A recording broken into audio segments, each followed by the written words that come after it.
Chapter 1, Newt's Grandson. It didn't take long for the sun to rise out of the window, and a ray of sunshine shone stingingly. David's commander was firmly imprisoned in the quilt with quilt magic, unable to move. Suddenly, he felt itchy on his face, as if something was crawling. "Pickett, did you wake up so early?"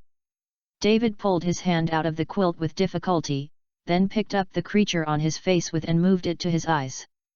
"Is a small tree guarding pot with two small brown eyes. It looks like it is made of bark and twigs." Pickett rounded his small eyes, raised his hand to hammer David's fingertips, and pointed out the window. Okay, I'll get up now." Seeing that Pickett was about to open his mouth to bite, David said helplessly. Unlocked the blanket magic, he slowly pulled his body out of it, and instantly wrapped himself in the coat on the hanger. His whole body was trembling. "When will my room have heating magic? My dear Grandpa?" David shook his body and put his clothes on, then picked up Pickett and put it in his chest pocket, and walked downstairs listlessly. This is the 10th year since he came to this world. He had just passed his 10th birthday not long ago. Maybe it can be regarded as his 27th birthday.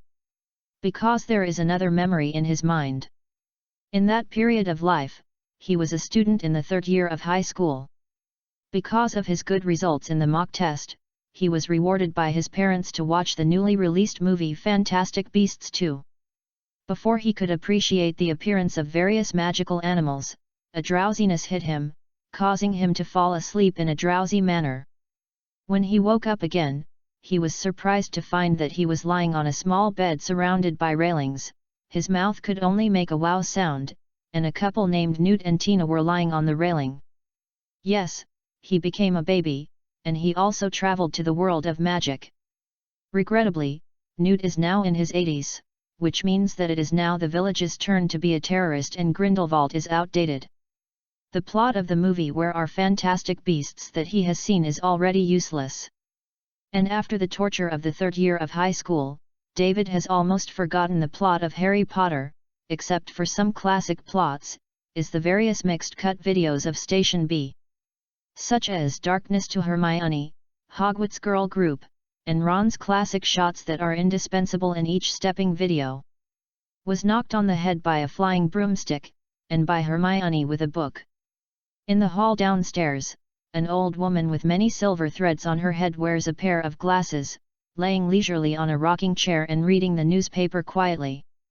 She is Palpantina, Newt's wife. Beside her, 2 great needles are flying up and down, left and right, knitting sweaters. At her feet, 2 spotted cats and raccoons lay lazily on the blanket with their big ears drooping. "Grandma, good morning," David greeted feebly.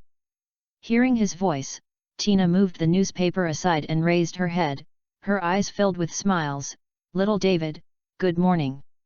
Did you sleep well at night? Did the storm at night bother you?"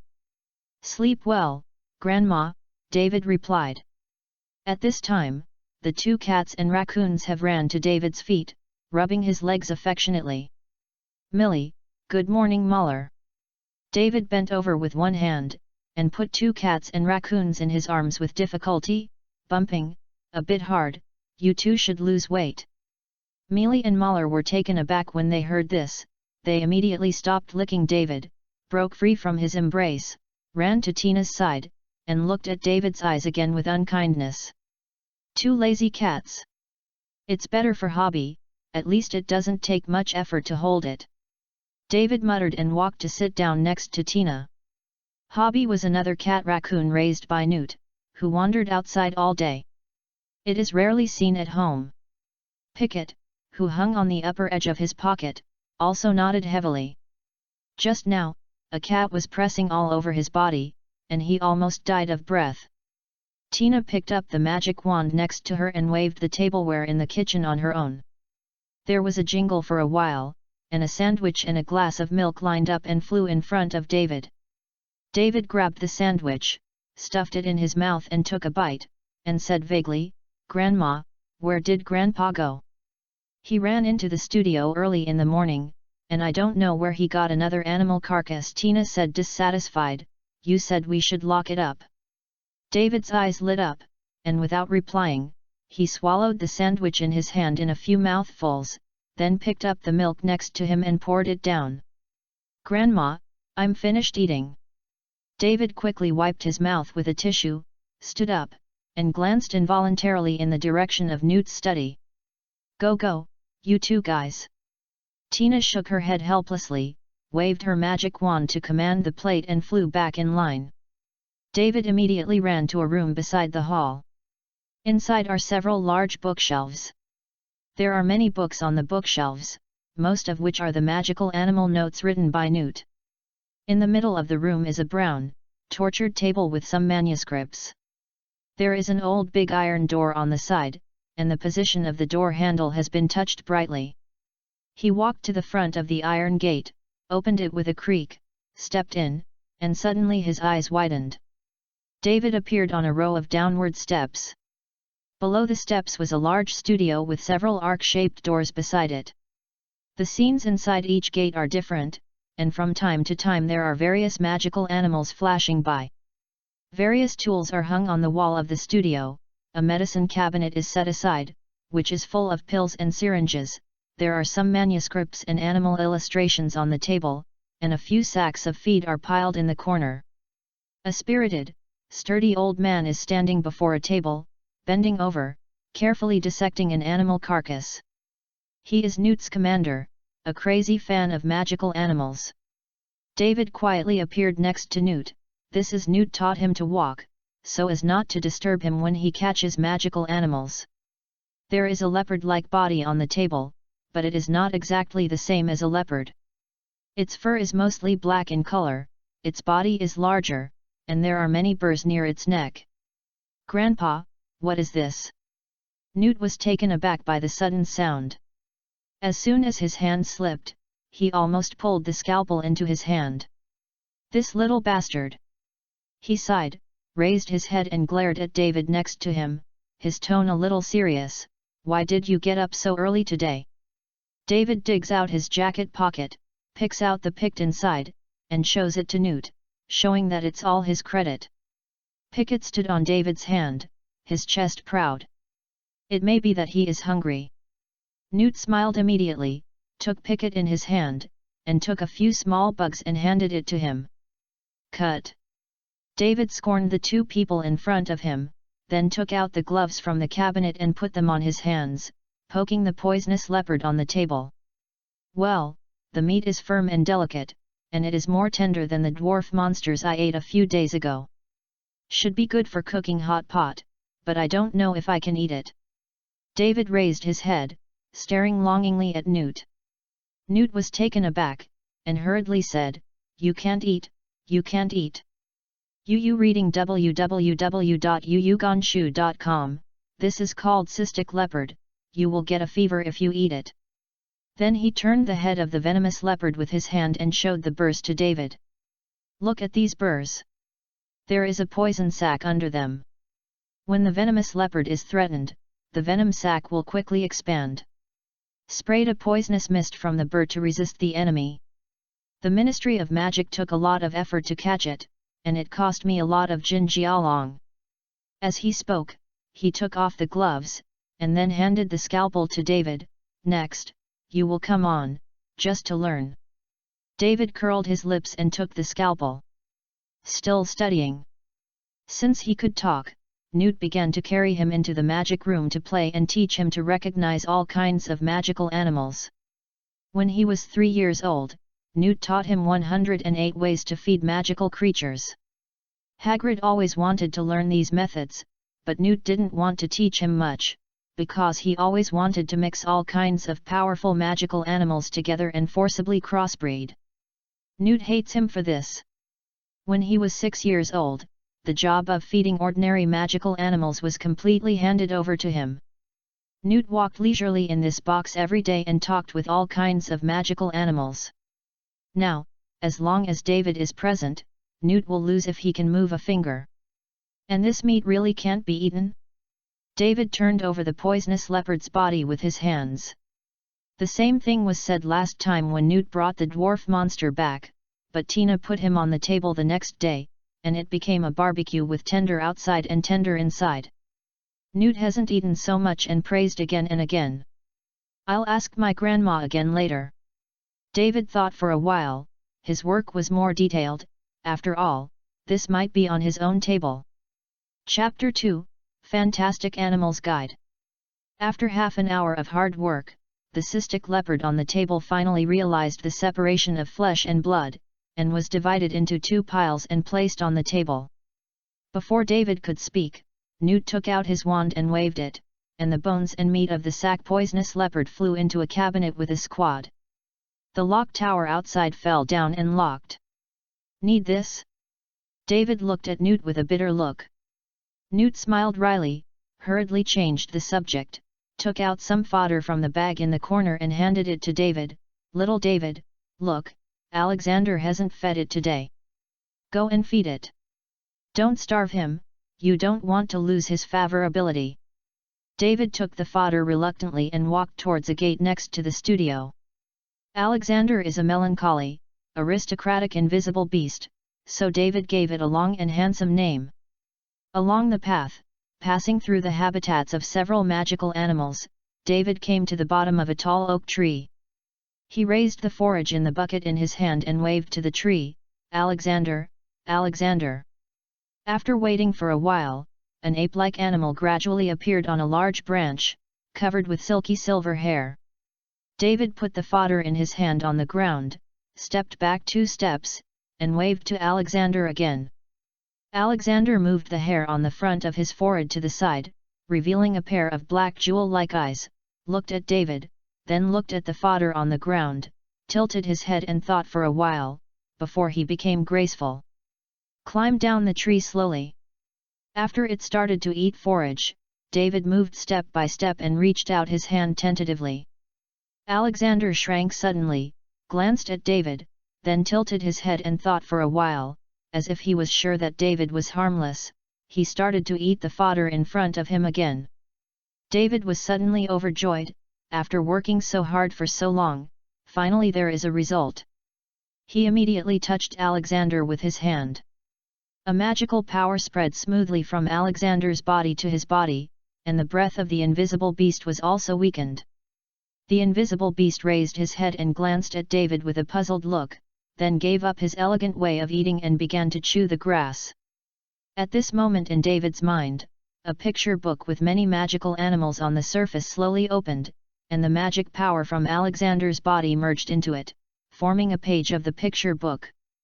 At the top of the page is a photo of the invisible beast, and below the photo is an introduction about the invisible beast. Race: invisible beast. Distribution area: Far East. Habits: the invisible beast is a kind of herbivorous magical animal with a gentle temperament and a quiet preference. Ability and function: the invisible beast can become invisible, and it has the ability to predict the future in a short period of time, and its fur can be used to weave invisibility cloak. The illustrated book appeared in David's mind when his magic riots. When he first started, he was overjoyed. He was sleeping thinking about unifying the magical world, and he still had a slap in his mouth. But it didn't take long for this dream to be shattered. Because he used various methods, after searching through various classics, he got a cruel answer. This illustration book seems to be useless. Can't open it, nor can it be driven by magic, so it can only sway in his mind and use it as a hypnotic device. David, who was hit, was depressed and led a depraved life of licking cats and teasing Pickett. Over time, the relationship between the 3 cats, Litzy and Pickett, is getting better and better with him.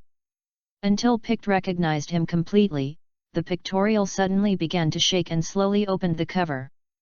A magical power came from Pickett's body, and it was incorporated into the illustrated book, forming a page in it, and it also strengthened the magical power in his body. After, when he enters the magic power into the book page, he can use the ability of the tree guarding pot in the illustration book, and even directly use the magic to transform a tree guarding pot. Of course, it is not unlimited. The duration of the summoned magical animal will be affected by how much magic power he inputs, and the page still has a cooling time. After the magical animal is absorbed by the illustrated book, it will cause different degrees of weakness according to its own magical power. For example, when Pickett was absorbed, he fainted. David thought he was sucked to death at the time. He was ready to be killed by Newt in his heart. Fortunately, after a few days, Pickett passed out. It's very slow. When the invisible beast is absorbed, its breath is a little weaker, and it is estimated that it will recover soon. The same is true when it absorbs the cat and raccoon. So Pickett is too weak. Knowing the role of the illustrated book brought trouble to David. After he met other magical animals, did he kill and eat meat? Or get its approval to let the illustrated book absorb? Or is it approved to eat before eating? But I couldn't do it at that time. Is like Newt, do you think he is willing to hurt his magical animals? He must be reluctant, those are his beloved ones, second only to Tina. As for David? Who is he? Newt said he didn't know each other. David put away his thoughts, got up and went back to the wooden house, ready to get Alexander some more fodder. Seeing its gorging appearance, there is not enough estimation in the bucket. In the studio, Newt has disappeared, and I don't know which magical animal I ran with. David shook his head in disgust, and then took out a bucket of forage from his corner pocket. I don't know how many traceless stretching charms Newt has cast on this pocket, how much wool he has squeezed in the Ministry of Magic, and David hasn't seen it, much less after so many years. Back under the oak tree, Alexander had almost finished eating the forage in the bucket, and he was eating crazily. David quickly put the grass in his hand next to it, otherwise he was afraid that Alexander would eat all the buckets. Fortunately, only one absorption is enough, otherwise I'm really afraid that Newt can't afford it. Looking at the invisible beast whose head was buried in the bucket, David swallowed. When Alexander finished eating, David put the bucket back into the wooden house, and then walked around the path to an empty field. There are 5.6 wooden piles standing on the ground, with pits and pits on them. At first glance, they are traces of magic masters casting spells. Walking to the stake, David took out a magic wand from his coat. This was a deal between him and Newt. He helped Newt conceal some things so that Tina would not know, and Newt secretly found him a magic wand as required, for mutual benefit. David held the magic wand in his hand and felt that the flow of magic power was not very smooth. This became more obvious as the magic power increased. Then he waved his hand handsomely in the direction of the stake. Accept your weapon. A ray of light shot out from his magic wand, slapped it, hit the stake, on the ground next to him. His head was almost shot. Is not your own, it is not easy to use. David waved the magic wand in disgust, can't say that he just shot it crooked. Accept you weapon is one of David's first spells. As one of Harry Potter's magical skills, Harry relied on this hand to beat the invincible corpse gone, and finally relied on it to defeat Voldemort. How could he not practice more? In the future, I will point to this curse to keep alive. I don't know how long time has passed. After all, every area in the magic space has different weather changes. It is impossible to judge the time based on the changes of the sun and the moon. David stopped practicing, wiped the beads of sweat from his head, and the hand waving his wand was a little soft. At this time, a blue paper airplane flew to David's side. When he held it, the paper airplane unfolded automatically, and it said, "David, if you don't go out to eat again, Tina will be angry." There is also a picture of Tina bursting into flames below. After he finished reading, the paper airplane burned by himself, leaving no trace. David curled his lips, he wanted to give it to Tina. When he returned to the restaurant from the magical space, Newt was sitting at the dining table with a behaving face, and Tina was standing beside him, staring at him seriously. "Grandma," David hurriedly said to ease the atmosphere, otherwise he was afraid that Newt would be killed by Tina's eyes. Hearing David's voice, Tina's serious expression disappeared instantly. She put on a kind smile, turned her head to look at him, and just about to speak, Newt rushed to David's side. "David, Are you hungry? I'll buy you a pocket watch later, or next time you forget the time. What should you do if you are hungry? Newt tried hard to put on a distressed expression, and took David to walk. At the dining table, he pressed the chair next to him. You only said this last time. Tina glared at Newt, and then lovingly distributed the roasted meat on the big plate to David. Hungry? Come on, eat slowly, and be careful. Grandma will make it for you if it is not enough. Okay, thank you Grandma. David nodded obediently, then glanced at Newt, who was immersed in meat cutting next to him. Grandpa, you've been eaten by Grandma for the rest of your life. Chapter 3, Fire in Your Ass? Terrible. Since the last lunch incident, Newt seems to wake up and change his previous mistakes. The studio is gone, and the magical creatures don't care. I accompany Tina every day, walk with her, read her the Daily Prophet. Tina is so happy every day, her mouth is closed from ear to ear, and the wrinkles around her eyes are reduced a lot. Grandpa, this is something you want, right? It was the same when he was going out last time. Dumbledore again? Looking at Newt, who was massaging Tina, David felt his chin and thought. Sure enough, at lunch one day, while Tina was going to the kitchen to watch scones, Newt suddenly said loudly. What? David, do you want to catch a fire crab? But that's only available in Fiji. Why don't we change one? After that, Newt kept blinking at David. I guessed it right. David rubbed his head helplessly, then echoed, Grandpa, you take me there. I have long wanted a fire crab. But Tina doesn't worry about us going to such a far place. Newt continued to speak loudly. By this time Tina had walked out of the kitchen, with a plate of fluffy scones floating behind her. She glared at Newt. Since David wants it, can't you take him there? Okay, you said that, then I'll take him there. Newt frowned vigorously, trying to look embarrassed. David, you have to listen to me along the way. If so, we strive to go early and return early. Oh, great, thank you Grandma, thank you Grandpa. David said, pretending to be happy. Just after lunch, Newt rushed to the study and picked up a brown box. The box was used by space magic. It can contain some magical animals. Newt will take it with him as soon as he goes out. He eagerly dragged David out of the door. Hurry up and take out your magic carpet, we will set off now. Magic carpet? It was bought when he and Newt and his wife were traveling to India. But are we flying over with a magic carpet so far? When will it have to fly? David was full of question marks. Aren't we operating? I haven't been very comfortable these 2 days. I am afraid that I will make a mistake with the apparition. It is safer to use the magic carpet. Newt said and hammered his waist. Grandpa, what the is this? David took out the magic carpet from the deformed lizard skin bag in confusion, unfolded it, and climbed up. Be careful on the way, don't just try your best, you are 80 years old. Tina's voice came out of the room.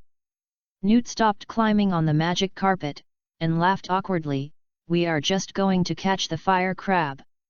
Don't worry, Tina, it won't be dangerous. After speaking, he quickly climbed onto the magic carpet, urging David to leave. A transparent barrier emerged around the magic carpet, and it quickly flew towards the distance. The hut they lived in gradually shrank into a ball behind them until they disappeared. Grandpa, what are we going to do? Newt didn't reply, just instructed David to stop under a tree below. Get ready, David, now we use apparition. Newt said as he took out his wand and held David's hand. Before David could react, he felt a squeezing sensation around him. With a puff, they disappeared in place, so they appeared on the shore of an island after several reciprocations. David felt that his internal organs were squeezed together, his stomach was sour, and he was a little dizzy and operated. Before he came back, Newt's voice came in his ear. Well, you stay here and don't walk around, I will pick you up later. After there was a blast, and Newt disappeared. Unreliable Newt. Feeling a little better, David straightened up, with an expression of resentment on his face. But fortunately, Newt sent him to his destination and dropped him without halfway. David looked around. He was standing on a huge boulder on the coast. There were some random rocks around him, forming many gaps. The sea was constantly scouring the boulders, reverberating in the gaps, and arousing thick. The mist of water splashed on David's face, and he was only shivering in the cold. Fire crabs should be in these rock crevices, and they seem to be able to breathe fire. David recalled Newt's introduction about the fire crab in his mind. Although Newt's work is unreliable, he is undoubtedly an expert in magical animals. David walked along the coastline, carefully stepping across the cracks in the rocks, carefully looking for traces of the burning crabs in the cracks. I have been looking for the hair of the fire crabs for a long time, but they have no hair, even their shells are not found. Grandpa got it wrong? David suddenly had some doubts about Newt, not his knowledge of magical animals, but his disbelief in his phantom shifting technology. This is a lesson learned. The last time they went to find the deformed lizard together, Newt made a mistake and went to a forest similar to the habitat of the deformed lizard. They searched inside for more than a week without finding any trace of the deformed lizard. David questioned on the spot, "Grandpa, did you make a mistake?" But Newt sneered and told David confidently that you can't doubt a master of magical animals. The deformed lizards must be here, but they have the ability to shrink at will, so it's hard to find them. You have to be patient. Look at this tree, this grass, and this fruit are all deformed lizards' favorites. David nodded suspiciously. Until a week or two later, the exhausted two met a little girl who came to the forest to pick mushrooms. She opened her mouth and said in German, "Where bist du?" David is dumbfounded. Now the children in Ireland and Britain are so internationalized? He turned his head and looked at Newt. Newt's face was slightly red, pretending to cough twice, and immediately took David's hand, and the apparition moved to another place. Then they easily found a deformed lizard that had worked for 3 weeks. Since then, David has never believed in Newt's phantom shifting technology anymore. He is not a qualified driver. David looked at the vast sea in front of him, the waves and the splashing mist that hit him constantly, as well as his already wet coat. He suddenly felt a bit stuffy. If Grandpa really got the wrong place, then he left me and left alone. I'm afraid he won't be able to hide it from Grandma. I hope Grandpa cherishes his life. David shook his head, prayed for Grandpa in his heart, and continued to search for traces of burning crabs in the cracks. About 2 hours later, David suddenly saw a bright light flashing through a crack in the rock in front of him, and he hurried forward. A creature with a shell full of diamonds, agates, and pearls is lying on a rock under a crevice, with an appearance similar to a tortoise, with its eyes closed, enjoying the washing of the waves, without realizing that there is a person above it. Gazed at him sternly. Finally found it, it seems that Grandpa's life is saved. David quickly took the rope from his pocket, tied it to a raised rock, and then slid down carefully, making no noise as much as possible. The fire crab will spit fire if threatened, it should be sprayed from its mouth, then I should be fine if I grab it from behind. David adjusted his position and reached out from behind the fire crab. At this time, the temperature near the fire crab suddenly increased, and the space was scalded and warped, and moisture rose. Fug! The fire crab opened his eyes, and a flame gushed from its bottom. David hurriedly took out his wand and waved it at himself. Water and fire will not invade. A thin film instantly formed around him, and the flames rushed to his body and then automatically flew around. The fire crab shook his limbs hurriedly, trying to take this opportunity to escape. David hurriedly waved his magic wand, all petrified. The fire crab was confined in place, but was still breathing fire. David quickly adjusted his position. From the front of the fire crab's head, he stretched out his hand to grasp its side, and then climbed along the rope to the shore. The fire crab was still struggling in his hands, desperately reaching out to bite David. The can no longer emit fire, it only smokes, and its whole body is only a little bigger than David's hand. You move again, I will roast you now. David said viciously, and took out a grill from the bag along with some spices. The jewels on the fire crab were so scared that they fell off a few, and it instantly became obedient. It rubbed David's hand, and lowered his eyebrows to confess his mistake. Then a magical power flowed out of its body and merged into the picture book in David's mind, forming a page of the book. Reading www.uugonshu.com. This also works. David feels that his outlook on life has been subverted. Then what is the purpose of taking care of the invisible beast in front of me? Images of singing nursery rhymes for the invisible beast, fanning it, and protecting it from the rain came to his mind. I knew it would be fine to hit it for a while, if it fails, then hit it again, until it is served. David suddenly felt that a door to a new world was slowly opening towards him. Then after I go to school, I need to learn a little more magic spell. In the future, if you meet a disobedient magical animal, you will start with an imperious curse. If it doesn't work, then you will have to use the Audiobook and melon, and then it will not be easy to subdue it. There was a friendly smile on David's face, and he looked at the fire crab in his hand with satisfaction, and the more he looked, the more he felt it was very cute. The fire crab trembles under his gaze, feeling prostration, not knowing where the way forward is. Suddenly, David seemed to remember something, the smile on his face suddenly solidified, and the hand holding the fire crab suddenly tightened. This fire crab seems to be breathing fire from his butt. Isn't that? A picture came to David's mind. A Death Eater dressed in black stood in the distance, constantly waving his wand at him, and dangerous spells exploded around him. And he turned left and right elegantly, avoiding his attack, and a few steps came in front of him. Then turned around abruptly, turned his back to him, pushed up his butt, and pulled up his robe, a flame gushing out from his butt. The man in black screamed in the flames with an unbelievable expression. David trembled all over, agitated. This is the rhythm of death. This crab should be grilled. Frame 4 Cruel Newt. The sun gradually fell from the end of the sea. David stood on the beach, looking at the afterglow of the setting sun, his face full of grief. Grandpa! David, where are you doing?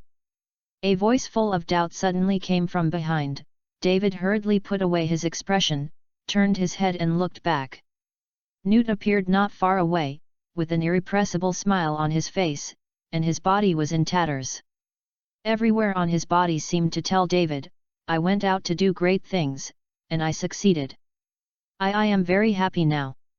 Grandpa, are you? Hey, I'll tell you when I go back, you know what to tell Tina later, right? Newt patted the box mysteriously and said to David. David nodded. Okay, let's go back now. Newt took David's hand with satisfaction, preparing to cast a spell. Wait, Grandpa, are you sure that catching a fire crab can do it like this? David pointed his finger at Newt, who was obviously in World War I clothes. Oh, negligence, negligence. Newt was taken aback, and hurriedly returned to his clothes with a shot, and the tattered clothes slowly returned to their original state. Go, David! As soon as Newt's voice fell, there was an explosion in the air, and the two figures immediately disappeared to the shore. At the door of the cottage, Newt opened the door after carefully sorting out his clothes. Tina, we are back. Tina walked out of the kitchen with an apron around her waist. She looked at Newt, then took a closer look at David, and saw that none of them were injured before she said, David, did the fire crab catch it?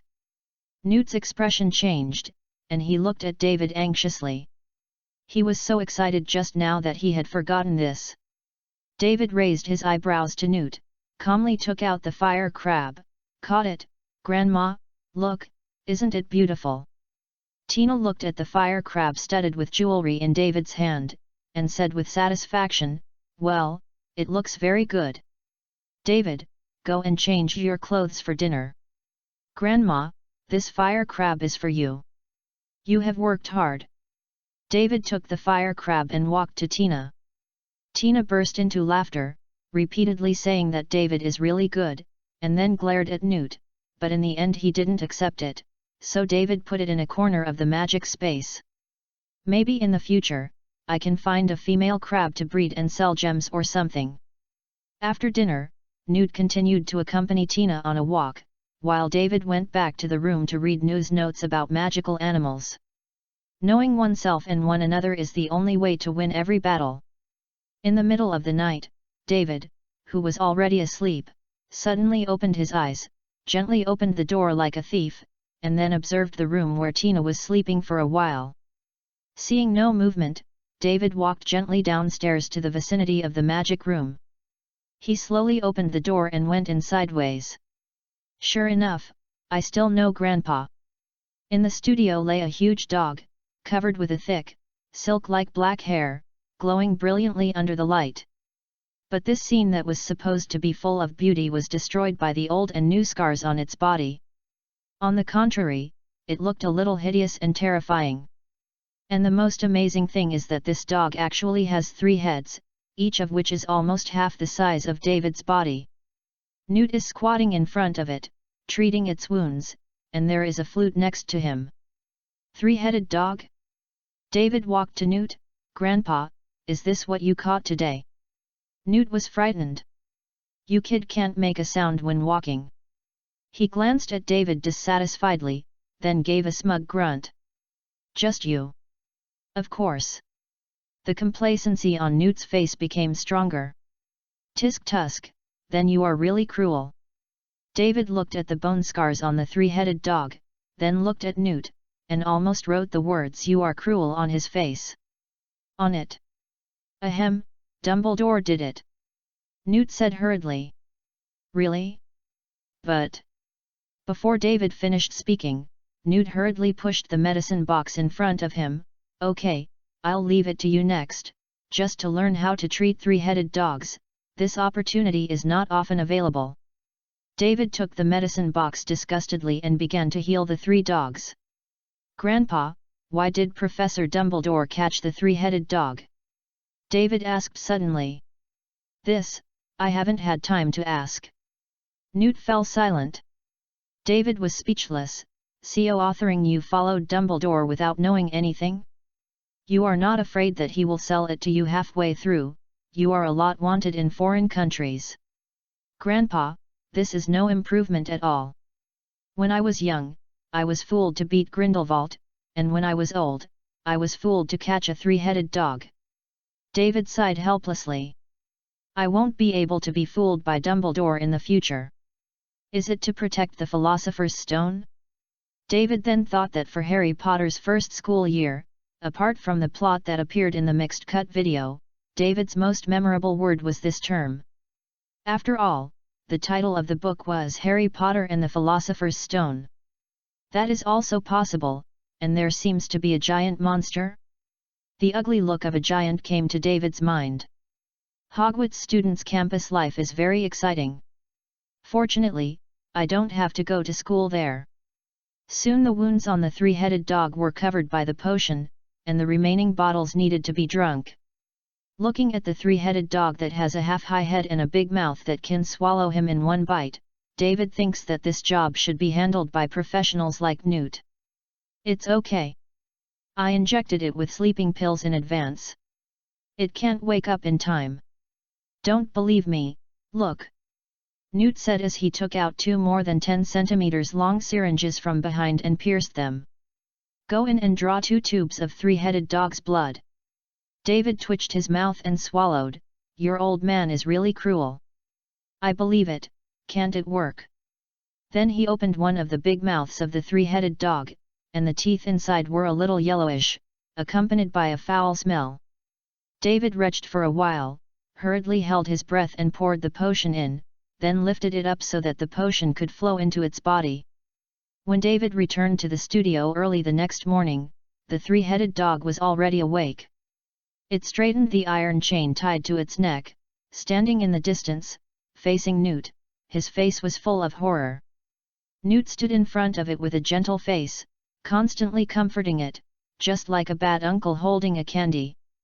"Grandpa, did you bully it again?" David asked. "No, it recognizes me as Professor Dumbledore," Newt replied solemnly. "Do you think I am a fool?" David glanced disgustingly at Newt, then pointed at the three-headed dog's cracked wound. "Then what should I do?" Newt thought for a while, reluctantly took out a flute, put it on his mouth, and made an unbearable noise. After a while, the three-headed dog was wobbly and fell asleep on the ground. "Go ahead, I wanted to try if there is any other way." Newt's tone was a bit regretful.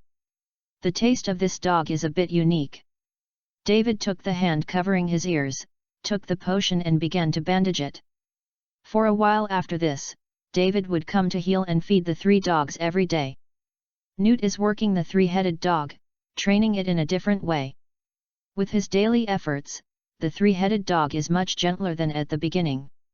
Especially for David, as soon as the three-headed dog saw him, he scrambled to get his head up and touch him, and then David would throw a piece of meat. In order to compete for this opportunity, its three heads even fight each other. This makes David feel very puzzling. You all use the same body. Whoever eats or not eats, but only enters the stomach. Is there a difference?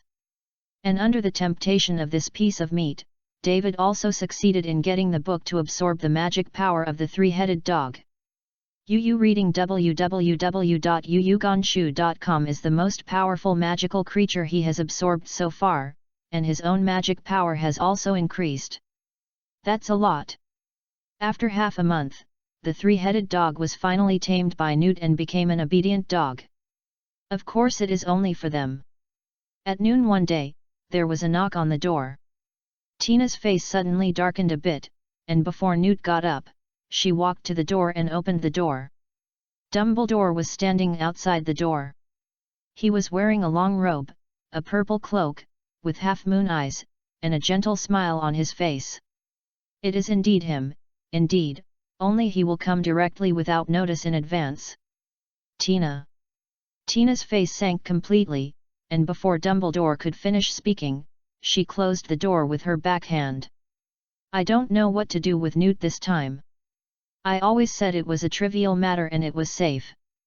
As a result, Newt came back from lying down several times. In severe cases, he was unconscious for several days. Tina stood at the door with a cold face, without any intention of opening the door for Dumbledore, and also prevented Newt from opening the door for him. "Professor Dumbledore is here to fetch things, Tina, don't worry, I don't need to go out." Newt hurriedly got up and said. Tina's expression eased a little, and Newt allowed Newt to open the door and let Dumbledore in.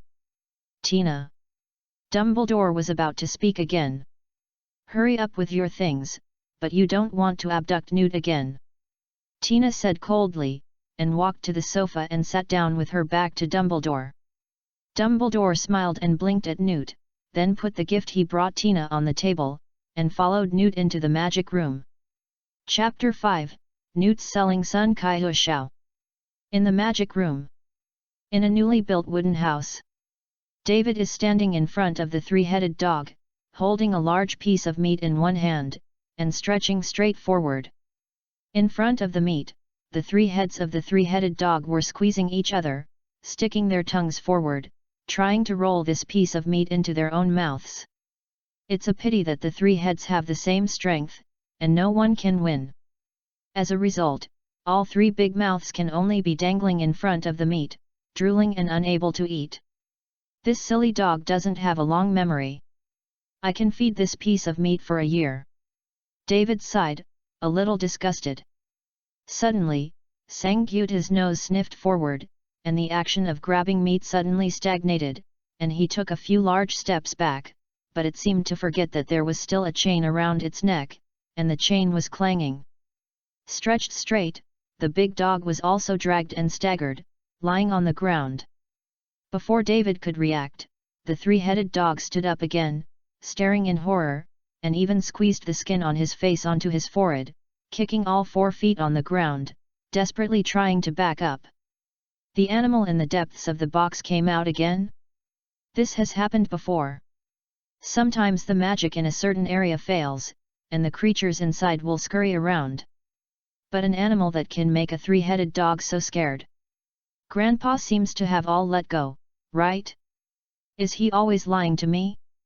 David quickly pulled out his wand and stood obliquely behind the three-headed dog, holding his breath, carefully observing the surrounding movement.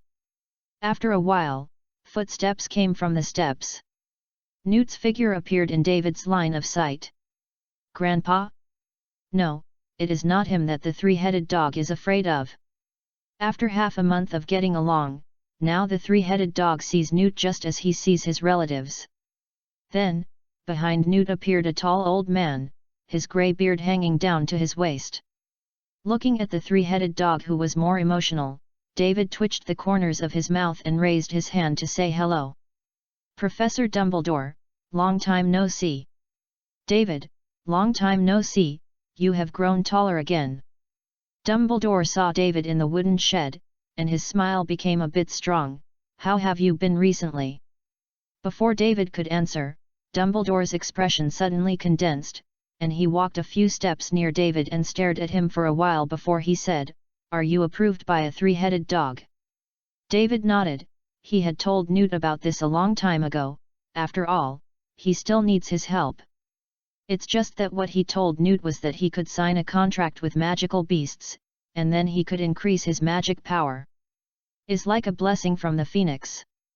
As for how Dumbledore knew, is there anything Newt can hide from him? Dumbledore nodded slightly and turned to look at the three-headed dog, but he was obviously a little absent-minded. Because he looked at the three-headed dog with his eyes, he stopped moving, and his whole person was dumbfounded. This terrified the three-headed dog. He thought that Dumbledore was going to teach him again, so he hurriedly dragged the chain back, trying to get farther away from Dumbledore, but the chain was clanging when it clanged. It's a pity that the chain can't stretch and stretch. It took a long time to stay in place. Seeing that the three-headed dogs had dug 2 big holes in the ground, David sighed helplessly. What did Dumbledore do to these three-headed dogs? Professor, what are you thinking about?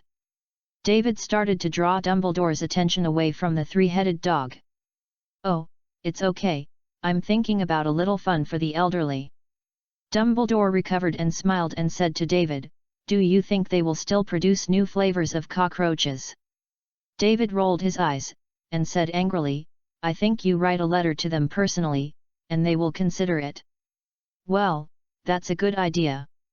Dumbledore agreed with all his face, paused and then said, I think you will become a good Gryffindor in the future.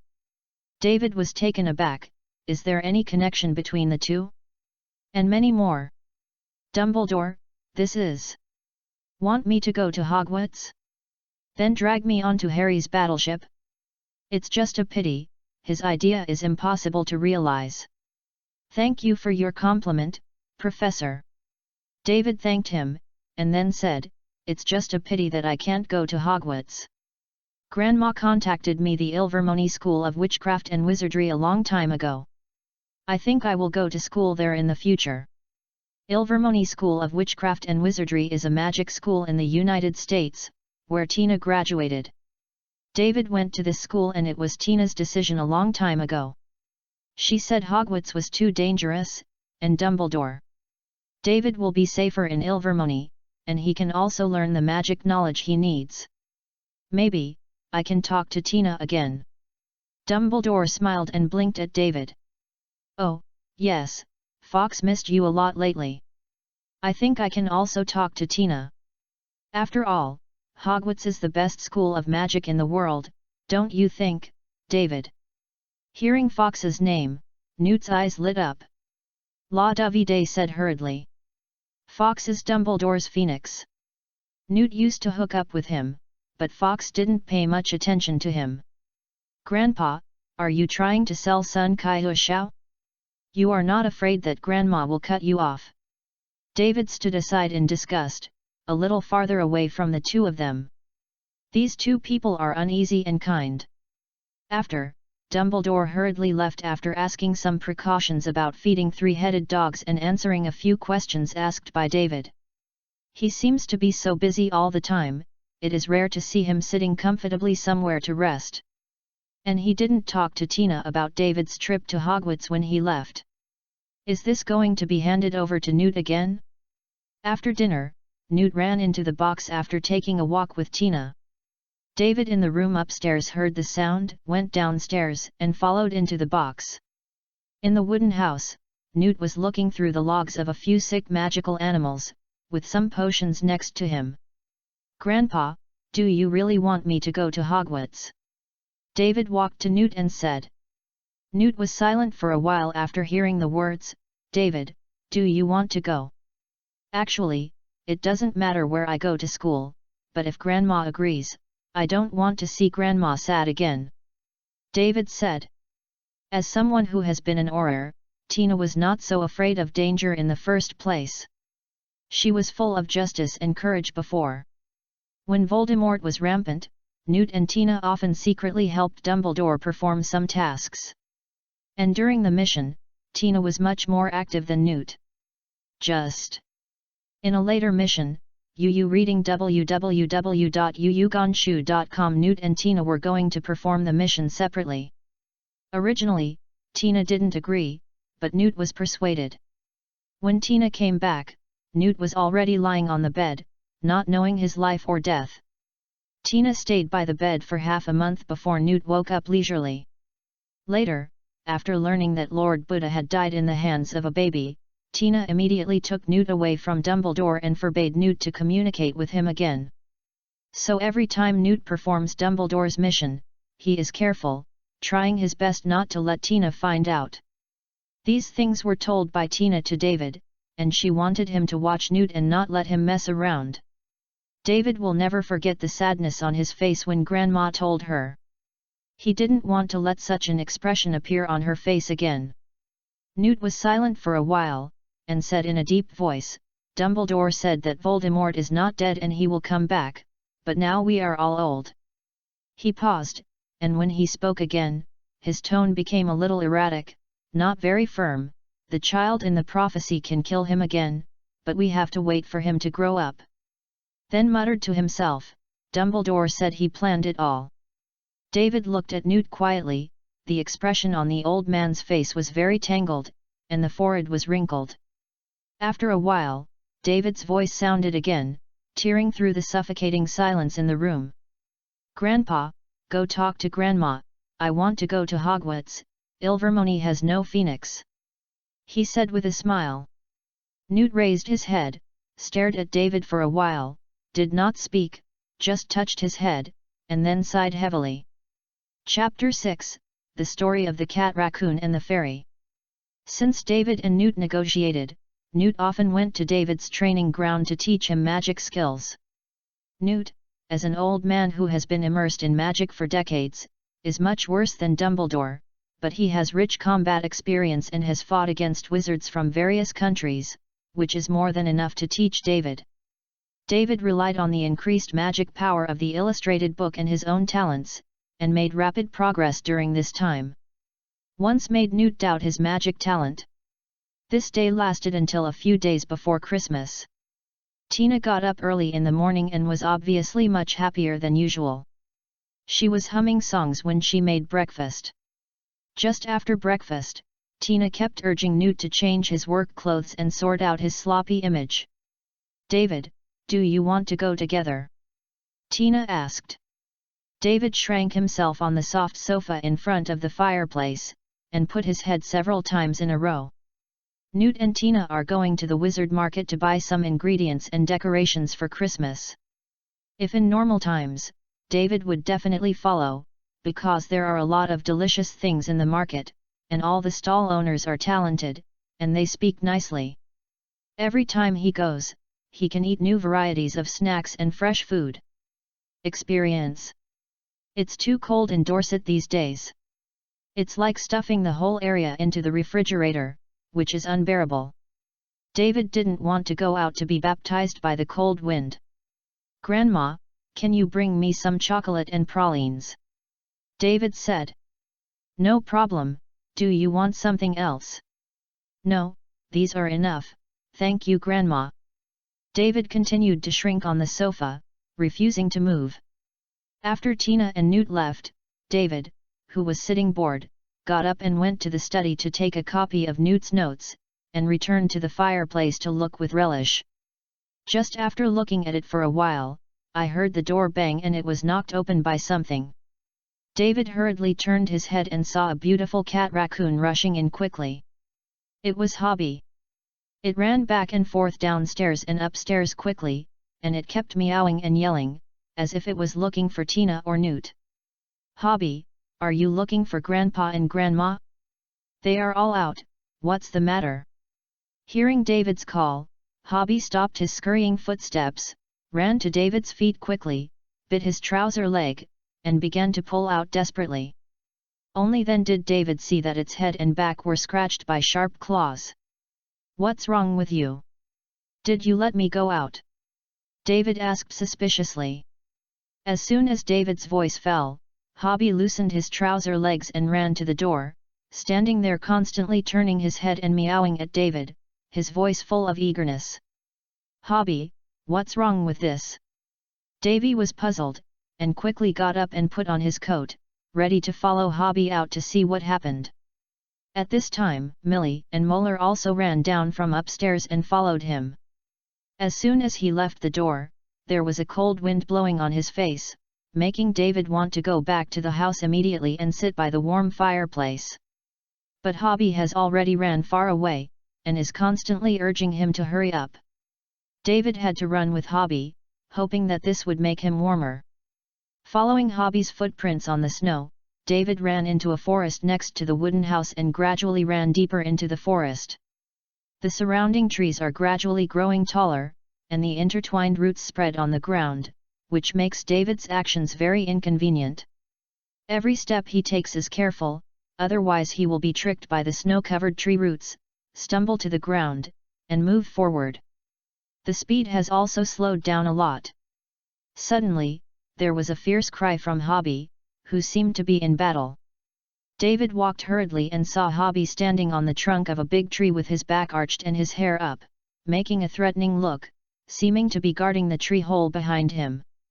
But David is too far away to see what's inside.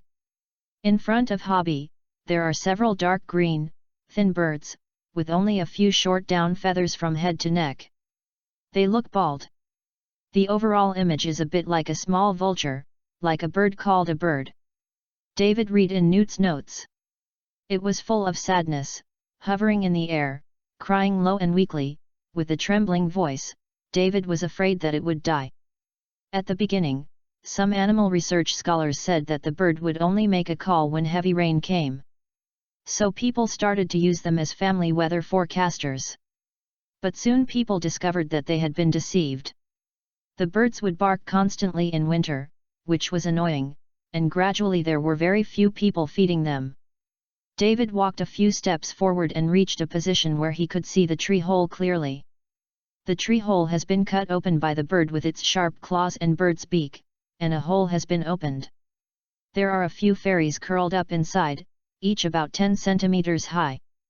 They have the same head and body as a human, but they have more wings on the back than a human, and they are different. Some are transparent, some are blue. Or other colors, there are various beautiful patterns on it. They hugged each other tightly, watching the bird hovering in the air in fear. If there are enough of them, they can fight against the birds, but now there are only a few. The magic power can't harm the birds, they can only be used as food for them. Does Hobby want me to save them? How did it meet? The range of friends is quite wide. Hobby! David yelled at it, and pointed his finger at the fairy in the tree hole. Hobby glanced down at David, called out, and continued to confront the bird in the air. Millie and Moeller also ran to his side, alleviating a lot of pressure on it. The bird hovering in the air has already risen to its height. It seems a little afraid of David and the two cats and raccoons who have just arrived, but they are not willing to get the prey in their mouths, so they can only fly high in the sky and constantly howl. Intimidation. It seems that these birds have been hungry for a long time. David is a little embarrassed. If he doesn't rescue these fairies, Hobby doesn't seem to be going home. But to save them, UU reading www.uugonshu.com is also not allowed by Newt. They have not been harmed by humans, and they have encountered predators in nature. If David saves them, these few birds may starve to death in this snow-covered forest. David thought for a while and yelled at Hobby, "Hobby, hold on for a while." After finishing speaking, David immediately ran towards the house, hoping that these birds are not picky eaters. After falling several times, David finally returned to the studio. He installed some insects that snakebirds usually eat, and ran along the footprints on the snow to where Hobby was. He put the insects in his hand on the ground, and immediately stood far away, learning from the sound of the bird, screaming a few times, waved at them, pointed to the insects on the ground, and signaled that they could eat the things here. Bird in the sky looked at David, then whirled and danced in the air, screaming and communicating. David looked at them nervously, hoping that they could eat, otherwise there would be a fairy guarded by Hobby on the one hand, and a bird under Newt's rules on the other. He didn't know what to do. After a while, David breathed a sigh of relief, and the birds finally let go of their guards and began to fly down to eat in turns. After eating, Boney Owl called to David a few times and danced up and down for a while, as if thanking him for his feeding, and then flew towards the depths of the forest. "Goodbye." David waved goodbye to them loudly, and walked under the tree. Fairy cautiously hid behind Hobby, and flew down slowly. There were 6 in total, with panic expressions on their faces. 2 of them were injured, and there were blood stains on their wings and arms. David hurriedly let them lie down in his clothes and hats, and then ran towards the house quickly. It was too cold outside. Chapter 7, Ads Are Deceptive. After returning home, it was a lot warmer. After David waited for the fairy to fly out of his coat and hat, he took off his coat and hung it on the hanger. The 4 fairies were not injured, and immediately flew into the air, observing the surrounding environment curiously. Hobby yelled at them, took out his master's manners, and started to show the fairies around the corners of the house, and looked back and meowed a few times, not knowing whether those fairies could understand. Mealy and Molar ran to the front of the fireplace, lying on the carpet comfortably, 2 lazy cats. Fairy followed Hobby around the room for a while, and then started arguing, making a harsh buzzing noise. This is their nature, it is not easy to be quiet for a while. The 2 injured fairies lay weakly on the table, lacking energy. David put a small blanket under them to make them more comfortable. After looking through it carefully, David found that one fairy had a small cut on his arm, and the other had a wound on his calf. But because their arms and calves are too small, and David's magic control is not fine enough, it is difficult to bandage them, for fear of accidentally breaking them. Can only sprinkle some hemostatic powder on their wounds to ensure that no blood will flow out, but the healing effect is very limited. After a while, there was a pop in the room. Newt and Tina appeared in the room. Newt's face was very tired, and Tina looked vigorous. Without waiting for them to speak, David eagerly waved to Newt, "Grandpa, Grandpa, come on. What's the matter?" Newt replied feebly, walked to David, followed the direction he was pointing, and saw the fairy lying on the table. His tired expression disappeared, and he put on a smile. "This is the fairy." Then immediately frowned again. "Why are they injured?" Newt waved his magic wand, a cabinet next to it opened automatically, and medicines and bandages flew out. The paste-like ointment was gently applied to the wound. After the application, the bandage was wrapped around the wound, and a beautiful bow was tied. At this time, the other fairies also flew out carefully from the corner, and began to fly around Newt. Picket quietly poked a small head out of Newt's jacket pocket, and looked at these new guests shyly. The fairies in the air saw Picket and flew over curiously, but when they were approaching, Picket immediately retracted. "Where did they come from?" Newt said with a smile, and kept touching them gently with his hands. I exchanged insects from Boniao's mouth. David said. Newt's expression changed, and he asked with a little doubt, Bow bird? Are there many? How many? David thought for a while and said, There are 3 of them. The birds are okay? Why didn't you bring them back? Newt asked next. They ate the insects and then left, flying to the depths of the forest. I can't keep them. Then I will go to the forest in a few days, Newt said thoughtfully, and then continued to observe the fairy beside him. Grandpa, is there any question? David asked. It's okay, maybe I was wrong. Newt said. David was about to ask again. Tina walked out of the kitchen and handed him 2 big boxes of wrapped packages. David, the candy you want, did you see if you bought it? David stopped the thought of questioning and opened the cover of the package to reveal the delicate box inside. On the surface of the box is a picture of a wizard wearing a wizard uniform and a pointed hat. He is standing on the stage, holding a wand in one hand, and holding the palm up in front of him. Saw him use his magic wand a little, and a chocolate ball slowly appeared on his palm. He took the chocolate ball and showed it around, put it in his mouth, and gave it a light bite, with an expression of enjoyment on his face. Then a halo appeared around him, and a pair of wings slowly appeared behind him, supporting him to fly into the sky. Every time David sees this package, he can't help but complain about it, this flamboyant acting and flamboyant advertisement. I have eaten without wings, can I sue them for false propaganda? It's also time for the wizarding world to popularize advertising. After complaining about the chocolate in his heart, David looked up and said, That's right, Grandma, this is what I want. That's good.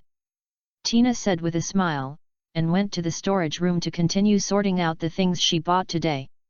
Newt was still teasing the fairy there, and he didn't seem to have the time to take care of him. David walked to the fireplace and sat down alone, opened the box, revealing the round chocolate ball inside, picked up one, and learned from the wizard on the cover to take a bite. The taste of strawberry and cream mixed with a bit of bitterness and immediately filled the mouth. David squeezed with enjoyment, and quietly looked behind and around. Was disappointed in my heart. Has no wings and no halo. Con man.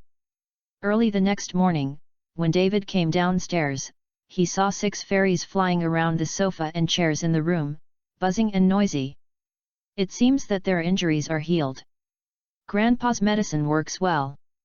David looked around again, only to see Tina sitting in front of the fireplace reading a book without Newt. Probably went to the studio again. David secretly said in his heart. After breakfast, David took a book and sat in front of the fireplace with Tina reading. Until lunchtime, the bell jingled at the door. David looked back. Newt walked in from outside, his wrinkled face flushed with cold. He patted the snowflakes off his body a few times, and kept rubbing his hands, breathing white air. Didn't Grandpa go to the studio? When Newt walked to the fireplace, David asked suspiciously, Grandpa, where have you been? Oh, I went to take a look in the forest. Newt replied, rubbing his hands. Looking for a bird?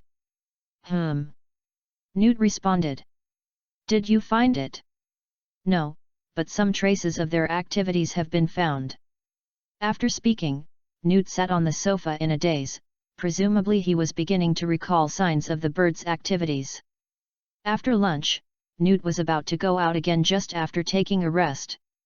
But I was stopped by Tina because the wind and snow outside was too big.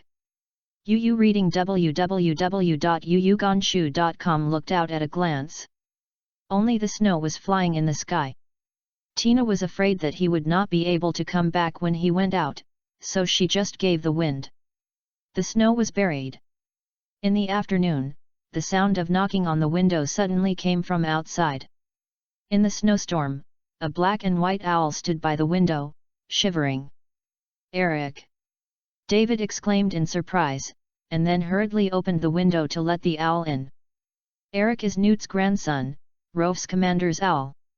Rove also lived in Newt's family for a while when he was young and had a very good relationship with David. When Rove was 6 years old, his parents took him away and began to wander around the world, studying various plants and animals. They wanted to take David with him, but he refused. After all, they should stay alone and stay with Newt and Tina. David gently stroked the snowflakes on Eric's feathers, and then took him a cup of hot milk to warm him up. After it started to peck at the milk, David removed the letter wrapped around its feet. It says, "Dear Grandpa and Grandma, it's been a long time since I saw you. How are you doing well recently? My father and mother and I have had a good time recently. We also went to the United States and France together before, saw the tree monkey frog and mountain tyrannosaurus, and ate a lot of delicious food. I'm very sorry, because of the work relationship between my father and mother, I can't come back this Christmas. I also ask Grandpa and Grandma to forgive me. Please also tell David that next time I meet, I will take him to see the Ukrainian iron belly dragon, he will love it. Grandpa, Grandma, and David, Merry Christmas. Love your Rove." Grandpa, Grandma, Rove wrote to say that they are not coming back for Christmas. David said, waving the letter. Chapter 8, Girl. Newt responded and took the letter in David's hand. After reading it for a while, there was no response. His son inherited his mantle very early and began to trace the footprints of various animals and plants all over the world, and as long as he met a special animal or plant, he would rarely come back. Newt has long been used to it, and there is no dissatisfaction. After all, he was like this when he was young. Tina read the letter several times, with a slight sadness on her face. She hasn't seen Rove for 2 years. David looked at Tina, frowned slightly, and thought to himself in his heart, "Maybe I can perform a show on Christmas to cheer up my grandma." Last year, because she didn't see Rove, she was not very happy on Christmas Day. But what is the performance? Sing? David thought for a while about his incomplete singing. Even Pickett couldn't stop listening to it, so let's forget it. Dance? David shivered awkwardly while standing awkwardly on the stage. It seems that I don't have any talent to perform. David scratched his hair in annoyance, a bit stuffy. Why am I the same as Grandpa? Suddenly, 2 fairies quarreled and flew past David, his eyes lit up. I can't perform, but others can. Fairies are the best creatures to do this kind of thing. Can let them perform a dance on Christmas Day. Then I just need to prepare costumes, stage, and performances for them. Looking at the fairies flying in front of him, David thought they would be able to do the job. David waved to the fairies, and when they flew over, he whispered, "Do you want to perform at Christmas? Dance on the stage." The 2 fairies happily danced up and down in front of David, and they held hands and turned around. Of course, they were willing. As long as it was something that could show their beauty, they were very willing to help. With the consent of the fairy, David immediately ran to the study and took the effort to remove the book teaching you to make fashionable women's clothing from the shelf. It was thicker than David's entire palm, and it was given to Tina by someone else. It's a pity. She never used it once. David opened the book, which wrote in detail the various steps of making clothes, where the magic leads are needed, how to pierce the needle, cut, how to wave the magic wand, and how much magic power is used. The book is very clear. But this is too complicated. No wonder Grandma never used it once. Looking at the hundreds of steps in the book, David was a little worried. Can I make half a set in 2 days? David flipped through the thick book dubiously, trying to find a set of skirts with simple steps. When turning to a set of gorgeous skirts, 2 fairies flew down from the air and stood on the pages of the book to prevent David from turning the pages. They had just flown in with David. "Do you like this dress?" David said. The fairy was staring at the skirt pictures on the pages of the book. Hearing David's question, he nodded at him and buzzed twice. "But, I can't do this." David sighed. "There are thousands of steps behind this skirt, not my food, but the enemy is too strong." Fairy shook his head, then continued to look at the pictures in the book, and ignored David. David is a bit wronged, don't talk about me, even if there is a master, he will not be able to do it in 2 days. After a while, a fairy didn't look at it. She straightened up, closed her eyes and thought for a while, then a burst of colorful light slowly emerged from her body, and then the light dissipated, and she appeared on her body with a gorgeous dance skirt exactly like the page. She looks luxurious and elegant when she wears it, just like a princess who just walked out of the castle and was about to go to the ball. David stared at all of this, and the problem in his eyes was solved so easily without any effort. It turns out that they shook their heads just now, not to dislike my food, but to say no. David's heart is full of joy, these fairies are reliable. Much more reliable than Grandpa. But just after he was happy for a while, the 2 fairies on the page quarreled, because the skirt appeared on the other fairy. This is an unforgivable thing for fairies. Their 2 small faces are about to stick together, their noses are against the tip of their noses, and their eyes are fixed on each other. The wings behind them are also waving desperately, hovering and flying into the air, and at the same time they make a harsh sound, and the more the sound come bigger. Stop, stop, stop. David hurriedly stretched out a finger with one hand, gently pressed the heads of the 2 fairies, and pushed them apart to prevent them from continuing to argue. This dress was made by her first, and it should belong to her, are we? David said softly to the fairy who had changed the dress. But the fairy doesn't care about this. Before David finished speaking, she became impatient, stamped her feet on the book, and waved her hands wildly in the air. David hurriedly continued, and there must be dresses as good looking as this one in the back, you can choose slowly. He didn't dare to say that it was more beautiful than this set, otherwise the first fairy would have to make trouble again. The second fairy heard this, and gradually calmed down, flew to the side of the book, took a picture of the book, and signaled that David could turn the book, and she was now going to choose her favorite dress. David asked the first fairy to call in all the other 4 fairies to choose skirts, and then began to turn the pages of the book. After a while, 5 fairies flew in, and 2 of them were still pulling picked and hanging it in the middle. Don't know how they are good. As soon as fell on the book, they immediately quarreled, and began to rush to choose skirts, not giving way to each other. Picked one earlier, and kept flying in the air, showing off her new dress. When David's head was about to explode, the fairies finally chose their dresses. They kept spinning on the table, flying in the air, showing their beautiful dance skirts. Picket slipped off David's shoulder, landed on the table, pointed at Fairy, then at himself. Picket, do you want a skirt too? David was a little surprised. Picket shook his head hurriedly, then pointed at David's clothes. Oh, you want a set of men's clothing? You have to make it clear, otherwise I thought you have special hobbies. David said funny. Seeing that Picket was so anxious, David turned his head and asked if Fairy could change Picket. The fairies gathered together to discuss for a while, and then flew to Picket's side. With a wave of their hands, a piece of parchment on the table flew up, floated to Picket's side, and surrounded him. The same light as before appeared around Picket. After the light dissipated, Picket's figure reappeared.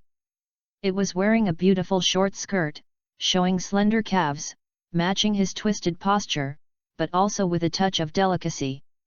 David couldn't help laughing out of nowhere, and immediately suffocated, covering his mouth tightly with his hands, and quietly took out the camera from the drawer to take this scene, and prepared to show it to him later. The fairies turned around Picket holding hands, cheering and welcoming their new partners. Picket was anxious, with one hand on his hips, and the other vigorously pointing between David and the fairy. Reading www.yuyuganshu.com vented its dissatisfaction.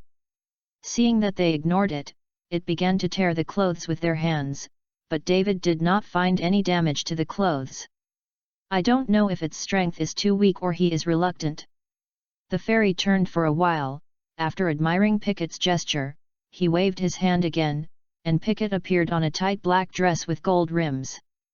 I don't know where they saw it. Pickett looked at the dress on his body with satisfaction, straightened out all the wrinkles, then wrapped David around for a small mirror, and ran aside to admire his new dress. Why don't I give you a name? David said to the fairies. Fairy was overjoyed and flew to David's eyes. Your name is Natalie. David thought for a while, pointing to a fairy with blue wings and said. Your name is Mia. She is the only pink hair in the fairy. Your name is Grace. Grace has a pair of black wings, matched with the dark dress of her choice, looks extremely cold. Your name is Samantha. A fairy with pink and blue wings bent slightly to thank David. Your name is Kami. Kami has short black hair, and when she heard David's words, she turned around in the air handsomely. Your name is Joanna. A fairy in a princess dress bent slightly and bowed a princess to David. Your name is Jessica. David said to the last fairy. She was the liveliest in it. After choosing the name, she immediately flew around David twice and shook his fingers to express her gratitude. From now on we will be called Fairy Girl Group, how do you like this name? David asked. Chapter 9, Rove and David. I prepared my costume and named it, then I should prepare the show and stage for the first performance. David rummaged on the bookshelf for a long time, and pulled out a dusty book from the corner. Clean and new. He swung the spell and chanted it softly. A breeze blows, and the dust on the surface of the book is dispersed, revealing the original appearance of the book. The title of the book on the cover has been blurred, and a word dance can be seen vaguely. In addition, 2/3 of the area is occupied by a picture. It is protected by magic and has not been eroded by time. It can be seen very clearly. Inside is a beautiful young witch standing in the light and dancing. David sat back on the chair with a book, flipped for a long time, and found a simple and beautiful multi-person dance. Can you learn this dance? David put the book on the table and asked the fairies. They gathered together, stood on the pages of the book and looked at them for a while, tried to compare a few actions with the characters in the picture, and then discussed for a while. Then some nodded to David, some gave a princess, and some lightly patted his fingertips to show that they could do it. You are awesome! David said with a smile. Hearing his praise, the fairies became very happy, even the short-haired Kami couldn't help holding up the skirt and turning it around twice. Then you can wear this outfit again during the performance? Just feel wronged and wear normal clothes. The joy of the fairies disappeared, and they flew off the table immediately, far away from David. Their faces were full of unhappiness. I can find more beautiful skirts in the future, of course, provided that you have to listen to me now. David discussed. Fairy thought for a while. Jessica flew down first, and her clothes changed back to the original with a wave of her hand. She also patted David's hand to signal him to say something. Don't worry, my words are as reliable as a swallowtail dog. David assured her, patting his chest. At this time, the other fairies also flew down one after another, returning to their original outfits, but they were all in a low mood. Don't worry, I will definitely find you better dresses in the future. David asked them to stand on his shoulders, then opened the door of the magic space, and found them a secluded and safe place inside. He put the book with dancing on the ground, tapped the corner of the book with his magic wand, and the music corresponding to the picture reverberated in this space. The world of magic is so convenient and wonderful. Then you guys will practice here, okay? I will come to see you later. The fairies clicked, and started to learn the movements in the picture, gently swinging their bodies. David watched for a while, and when he found that there was nothing wrong, he turned and left. He still has the stage to prepare.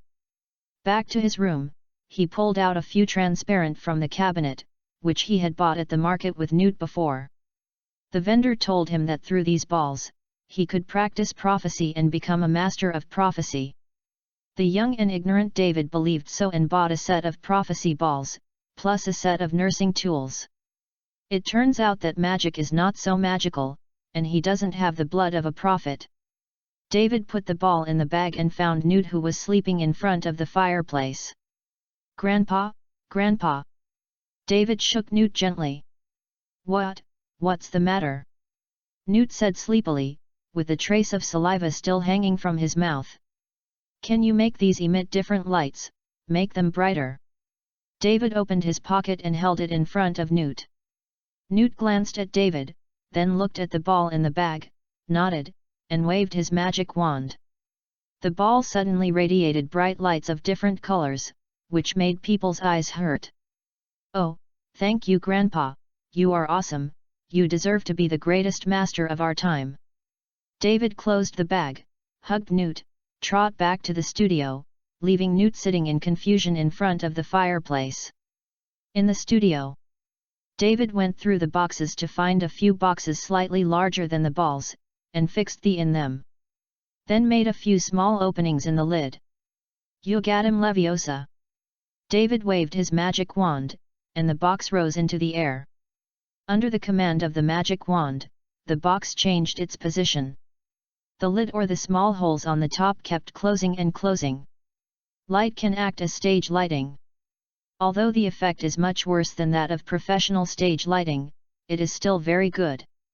Then David found some wooden boards in the studio, spliced them into the shape of a stage, and spread a red carpet on it, wrapped some flowers around, and a simple stage was completed. Since then, all preparations have been completed, and everything is only awaiting the performance on Christmas Day. The day before Christmas. Not long after the sun rose, David slowly opened his eyes and yawned, a little unwilling to get out of the bed. There are a pile of packages at the foot of the bed, which are already flush with the bed. There are a lot of gifts this year. David lifted the quilt with difficulty, put on his jacket, picked up the top box, wrapped it in a thick layer of wrapping paper, sent by Dumbledore, and had his signature on it. After he tore open the wrapping paper, there was a large pile of cockroaches and a small note inside. It says, "David, Merry Christmas. Thank you very much for your suggestion. After I wrote to them, they sent me a pile of cockroaches with new flavors. Of course, this is mainly due to you, so I sent you more than half." David put the candy aside in disgust. "I don't know who else would eat this kind of candy except Dumbledore.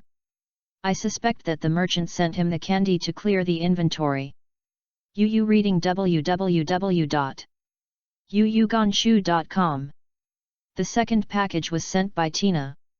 Inside was a sky blue scarf, which she had just finished a few days ago. David wrapped it around his neck, very soft, and pressed tightly to his neck, and immediately his whole body became a lot warmer. The next few packages are all chocolate products. They know David loves to eat them. Professor McGonagall gave him a magic book with her notes. David looked through it for a while and put it aside, ready to learn later. Placed in the corner is a small package. David picked it up and touched it very lightly. He tore the paper package open. Inside was a tooth necklace with a greeting card pressed underneath. David pulled it out and found that it was written by Rove. "Brother, Merry Christmas. These are the teeth replaced by Ukrainian iron belly, how about? Isn't it pretty good? Is your brother nice to you?" The two words brother are also highlighted in the greeting card. David silently made an international friendly gesture towards Rove in the distance. "Someone who was born later than me wanted to be an older brother?" Because everyone didn't know when David was born, the day Newt was picked up was his birthday. Coincidentally, Rove was born the day before, so he always said he was his brother. But David doesn't think so. He thinks that his birth time must be earlier than Rove. It must be a few days before Newt found him, so he is the brother.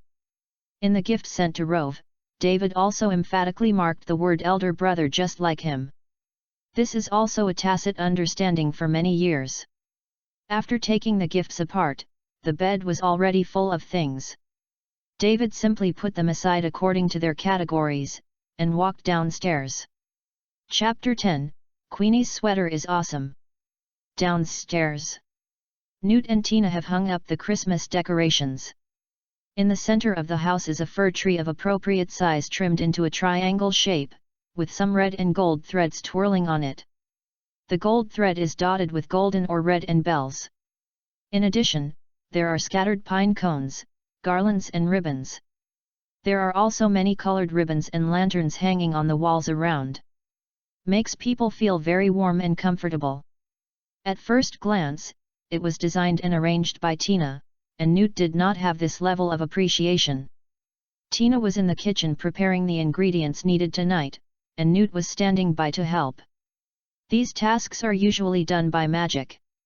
But at Christmas, Tina is very willing to show you her craft, and there will be two very important guests in the evening. After breakfast, David wanted to go to the kitchen to help and do what he could. But Tina was kicked out, let him go to rest, and said that Newt in the kitchen is enough. As a last resort, David can only run into the magic space to check the fairies' preparations. They are going through the last few rehearsals enthusiastically, without the tension of the first stage, just like some old actors who have appeared on stage many times. At dusk, the dining table was full of abundant food. A plump turkey was placed in the center of the dining table. Plates of grilled meat and baked potatoes surrounded its periphery. There were also some snacks crowded in the corners and in the gaps between the plates. They are exuding a tantalizing fragrance, and these are all made by Tina herself. Newt and Tina were dressed in beautiful, neat clothes, smiling, standing in the middle of the house, beside the Christmas tree. The fairies took picket and sat on the Christmas tree, watching all this leisurely. It stands to reason that Picket should stay in the magic space at this time, because Newt will give all the animals in the magic space an extra meal today. But Picket seems to have been unable to get along with other tree guards, always fighting, or a dozen groups, so he spends Christmas outside. If David is not wrong, it should be because Newt has overwhelmed his love and made other tree guards jealous. The three cats and Litzy, also dressed in Christmas clothes, standing aside, greeted the upcoming guests. As the bell rang, there was a pop, and a man and a woman appeared in the room. The man is short and chubby, with a lot of white hair hidden in his black hair, a little wrinkle on his face, and a black beard. He looks vicissitudes of life. He has a big belly, holding a bamboo basket in one hand, covered with a white cloth, exuding the tempting aroma of freshly baked bread. The other hand is holding a blonde woman. She is wearing a set of fashionable clothes. From her face and figure, we can also tell that she is beautiful and charming when she is young, although after a long time of baptism, the whole has lost a lot of agility, but the charm still exists. They are the best friends of Jacob and Queenie, Newt and Tina. Basically, they will come to celebrate every Christmas. The book teaching you to make fashionable women's clothing was also given to Tina by Queenie. I hope she can care about her dress, but unfortunately, she failed. Tina is still wearing the clothes Queenie made for her. Queenie saw Tina immediately let go of her hand holding Jacob, walked over to give Tina a hug, and incidentally spit out her outdated clothes. Newt and Jacob also hugged each other. Waiting for them to express their emotions, David stepped up to say hello, Uncle, Aunt, Merry Christmas. Oh, my dear David, Merry Christmas. Queenie came up, hugged David lightly, and then said, Did you see the Christmas present I gave you? I saw. A trace of helplessness flashed across David's face. Like it? I like it very much. David's voice was inaudible. Then why don't you put it on? There was a trace of dissatisfaction on Queenie's face. The corners of David's mouth twitched, and the thick big sweater came to mind. My dear aunt, have you ever seen a 10-year-old boy wearing a pink sweater? Oh, my lovely David doesn't like the gift his aunt gave him. He hates his aunt. Before David could speak, Queenie said sadly, her mouth slumped and the corners of her eyes hanging. A small tear, a proper acting school. Queenie is a born master of mindfulness and can easily read other people's thoughts. At least David hasn't learned how to resist her detection yet. Okay, Okay, Aunt, I'll change it right away. David's tone was a bit like coaxing a child, and then he pretended to be angry and said, also, you promised me that I would not know my thoughts again. I didn't know your thoughts. Queenie said with a smile. Then you just...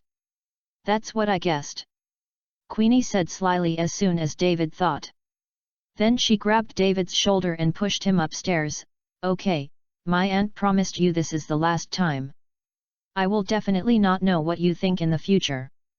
Go upstairs and put on your clothes. Let Auntie take a look.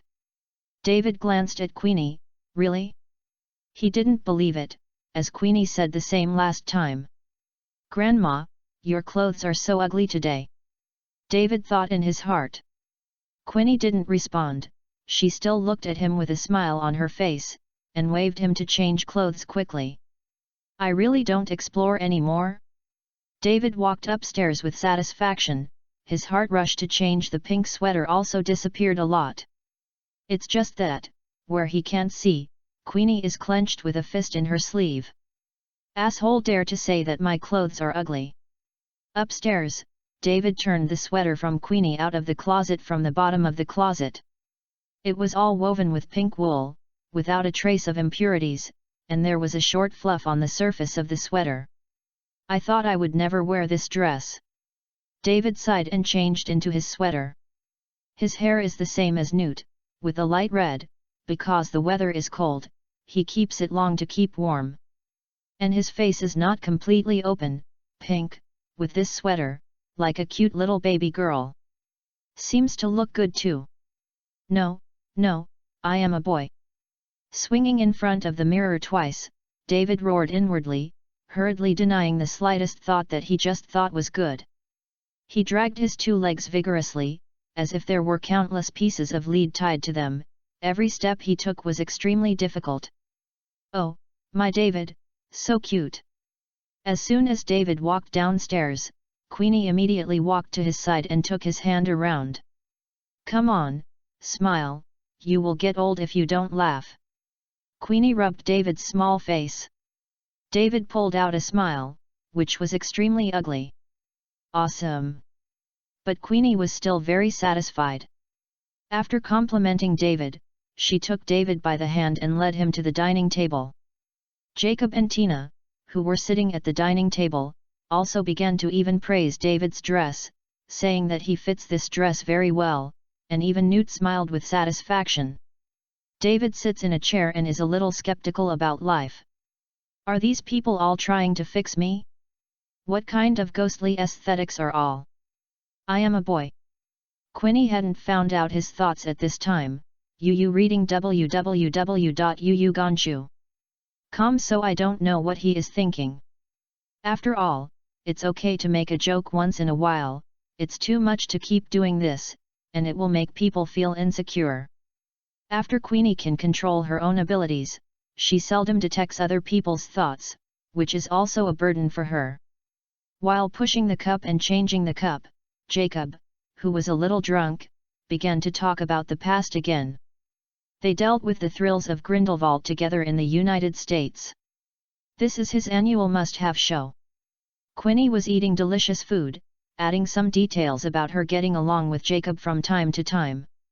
Tina and Newt will also join when Jacob speaks rises, reminiscing about the past. David sat aside, silently eating the turkey and snacks on the table, and only echoed when he was angry and enthusiastic. When they said before, David still found something new and interesting, and he listened with gusto every time. But it's the same every year, listening to the same story, no matter how interesting it is, it will make people feel boring. David is almost able to memorize it. Amidst laughter and laughter, the turkey on the plate gradually showed a lot of bones, and the plate with roasted meat and potatoes was much empty. At this time, everyone had almost eaten, and David even had a few full hiccups. Sat in the chair and rested for a while, everyone got up and started to clean up the leftovers on the table. When it was finished, David moved the sofa to the front of the Christmas tree, and then asked Newt and the others to sit down.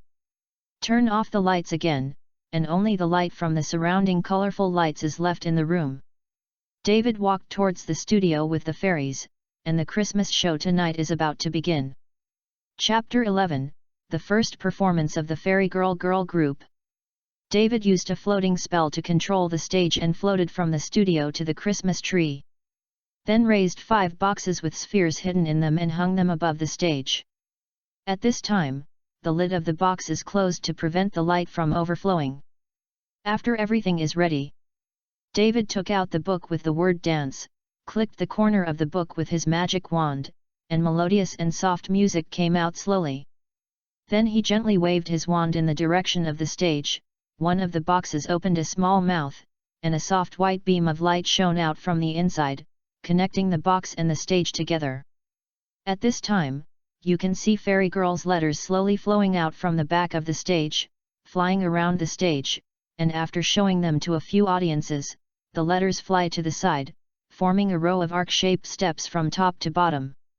The first performance of the Fairy Girl group is starting now. First of all, we have invited our member Natalie. Our dear captain, you can always rely on her in this team. David stood aside and said passionately. Natalie, wearing a sky blue dance skirt, flew out from the side, stepped on the F letter, and then stepped on each letter and walked slowly down. Hobby squatted in front of the stage, meowing desperately, cheering for his friends. David raised his hand and waved to it, motioned for it to be quiet, and then continued. Grace. Our most mysterious goddess, be careful, don't keep staring at her, her beauty will make you fall into it accidentally. Grace, in a long black dress, walked gracefully onto the stage and bowed slightly to everyone. Mia. I once interviewed 100 wizards, 99 of them said she was the cutest fairy in the world. Then David lowered his voice, speak quietly, the remaining one seems to have just been caught. People cast an eye disease curse. Mia wears a warm-colored long skirt with her pink hair, just like a doll that just walked out of Disneyland. After she walked on the stage, she gave everyone a love. Next is Kami. Oh, look how handsome she is. Kami's skirt is the most slim-fitting.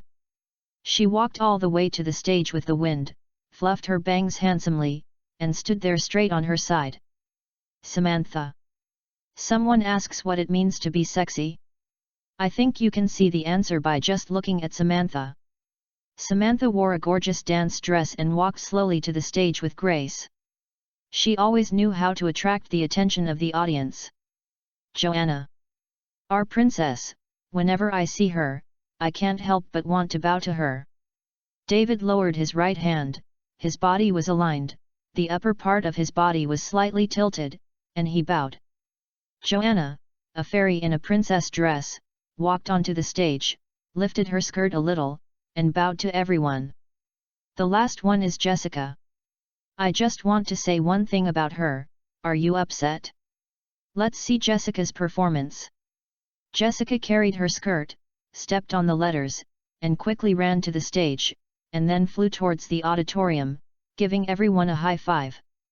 After members played, Fairy Girl's letters slowly retreated to the back of the stage and hung there as a background wall. Waiting for Tina and the others to applaud, David went on to say, next, please enjoy the performance brought by the Fairy Girl group. I hope you like it. As soon as S voice fell, the white light dimmed. David turned to another page of the book and began to play the dance music practiced by the fairies. The lights came on again, and the fairies stood in their respective positions, and began to dance with the music, cooperate with each other, flying up and down, and the dancing skirts were constantly flicking in the air with their movements. David stood by, changing the stage lights according to the music. After a while, the dance music became agitated. David waved his magic wand, and the petals stuck to the stage fell off the branches and floated to the center of the stage. The fairies slowly flew up, changing the stage to the petals, and continued to finish the rest of the dance. At the final stage, the fairies suddenly stopped moving and flew towards the Christmas tree uniformly. David is a little confused. What's happening? There was no such thing when rehearsing. Just when he was about to check it out, the fairy flew back again. They formed a circle, and there seemed to be something hidden in the middle. They flew to a larger petal, and then immediately spread out to reveal what they were hiding. Oh! It's Pickett, can he dance? David looked expectant and clapped loudly at Pickett as a sign of encouragement. Newt was even more excited, and he stood up and called for Pickett. If he was given 2 more light sticks, it would be the same as a large-scale star-chasing scene. The magic book kept shaking, singing the last few notes loudly, and the music became more cheerful. Pickett tried his best to position his limbs, barely keeping up with the beat, and he could see that he had put a lot of effort before. After a while, the music stopped, and the fairies and Pickett bowed and thanked everyone, panting. After, the petals returned to the periphery of the stage, and the fairy girl letters flew out from the back with various colors. After the fairy and Pickett sat on it, they flew to the Christmas tree. At this time, all the lights on the dance were turned off, and the performance was over. David turned on the light in the room again and walked to Tina's side. "Grandma, how about it? Do you like it?" "Well, I like it. I didn't expect them to dance so well. How did you think of it?" Tina said with a smile, and then glanced at Newt aside. Newt was praising Pickett to Jacob in a glorious manner, spitting wildly. Jacob secretly wiped the drool from his face when Newt was not paying attention. Newt was so excited. "I originally wanted to perform by myself, but unfortunately, after thinking about it for a long time, I didn't realize that I had any talents that could be used for acting." David shrugged, and then said, "So I thought of them. Are they wearing clothes I designed?" Queenie pulled David's sleeve aside. "Yes, my dear aunt, how about it, do they look good in dress? And they changed by themselves.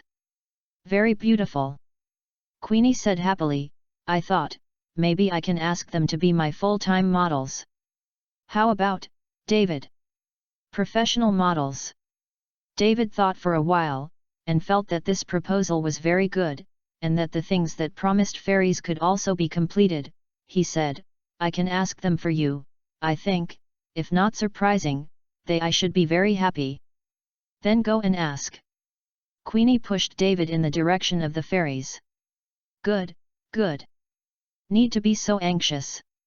They can't go. Yu reading www.yuyugonshu.com. David walked helplessly to the Christmas tree. The fairies were still there repeating the dance movements just now, seemingly unfinished.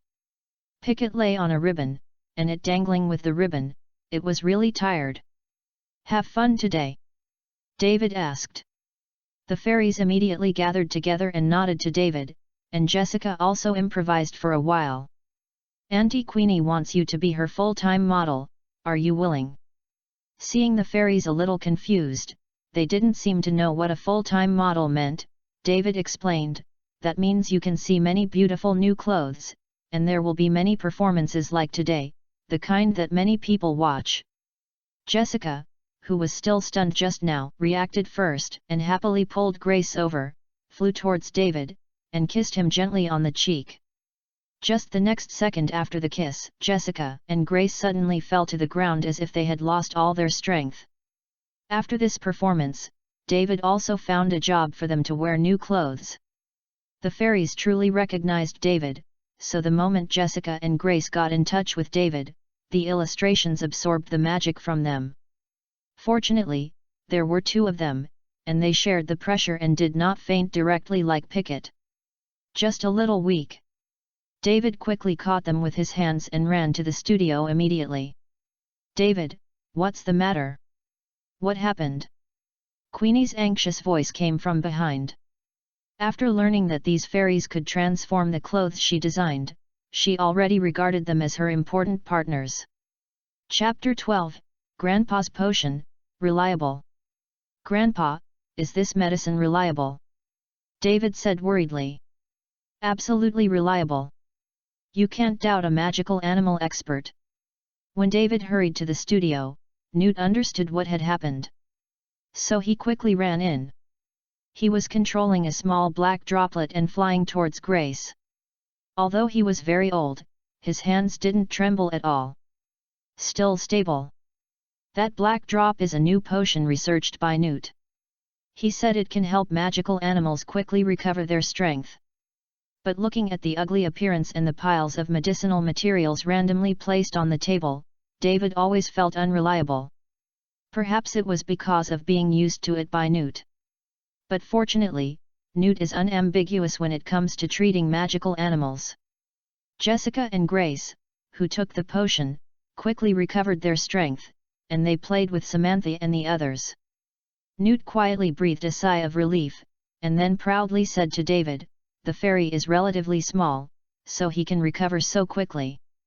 If the body is a little larger, such as the invisible beast, it will not have such a good effect," and he raised a test tube containing a black drug on the table to David, and then said, "This drug can't be taken directly to the magical beast, otherwise it will lead to the occurrence of hypertonic phenomena, causing the magical beasts to be continuously excited and unable to sleep.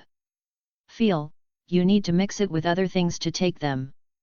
For example, I just mixed some honey in it to reduce the concentration of the medicine." Newt put down the test tube, picked up the honey jar on the side and shook it to David. David nodded, indicating that he understood. "Where's the formula for the potion, Grandpa?" David asked. "The potion formula?" Newt smiled and looked at David and said, "Then it depends on my mood.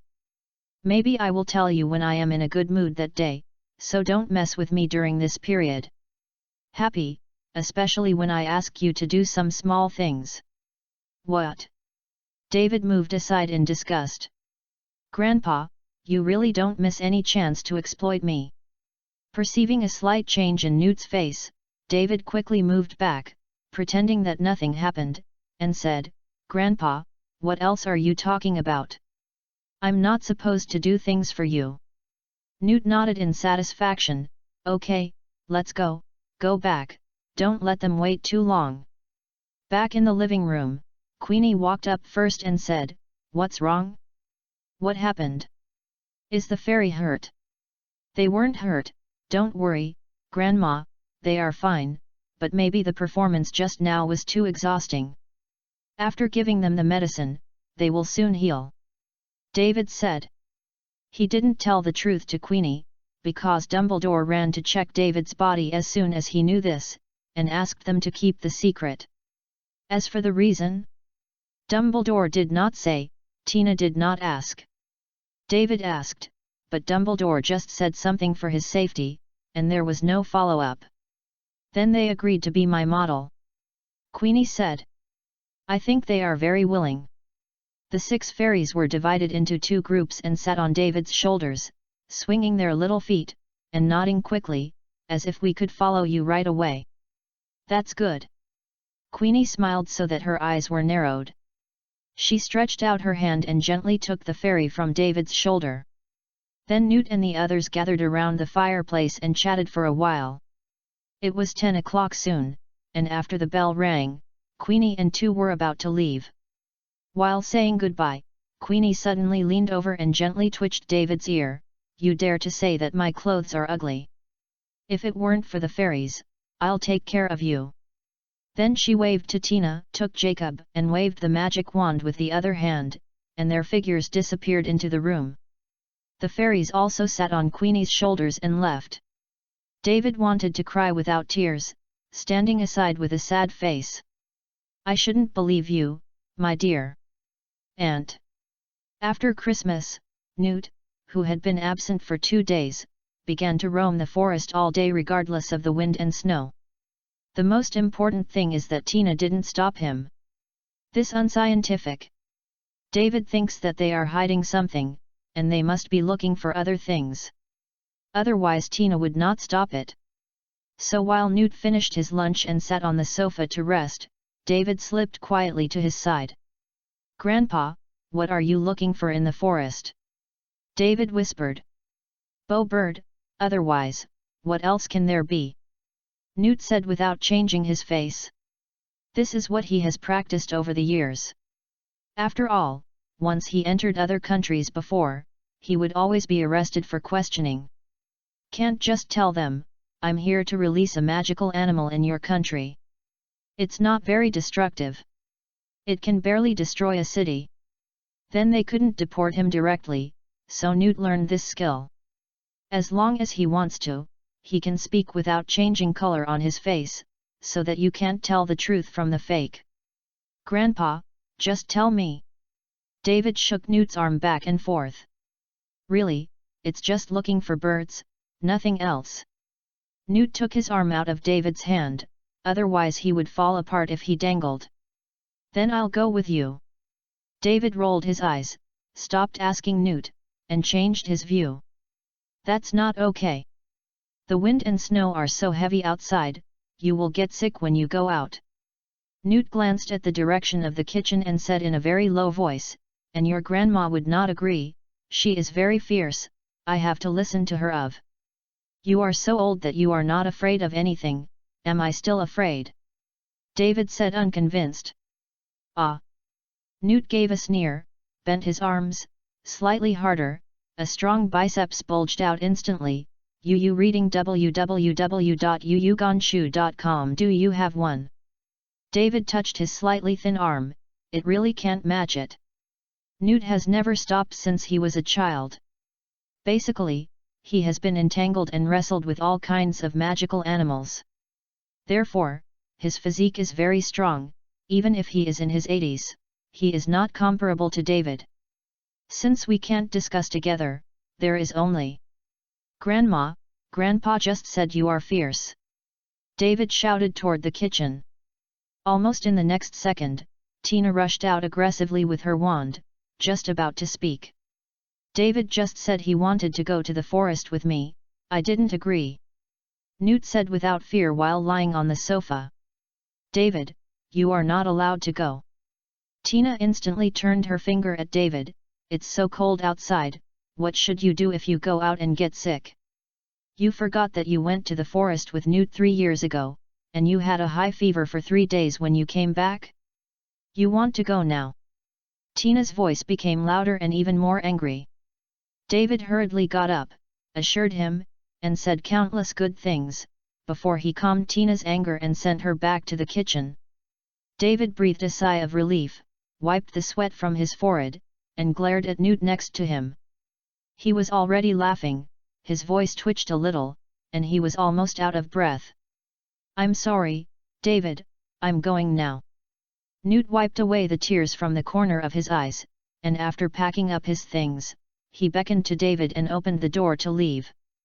After a while, the door suddenly opened again, Newt poked his head in, raised an eyebrow triumphantly at David, and then left completely. David gritted his teeth and looked at the direction Newt was leaving. You are too much, Grandpa. Chapter 13, What is Newt looking for? David is lying in a chair with a book in his hand, he is hiding in front of his face, as if he is studying hard. But if someone can take a closer look at this time, they will know that these are all illusions. His eyes are not reading at all, but they are covering Tina, who has been busy in the observation hall. After a while, Tina finished packing the things in the hall and started walking upstairs.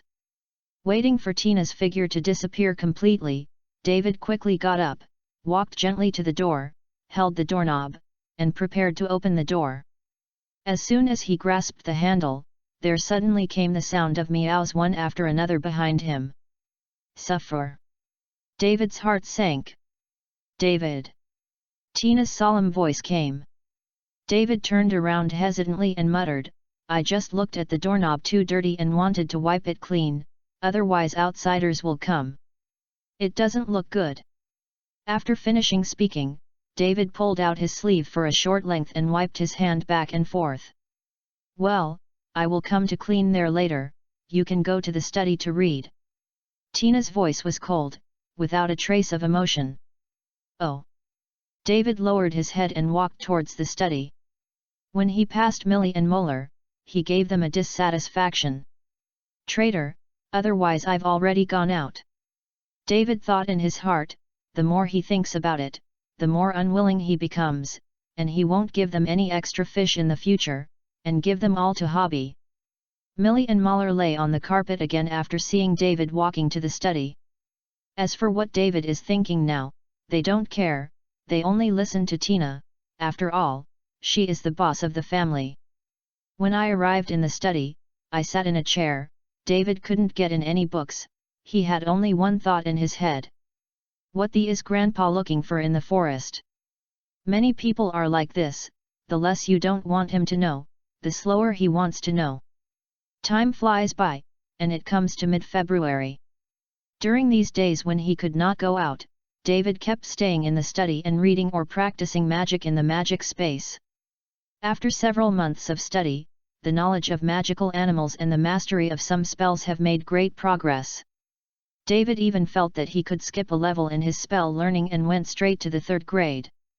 He just didn't know if Hogwarts had such an operation.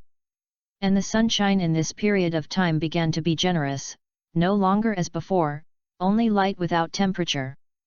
Now David doesn't shake much when he gets up. Oh, by the way, his heating magic is still out. Asked, that is Newt forgot again. Newt still goes out early and returns late every day.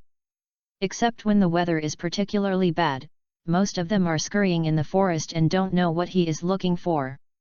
Sometimes when he comes back, he will sit on the sofa and think about it for a long time, sometimes he looks stunned. Seriously, David didn't dare to talk to him at that time. Newt's angry look is still terrible, but fortunately he rarely gets angry, at least he has never been angry with David. The only few times were when Newt met someone who killed a magical animal.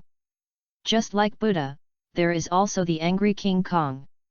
Newt has never had a good temper when he treats bad people. Later when Newt was in a good mood, David asked him a few more times, but he was fooled. So until now, David doesn't know what Newt is looking for. David lay on the windowsill and looked out for a while. Most of the snowflakes were in the sun, and most of them had melted, making the ground wet. Now, grandparents will never stop me from going out. After thinking about it, David walked to the dining table and sat next to Newt. Grandpa, can I go out with you later? David whispered. Newt was taken aback, and just about to refuse. Tina commanded the plate to fall on the table and said, "Take him. David hasn't been out for several months, and you haven't found it for so long. They should have already found it. You left or you thought it wrong." Newt thought for a while, and said, "That's okay, David, the old rules, you have to listen to me along the way, you are not allowed to run or touch." David nodded obediently. Running and touching with Newt would kill people. This is the experience he summed up with his life. That time when he saw a very beautiful colorful bird outside the bushes, he involuntarily followed him for a few steps, wanting to take a closer look at the bird. As a result, as soon as he approached, he saw a huge snake head attacking his head with his mouth open. If it weren't for Newt's quick response, he pulled David away, otherwise he could go directly to the Headless Hunter team and play a horseback show, or maybe he could go to Hogwarts to show off to Nick. Later, Newt told David that the little bird was the tail of the big snake and was used to attract ignorant prey like him. Nature is really sinister. Since then, when going out, David will do whatever Newt says, never resisting, after all, they are professional. After eating and resting for a while, Newt took David out the door, and then he took David's hand, apparition. After his body was twisted for a while, David appeared on the root system of a big tree surrounded by 3 people. He looked at the surrounding trees, which were lush and lush, blocking most of the sun, and adding the constant dripping snow water, it appeared gloomy and cold. David held the big tree slowly for a while, a drop of snow dripped onto his neck and quickly slid off his back. The cold feeling instantly made him sober up, and the sequelae of phantom transition were all healed. "Why do you still do this now? Most people don't get used to it just a few times." Newt took out a raincoat from his bag and handed it to David, looking at his uncomfortable look a little puzzled. "You mean adult wizards, right?" David rolled his eyes. "Phantom migration is very dangerous, most people use it carefully, let alone bring a little wizard." Only Dumbledore, Newt, and other phantom migrant masters would use it as a driving tool. And they were still carrying the little wizard. Oh, that's right. Newt said in hindsight, and slowly began to observe everything around him. After David put on the raincoat, he saw Newt lying on the ground, sniffing the ground vigorously. After he got up, David approached and said, "Grandpa, have you found it?" New Feature nodded, walked in one direction, recruited and signaled David to follow. The forest that is not easy to walk usually becomes more difficult to walk under the infiltration of snow water, and every place becomes extremely slippery. David is careful not to take a step to prevent slipping. So the speed of travel is extremely slow. Newt has to stop and wait for him after walking a few steps. After walking for a while, Newt stopped in front, squatted down, and looked at what was at the root of the tree. When David approached, he found some dark green feathers. Some of them were bright, some were tangled in leaves or dirt, which were vague. I could hardly see the original appearance. "These are the feathers of Bow Bird?"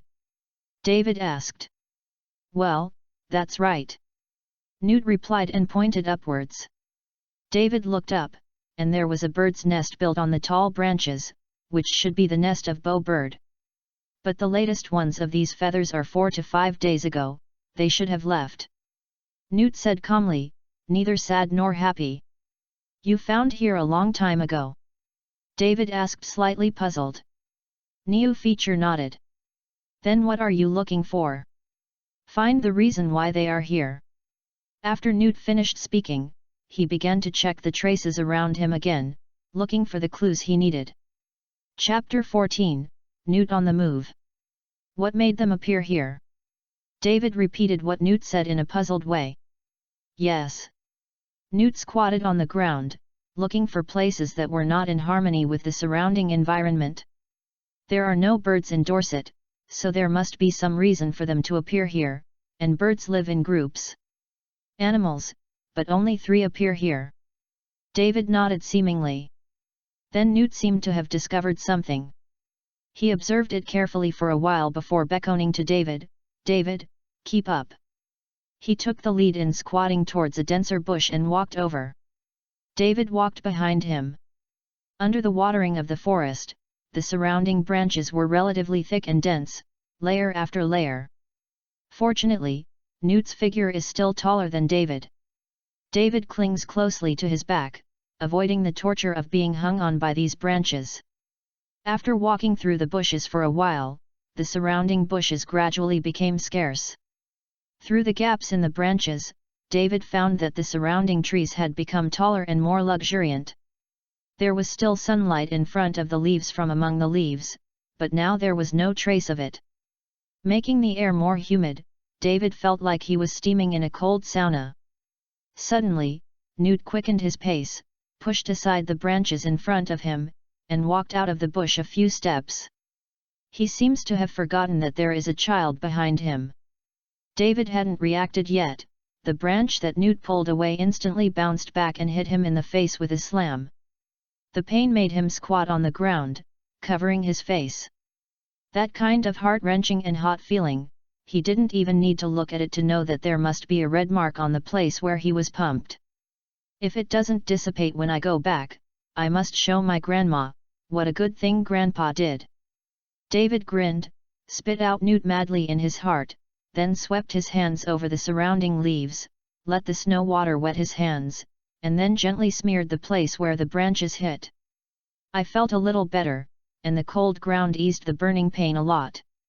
He slashed away the surrounding branches and hurried to Newt's position with difficulty.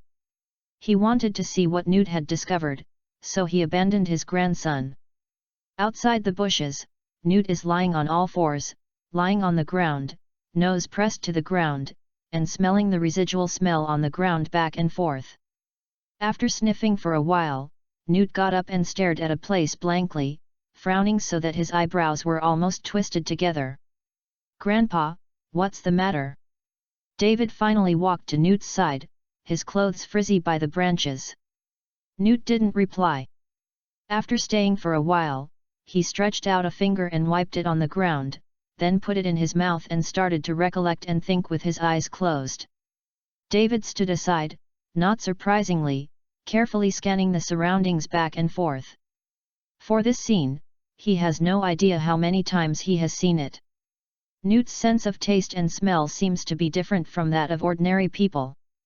He can separate the odors that belong only to magical animals among the many scents in nature, and he can be precise to which one. This may be the charm of the fantastic beast master. And when he did that, it meant that there was probably a magical animal nearby. Sure enough, after the aftertaste, Newt got up and made a silent motion toward David, and walked carefully to the side. After walking about 100 to 200 meters, David suddenly saw something under the roots of a thick arched tree not far away. It was a pity that it was too far apart and the light was not good, so he could see it. Not very clear. He raised his foot and walked forward a few steps, trying to see more clearly. But Newt pulled him back again, pointed him in the direction of the creature, pointed David again, and shook his head twice, meaning that the creature was too dangerous for you to pass. He helped David to a slightly level place, protected by a stone in front of him, and he could either guard or run. Then he compared sign language again, opened his mouth and said silently to David, "Just stay here, don't move." David nodded repeatedly to show that he knew. After setting up David, Newt took out a small bottle with some transparent liquid in it. He opened the cap of the bottle, and after spinning around his body, he put the bottle back in the bag. After, he walked towards the fuzzy figure lightly. As he approached, the figure stood up suddenly, on all fours, staring at Newt, looking a bit towards the lion from a distance. Sweat wetted David's palm, his whole heart touched his throat, and the atmosphere did not dare to pant, for fear of disturbing it. Although Newt knows all kinds of animals well, it does not mean that he will not make mistakes or get hurt. Just say one thing, Newt. He is a VIP at the St. Mungo's Hospital for Magical Injuries, and he is the kind that is specially received. You can know how many times Newt has been injured by magical animals. Newt stood there for a while, and saw that the figure was no longer moving. He bent down, propped his hands on the ground, lay on the ground, tried to lower his posture, and screamed strangely, like a lion roar, "But there is a little sheep sound again?" Grandpa was surrendering to that animal, and he did the same last time. It's just that call, I don't seem to have heard it before. Whose is it? Looking at this scene in front of him, David thought in his heart. The animals under the roots of the tree let go of their vigilance a bit, they are not as nervous as they were just now, nor are they staring at Newt all the time. Seeing this Newt lying on the ground, he slowly moved over. When he was almost above the root of the tree, the animal suddenly jumped out of the root of the tree and reached the top of the tree root. The light is much better in that position, which makes David see more clearly. Should be a lion. Reading www.uuganshu.com is still a male lion, with a long brown mane around his head. Looking at it from the front, he kind of thinks of a melon seed. But its tail seems to be much thicker than a normal lion. And I was seriously injured. Looked at the creature that staggered towards Newt. David frowned slightly, he was still uncertain about the origin of the animal. The animal kept sniffing on Newt, and finally confirmed his identity. Several times, he even touched Newt's neck directly. David couldn't help but clenched his fists, his heart pounding, and kept praying for Newt, for fear that the animal might bite him. It's also because David's prayer has come into effect, or Newt's medicine is more powerful. The animal returned to the root of the tree after smelling Newt. It was obvious that Newt's body relaxed immediately. He stood up with one hand and leaned against the tree beside him, and took a few silent breaths. David also slowed down together. Every time Newt caught the magical animal, it was so exciting. In this way, he estimated that even if Voldemort suddenly appeared in front of him, his heart would stop. After taking a break, Newt slid to the bottom of the tree and fiddled with it for a while. David heard a shout, "David, get the magic carpet!" David immediately released the magic carpet, controlled it to fly over, and did not dare to approach it together. A few minutes later, Newt crawled out of the roots of the tree and patted the dust and dirt on his body. As a result, the more he patted, the more dirty he was. On the contrary, there were a few large handprints in the undirty areas. Only then did he react, took out his wand and waved it, and his clothes became clean again. After Newt came over, David stared at the creature on the magic carpet in disbelief, seeming to be frightened. Chapter 15, Lion? Sheep? Fire Dragon? Newt had injected sleeping pills on the creature, and it was lying on the magic carpet without any response. On its neck hangs an iron chain that can barely be gripped with one hand. The break is rough, like it has been pulled or broken. Has many wounds on his body, which have become pus and black, and there is an unbearable smell, and there are even worms in a few wounds.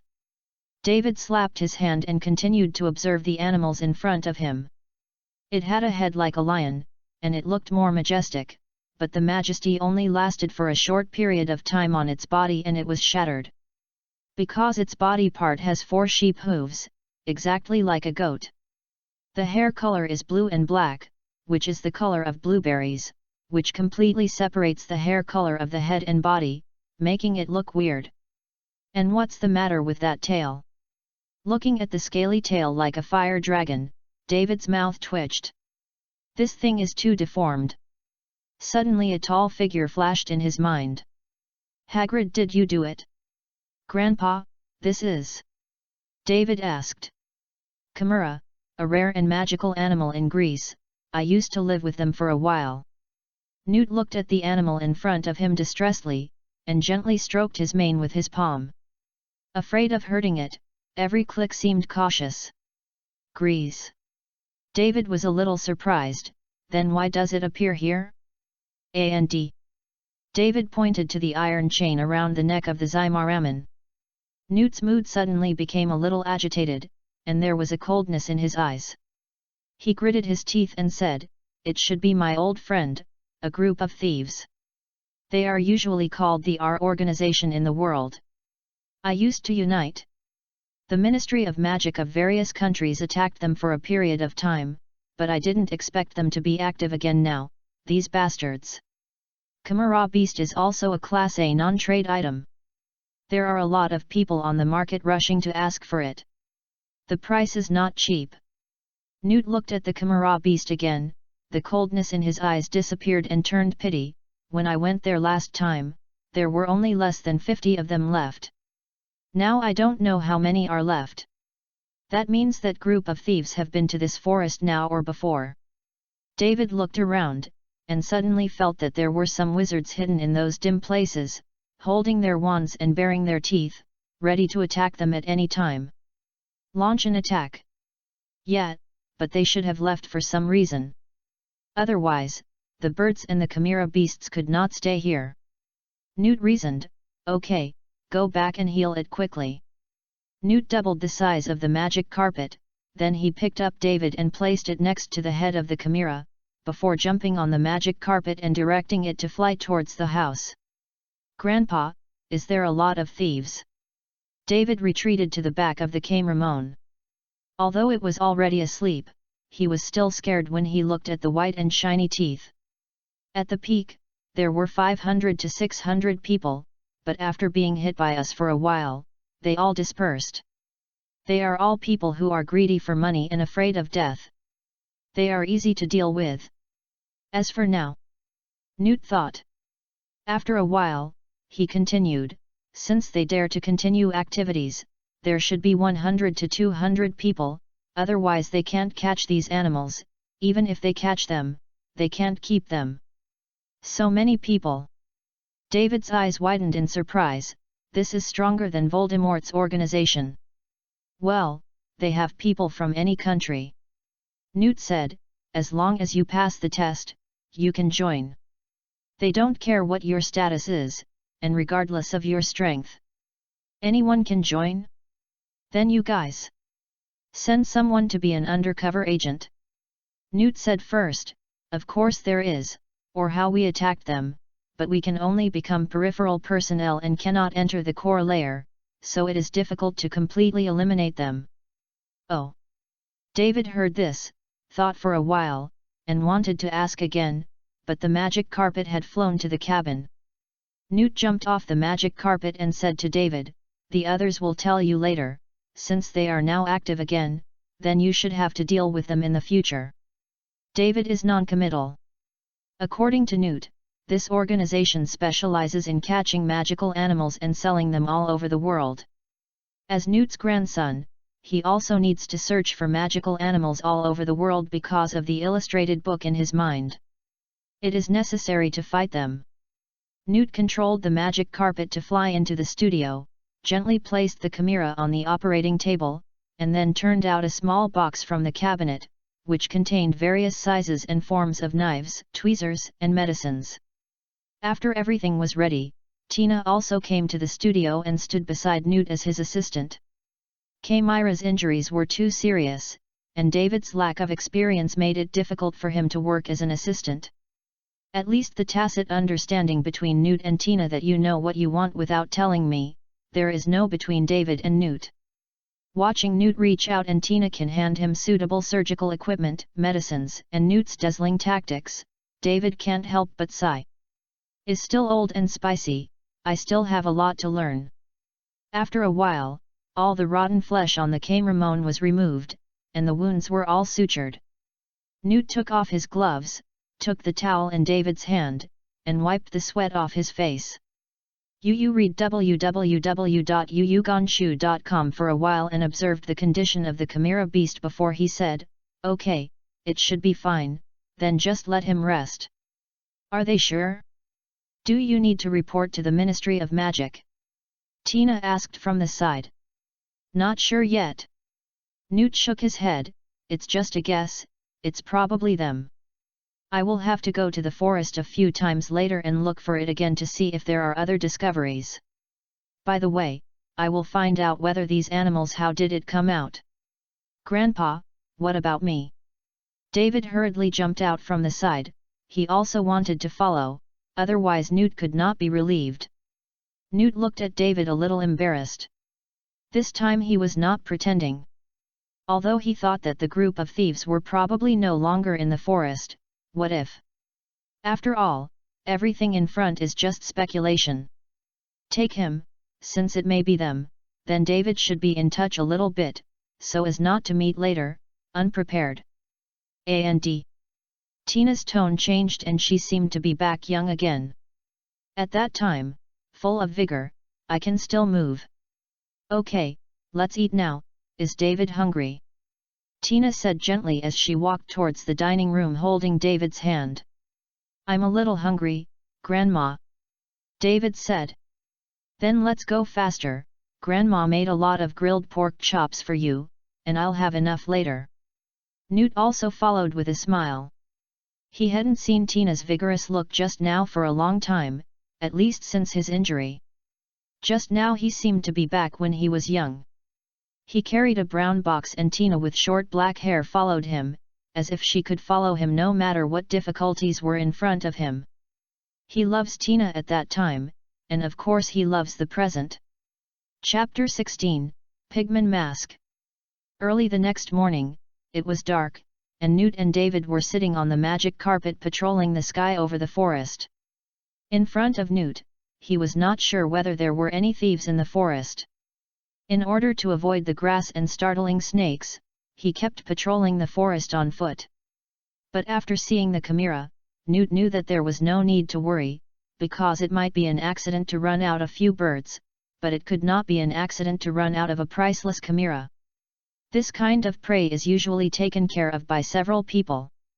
And now that they ran out, it means that something happened to them, at least it has been exposed, and those timid guys must have evacuated. So they also dared to ride the magic carpet to patrol, otherwise the efficiency of only relying on their feet would be too slow. David leaned listlessly on Newt's back, spinning a wand in his hand boredly. At the beginning, he was still energetic, but looking at the forest below him, it was a verdant green at first glance, and it was still a verdant green at a glance, without a trace of change, it will inevitably make people faint after a long time sleepy. I don't know how long they have been flying. David only remembers that they flew over several lakes along the way. There were more trees under them that needed a few people to enclose, and the calls of birds and beasts in the forest also changed from occasional to continuous, one after another. Suddenly, Newt shook David and said in surprise, "Dave, look at it, we should be there." David shakes all over, wakes up quickly, and looks in the direction Newt is pointing. I saw a sudden vacancy in the forest, which was particularly conspicuous against the tall surroundings. Newt lowered the magic carpet, landed on the side of the clearing, and began to look around. David also followed Newt, turning around the clearing, surrounded by wooden piles. The thick timbers that were cut down are piled around the open space, forming a circle. Looking through the gap, you can see the remains of some tents, which seem to have been destroyed by fire. They should have been attacked, otherwise these tents will not be burned, they are not cheap.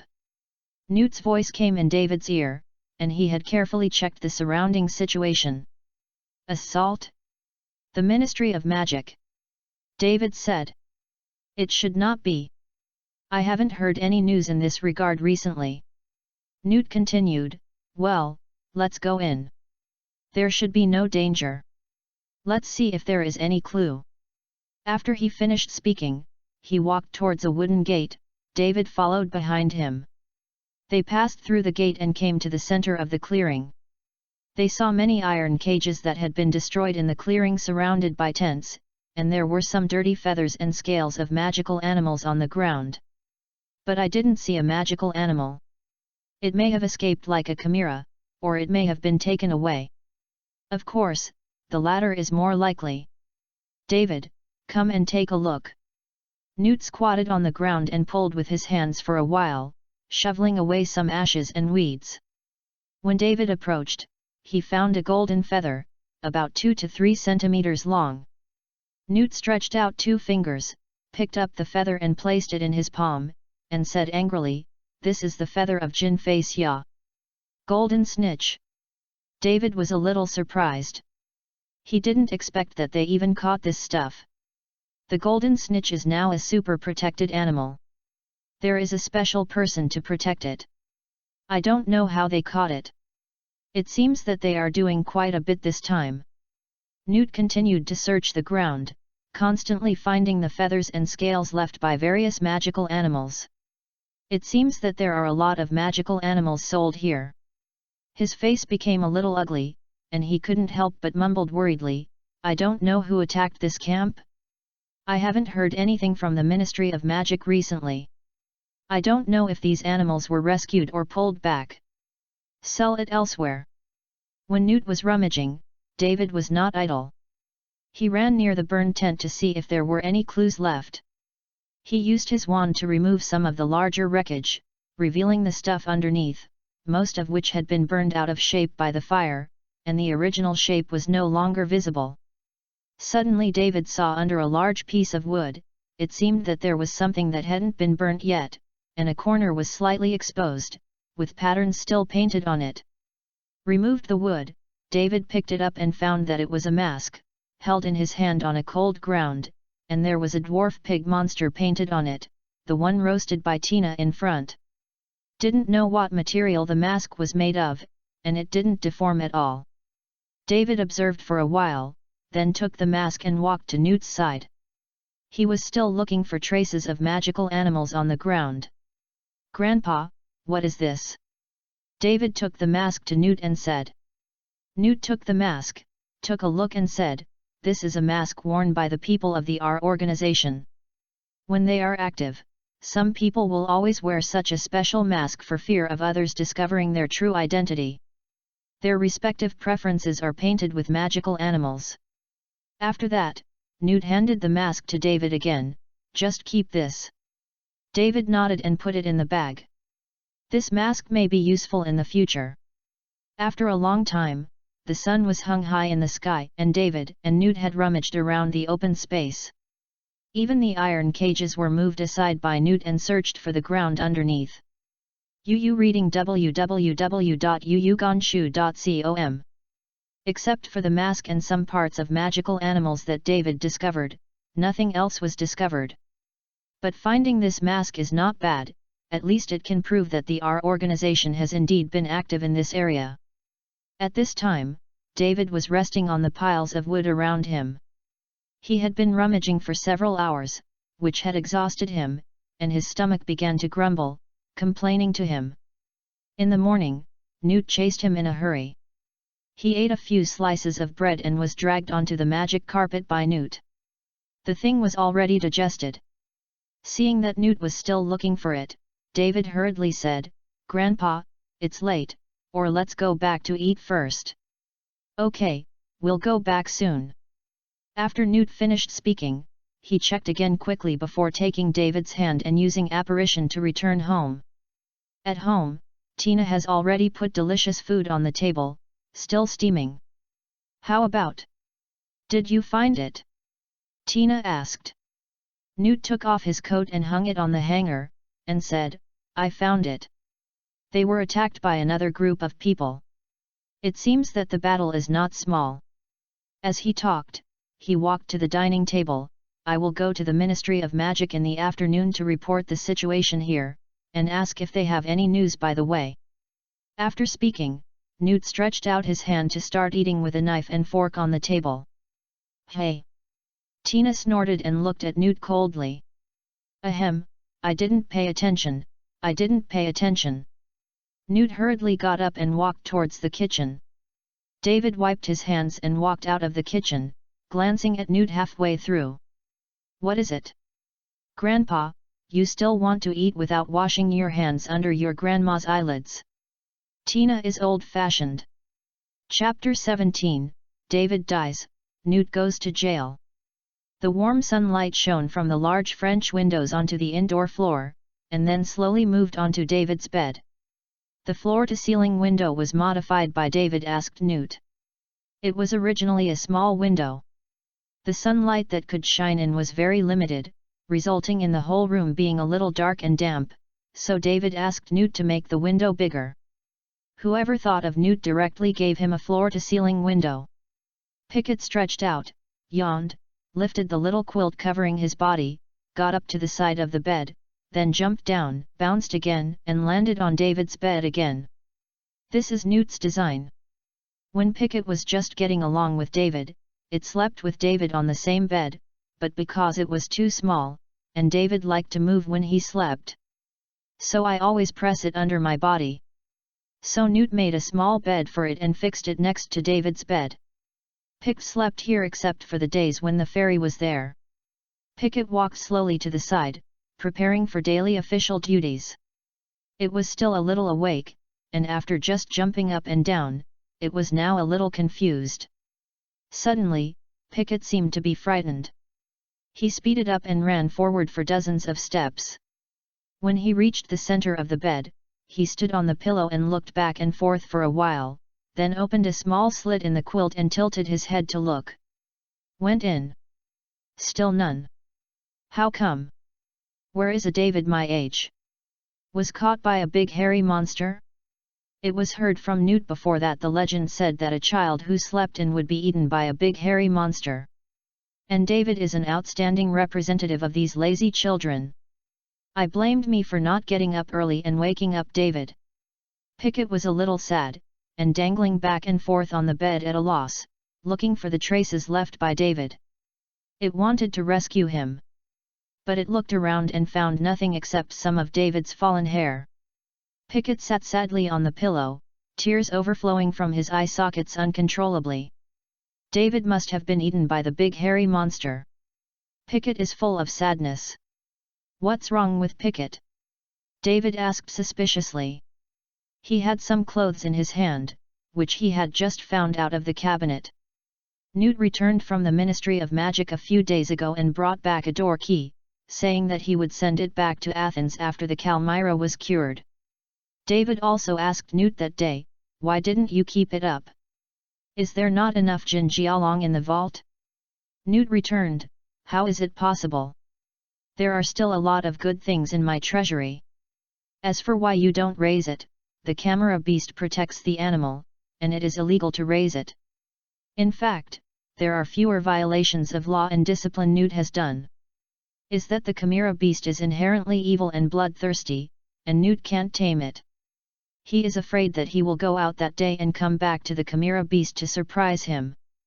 At dinner yesterday, Newt told Davik Myra's injury that the beast's injury was completely healed, and they would set off for Athens today, and by the way, take a trip to Athens for a few days to relax. So today David got up early in the morning. He didn't call him when he saw that Pickett was sleeping soundly. When he found the clothes in the cabinet, he got up and saw Pickett sitting on his pillow unloved. And it seems to be crying. It was as if he was dead. So David hurriedly interrupted Pickett's convulsion. Hearing David's voice, Pickett raised his head suddenly, rounded his two small brown eyes, and confirmed that it was not an illusion. Then he jumped up, cheered, and rushed towards David. Seeing Pickett suddenly become happy, and running towards him quickly, David felt very strange and hurriedly reached out his hand to it. Pickett grabbed David's fingertips, swung it up to his palm, and then followed David's arm up to David's shoulder, and then hugged David's shoulder. On the neck, he gave him a kiss. "What happened to Pickett?" David asked. But Pickett ignored David at all. It slipped from David's shoulder and into his chest pocket, and he kept urging David to go downstairs quickly. David is also very helpless about this, and people who stay with Newt for a long time are weird. He put the clothes he found into the deformed lizard skin bag, and then walked downstairs. Downstairs, Newt and Tina are ready. Tina is wearing a beautiful new dress, which Queenie sent her not long ago. Newt wears a clean black coat outside and a yellow vest underneath. He seems to be wearing this style of clothes back and forth. David is almost tired of looking at it, but Newt likes this style. He never wears the new clothes Queenie gave him. Newt digs out a door key, greets Tina and David to go over. "Is this the door key?" Looking at the things in Newt's hand, David was a little disappointed. He thought the door key was a relatively high-end thing. After all, it was a magic item that could be directly transmitted to a long distance. For example, a golden key, when a person holds it and casts a spell, a door will appear in the room out of thin air, through which you can reach the destination in an instant. I didn't expect it to be a tattered shoe with a lot of spider silk entangled in it, and I don't know if its owner has an odorous foot. "Are you ready?"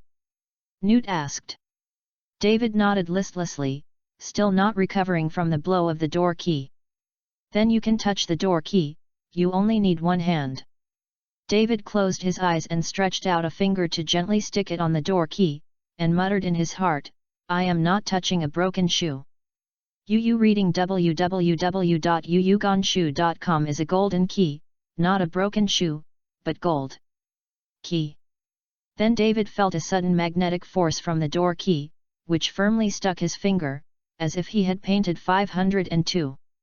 Then there seemed to be a hook flying over his belly button, a huge force surged, David's belly suddenly leaned forward, his feet were off the ground, and he flew up, and the sound of the huge wind kept in his ears.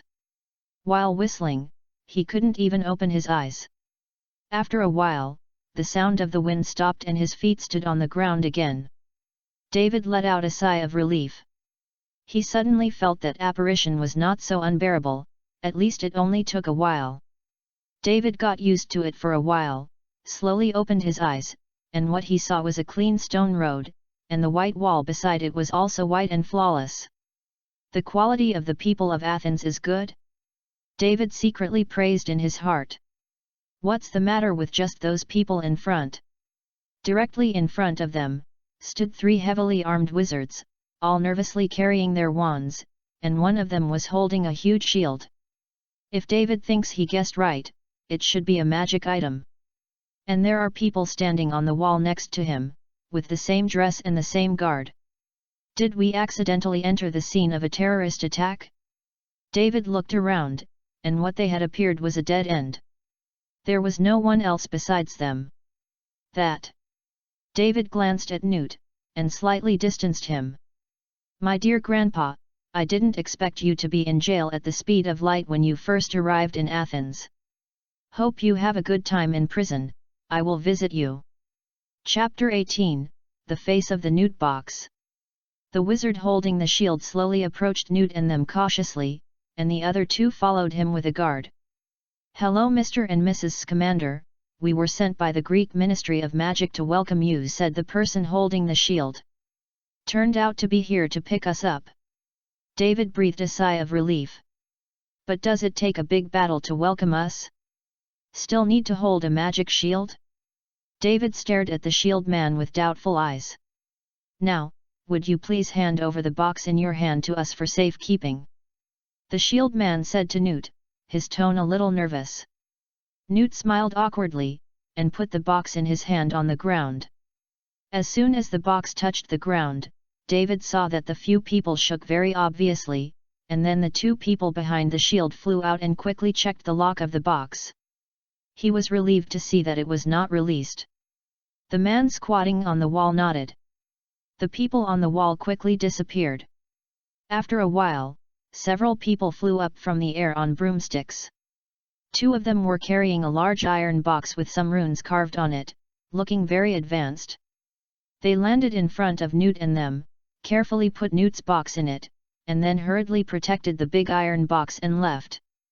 Such a big battle is just for Newt's box? David is a little hard to understand. At this time, Newt had only the shield man left in front of them. When he waved his wand, the shield he held in his hand shrank quickly and turned into an armband, which was attached to his arm. David's eyes lit up, thinking silently in his heart how to get one. Everyone welcomes you to Athens very much. My name is Pythagoras. You can also call me God. I am the minister of the Greek Ministry of Magical Animals. After Newt's box left, the shield man, oh no, Gallus relaxed in an instant. With a bright smile on his face, he said gently, I hope you can forgive us for our rude behavior just now. It's okay, it's okay. It's not a big deal. Newt said generously, his look and tone showing that he was used to such things a long time ago. Next, I will take all the distinguished guests to the Ministry of Magic, do the entry registration, and then release the Chimera beast. You can play freely in Athens. Gallus said with a smile, and took out a golden key, exactly the same as the door key in David's imagination. It turns out that the door key is not ugly, but the British Ministry of Magic is too poor. David is a bit disgusted. Is it too late for me to join the Greek Ministry of Magic now? But although the door key has become more beautiful, its use experience has not improved a little. It is all tugging at the belly button, and the wind is whistling in the ear. Okay, you can open your eyes. The whirring wind stopped, and a gentle voice from grass came from David's ear. He slowly opened his eyes and found that they were on a pile of rocks, with only a winding passage behind him, and the rest were steep cliffs. In front of him, there stood many huge stone pillars made of huge white limestone, forming a long directional shape, like a palace, but it was already dilapidated. There are still many remnants around the stone pillars, with many exquisite patterns carved on them. Although these buildings have been dilapidated on the whole, the solemnity of the past can still be felt from these remnants. Where is Grandma? David asked. This is the Acropolis of Athens, the old ancient Greek temple. Tina sighed, a trace of regret appeared in her eyes. The Greek Ministry of Magic is also located here. That. David took a careful look at Garath, and said in a low voice, then why don't they repair this place? Wouldn't the tatters affect their international image? Although the entrance of the British Ministry of Magic is only some tattered phone booths, the surroundings of those phone booths are good at any rate. But the Greek Ministry of Magic is directly in a pile of ruins. David suddenly didn't want to join the Greek Ministry of Magic. The buildings here were all destroyed during the war. In the old days, this is the most prosperous place in Athens. Although David's voice was very small, Gallus heard it, as the minister of the Greek Magical Animal Protection Department. There will always be something extraordinary. He explained David's question.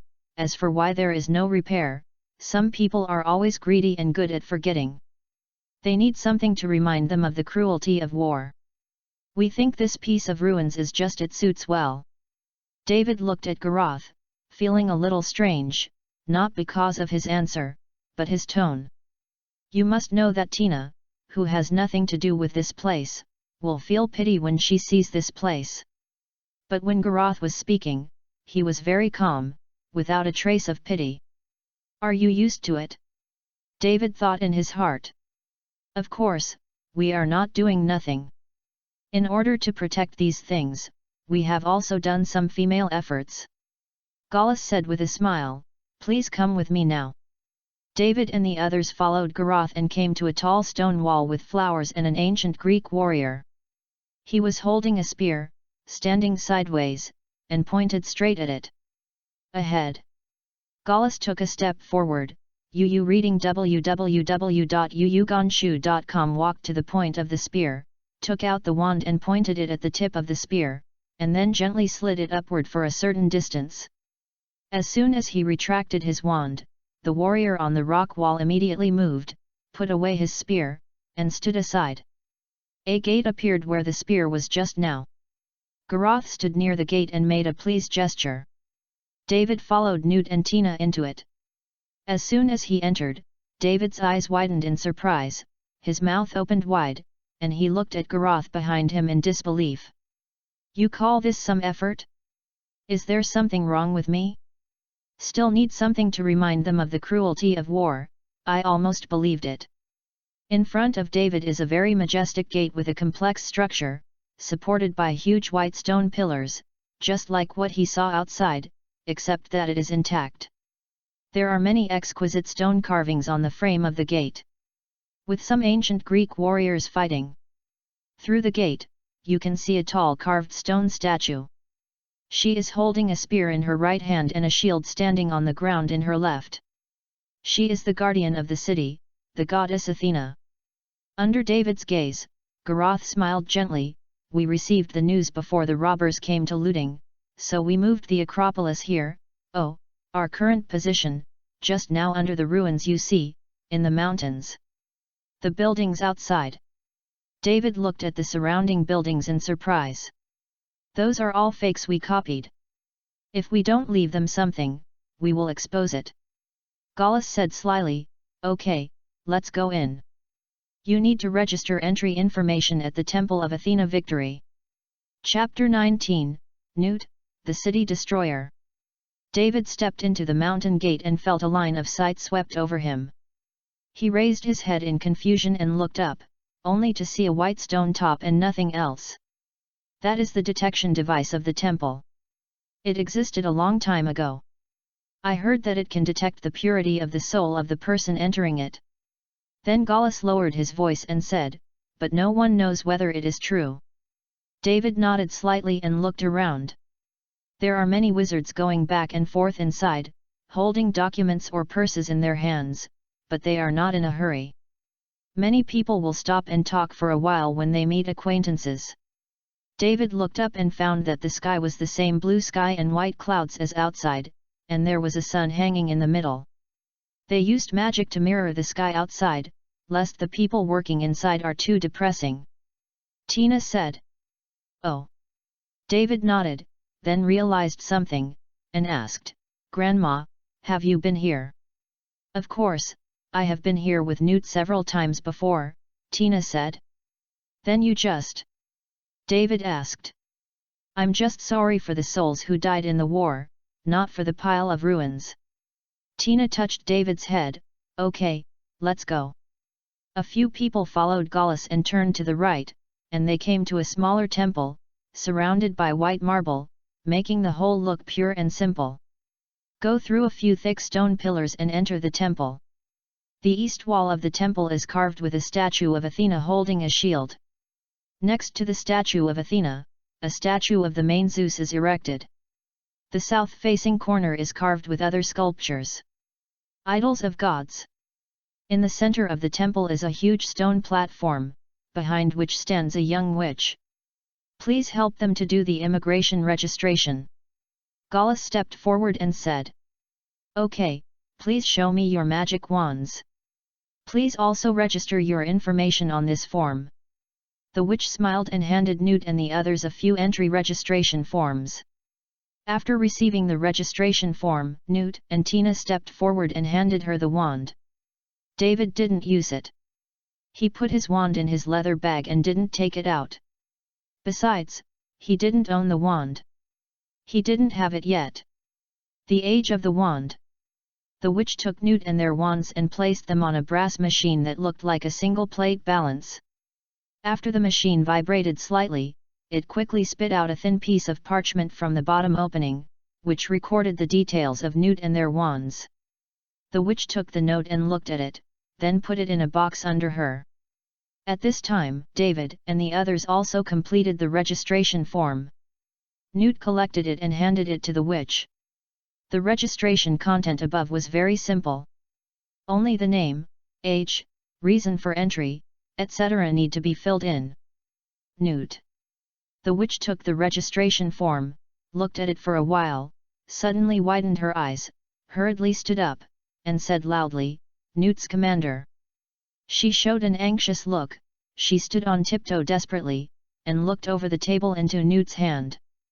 "Don't worry, we have already put the box away and stored it," Gallus said with a smile. The witch breathed a sigh of relief, and sat back in her chair, and said in shock, "Dear guests, I hope you have a good time in Greece, and please abide by our country's wizarding regulations." David looked back and forth at Newt next to him. "Grandpa, what did you do here with that suitcase before?" Coming out of the Temple of Athena Victory, David and the others turned into a small courtyard with many cages and many magical animals. "These are all rescued by some of our smugglers. They have not had time to return them to their habitats, so they can only be stacked here," Gallus said. Newt had already walked to the side of the cage and began to check the health of the animals. He looked for a while and said, "Do you need me to send it back for you?" No, don't bother you, we will have someone come to deal with it soon." Hearing this, Gallus changed his expression and quickly got Nutra up and walked to a room next to him. There are many shelves around the room, on which are placed some specimens of magical animals and magical items. In front of the shelves are several wizards. In the middle of them is a large black iron box, which is the one containing the Newt box. Seeing Newt coming in, they opened the iron box and prepared to let Newt go in and take the chimera beast out, and then they took the chimera beast to the sanctuary. Newt took 2 steps forward, jumped into the box, and got into it. At this time, the atmosphere in the room also suddenly became tense, and everyone took out their wands and waited. "You seem to be a little scared of my grandpa's box?" David asked a little strangely. With an embarrassment on his face, Gallus gave a light cough, and said, "It's not afraid, just take precautions to avoid any accidents." He paused, a little scared, and seemed to recall the scene at the time. He went on to say, "The last time Newt came here, he told us that he was only going to travel and inspect the folk customs of Athens, and he would leave soon. As a result, a sphinx and helicopter came out of his box a few days later and directly destroyed a few blocks. It took us a lot of effort to drive it out of the block and expelled it to the wild. It took several weeks to deal with it afterwards. It was the same last time, but it was not so serious, so we passed a resolution. As long as Newt appears in Greece, then his box must be handed over to us for safekeeping, so as not to be reborn." "Accident," Gallus said helplessly. When David heard the news, his mouth twitched and he understood their actions. This is indeed something Newt would do. He used to wander around the world, and the magical animals rescued outside would shut his boxes. In the middle, he will send them back to their habitat. And in Newt's opinion, those magical animals are all cute and kind, but occasionally naughty. But for other people who are not familiar with these animals are fierce beasts that can hurt them at will, and their counterattack is tickling for those animals. Just like when David was a child, Newt often took him around among various magical animals, shuttled under the big mouths of each animal. At the beginning, he was scared to death every day, and Newt was always there. Laughing aside, he felt that the animals' actions were joking with David. Newt's view of magical animals is completely different from that of others. After about half an hour, Newt got out of the box. Behind him was a large iron cage floating with the chimera beast. "Do you need me to send it to you?" Newt said, "I am very familiar with it there." No, that would be too much trouble for you. You sent us here. It is already a great help. No more trouble. In addition, I hope that some of you have a good time in Athens," said while closing the iron box. "Okay." Newt sighed and reluctantly led Tina and David and turned away. "By the way, please do not approach any magical animal protection area," Gallus shouted from behind. Chapter 20, The Classic Bridge in the Movie. "Grandpa, why didn't you directly hand over the magical animals you brought to them?" Walking on the streets of Athens, David asked Newt. "Give it to them." Newt snorted, a little disdainful.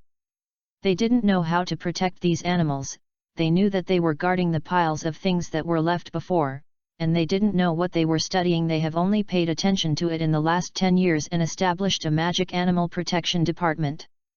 "Well, don't talk about them, David, where do you want to go?" Newt asked. "Of course it is a place with a lot of delicious food." David blurted out without thinking, "Grandpa, do you know?" Newt hadn't even spoken yet. Tina said, "How could he know that the previous few times he came, he was wandering around magical animals, so there is time to play." She glared at Newt, and then said, "I'll take you there." Newt smiled wryly next to him. He used to come here to send animals back, or to study some animals, and he didn't spend much time in the city. Tina had suppressed him for wandering a few times, but he slipped away before long. There are no magical animals in shopping. It's not comparable at all. Under the leadership of Tina, David and his colleagues wandered through the streets of Athens, tasting a variety of delicacies, and they also saw many exquisite oil paintings and sculptures. Pleasant times always pass quickly, and the sun quickly rises to the highest point. At this time, David was holding a small box, slowly following Newt and Tina. His stomach was a little uncomfortable. Although Tina's cooking skills are already pretty good, her production methods are too single, and it's all those dishes over and over again. In addition, she has been living in England for the rest of her life, the country with the thinnest recipes in the world, which seriously lowered the ceiling of her culinary skills. After so many years, David has long been tired of Tina's dishes, so as long as he travels to other places, David will eat very much. And he has been thinking about when to let Tina take a trip to China to broaden her horizons and see what is the real cooking skill. Don't always be fried, steamed, and cooked. Thinking of the dishes he had eaten in his memory, David's mouth soaked a lot of saliva, and he couldn't help but belch a few more times. He was too full to eat. David stopped and prepared to tell Newt and Tina in front to go slower and let him slow down. Suddenly a person rushed out from the side and swept past him, but he didn't calculate the distance. It may be that the math is not good. David was suddenly hit by him and leaned forward, and the box in his hand also shook. The croquettes circled in the box and were about to fly out. David hurriedly stepped forward and stood up with one foot to stabilize his body.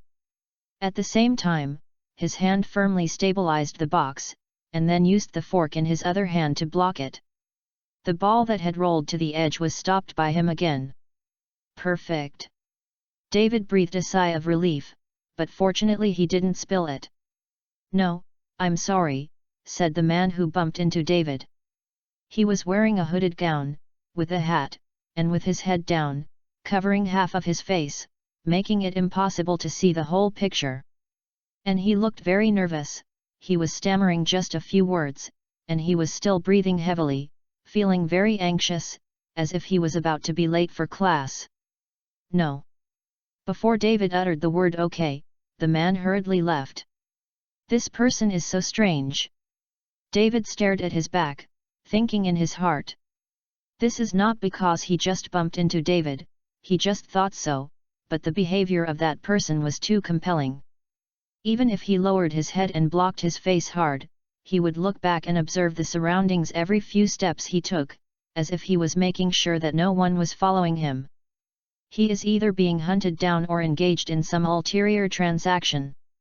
David reasoned based on the movies he had seen before, that he was the novice who was hunted down or secretly traded. David kept his eyes on him, and only when he turned his head to observe, did he quickly move away. The man turned into an alley in a few steps. After he walked to the front of a small drink shop, he stopped and stood by the door, looking around from time to time, as if he was waiting for someone. There are a few square tables in front of the shop, but it seems that the business is not very good. There is only a man with a beard sitting there reading the newspaper leisurely. After coming over for a while, the bearded man seemed to say something. The hooded man standing next to him became excited, turned his head and looked at him for a while, and took out something from his arms to show him. But he just took it out a little and showed a small corner. He was pushed back angrily by the bearded man. He glared at the hooded man, then looked around and brought the hooded man into the shop. David stood up from the corner of the alley, frowned and looked at the small shop where the two men entered. Just when the bearded man was observing the surrounding situation, he hurriedly hid to the corner. Where did I seem to have seen the thing that the hooded man brought out? David scratched his head, a little hard to remember. Suddenly, his eyes lit up. By the way, when he was in the forest, when the mask was pressed by a wooden board, the exposed parts looked almost the same as the person exposed. David quietly took out the mask and covered a part of it, and it turned out to be almost the same. Those two people just now were from the R organization that Grandpa said? David deliberated. No, I have to check it out. David turned his head and looked at Newt, and the two of them had reached a distance of 100 or 200 meters, and they didn't seem to notice that their grandson had not followed up, and they were still moving forward. David hurried to catch up and stopped the two of them. Grandma, let's go have a drink and take a break. David said. Aren't we just coming out of the store? Newt said. David ignored him, and continued to hold Tina's hand and said, Grandma. Well, where do you want to rest? Do you have a good place? Tina said with a smile. Yes, I'll take you there. When Tina agreed, David took her hand and walked quickly towards the store. If it was too slow, I was afraid that the two would leave.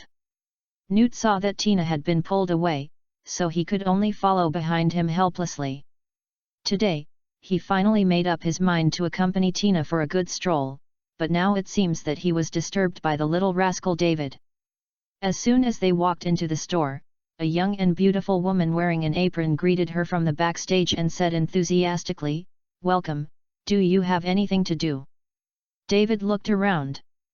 The decoration of the whole shop is very retro.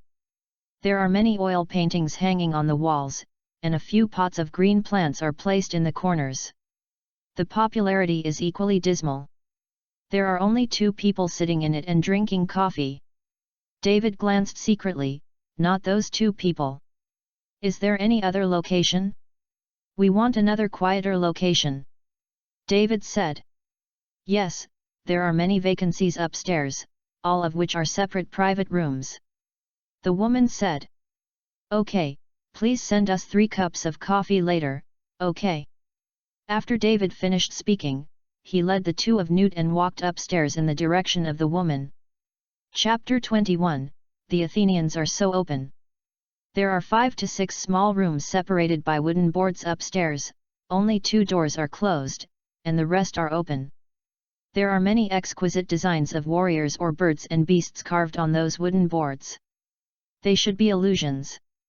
There are also branches of plants hanging on them, and some of them are hanging on the ground. David picked a door that was not adjacent to the 2 closed rooms and walked in. When Newt came in, he closed the door. As soon as he sat on the chair, he heard Tina say, Tell me, Dai-Wei, what happened? David looked at Tina in surprise, and Newt, who was sitting beside him, was also confused. "Grandma, how did you find out?" David asked in a low voice, and at the same time motioned Tina to lower their volume.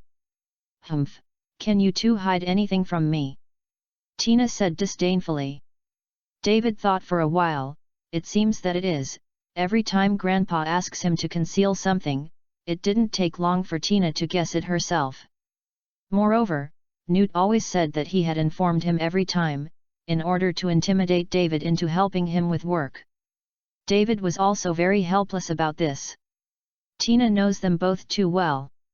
David glanced at Newt, made a gesture to make him calm, and then said, "I may have found someone from the R organization, right here." "WH?" Newt stood up excitedly, and after uttering a word out loud, he hurriedly lowered his voice. "People of the R organization? Where are they? It should be in the two closed rooms outside." Seeing that Newt was ready to rush over to see what was going on, David hurriedly pulled him back and continued, "Wait for me to check it out, in case it isn't, and we don't know what they are doing here." After comforting Newt, David took out his magic wand, opened the picture book in his mind, and slowly poured magic power into it, gradually forming a tree guard in the direction of his wand, exactly the same as Pickett. The only one the difference is that David becomes more dull and has a hollow look in his eyes. David randomly selected a room, and controlled the tree guarding bowl to pull the branches of the green plants to the top of the wooden plank. Anyway, there are only 2 rooms. If it is not, it will not take much time to change. Waiting for the tree guard to climb to the top and hide it, David closed his eyes, and through the illustrated book, his gaze shifted to the current perspective of the tree guard. This is a new discovery from his research. As long as the phantom animals are transformed into entities, he can use their perspectives to observe through the illustrated book. After seeing the situation inside, David blushed and hurriedly controlled the tree guard and walked away. The people inside were a couple. Athenians are really open. David sighed silently in his heart. Controlled the tree guard and walked to another room. David saw the bearded man. He was looking impatiently at a photo with a torn envelope on the table. There was a man in his 20s sitting opposite him. Looking at his outfit, he was the man with the hood just now. He had put his hat down, but he was still very nervous and shivering constantly. The most strange thing is the expression of the older man. He doesn't seem to know what's in the envelope. He is staring at the photo in disbelief. "What's the matter with you, guy? I don't know why you joined. Can't you find anyone?" The bearded man was a little angry. He put the photo on the table, then took out a bottle of potion from his bag and threw it to the young man. "Boy, drink it. If you go out, because you are seen by me, I will kill you." The young guy hurriedly took the bottle, observed it for a while, closed his eyes and drank it in one sip, and soon he stopped shaking and calmed down. When the bearded man put the photo on the table, David finally saw it clearly. The picture shows a large iron cage with a cub in it, which looks the same as the one sent back by Newt. "Good fellow, I hit him like this." David couldn't help but be surprised. "Are you ready?" the bearded man asked. The young guy nodded reluctantly. "Well, let's go. Remember not to break our business, we will pay you enough after the end." The bearded man opened the door and walked out, and the young man also stumbled behind him. The moment he passed the door, David controlled the tree guard and slipped into his hat and continued to follow him. The young man didn't notice, his attention was all on the bearded man in front. When I got downstairs, the hostess had just finished making the coffee ordered by David and was walking up. "Are you leaving?" she said to the 2 people. But she didn't wait to answer. The bearded man took out his wand and cast an oblivion spell on the 3 below, and then took the young guy away quickly. 3 muggles stayed stupidly on the spot, and the coffee that the woman was holding also fell to the ground and spilled all over the floor. It seems that this store is not with them. David opened his eyes again. Newt was already impatient, and he rushed up the moment he opened his eyes. "How is it? Did you see clearly? Is it them?" Newt asked one after another. Well, it's them, and they also caught a cub of a chimera. David said. What? These guys, have they left? Have you stamped them? Newt had an anxious look on his face. Of course there is. David turned the picture book in his head to the page of the cat and Lily. After injecting magic power, a thin red line appeared in front of his eyes, extending into the distance. When the young man stepped out of the shop, David let the tree guard turn into magic power on him. Magic will leave traces. Masters like Dumbledore can also rely on the remnants of magic to find wizards, but it is limited to a very close location, unlike David's, which can be achieved at such a distance. David can rely on the illustrated book to give his cat Civet the ability, no matter what complex environment he is in, he can find his own home, because it has left its own breath at home and can guide it to return. The magic that David has on the young guy can achieve the same effect. www.novel.com. Go here. David took Newt downstairs. The three muggles downstairs were full of pain and stood there blankly, not knowing what to do. This is a sequelae of the forgetting curse. The bearded man obviously did not control his strength. It may take a long time for them to adapt to the lack of memory. Are they under the forgotten curse? Newt asked. Yet. David nodded. Newt checked for a while, took out a small medicine bottle, dripped a few drops into a kettle on the bar, and said, I think you should drink a little water, maybe that will make you more comfortable. The three people heard Newt's words, obediently walked to the bar, took out the quilt, and started pouring water. Okay, let's go. Newt said. Do you need to notify them? David asked when he walked out of the shop. Newt pondered for a while, and said, let's go over and see the situation first, and then notify them if we can't. Grandpa, don't you believe them? David said. Well, one thing, the camellia is a key animal they protect. It was stolen once before, and it is excusable. Newt's tone was not very friendly, but it was stolen again soon. Maybe someone inside them joined. Thieves, the wealth is moving, so beware. We used to watch people first, and then notify them, lest anyone notify the people of the R organization in advance and let them run away. David nodded. Okay, what Newt said has some truth, and Newt doesn't seem to like to cooperate with the Ministry of Magic very much. It used to be because of the large number of people in the R organization that Newt had no choice but to unite with the Ministry. Before this, Newt was fighting alone, oh no, twins, and Tina. Chapter 22, Fight side by side with Tina. David led them along the red line and gradually walked out of the city to the outskirts, and the red line was still spreading far away. After walking for a while, David and the others came to a prairie. Beside the prairie is a lush forest. The red line shows that the young man is not far away. Grandpa, look! David pointed to the edge of the forest. There were a few people vaguely. Well, be careful. Newt crouched, and climbed behind a reverse with David and his colleagues. The chimera beast lives in that forest. Newt took out his wand as he spoke, and slid it lightly on it. One end of the wand slowly grew bigger and became the shape of an ear. He pointed his wand in the direction of the group, and their conversation followed the wand. Any other questions? One of them asked. No more. The others rushed to answer. David still heard a trembling voice in it. It should be the young man in front.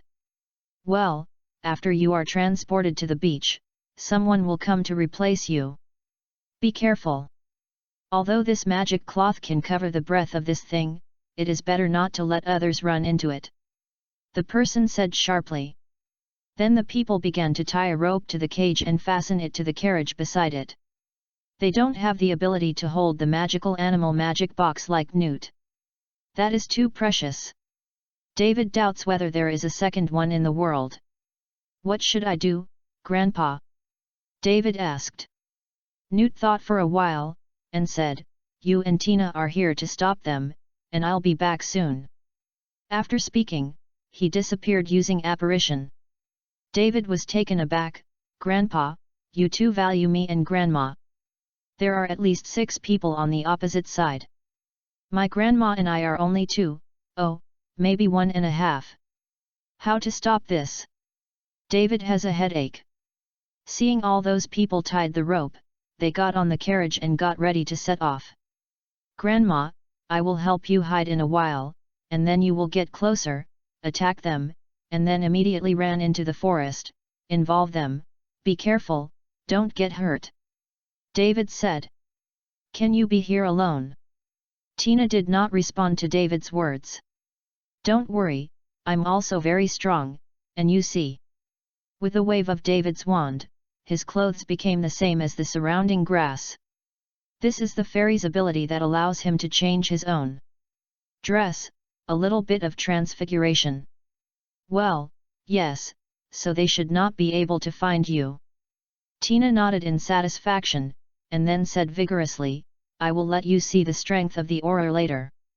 Okay, you be careful. David urged the invisible beast's picture book, and then pointed his wand at Tina.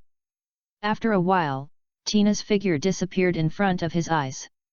People with profound knowledge of the Phantom Mantra can also achieve this effect, but if ordinary people use the Phantom Mantra, it is easy to be seen through, which is not safe.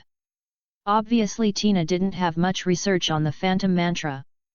David, I'm leaving, be careful. Tina's figure sounded in her ears. Then David saw a row of squashed grass spreading in the direction of the group of people. When it was about to approach, a curse shot past. But it is a pity that the man drew away to the limit, and the curse hit the rope behind him, breaking the rope. Who? The group roared loudly, and the colorful spells hit the spot where Tina had just stood. David couldn't help but swallowed nervously. Fortunately, Tina did not lose her identity as an auror. After a while, a few more spells came from the forest. No one responded, and Tina hit the ground. But Tina is too far away from David, which leads to a weaker connection between her and David, and the invisibility effect given to her by the illustrated book weakens. Tina stood at the edge of the forest, revealing a vague figure. She quickly realized this, turned around quickly, avoided the attack of the group of people, and ran towards the forest. The group clamored for a while, and 2 of them quickly chased Tina. When Tina was fighting with them, David summoned the 3-headed dog, lying behind the slope, and trying his best to control the 3-headed dog to climb towards them.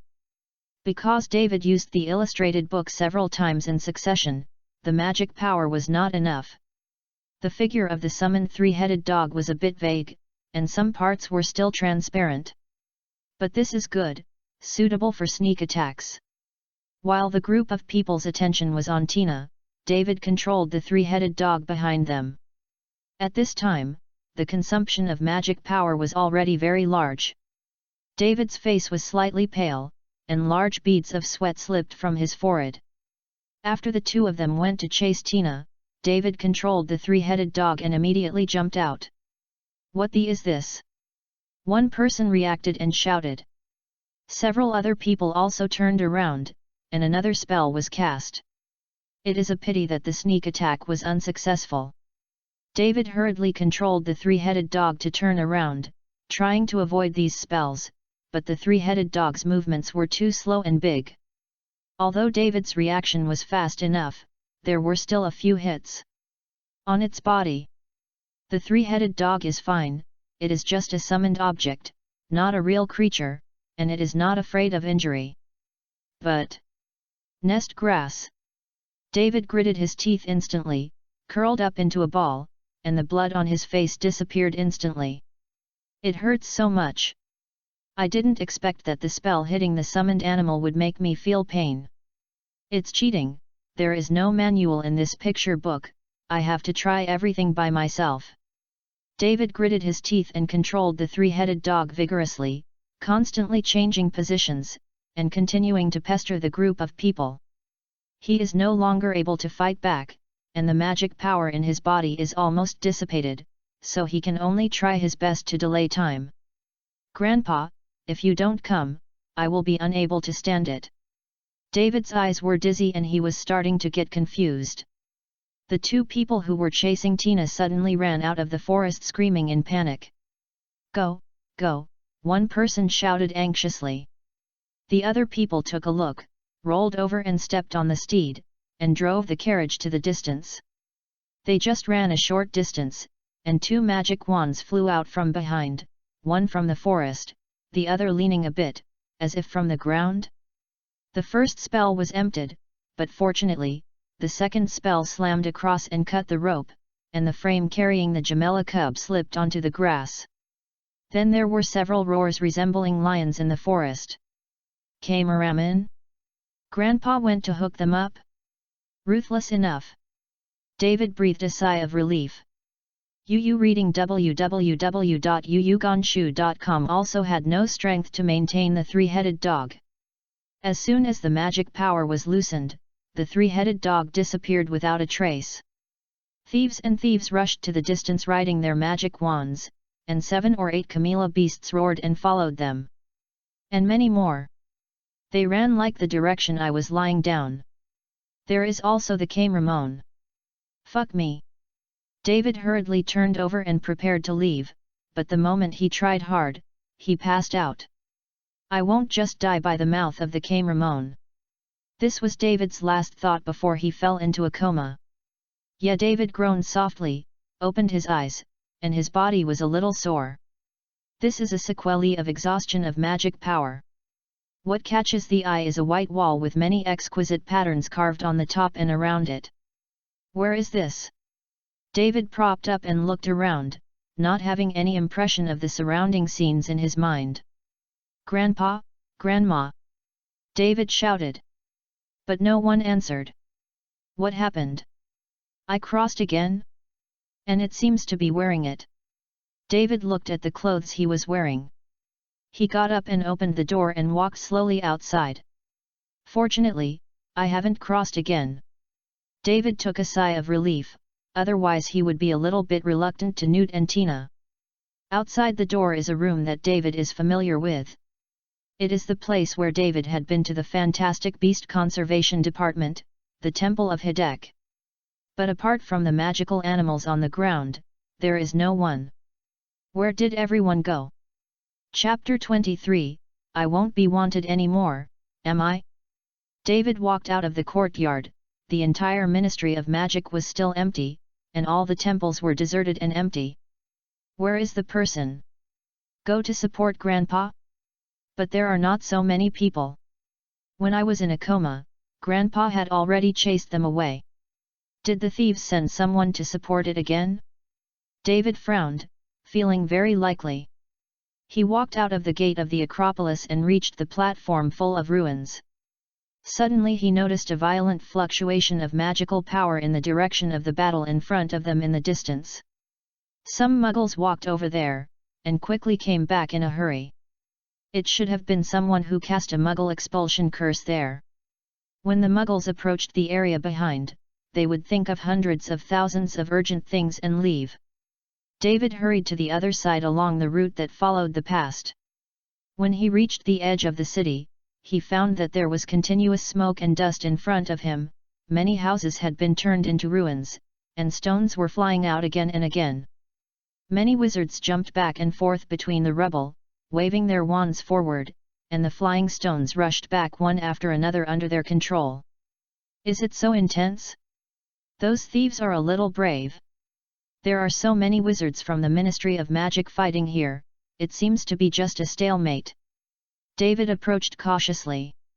Fuck! His eyes widened in surprise.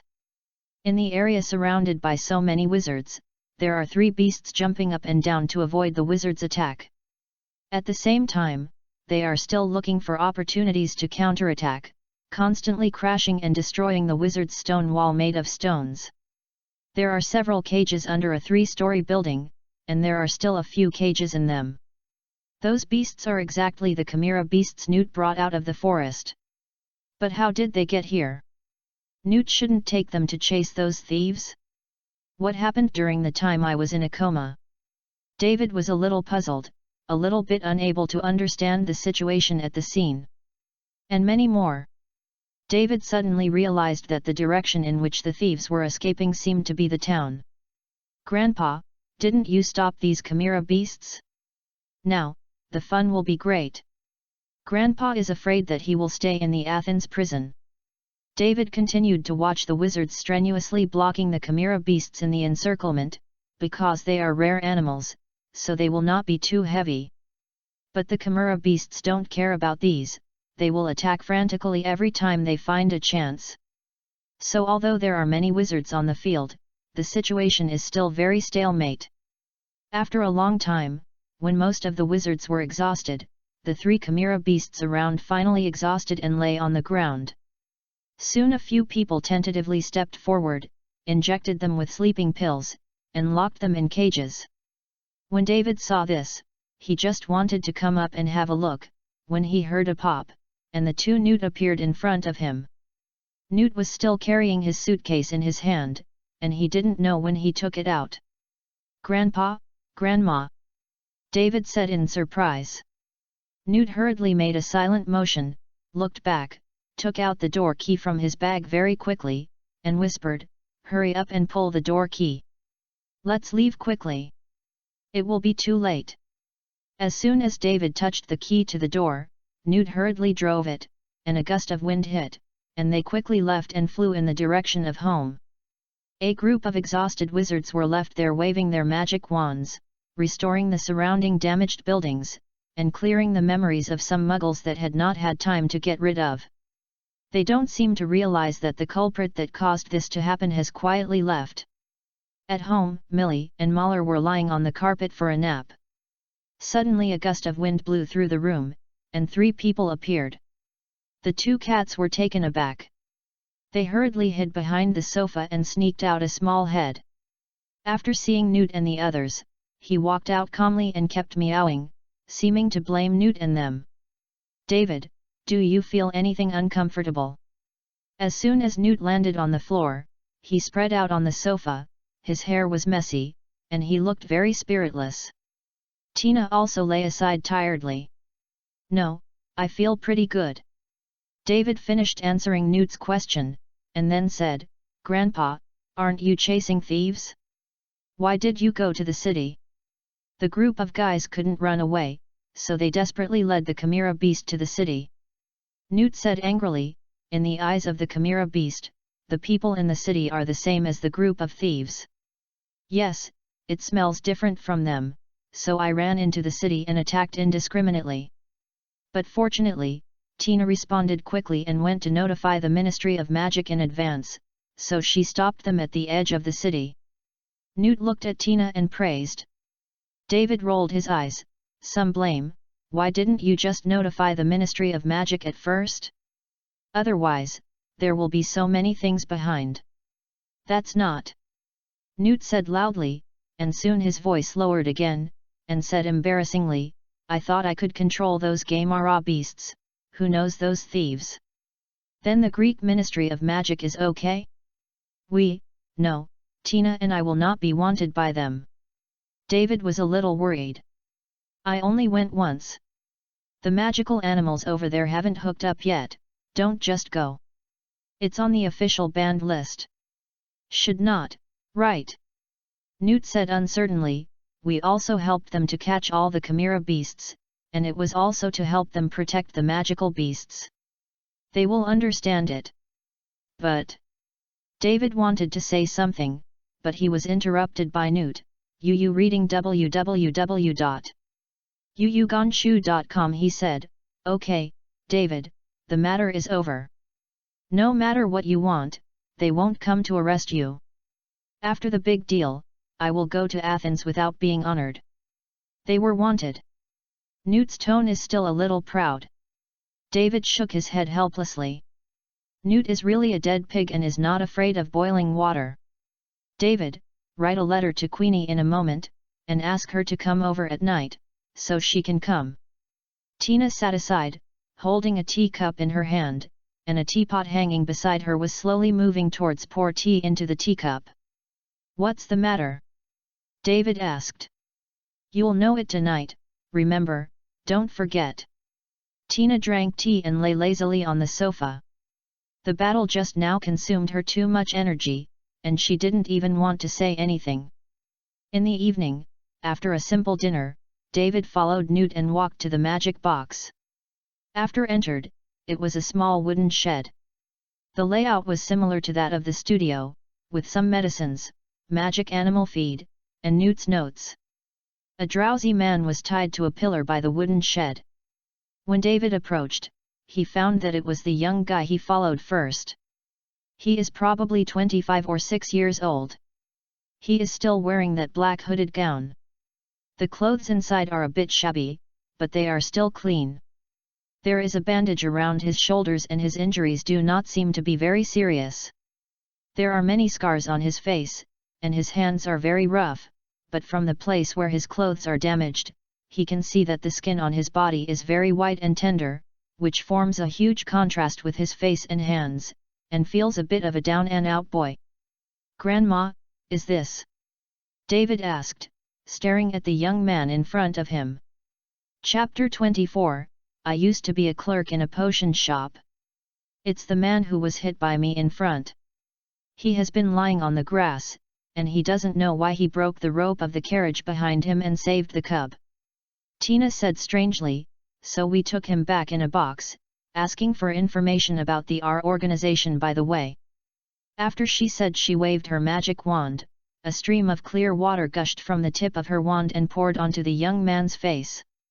He broke the rope. David was a little puzzled. Isn't this person in the same group with those people? Infernal affairs? Soon the young man frowned and opened his eyes a few times before opening his eyes. He was stunned for a while, and soon saw Newt standing in front of him. He widened his eyes in a little horror, and he twisted his body desperately to free himself from the rope, but he stopped after only a few twists. The violent exercise just now caused his wounds. "Who are you?" Newt snapped. "About, John Smith," John said in an inaudible voice. "When did you join the organization?" Newt asked. "No, in a few days." John seemed to be more frightened. After he said a few words in a low voice, there was no sound, and the whole person shrank together, his body trembling slightly. "You?" Newt was about to continue questioning, but when he saw John like this, he couldn't help but slow down. "Tell me, how did you join? Why did you want to join them? I don't think you look like this. It seems to be with them, and you seem to have helped us." I didn't know they were thieves at first. I slept in the forest, and then they found me and said they could give me a job, so I went with them." John whispered, I don't know if they are stealing the Myra beast. I will definitely not go if I know it. I think you should be telling me the truth at this time." Newt frowned and became much stricter. It is not a good excuse for a wizard to betray himself for a job. He said he was an undercover agent for the Ministry of Magic. Newt feels a little more acceptable. John shrank from his voice, then lowered his head and said nothing. Tina pulled on Newt's sleeve and asked Newt to stand aside. She squatted in front of John and said softly, "You said you met them in the forest? Boy, what trouble did you meet? Did you say that maybe we can help you?" John was silent for a long time. When Newt thought he would not speak again, his lips moved slightly, and a few words popped out, "I am a werewolf." Had it not been for David to keep his attention on him, he would have almost heard what John was talking about. David frowned and looked at Newt, asking his opinion. Newt's face showed a trace of surprise. He said, "Werewolf? Your parents?" Newt hadn't finished speaking. John immediately raised his head and said eagerly, No, they are not werewolves, they are all normal wizards, and they have passed away long ago." John lowered his head after speaking. After a while, David saw a drop of tears falling intermittently, dripping on his pants. "Oh, we are so sorry, my child, how come you became a werewolf?" Tina said more gently. "I am a student of Ilvermorny School of Witchcraft and Wizardry, Pucky College. After graduation, I found a job in a potion shop. The owner is an old gentleman in his 70s. His name is Luke Wilson. People on the street call him Old Luke. He is a very bad potionist and can only make some simple potions. After a while, John said softly, his tone full of nostalgia. But he was very good to me and never concealed anything from me. He also taught me some useful methods of handling medicinal materials and potion formulas, and Old Luke also said that after he died, his potion store would give me management, if I can put a flower on his tombstone and pour a glass of strong wine every day after his death. I told him at that time, you can rest assured that after you die, with my talent, you can definitely develop this little shop. I will plant flowers next to his tomb and dig it for him in front of it. A pool for storing fine wine. Old Luke would always sit on the side silly. There was a smile on John's face. It seemed that he had gone back to the time when he and Old Luke were grouchy, but the smile disappeared soon. Then one day, some of the medicinal materials in the store were not enough. We were going to the forest to pick them, but the Old Luke was not feeling well in those few days, so I asked him to rest in the store and I just went alone. Unexpectedly, not long after I entered the forest, I ran into a few wizards. They attacked me frantically and chased me. I couldn't run past, and I was stunned and caught. When I woke up, I found that I was in a dark room, locked in a cage by them, and there were more than a dozen people around me, just like me. Every time I ate, a few people would come to give us food. This kind of life lasted for several days. We asked them several times during the course of what they were doing to arrest us, but they didn't care about us once. Until one night, the moon was exceptionally bright that night. It shined through the small window and illuminated the whole room brightly. The atmosphere in the room was more active than usual. Several people were talking non-stop, talking about them. There will be many performances on the street in my hometown at this time, and there will be many foods at home. Under their leadership, I can't help but think of my family. This kind of atmosphere lasted for about half an hour. The door diagonally across from me suddenly opened with a bang. We all thought it was an aura who came to rescue us. Everyone stood up excitedly, yelling frantically and begging them. Save us, but... John's eyes widened blankly, his face was full of panic, his speech became faster, and he thought of the night that scared him again. It was not a wizard who walked in, but a few terrible werewolves. Their eyes shone terrifyingly and they had long claws. The moment they appeared, they rushed towards us, pulled off the chains, and bite them. On my shoulder, the strange thing is that after he bit me, he didn't hurt me and struggling to leave. Not long after I was bitten by him, I felt hot and unbearable pain in my body, and it didn't take long for me to faint. When I woke up again, it was the next day.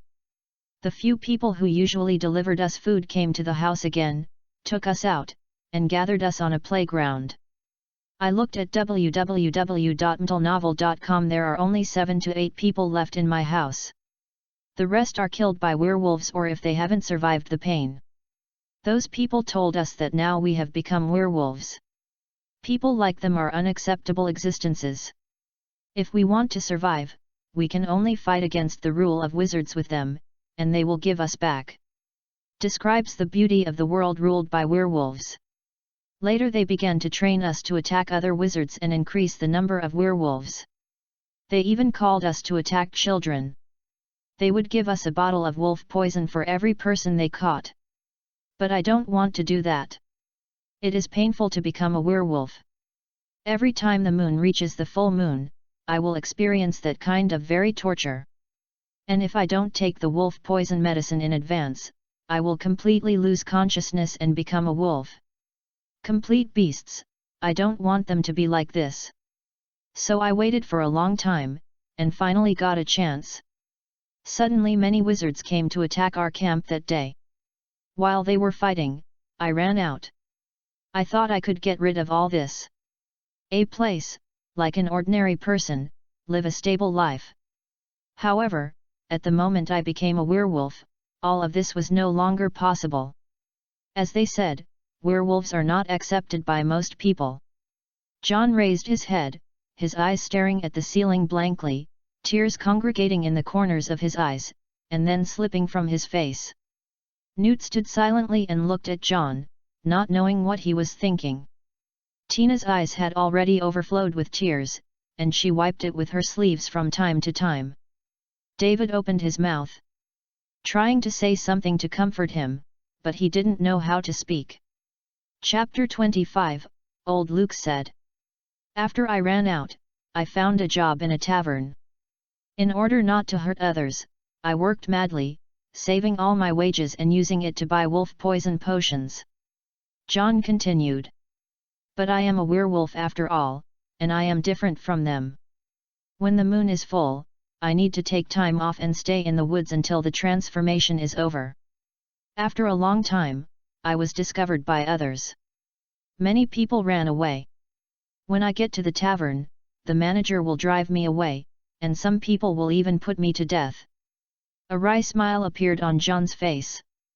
The store manager Nian gave me a sum of money because I helped him a lot and asked me to leave secretly at night. Later I went to a lot of places, and the results were the same. After working for a period of time, after they found out that I was a werewolf, they would drive me away. I really have nowhere to go, so I went back to the potion shop where I used to work. As soon as I walked in, I saw old Luke behind the potion cabinet.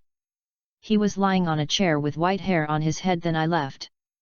It's a lot more time, and my face is very tired. I didn't dare to wake him up, so I stood beside him, watching him and waiting for him to wake up. After waiting for about half an hour, old Luke woke up and saw me at a glance. He was stunned for a while, then stood up and gave me a few feet. John is not so sad, and his tone is slightly cheerful, he said loudly. Ask me where I have been in so many days. He found many friends and went to the forest several times, but he didn't find any trace of me. I hesitated for a long time, but finally told him that when I was going to gather medicine, I was attacked and I became a werewolf. Old Luke stood there for a long time. I thought he would drive me away in fear like everyone else. John said with a smile with tears in his eyes, but he didn't. Old Luke stood. After a while, tears burst into his face. He hugged me and kept saying that it was all his fault. He shouldn't let me go to the forest alone. After this, I continued to stay in the potion shop to help. Old Luke also paid a lot of money to buy some wolf poison potions to sell outside. At that time, people on the street still laughed at him, saying that the stingy old Luke was finally willing to spend money to invest, and he also wanted to make a lot of money. When they said, old Luke would also smile and say that there is a wolf poison potion. How easy it is to sell, how much money it makes, so that they can also come in and sell. Actually, he bought all the potions for me. He has never sold a bottle, but he was afraid that people would discover my identity as a werewolf, and fear that they would look down on me, so he pretended to sell wolf's poison potions. Whenever the night of the full moon comes, he will lock me in a small house on the outskirts, and he will stay nearby until the end of my transformation. I thought my life would go on like this. Although I was cautious every day, I was still very happy to be with old Luke every day. But, I didn't expect that old Luke and I were so careful. My identity as a werewolf was still discovered. They were scrupulous about old Luke, and only sent a few people to ask him to drive me away. They were worried about me, for fear that I would hurt them. No way, old Luke went to find friends who thought he was in the Ministry of Magic, registered me, and gave me a guarantee that I won't hurt them. But they were still worried. They kept putting pressure on old Luke, and no one came to the store to buy things. Nobody greeted him when old Luke went out. Everyone was avoiding him. The business in the store is deteriorating, coupled with the wolf's poison that I need to drink every time, our life is gradually getting cramped. The most important thing is that the attitude of the people on the street is getting worse.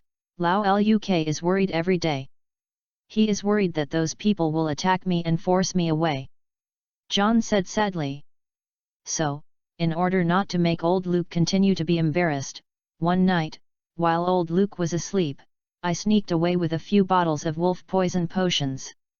I have been wandering around the world in the days to come. As long as someone finds out who I am in one place, I have to rush to the next place. When I arrived in Athens, I met the group of people. At that time, I had drunk the wolf poison potion for a long time. After a few full moon nights, I really couldn't stand it anymore, so they told me that they could give me one. After the job, I followed them. But I really didn't know at the beginning that they were going to steal the Mirroman. I want to know that I would definitely not go. Old Luke told me after I became a werewolf, don't be afraid to become a werewolf. I'm just sick, just like a common cold. As long as my heart doesn't change, I'm still a normal person, not a person. Monster. A gleam of light flashed in John's eyes, and he said firmly, I don't want to be a monster, I want to be a normal person, I don't want to let old Luke down. After speaking, John sat there blankly, waiting for Newt's trial against him. Grandpa? David asked quietly, walking to Newt's side. Newt did not speak, he led David to the back of a shelf. How is it? Is what he said is true? Newt said. It's all true. Queenie said sadly. She was sad for the poor child. What she saw in John's memory was more sad than what he said. When Queenie was spying on others, some trained wizards could detect it, so in order to be discovered by John, she had been standing behind the shelf, waiting for John to detect his memory when his attention was distracted. Have you figured out what to do? After Tina comforted John for a while, Yu reading www.yuyugonshu.com came over and said to Newt. Newt pondered for a long time, and then tentatively said, should we leave him here and let him be my assistant? Don't you worry. Tina smiled, he is a kid who graduated from Pucci College of Ilvermorny School of Witchcraft and Wizardry. The people there are full of kindness. I believe he will not hurt us. How about you, David? I believe him too. David said quickly. Well, we will leave him here, hope he is an excellent assistant. Newt said. After making a decision, Tina walked over and told John the news. John showed an expression of disbelief, and suddenly prepared to stand up and bow to thank Tina, but he was dragged down by the rope, so he kept nodding his head and thanked Tina over and over again. Then Tina untied his rope, allowing him to move freely. John struggled a few times before he stood up, and after thanking him again, he stood there blankly, a little at a loss. Newt also quietly put away the wand when he saw this, and took David and the others out. John was still left in the magic box. Tina then gave him a bed and food to go in. Newt will not let him come out until Newt has built a ground for him in the forest where he can transform and the ordered wolf poison potion arrives. Otherwise, he is not at ease, afraid of accidents. The werewolves after the transformation are very scary, and they can't control themselves. Later Newt asked John several times about the werewolf army and the group of people who attacked their camp. But John knew very little information. He had been avoiding them when he was in the camp, so he couldn't tell why. Chapter 26, Will this house collapse? There was a knock on the door. David put down the quill, looked at the door of the room, and said, the door is not locked. Soon the door opened, and John leaned in half of his body. His soft black hair was separated from the middle, and he wore a brown coat on both sides and an apron under him. Today is the 10th day that John stayed in this house. After the wolf poison potion arrived, he moved out of the magic box and lived in a room on the second floor. In order to thank the Newt family for their kindness in taking in, John has contracted all the housework at home, and now he is preparing the meals, allowing Tina to live a leisurely life of licking the cat all day. www.novel.com. David, are you okay? It's time to eat. John said. Okay, I'll be here soon. John nodded, closed the door and left. David got up and gathered the manuscripts on the table and put them aside. These are all his research on several magical animals in the past few days, including some animals that are only found in the Hogwarts forest.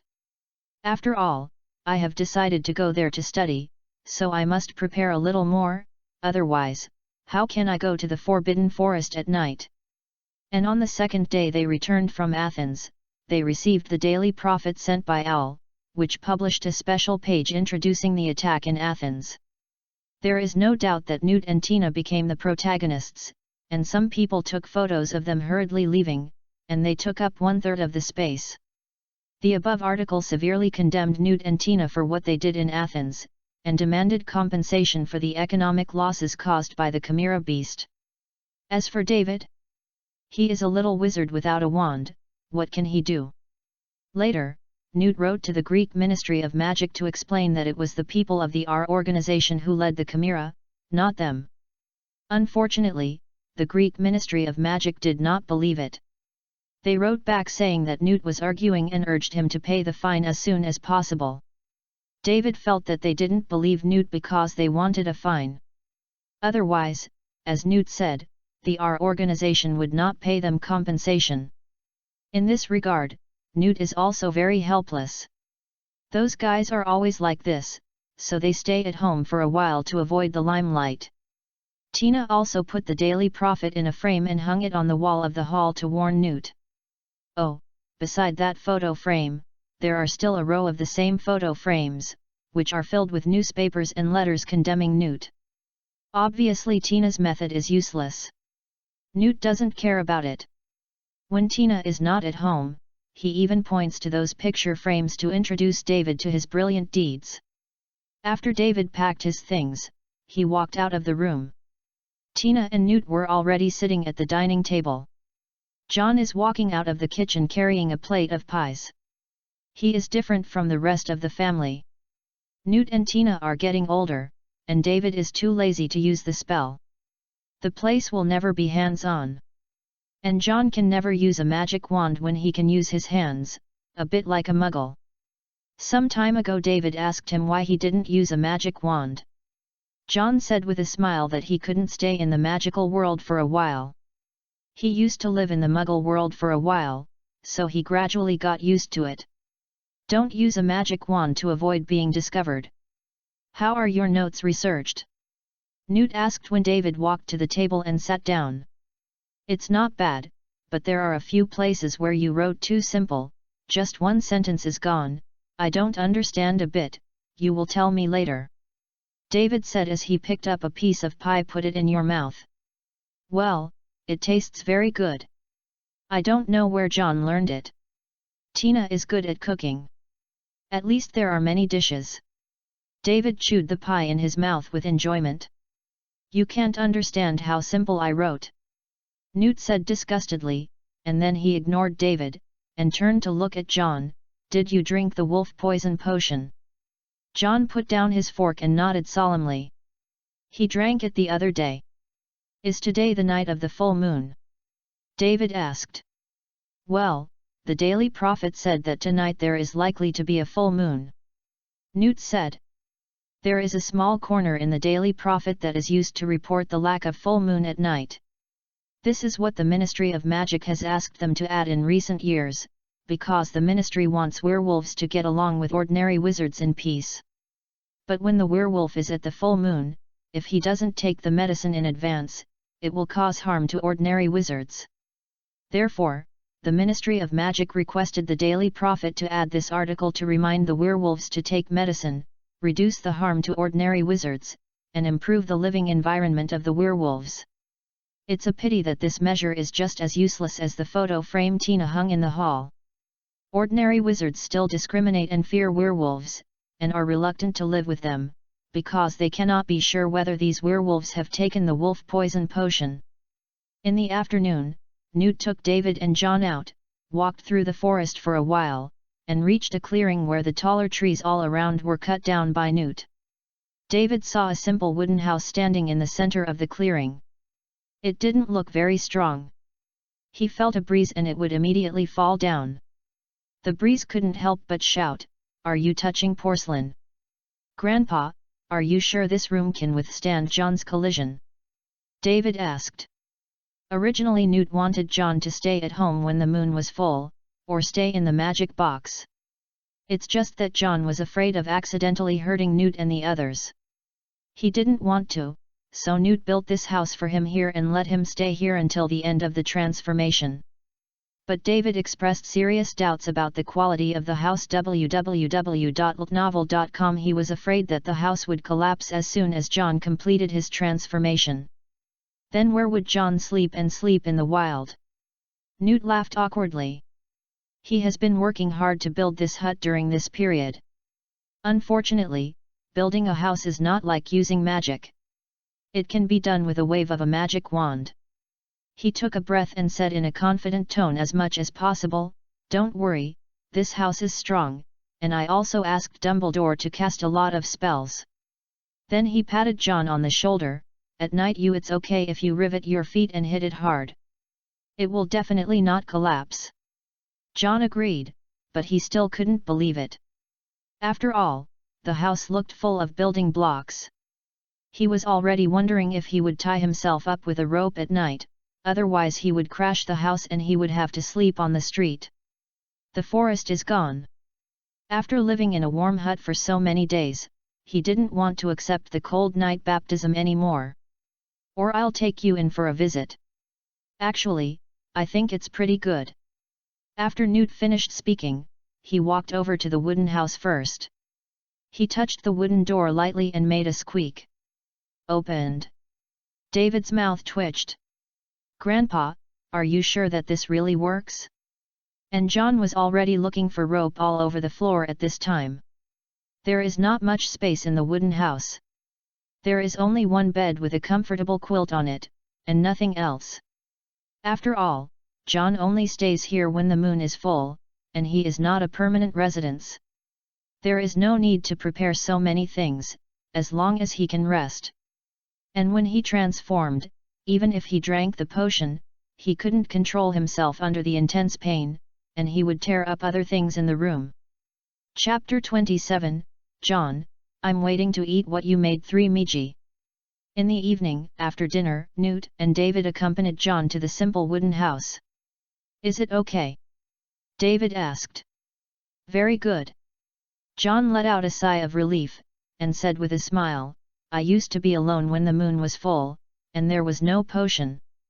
Now there is nothing better than this with you. Okay, I'm going in, you stay away from me later." John pointed to the sky, and the moon was about to rise. David gave him a hug, and then John walked into the shaky cabin. Soon, the moonlight was on the ground, and the moon had risen to a high place, revealing its round shape. "What?" There was a stern cry from the wooden house, and after a while, the cry changed to howling of a wolf.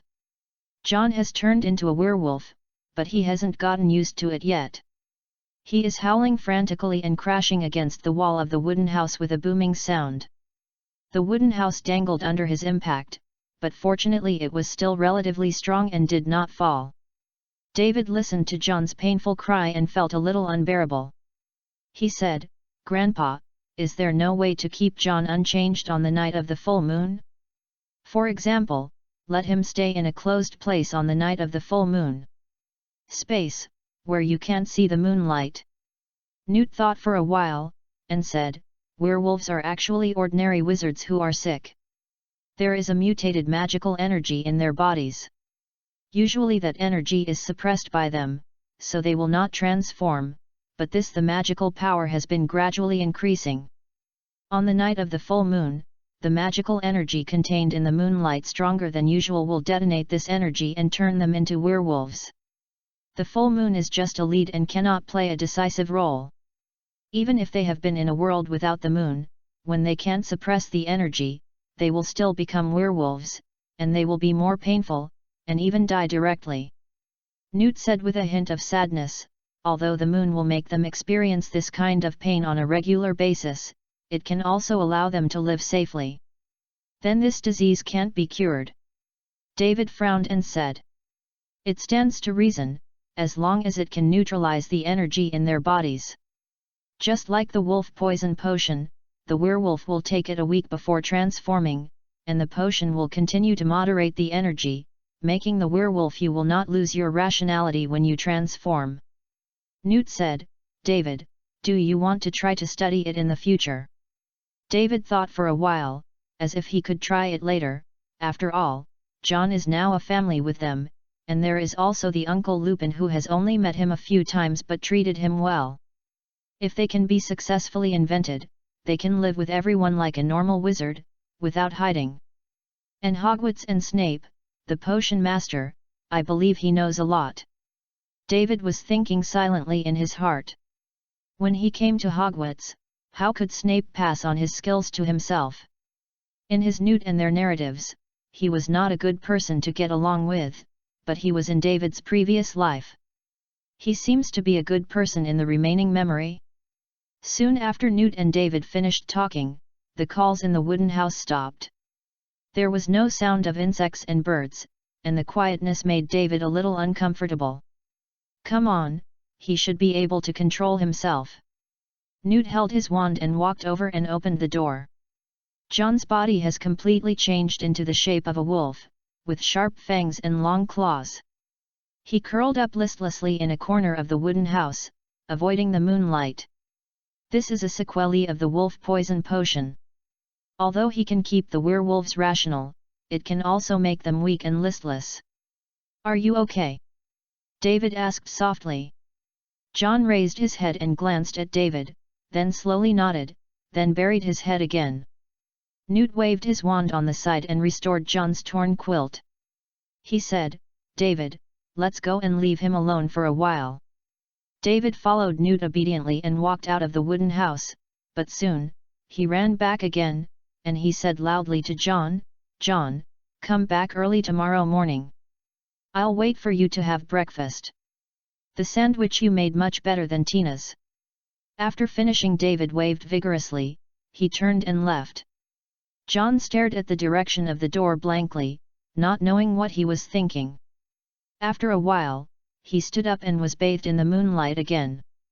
Then he lifted the quilt and lay down on the bed. Early the next morning, David got up early. When Tina got up to make breakfast for him, he ran over to stop Tina. Grandma, I have agreed with John, and I have to wait for him to come back and make it for me. Sandwich. While talking, David pushed Tina to the side of the sofa, and Tina smiled and patted his head. Not long after, there was a rush of footsteps outside the house, and then the door was pushed open suddenly. John walked in panting, his face was a little pale, but he was in good spirits, apparently he had a good rest last night. As soon as John walked in, he looked around eagerly, and then he saw David sitting at the dining table, and his eyes were questioning. David patted the table and said, John, you can count back, I want a sandwich, I want two. A bright smile appeared on John's face, and then he looked at Newt and them. Newt waved his hand, you can just prepare David, we have all eaten. John nodded, and walked to the kitchen in a few steps. Soon there was a clanging sound. After a while, John walked out with 2 plates with a few tempting sandwiches, and 2 cups of hot milk flying beside him. As soon as the sandwich was placed in front of David, he immediately picked up a piece of it with his hand, and after saying thank you, he stuck it in his mouth and took a big bite. Compared with David's gorging, John is much more elegant, he chews every bite slowly, like a gentleman. He is tasting the delicious food, and David? It's just filling my stomach. When David finished eating the food on the plate, he poured the milk next to him. After a full hiccup, there was still a lot of stuff on John's plate. David, wait a minute, you go and clean the garden. Tina walked over and said. Okay. David said, leaning back on the back of the chair, he still needs to slow down. At this moment, John next to him started to chew, no longer as elegant as he was just now. Tina noticed and said, John, you don't have to go there later, and go to sleep well. The bed in that cabin is not as comfortable as at home. Yes, yes, you don't have to go, I can do it alone. David echoed beside him. John swallowed the last bite of the sandwich and said, it's okay. I slept well last night, and I also need to exercise to move my body. Chapter 28, Newt's Owl Science. After the transformation incident, John's relationship with David has improved. John will try his best to meet David's usual needs. And John also became David's fighting coach. During the training process, David discovered that John's fighting skills were actually very good, but it seemed that he didn't want to use spells to attack others. In the process of getting along happily with John, time flies extremely fast, and it quickly enters June. The weather has become very hot, and the air is rippling under the scorching sunlight. David and John walked out of the forest carrying a basket. The basket was filled with many medicinal materials that John needed. During this period of time, he showed his outstanding potion talent. Now he is trying to make a wolf poison potion by himself, lest Newt have to spend money to buy it. After all, the money to buy medicinal materials is much less than that of medicine. When he walked to the door, David suddenly heard a loud bird call from behind, "A little owl." David wiped the sweat from his forehead, turned and looked up. An owl with a white abdomen and a pale yellow back was flying towards him. David stretched his arm forward, and the owl flapped its wings and slowly landed on his hand. "Grandpa, come and see." David walked into the room carrying the owl and said. Newt turned his head and took a few strides. After taking the owl from David's hand, he looked back at Tina. She was still sitting on the sofa without any reaction. Newt coughed twice and said loudly to David, "This bird is called a grass owl, and do you see that this owl's face looks like a monkey's face?" David looked at the owl's face. It was really like this. Its face was flat and heart-shaped, with dark maroon edges around it, and white fluff in the middle, which looked exactly like a monkey face. So in China, local residents also call them monkey-faced eagles. After Newt finished speaking, she glanced at Tina again, and she still didn't respond. Grass owls mainly build nests in tree holes or rock gaps. During the day they will hide in the forest to recharge their energy. At night, they will come out to hunt. They usually feed on rats, frogs, snakes, etc., Newt continued. They have a cruel temperament. After catching a mouse, the smaller ones will swallow it directly, while the larger ones will peck the head first, and then swallow it after tearing the mouse's body. And even if they are full, they will not easily let go when they meet a mouse. This kind of bird is distributed in many parts of the world. After Newt finished speaking, Tina finally reacted. She snorted and said, "Hogwarts sent the admission letter." Newt breathed a sigh of relief, and pretended to suddenly realize, "Oh, Tina, if you don't say I really haven't seen it, it seems that there is a letter tied to its feet." Newt took the letter from the monkey-faced eagle's feet and read, "Mr. David's commander, take it, it's for you, David, take it apart and take a look." David opened the envelope, took out the letter inside and looked at it. Read a few big words on the top, Hogwarts School of Witchcraft and Wizardry. Reads below. Dear Mr. Commander, we are happy to inform you that you have been approved to study at Hogwarts School of Witchcraft and Wizardry. A list of books and equipment required on the envelope. The semester is scheduled to start on September 1st. We will be waiting for your owl to bring your reply before July 31st. Vice Principal, female. Minerva McGonagall.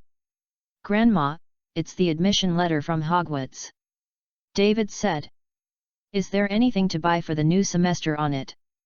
Tina said blankly. Yes. David took out a piece of paper at the back, which was written with books and crucibles and other equipment needed for the new semester. Should I take you to buy it? Tina said coldly. No, no need. Newt replied first, tomorrow, I will take David. It just so happens that I haven't taken him out for a long time, so I take this opportunity to buy him some gifts. Tina snorted again, but didn't object to it, and I don't know how Newt convinced her to agree to David's study at Hogwarts. John, who was standing next to him, also breathed a sigh of relief. The atmosphere just now was a bit depressed. He said, are you going to study at Hogwarts? Studying at the magic school is a very interesting thing, you will love it. David nodded and said, is the Ilvermorny School of Witchcraft and Wizardry also used owls to send admission notices? Oh, no, it seems that only Hogwarts is the case. Our admission notices suddenly appeared in our mailbox or at the door. No one knows how they delivered it. John shrugged. Where is the branch?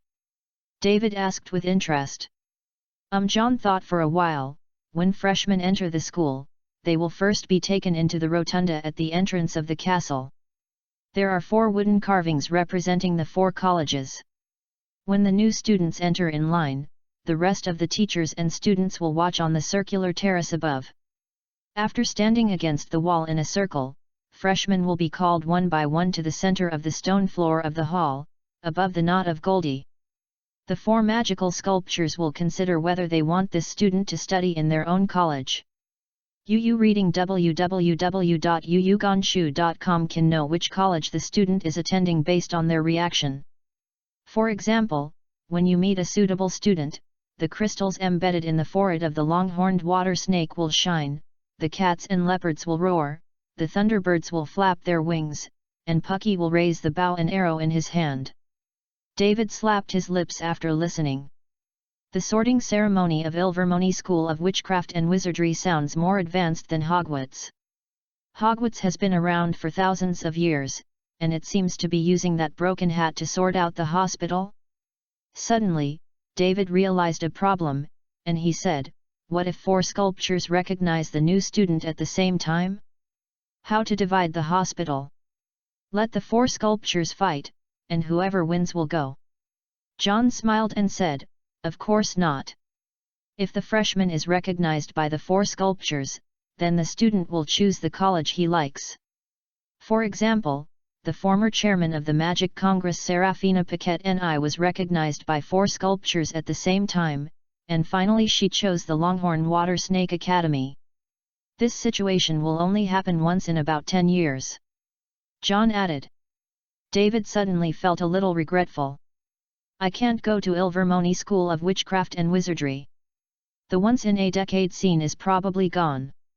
Hey, I don't know if the sorting hat will not call out the names of the 4 colleges. There is a scene in David's mind. The sorting hat shouted the names of the 4 schools. All the teachers and students stood there blankly, looking at themselves in disbelief. The deans of the 4 major colleges stood next to him, holding their hands, and constantly driving various preferential conditions for themselves, asking themselves to enroll in their colleges. Don't you say this picture is pretty beautiful? Chapter 29, I first met the little girl talking about tuberculosis, thanks to Trooper, 1700. Do you have to go through the flu network? Can't you use apparition? David looked reluctantly at the shiny powder in Newt's hand. FluNet is also a kind of travel relaxation commonly used by wizards in the magic world. Sprinkle flu powder into the fireplace, and then shout out where you are going, and you can reach it. Is very convenient, but the fireplace will always sprinkle ash on your body and stain your face. David didn't want to stain his new clothes. This was a gift that Queenie had just sent him last night to celebrate his admission to Hogwarts. That's not good. This is the first time you go to Diagon Alley to buy school supplies. You can't use apparition. Newt said with a smile, the children of the wizard's family are like this. Life needs this kind of ceremony. Sense. David rolled his eyes. He always felt that Newt was fooling him, but he couldn't find any evidence. He grabbed a handful of powder in the bowl Newt was holding and walked to the fireplace. John, are you going to go together? No, I'll have to clean the studio later. John said, but, can you bring me some potions books? I have finished reading at home. Okay. David nodded, threw the powder in his hand into the fireplace, whirred, and a green flame appeared inside. David walked into the flames and shouted, Diagon Alley. Then he felt that he was sucked into a pipe, spinning and advancing fast, slightly better than apparition. Suddenly he seemed to hit something, his hand hurt a little, then he stopped and appeared in another fireplace. Cough, cough. David coughed a few times, choking uncomfortably. He was now covered with ashes and looked dirty. David, how do you feel? Newt gloated in David's ears. I know, Newt, who is unreliable and horrible. David came out of the fireplace and glared at Newt, who was dressed in glamorous clothes next to him. He was transformed by apparition, without any stains on his body. I didn't lie to you, the kids in the past really had to rely on the Flow network to come over, but it was a long time ago. Newt said while waving his wand, and David's clothes became clean again. David ignored him and looked around. They were in a neatly decorated and well-lit small bar. There were green plants on the table or some corners to make the whole bar look warm and comfortable. Almost all the tables in the bar are filled with people. Some parents who take their children to Diagon Alley to buy learning materials, or wizards who are going or have gone to do business in Diagon Alley, settle down here to rest, talk quietly, and exchange the magic world. Information. This is the Broken Cauldron Bar, the #1 shop in Diagon Alley. When David came here for the first time, it was still a dirty, dimly lit little bar. Everywhere was dirty and unbearable.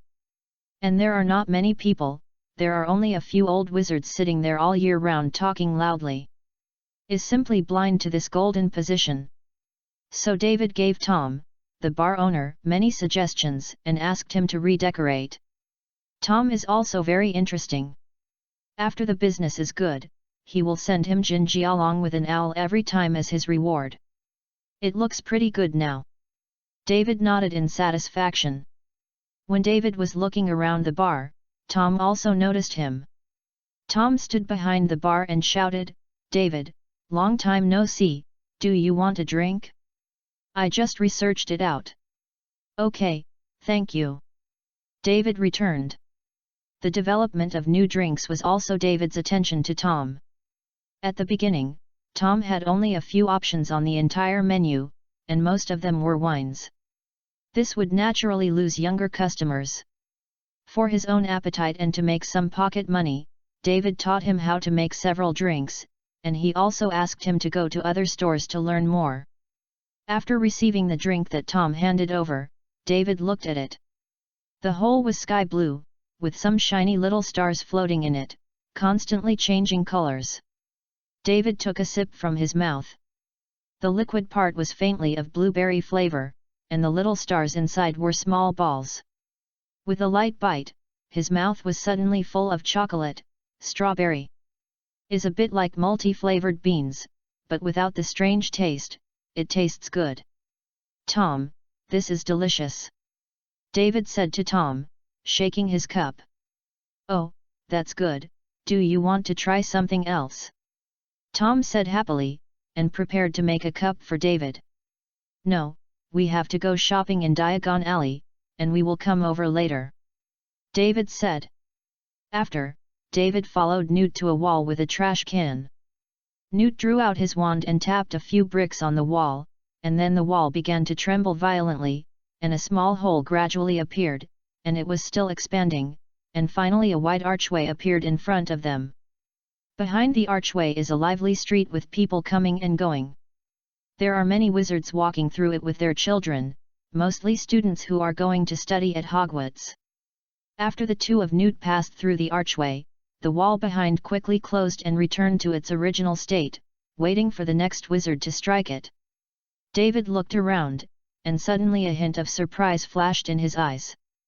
He pulled Newt's sleeve and said, "Look, Grandpa, Professor McGonagall is there too." In front of them, Professor McGonagall was standing in front of a small shop, frowning and pursing his thin lips. It seemed that there was something urgent, but it was not easy to leave, and he kept pacing in place. Professor McGonagall. David walked near McGonagall and gave her a light hug.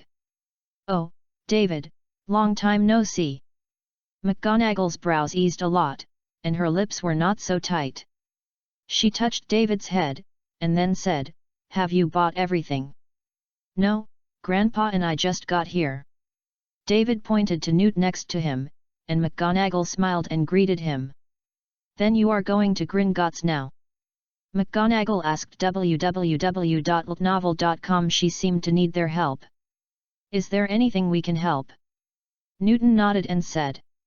"Oh, that's great." McGonagall was happy. She pointed to the 3 people standing aside and said, "Can you bring them?" "She is the little wizard who enrolled in school this year. She came here for the first time. I should have taken them there, but something happened suddenly and now I have to leave for a while." A look of embarrassment appeared on McGonagall's face. "No problem, we are very happy," David said. Following the direction McGonagall pointed, he saw a couple. They were slightly cramped and standing beside Professor McGonagall seriously.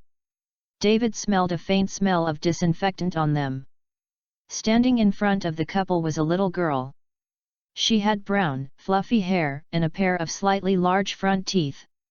At this time, she was staring bright eyes and looking at everything around her with interest. When wizards born in a Muggle family came to Diagon Alley for the first time, they would be guided by a professor at Hogwarts, lest they could not find their way. "It's nice to meet you, my name is David's Commander," David said softly. The couple hadn't reacted yet, and the little girl in front of them quickly and confidently extended a hand. "Hello, my name is Hermione Granger. They are my parents. We have never known that there is still magic in the world. On the day we received the notice, our family was surprised. My father thought it was a prank. Until today Professor McGonagall went to my house and brought us here." She finally stopped, looked around, and then said excitedly, "This is really great." Chapter 30, "Okay, David can't hear you. This little mouth clicks so fast." David gave a secret compliment in his heart. He reached out and shook Hermione's hand, and then introduced, "This is my grandfather, Newt Scamander." "Newt Scamander?" Hermione repeated in a low voice, frowning slightly, and then quickly unwinding, she said excitedly, "I remember where I saw this name." Hermione frizzily opened the small bag on her back, rummaged in it for a while, and pulled out an envelope. Like David's, she took out the letter paper inside. After that, she glanced at it for a while with her fingertips, and then read, "The Monsters and Their Origins" by Newt Scamander. "Are you the author of this book?" Hermione asked expectantly. "Yes, I'm very honored to be your textbook, I hope you like it." After Newt finished speaking, he quietly raised his eyebrows at David. "Oh, great, can you sign me?" Hermione asked, but when she went to get the book, she suddenly realized that she hadn't bought it yet. Hermione's face was a little red, and she said with a little embarrassment, "Wait a moment, will you sign me again?" "Okay, no problem," Newt said with a smile. Hermione wanted to say something, but was interrupted by Professor McGonagall. She said, "Then they will ask you, Mr. Scamander." New York nodded, and McGonagall left like the wind. She took a big step and disappeared in the crowd within a few steps. "Shall we go to Gringotts now? There you can change to Jinjialong," Newt said as he led the way forward. The Grangers followed him, and there was no match. Newt chatted, and the conversation got happier. After years of tempering, Newt now has plenty of experience in getting along with Muggles. "What are the monsters like? Are they scary?" Hermione asked, walking beside David. "They are some very cute little animals, you will like them when you see them." Newt suddenly turned his head and said. "Then why call them monsters?" Hermione said. "It might be more appropriate to call them fantastic animals." "But..." Newt blinked at Hermione, and then said, "Maybe calling this name will make more people buy my book." Hermione giggled when she heard the answer, and after a short while, she said again, "Are you all wizards in your family?" "Well, yes, and everyone except my grandmother graduated from Hogwarts," David said. "Then have you learned magic since you were young?" David noticed that when Hermione was asking this question, she was a little nervous. She was such a strong little girl. David said, children from wizard families rarely learn magic before going to school, because they are too young. The magic in the body is not too stable yet. As for learning other knowledge, I think most of them like Quidditch better. David said, you only need to work a little harder after you go to school to surpass them. Hermione breathed a sigh of relief. She lightly clenched her fist to cheer for herself, and said, I will. What's that Quidditch? Hermione's question came again. David just wanted to answer, but Hermione's gaze was already attracted by the large white building in front of him. The white building stood crookedly at a fork in the road, and a large number of wizards kept coming in and out. In front of a huge bronze gate stood a short figure dressed in red with gold trim. His skin was dark and his fingers and feet were very long. At this time, he was leading the wizard. This is Gringotts, the bank of the wizarding world. He is a fairy. Newt said softly to the Grangers, they are all very good craftsmen, especially good at making silverware. And they have extremely high attainments in the financial and currency fields, so we give all the money to them for safekeeping. When they had reached the door of Gringotts, the standing fairy turned around and saw Newt, and soon he walked over. David saw Ragnar engraved on the nameplate on his chest, and he respectfully said, Mr. Scamander, you are welcome, are you here to withdraw money? Newt smiled and nodded. We have some new deposit services and magic items recently, I think you can find out later. Ragnar said. I will think about it, Newt said. But for the Grangers, Ragnar didn't have such a good attitude. After speaking with Newt, he walked to the side, as if he hadn't seen a few people. Don't care too much, they are like this. If I didn't have a deposit in it, they would be ignorant of me. When entering the hall, Newt said softly, they just want me to exist. The money here is nothing. The Grangers nodded their heads, the expressions on their faces improved. Ragnar's attitude just embarrassed them. You can go to the counter there to exchange currency. Newt pointed his finger at a counter at the door. There are several families in front of the counter to exchange currency. They should all be new students at Hogwarts. If we haven't come out in a while, you can wait for us at the door, and then we can go shopping for other things together. Newt said. Mr. Granger said, no problem, we will wait for you by the stone pillar at the door. Seeing that Hermione had been looking at everything around her since she came in, she seemed very interested. Newt said with a smile, how about? Hermione, do you want to go in and have a look? When Hermione heard this, she immediately looked at the Grangers.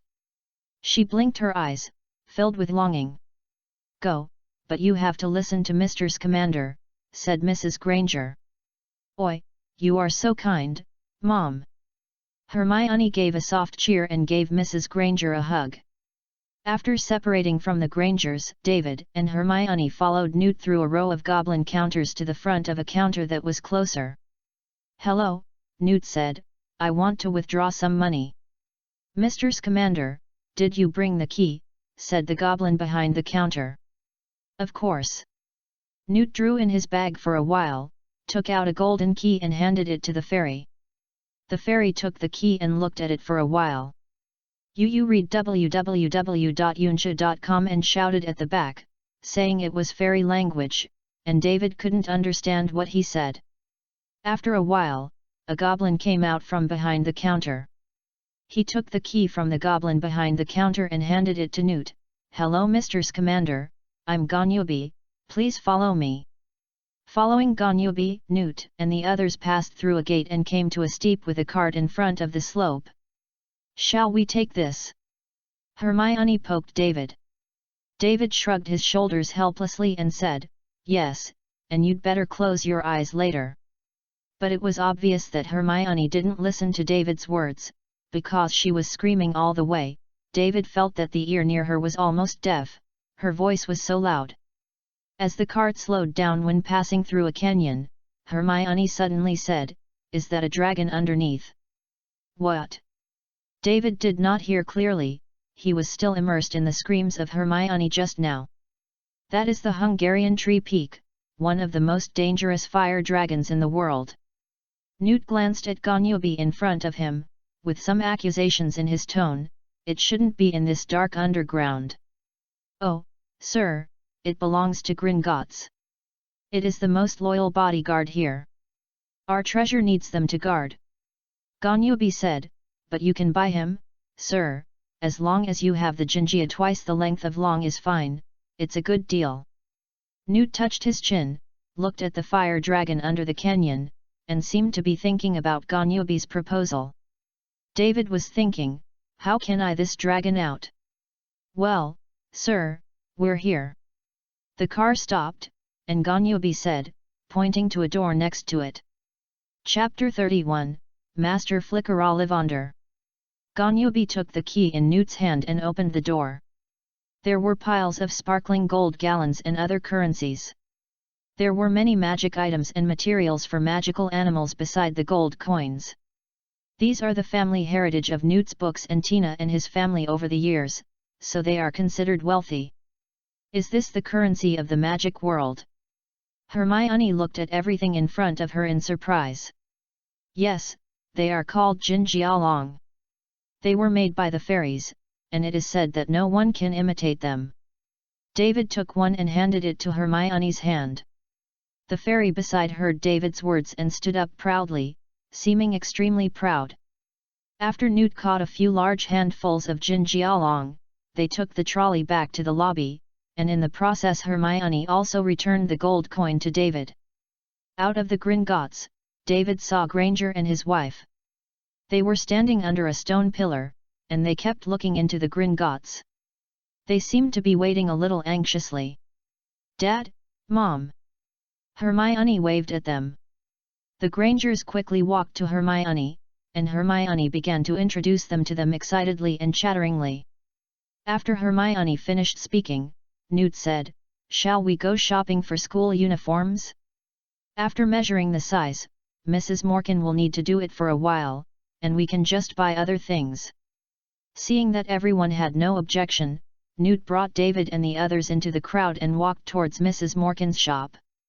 As soon as he opened the door of the robe shop, David heard a gentle female voice, "David, you haven't come to my shop for a long time, are you going to Hogwarts for school?"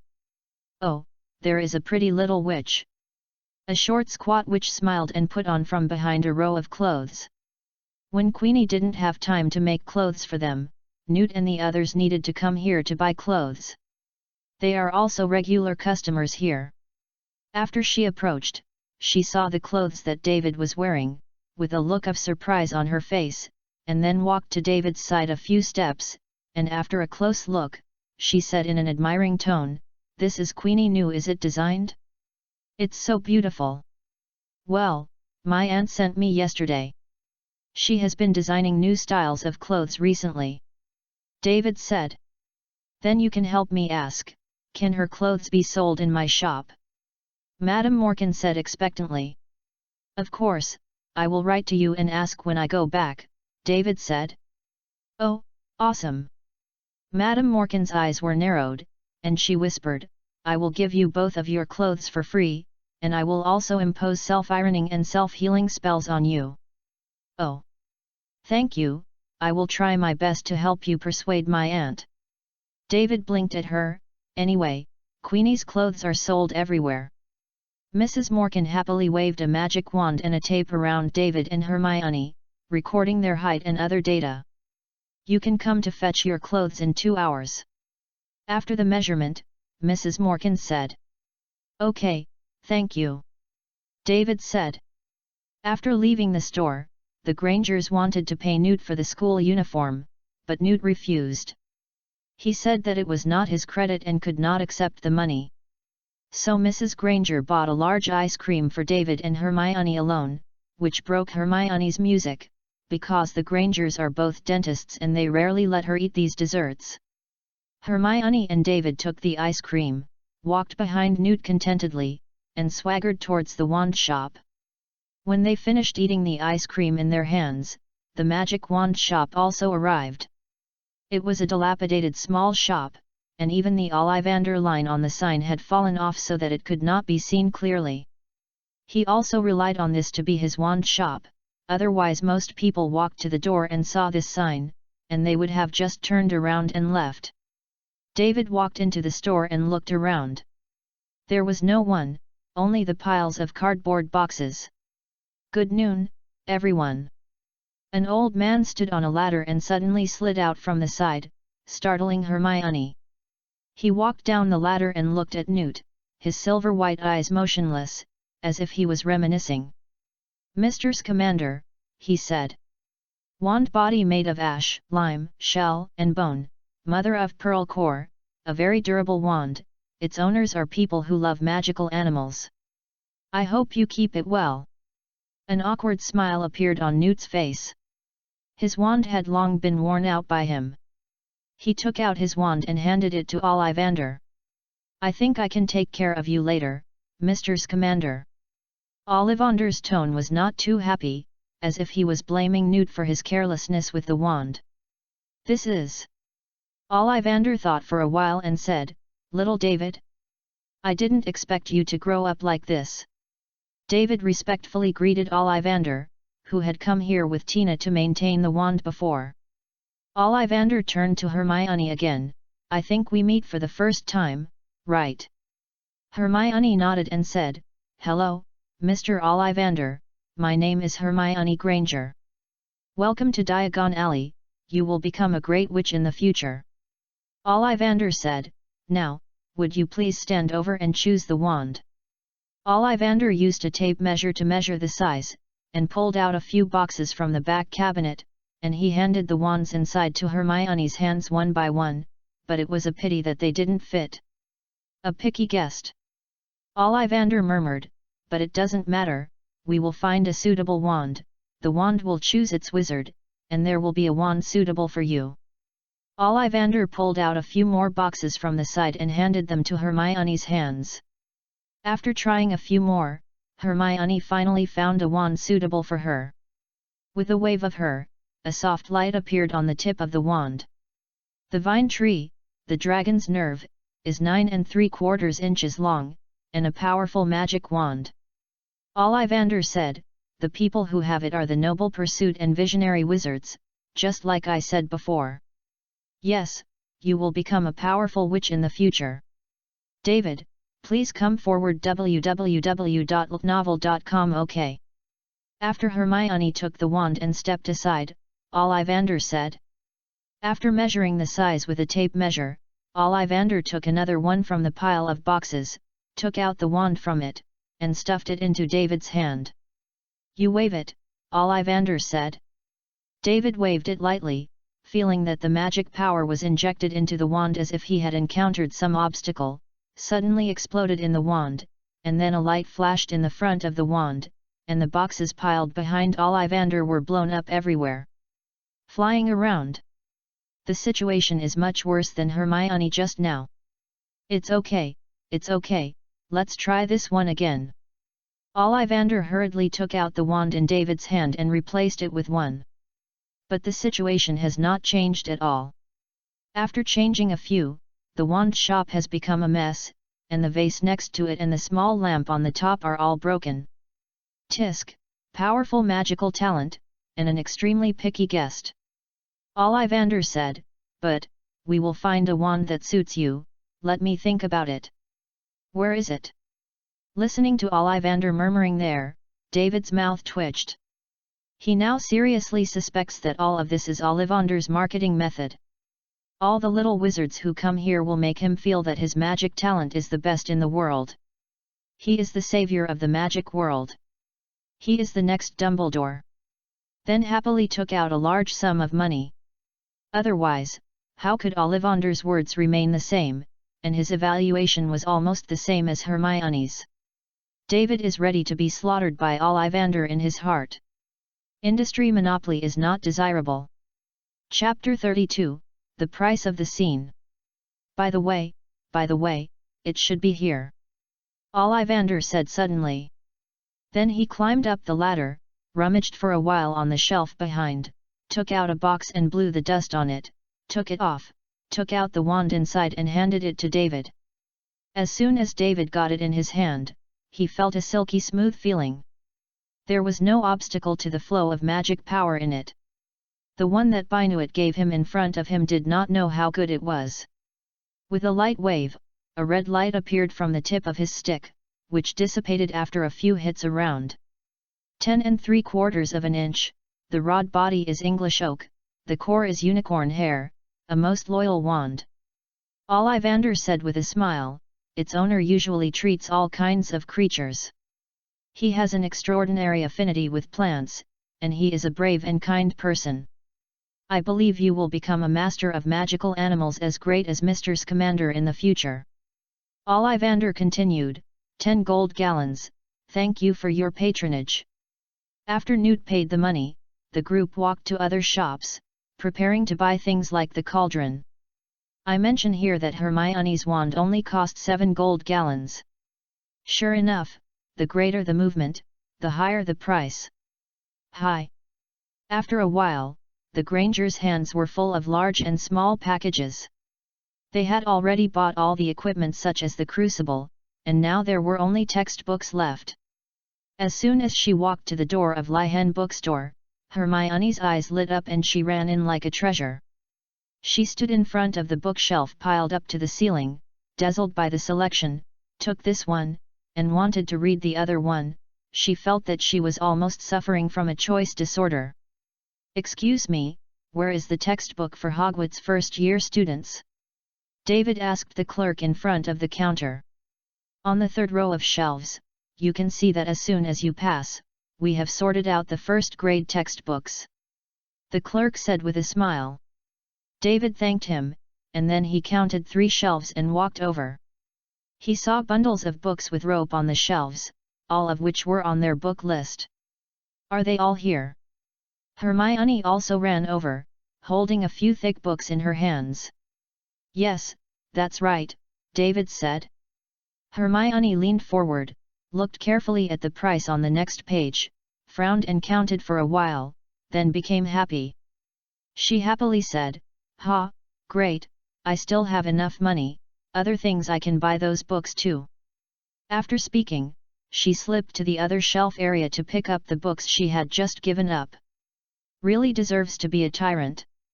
David sighed, and helped Hermione also get a bundle of books for class, and then took some potions books. David struggled to hold them and walked to the counter. "Can you help me?" Just as David put the book down, she heard Hermione's voice coming from behind. Looking back, she was holding a thick stack of books in her arms, which made her unable to straighten her waist. The teller behind the counter saw this scene with a bright smile on his face, and hurriedly walked over and took the book in Hermione's hand. "Is there anything else needed?" the clerk asked. "Yes, yes." Hermione rested for a while, ran into the bookstore again, and took out another stack of books. She panted, raised her face slightly, and patted the books stacked in a row in front of the counter. "Okay, I want these." "Okay, I'll pack it for you." The clerk helped Hermione wrap her book in parchment, then he took a note from the cabinet and said to Hermione, "You fill in your detailed address above, and we will send an owl to you later." After Hermione filled out the form, Mrs. Granger and Newt came up to pay the money. Newt breathed a sigh of relief and finally finished the purchase. Newt felt that he hadn't been so tired for a long time. He said, "David, let's find a place to take a break." "Grandpa, we haven't bought an owl yet." David shattered Newt's idea of resting. At Newt's house, he never had his own owls. They were all white selling others, or he used his magical animals to deliver packages. Newt even used Thunderbird to send packages to Dumbledore to ensure safety. But you can't use these animals to send you to Hogwarts, even if they want, Hogwarts won't allow it. Otherwise, other owls still fly or not. Don't all fall birds. Okay. Newt sighed, preparing to take David to the next location. "Hermione, do you want to go together?" David asked. Hermione was a little startled at this time. She forgot to buy the owl. All her money was spent on books. Now Mrs. Granger has only a few jinjialongs left in her pocket. Hermione narrowed her mouth, a little sad, but she was really reluctant to read those books, they were all she hadn't read, so she whispered, "No, I think I need to take a break." She was afraid that she would see those owls, so she couldn't help but come back and return the book, so she just couldn't choose to go. "Okay," David said, "I will send you a letter after I buy the owl. You can use it to reply to me when you have any questions.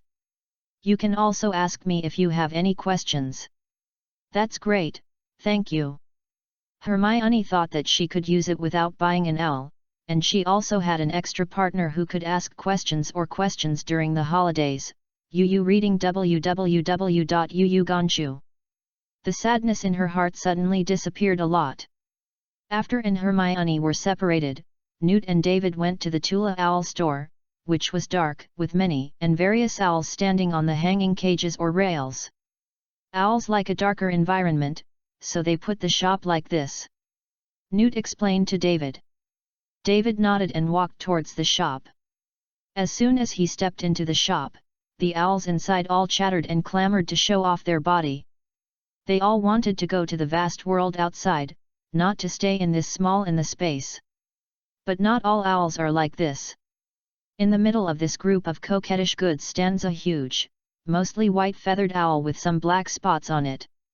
It stands proudly in a cage with its eyes closed. Moved by the surrounding sounds, it seems to be refreshing. "Grandpa, I want that one," David said, pointing to the white owl. "Oh!" Newt was a little surprised, "That's a snow owl, I didn't expect it to be here. Do you like it? The school season is discounted, and now you can buy it for only 30 gold gallons." A wizard in work clothes walked out of it and said with a smile. "David, are you sure?" Newt said. David nodded hastily. Newt paid, the wizard took off the cage and handed it to David. "It may be a bit fierce, you need to cultivate your feelings."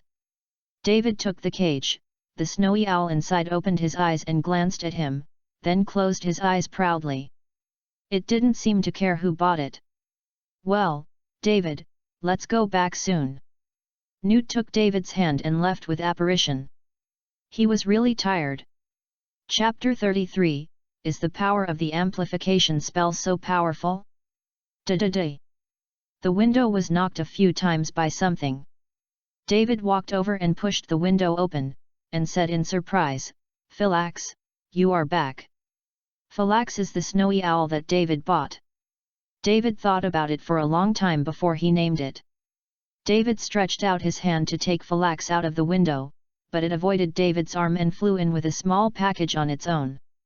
David shrugged his shoulders. "Okay, so many days have passed, and Felix still looks cold."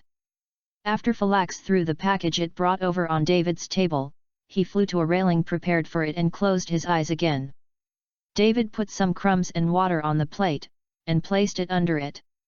After a while, Felix saw that David was not looking at himself, and then slipped quietly down to eat the bread.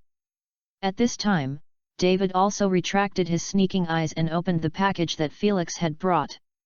There were 3 things in it: a book, a packet of biscuits, and a letter. These are all sent by Hermione. After returning earlier, David sent her a letter at the address she left behind. Hermione sent a letter with a lot of questions she didn't understand in the process of reading, and according to what she said, she had almost finished reading all the textbooks used in school. "Is really strong," David sighed. After he took the book back, the rope tied to it was not taken apart. There are no magical creatures interesting to read. At the end of the letter, Hermione introduced the packet of biscuits. She said it was made by her mother and contained tooth protection elements. Then she asked Newt to help her sign the textbook Monsters and Their Origin, and she was buying books before. When she was too excited, she forgot. David took a biscuit and put it in his mouth. It tasted good, and then he took the Monsters and Their Origin and went downstairs. "Grandma, where did Grandpa go?" David looked around, but Newt and John were both missing. Newt and John are in the magic space. Tina put down the Daily Prophet and said, "It seems that the horse-shaped water monster is tantrums. They have been in for a long time, I don't know if it is soothed."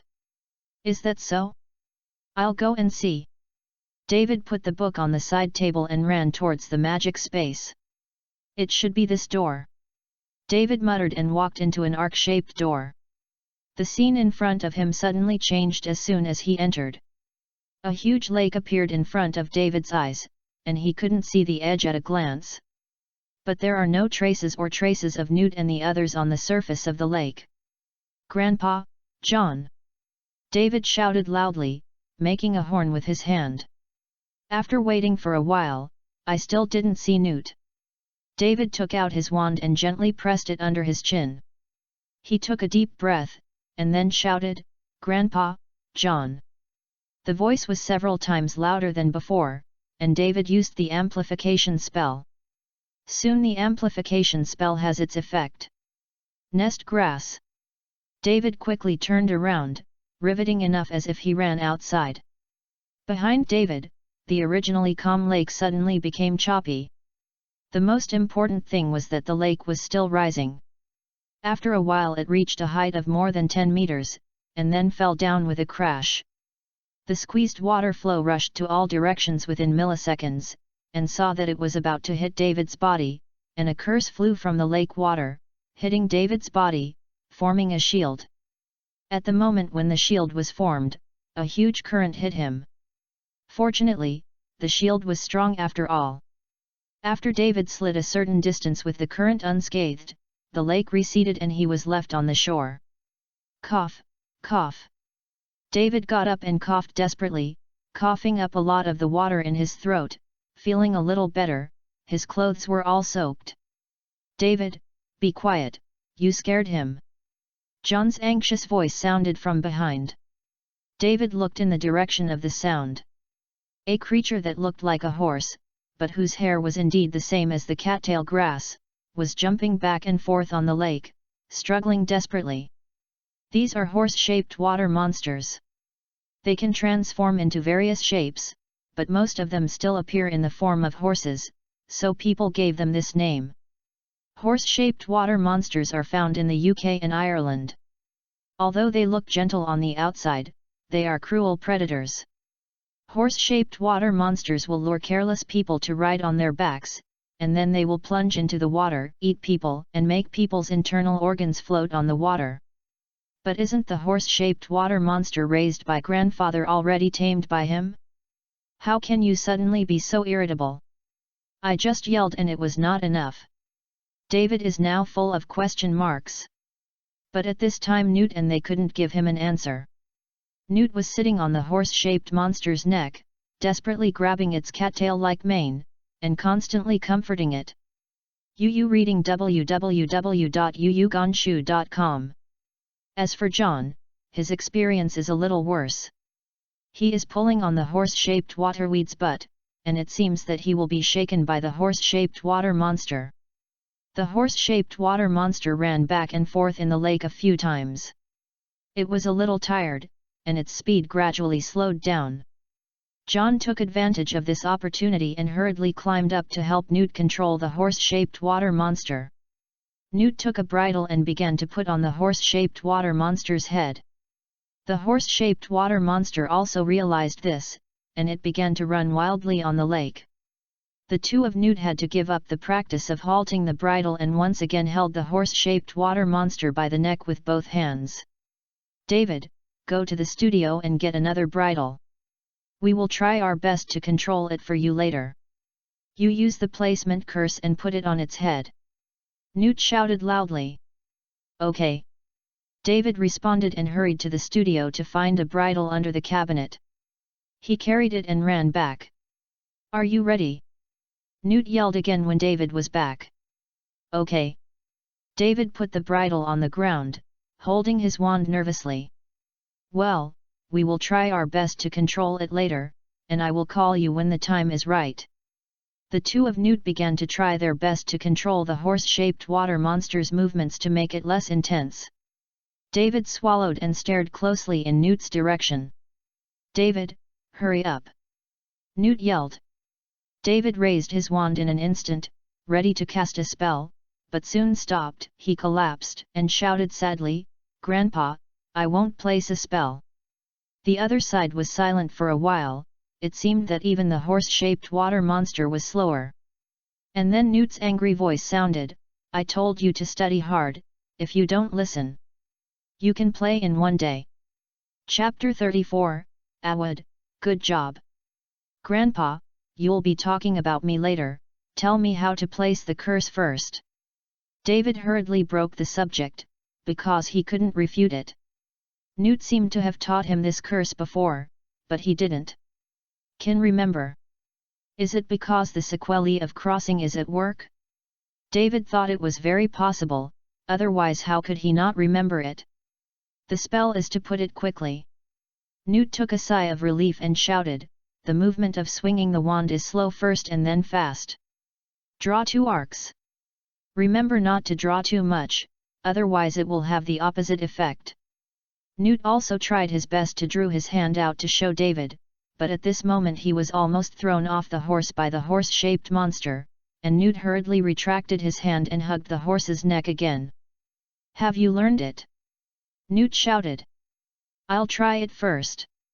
David held his wand on the shore and kept trying, one slow and the other fast, drawing 2 arcs, not too many.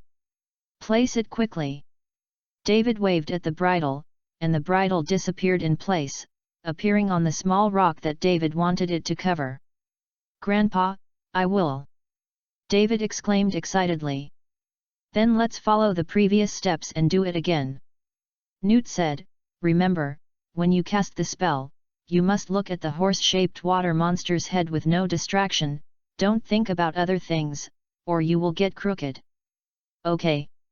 David took a deep breath and stared at the horse-shaped water monster wholeheartedly, not daring to be distracted at all.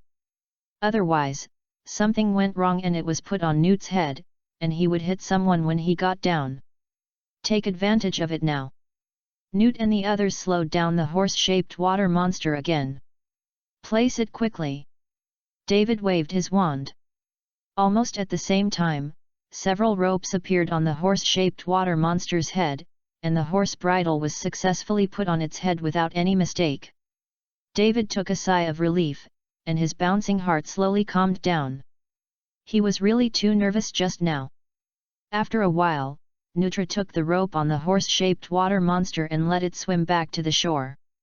"Grandpa, what's wrong with Awad?" Awad is Newt's name for the horse-shaped water monster. David watched it a few times, but he didn't notice that it was any different from usual, let alone why it suddenly became so irritable. When he came the previous few times, Awad was very gentle, and David rode on its back several times. "It's sick."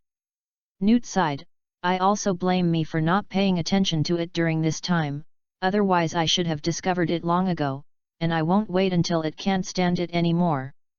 Newt touched Awad's back lightly, and then he wanted to lift its cattail-like mane, but Awad avoided it. Newt was taken aback, and then quickly reacted. He beckoned to David, "David, come over." "What's the matter?" David asked when he walked to the side of Newt. "You put on the bridle just now, so it trusts you the most now." Newt said, "You come and lift its mane lightly." "Okay." David gently picked up Awad's mane with his hands, and this time it did not resist. But David just opened it a bit, he was startled, and instantly retracted his hand. Awad's mane is full of small blood-red bugs the size of fingertips. They are constantly wriggling, eating Awad's mane and flesh and blood, and they even bit holes in some places. "Grandpa, what are those?" David asked, frowning. "A kind of parasite. The horse-shaped water monster will be longer without cleaning its body for a period of time." Newt said distressingly, "The situation is more serious than he thought. They can clean each other in the wild, but here is only one. So we can only clean it up." Awad was rescued by Newt from the wild. It seems to suffer from social phobia and fear to live with other horse-shaped water monsters, but the parasites that grow on them do not allow it to do so. So Newt can only bring it back, raise it here, and clean it regularly. You will open its mane later and use tweezers to catch the bugs. Newt said, "Don't be afraid, those bugs won't hurt people." David nodded, summoned his courage, took the tweezers Newt handed him, and lifted Awood's mane again. He tremblingly reached out and picked up a bug. The moment he caught it, the bug he began to struggle desperately, even wanting to turn his head to bite the tweezers. "Very good, put it here." Newt put some clear water in a basin, and then dripped a few drops of potion. The moment the bug was put in, it floated on its back on the water. "Grandpa, can't you use this potion to bathe Awood?" David asked. "This potion works so well. Awood goes in and soaks, and the bugs on his body will die.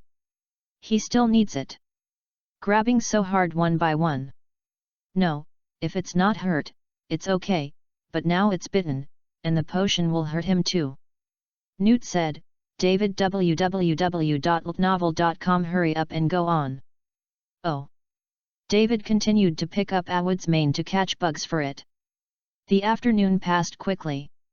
David was still standing next to Awood with one hand holding his mane and the other holding a bug. He felt that his arm was about to break, and he kept repeating the same movements. "It's too tired. The red bugs in the basin have already slowed down the surface of the water, and I don't even know how many layers have been laid. Hold on a little longer, there are no more." Seeing that David was dying, Newt hurriedly encouraged him. David was also unable to reply. He gritted his teeth and repeated the actions of raising his hand to catch the worm and dropping his hand to throw the worm. Okay, no more." When David heard this, he lay on Awood's body. "He needs a rest now." Awood screamed happily, turned his head and licked David's head lightly, and then a magical power was transmitted from its body to David's body. A page belonging to the horse-shaped water monster appeared in the illustrated book in David's mind, and the horse-shaped water monster recognized him. But before David had time to be happy, Newt slapped him on the head. "How can you do it now?"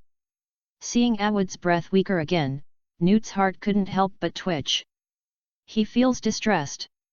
But Newt had just finished playing David, and Awood drew his tail on Newt, and he was avenging David.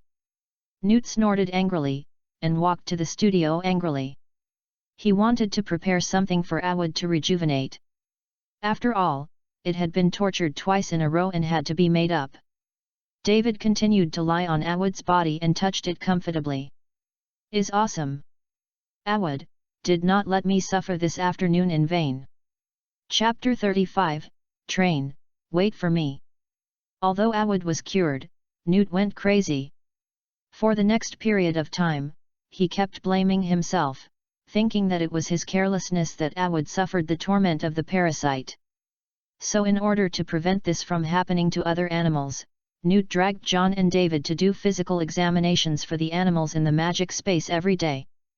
But how many animals Newt raises, how big the place is, and if there are invisible beasts that do not appear, it will be difficult for you to find its biological existence.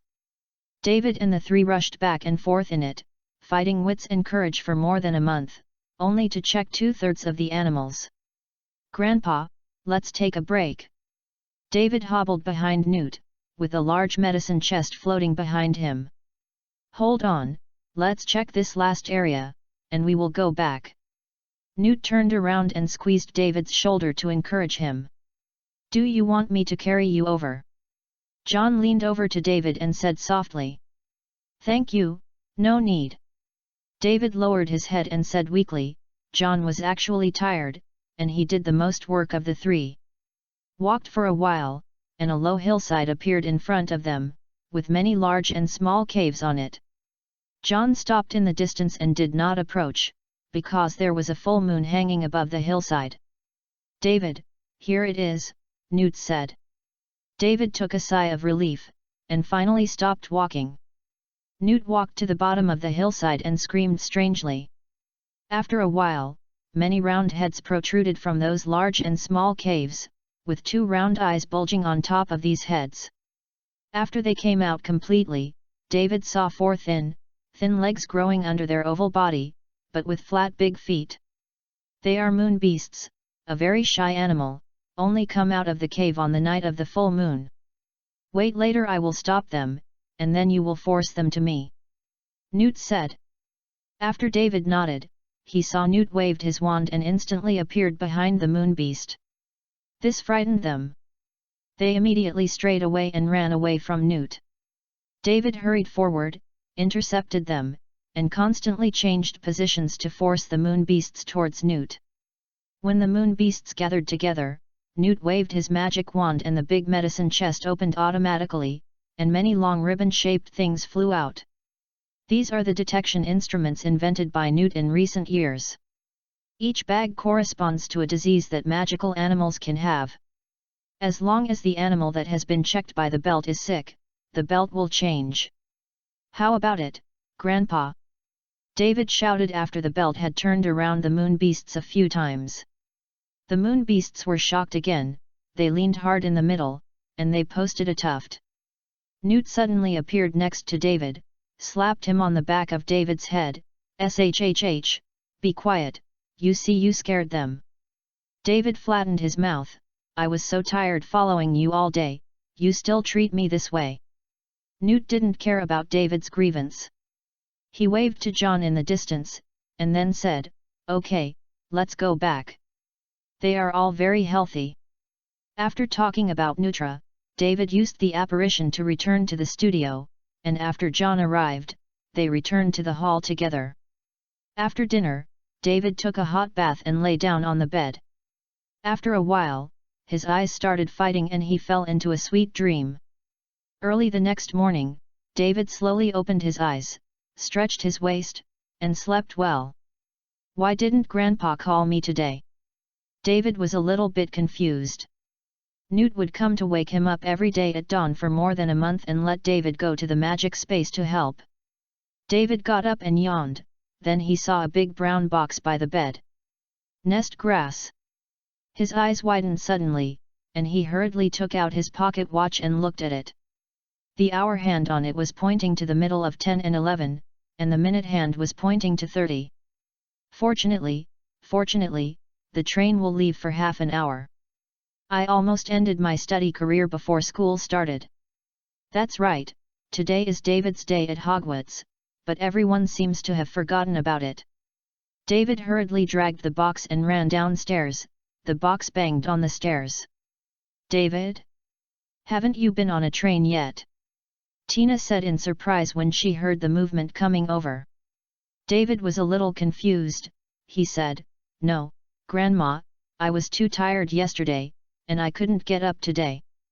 "This Newt, he told me yesterday that he will take you to the station today." Tina said angrily, "He should check those animals again." David sighed helplessly. "As expected, I am not as important as those animals." "Have you collected everything?" Tina asked. "I put it away in the front. It's all in this box." David patted the large box behind him. Tina prepared too many things for him. After putting a part in the deformed lizard skin bag, he put another large box. "Box? Okay, I'll you there quickly, don't miss the train." Tina said, "Wait for me to get him back." Tina saw that David was ready. She grabbed David's hand and waved her wand. They appeared on a platform where people came and went. There was a guard staring at them not far away, and it was so horrifying that two people suddenly appeared on the platform. He reacted, just about to shout loudly, and another wizard in uniform appeared behind him instantly. He waved his wand, and the guard was as if nothing had happened before. He was stunned for a while, and went again. "Visit other places. David, go in, between platforms 9 and 10, just rush in," Tina said. David nodded, dragged the box, and rushed towards the front wall. To be honest, this action was a bit silly, and it took courage. At the moment when he approached the wall, David wanted to stop, but fortunately, the initial speed was relatively high, and he forced him in. A crimson car appeared in front of his eyes. The big pipe on the top of the train's head by Yu reading www.yuyugonshu.com had white gas and a beeping sound. The parents on the platform are seizing the last time to say goodbye to their babies. Hurry up, the train is about to leave. Tina rushed over and said. Grandma, see you on holiday. David gave Tina a hug, then dragged the box to drive away the crowd, and rushed to the entrance of the car. Trouble, give in, thank you. David kept saying. Those parents were so enthusiastic, they all posted on the side of the train, making it difficult for David to make every step forward. Suddenly, David seemed to hear someone calling him on the train, but he didn't have the time to look back. The entrance was still some distance away from him, and the siren of the train seemed to be a bit more rapid. Dang, David threw the box onto the train, and then he stepped forward, and he finally caught up at the last moment when the train started. Hey, David breathed a sigh of relief and wiped the sweat from his forehead. Why are you here now? I have been waiting for you on the platform for a long time. A naive voice came from David's ear. It was Hermione. David went looking for her reputation. She stood righteously behind him. Although David has been helping Newt for a while, he would still reply to Hermione during the break to answer her questions. In a communication, Hermione said that she didn't know where platform 9 3/4 were, so they arranged to meet at the platform outside and David would take her in. I overslept. David scratched his head and said a little embarrassingly. This is really not a good answer. Why are you? Hermione said, you would have overslept on such an important day. David felt her hair fluffy a little bit. Chapter 36, Looking for a Toad? I'm an expert. Hermione finally chose to forgive David for the time being. She led him through the closed doors to a compartment where the door was opened. There is a book opened on the seat in the cubicle. On the cover is a few large gilded characters: Hogwarts, a school history. I could see that Hermione must be anxious when she first went to find him. David became even more embarrassed. Put the salute on the shelf in the private room, then closed the door, and David sat opposite Hermione. Cough, cough. After a while of silence, David pretended to cough twice. But Hermione ignored him. She focused on watching the school history in her hand, but from the puckered cheeks and vigorously flipping through the book, it could be seen that her heart was not so peaceful. She was still alive. Gas. David looked back at the scenery outside the window, and the book in Hermione's hand had been turned over by half. During this period of time, he had not found a topic to ease the atmosphere, and of course Hermione would not take the initiative to speak up. David felt that this half an hour was much harder than the days when Newt went to check on those magical animals with Newt, and he even felt a little nostalgic for those times. Grandpa doesn't write a book about how to coax girls, let me learn. David sighed. Until there was a knock on the door outside, then the door of the compartment was pushed open, and a smiling witch leaned in and said, My dear, do you want some food? David breathed a sigh of relief as if he had met a savior. He hurriedly asked, Will Hermione come here? Hermione snorted without answering. Seeing this, David bought a bunch of various snacks on the chair in the compartment, and put a lot of them next to Hermione. Hermione persisted for a while, but finally did not resist the temptation of snacks. She put the book aside, then she raised her face slightly and looked out the window, but quietly stretched her hand towards the snacks. After going back and forth several times, Hermione started talking to David again, and she kept asking what those snacks were and how they were made. David took the trouble to explain to her that this is also one of his professional fields, and he often studied these foods when he was at home. After trying several snacks, Hermione picked up a pentagonal box. Be careful, David said hurriedly. But it was too late, and Hermione opened the box quickly. What? She was so frightened that she shook all over. A frog jumped out from inside and slammed into the car window. David hurriedly reached out and caught it. This is called a chocolate frog. David took the frog and said, When you open the box, they will jump like real frogs, and then they will turn into real chocolate. Would you like to eat it? David handed the chocolate frog to Hermione. But she still couldn't accept it. Hermione shook her head hastily, and leaned back. Okay. David threw the chocolate frog into his mouth. He won't waste any chocolate products. There is a portrait of your grandpa on it. Hermione pulled out a card from the box in surprise. Oh, that is the collection card attached to the chocolate frog. Wizards who have made outstanding contributions will have it. David said, it's a marketing tool. They will send us a sum of money every month as a way to use the New York City remuneration for special portrait rights. Hermione nodded and opened the back of the chocolate frog. She read, Newt Scamander, one of the greatest masters of magical animals of our time, author of Where Are Fantastic Beasts, Monsters, and Their Origins. The Werewolves Registry was established in one hand. Hermione stopped after reading this. Have you seen a werewolf? She said, I have read some introductions about them in the book. It says that they are all fierce and terrifying monsters that will deliberately harm ordinary wizards to turn them into werewolves. David frowned. Hermione must not have read books written by Newt, but must have been written by people who are eye-catching. They will deliberately write things that people love to see for the sake of the book's sales. I have seen many werewolves. Most of them are very easy to get along with, just like ordinary people who are sick, but most people can't accept and understand them. David's tone was a little serious. Of course, it is not ruled out that some people will do bad things, but most of those who do bad things will hurt others even if they are not werewolves, and they are not allowed to do that because of their status. In David's mind came the person Newt had told him before, Fenrir Greyback, who made Uncle Lupin a werewolf, which made him suffer. And it seems that John became a werewolf because of him? David is not too sure, this is just Newt's guess. Hermione wanted to say something, but the compartment door was pushed open again. Excuse me, have you seen my toad? David heard a crying voice. Then a slightly chubby boy with a round face appeared at the door. Navi. David said in surprise. He accompanied Tina to see Neville's parents. At that time, Neville sat blankly beside his parents' hospital bed. After several visits, his relationship with Neville was okay. He knew that this was a timid but very determined boy. Navely was also very happy to see David. He walked a few steps next to David and asked David to help him find his toad. Don't worry, we will find it. David patted Neville on the shoulder. From the time he knew Neville, Neville's memory was so bad.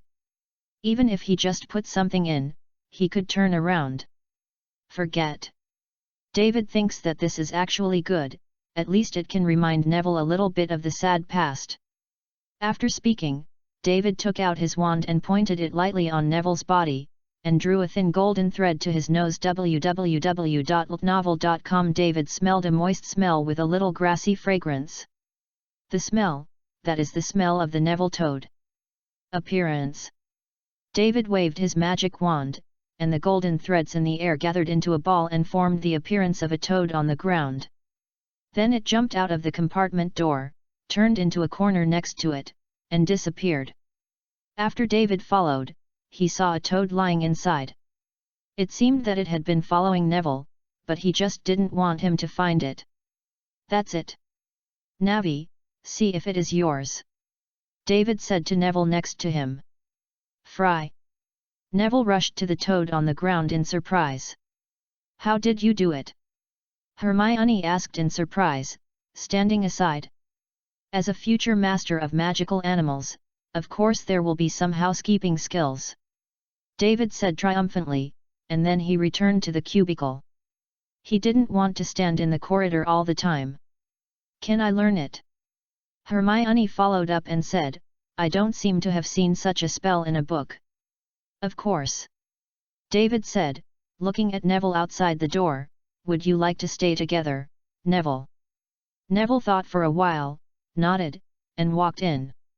David pushed the snack aside and let him sit down. This curse was invented by my grandfather. It is a kind of manifestation curse. It's very simple. Seeing Hermione couldn't wait, David hurriedly said, but there is a prerequisite for casting this curse, that is, you must be there. Find the smell of the magical animal you are looking for, and think of its general shape in your mind, otherwise the spell will not be successful.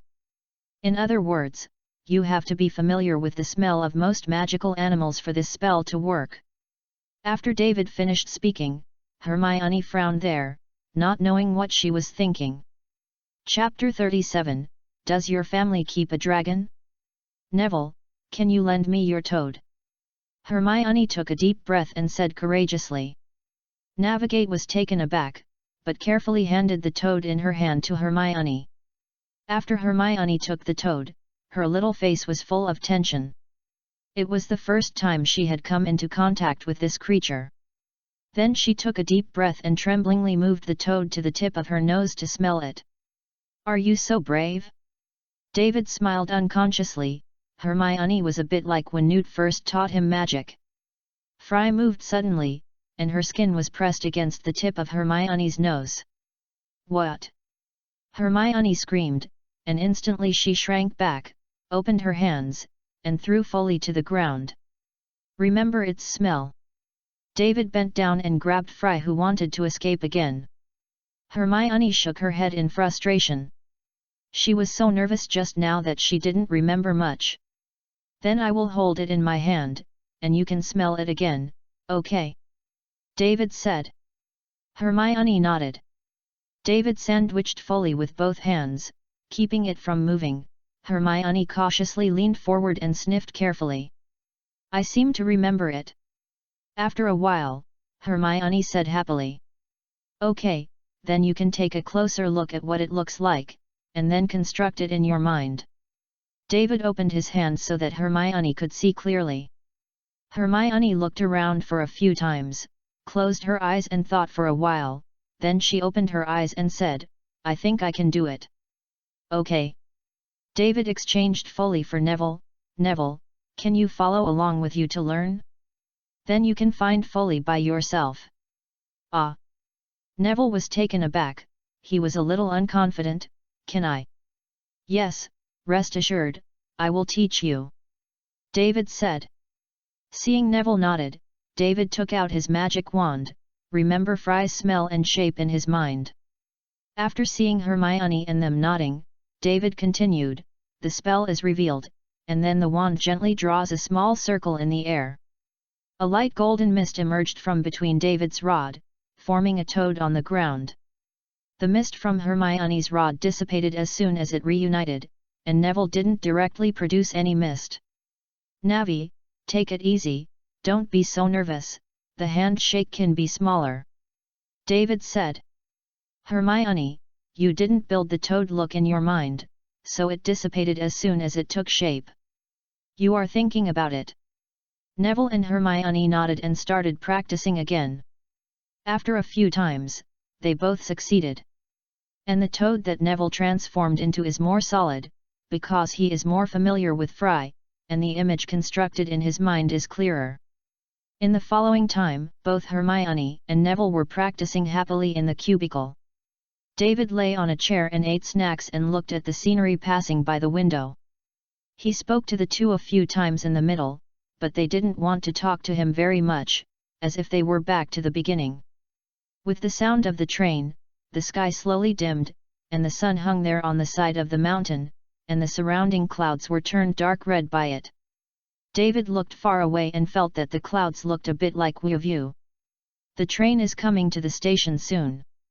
Please change the uniforms of the freshmen in the first grade. A voice came from the corridor, and David could hear him lowering his voice vigorously to make his voice more mature and serious. In addition, the person continued, your salutes are all in the car, and someone will be sent to your dormitory later. Then there was the same voice a little further away, it looked like he was going to shout all over the train. Navi, let's go out and let Hermione change into her school uniform. David got up and said. Navely nodded, followed David to the door, and closed the door. David leaned on the corridor, and just said a few words with Neville, he heard the door bang open. "You go and change it," Hermione said. Her hair hadn't been taken care of yet, and some of the hair on the side was resting on her forehead. She stood on the corridor and tidied it casually. "Oh, my school uniform is still in my suitcase," Neville said suddenly as he walked into the cubicle. "Do you remember the cubicle you made earlier?" David asked. He thought Neville might have forgotten it. "Big, probably remember it." Neville was full of distress. After scratching his head, he pointed to the other side of the car and said, "It should be over there. I'll go and find it." After finishing speaking, Neville held his toad to the side of the carriage, and looked at it from compartment to compartment. "Navi, wait a minute, you change your school uniform, you can come here to find us," David shouted. "Okay," Neville responded and continued to look for him anxiously. He felt that the speed of the train had slowed down. After David changed his clothes, he and Hermione stood in the hallway waiting for Neville, lest he couldn't be found when he came back. After a while, there was a creaking noise outside, the train stopped, and a dark and small platform appeared outside the window. "Did you say that Neville found his cubicle?" Hermione asked. The students in the cubicle were pouring out, but she still didn't see Neville. "It should be, found it," David said while avoiding the student who was about to get off the bus. After a while, "There is no one in the hallway. Let's go down, Neville may not be able to find us," so he went down. "Let's go down and look for it." As soon as David led Hermione out of the carriage, he heard Hagrid's yelling. "The first-year students are here, the first-year students are here." Hagrid led a big lamp, standing among a group of little wizards. His big man was especially obvious. "David!" Hagrid exclaimed in surprise. David waved to him. Hagrid squeezed away the little wizards and walked to him. David hugged his thigh. "This is Hermione, Hermione Granger." "You reading www.uugonshu.com," David introduced. "Hello," Hagrid said with a smile, then he took a sneaky look around, then knelt down and leaned closer to David and whispered, "David, did Newt really not raise fire dragons in his magical space? I listen. People say he seems to have a Ukrainian iron belly. Can you take me to see it?" But this soft voice was for a giant like him. There was a thunder in David's ears. Most of the little wizards around looked over. Their eyes were full of expectation. A fire dragon is really attractive to a wizard of this age. Is too big. David took a step back and moved away from Hagrid. He replied loudly, "Hagrid! You can't talk nonsense. It is illegal to raise a dragon by yourself. Don't you want to raise a dragon?" The eyes of the surrounding little wizards moved to Hagrid again, and David stood by and breathed a sigh of relief. There are no dragons in Newt's magic space. David can be sure, but there are other animals that cannot be fed. In case these little wizards take it seriously, when they go back and say, their parents will go to the Ministry of Magic again, then it will be cold. Although he will not enter Azkaban, he will be fined a lot of money. The current Minister of Magic Fudge loves Jin Jialong very much. It is heard that the Malfoy family is often caught by him and punished, and it is not serious. Every time it is a few hundred Jin Jialong. Hagrid hurriedly called David's face with his hand, not letting him continue. "No, nothing." The light in Hagrid's hand was shaken by him, and then he lightly rebuked David, "What are you doing so loudly?" Hagrid glared at David when he left. "Does your house really have a dragon?" Hermione said expectantly next to her. "No, definitely not." David rubbed his temples, and he felt a little pain in his brain. Chapter 38, Gryffindor? "No, I belong to everyone." Following Hagrid, they crossed a steep path and came to a black lake, where many small boats floated on the lake. "Every 4 people take a boat, okay?" Hagrid said, and then he looked in David's direction again. "David, do you want to sit with me?" It seemed that he still hadn't given up on Newt's dragon. David shook his head and got on a boat with Hermione. There was a little girl sitting on the boat, looking like a wizard born from a Muggle family. She was sitting on the boat, clutching the corner of her school uniform nervously. After Hermione and the others got in, there was still a vacancy on the boat. David! A surprised voice came from the shore. David looked back. Neville was trotting closer to them. David saw that his clothes had not been sorted out yet, and the collar on one side was tucked inside his clothes. I didn't find my compartment until the last time. After getting on the boat and sitting down, Neville said breathlessly, when I changed my clothes and got off the car, everyone started to walk down. I ran all the way. Caught up with you guys. Navi looked very happy. After David helped him straighten his collar, he chatted with Hermione for a while, and all the little wizards on the shore got on the boat. Have you all been seated? Hagrid shouted loudly while sitting in a boat. Several people around responded, okay, let's set off. As soon as Hagrid's voice fell, the boat moved by itself, and slowly rowed towards the castle. Hello, my name is Hermione Granger. Seeing that the little witch sitting next to her became more nervous, Hermione asked her to relax. My name is Kelly Lopez. After Kelly said, she pressed her lips tightly and stopped talking. Hermione asked a few more questions later, but Kelly didn't speak anymore, so Hermione turned to the other side and said, David, what are you looking at? While she was talking to Kelly, David had been lying on the side of the boat and looking down. Oh, my grandpa said there are fish and Grindillo below. I want to see if I can see them. David continued to look down.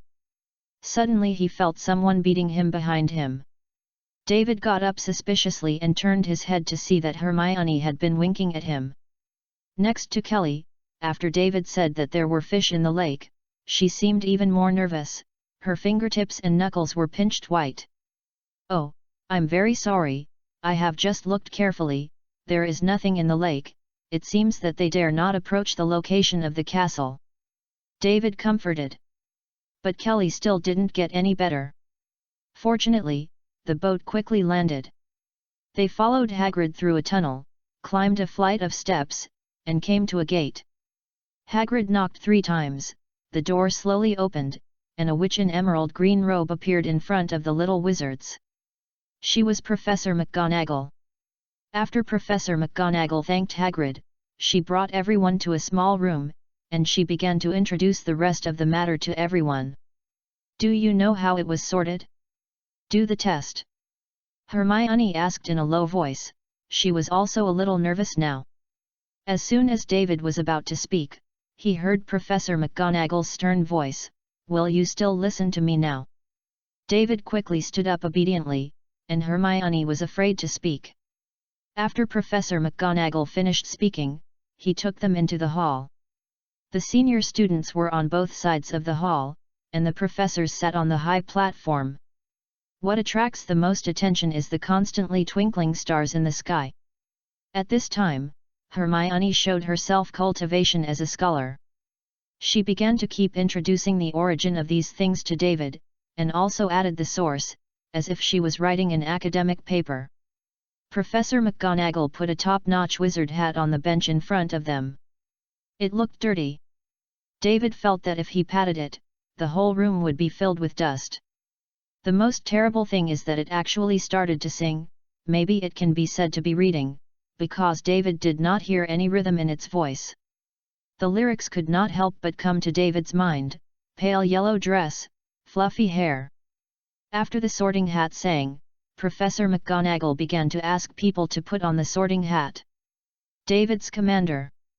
Professor McGonagall yelled, and Professor McGonagall smiled at him when David went up. David picked up the sorting cap a little disgustingly and put it on his head. Oh, another little wizard from the Scamander family. David heard a slightly low voice, a bit like the one he heard in the train in front of him, and he was deliberately pressing his throat to speak. I didn't mean to speak like this. The sorting hat's voice became lighter, even with a childish voice. Look, see, as long as I speak in my original voice, everyone will think I am like a child, obviously. I am already 1,000 years old. But I will forgive you. I like the children of this commander family. You are very kind. The Sorting Hat continued, I hope you will not be expelled like Newt's commander. Grandpa was expelled from school? David thought with surprise that he had never heard Newt talk about it. What? Didn't he tell you? The Sorting Hat said, then maybe he is embarrassed, it's a story of a hero. The Sorting Hat's tone became high, but before it said a few words, Professor McGonagall next to it coughed twice and interrupted it, letting it hurry up. Okay, don't let me say a few more words, no one speaks with me at ordinary times, only a silly bird barking by the side. The Sorting Hat looked a little uninterested. I can come and chat with you in the future. David thought, mainly because he was interested in Newt's heroic story after all. Really? The Sorting Hat became happy. I knew that the children of Scamander's family are kind people. After you come, I can tell you Newt's heroic story. I can tell you the story of Dumbledore, they all grew up watching me. Well, it's time to sort you out now, where do you want to go, said the Sorting Hat. Can you choose this by yourself? David thought. It was not possible, but I can give you privileges, but they don't know. The Sorting Hat was a little proud. Really? Then I want to go to Ravenclaw. David thought, Swibba should go where Swibba should go. Okay, no problem. David felt it almost opened its mouth and shouted out, but it seemed to have remembered something again, and it didn't say anything. I suddenly remembered that you can't go to Ravenclaw. The Sorting Hat's tone was a bit awkward. Why? David is a little bit confused, isn't my domineering spirit not strong enough? It's not for that reason. You are very suitable to go to Ravenclaw, but someone has allocated you a yard in advance and asked you to go to Granfendo. The Sorting Hat muttered softly. Professor Dumbledore? The Sorting Hat replied super quietly, which Dumbledore wouldn't let it say. It seems that he is going to tie me aboard. David sighed. What ship? Said the Sorting Hat. It's okay, can you do me a favor? Of course it can, just as compensation for you. The Sorting Hat said. You can read the names of the 4 academies, and finally said I was going to Gryffindor. David thought. Ha, of course it's okay. The Sorting Hat seemed to find this interesting too. He cleared his throat and coughed. The hall suddenly became quiet. The time in David's sorting was too long. The college that David's commander is going to is. David heard the Sorting Hat shout, Hufflepuff. There was enthusiastic applause over Hufflepuff's table, and they were celebrating that they had another's commander. Dumbledore on the high platform looked surprised. The wine in the glass spilled a lot. He didn't know what was wrong, and he even wanted to pull the Sorting Hat up now and ask what it was doing. But he hasn't done anything yet. www.novel.com. The Sorting Hat's voice rang again, Ravenclaw. The hall suddenly became quiet, and everyone looked at the Sorting Hat, not knowing what it was doing. The students of Lake Ovenlo raised their hands, wondering if the palm should be taken. Professor McGonagall's hand to fetch the sorting cap was also hanging in the air. Slytherin! The Sorting Hat yelled even more emotionally. All the people in the auditorium are stupid. Everyone is wondering if the Sorting Hat is broken. None of the above colleges. The Sorting Hat's voice resounded throughout the hall, the college he went to should be Gryffindor. You are amazing. David thought. It's all trivial things. The Sorting Hat happily said, remember to come and chat with me in the future. I'm in the principal's office. Sure, no problem. David took off his hat and put it on the bench. Professor McGonagall hadn't reacted yet, and so did the others. The entire auditorium was dead. This may be the quietest time in Hogwarts history. David bowed to everyone and walked towards Gryffindor's table. When he passed the high platform, David smiled and blinked at Dumbledore. Dumbledore had already reacted. He smiled and raised his glass to David. After David found a place to sit down at the Gryffindor table, the people of Gryffindor reacted. Their cheering sounds almost lifted the roof of the auditorium. They felt that such a branch was too great. That's cool. There are 2 red-haired students who are still clamoring whether they can go up and be divided into the hospital again. Seeing their excitement, David felt that if it weren't for Professor McGonagall who was standing next to the Sorting Hat, the 2 of them would have run up. Chapter 39, I Will Watch You. Under the cheers of everyone in Gryffindor, the Sorting Hat looked very proud. When the next student went up, it also seized the opportunity to sing 2 of its exclusive songs. Unfortunately, no one can understand its art, and Gryffindor's applause was quiet. So in the next few students' branch, the Sorting Hat played this trick again. All this continued until Harry Potter's sorting house. After Professor McGonagall asked him to go up and put on the Sorting Hat, the whole hall was quiet. The professors on the high platform and the students on the long tables stared at the Sorting Hat. Every college wanted to have Harry Potter. This is the charm of the Savior. Especially the little wizards in the 1st grade. Many of them grew up listening to Harry Potter stories. After being quiet for a long time, the Sorting Hat opened its mouth and shouted, "Slytherin." David clearly saw Harry's body shake visibly after yelling these words in the Sorting Hat, and he seemed a little panicked. The Slytherin students also looked at each other. They wanted to applaud, but based on the performance of the Sorting Hats of the previous few people, the first thing that was read out was the college that the sorting person would not go to. But in case the Sorting Hat is tired of that trick at this time. So most of the Slytherin students are now depressed and a little excited and expecting the Sorting Hat to shut up, and Harry tore it off and joined them in their arms. But the Sorting Hat did not keep them entangled for too long, nor did it give Harry a chance to tear him off. He quickly called out the names of the 2nd and 3rd academies, and then assigned Harry to Gryffindor. At this time, Gryffindor students basically stood up and cheered for Harry's arrival, including Hermione, who was sitting next to David. She was also assigned to Gryffindor. The Sorting Hat said she could go to Luck. Wendy, but she likes this college better. The most enthusiastic performance among the students was the 2 red-haired seniors. David also knew their identities at this time, George Weasley and Fred Weasley, the twins of the Weasley family.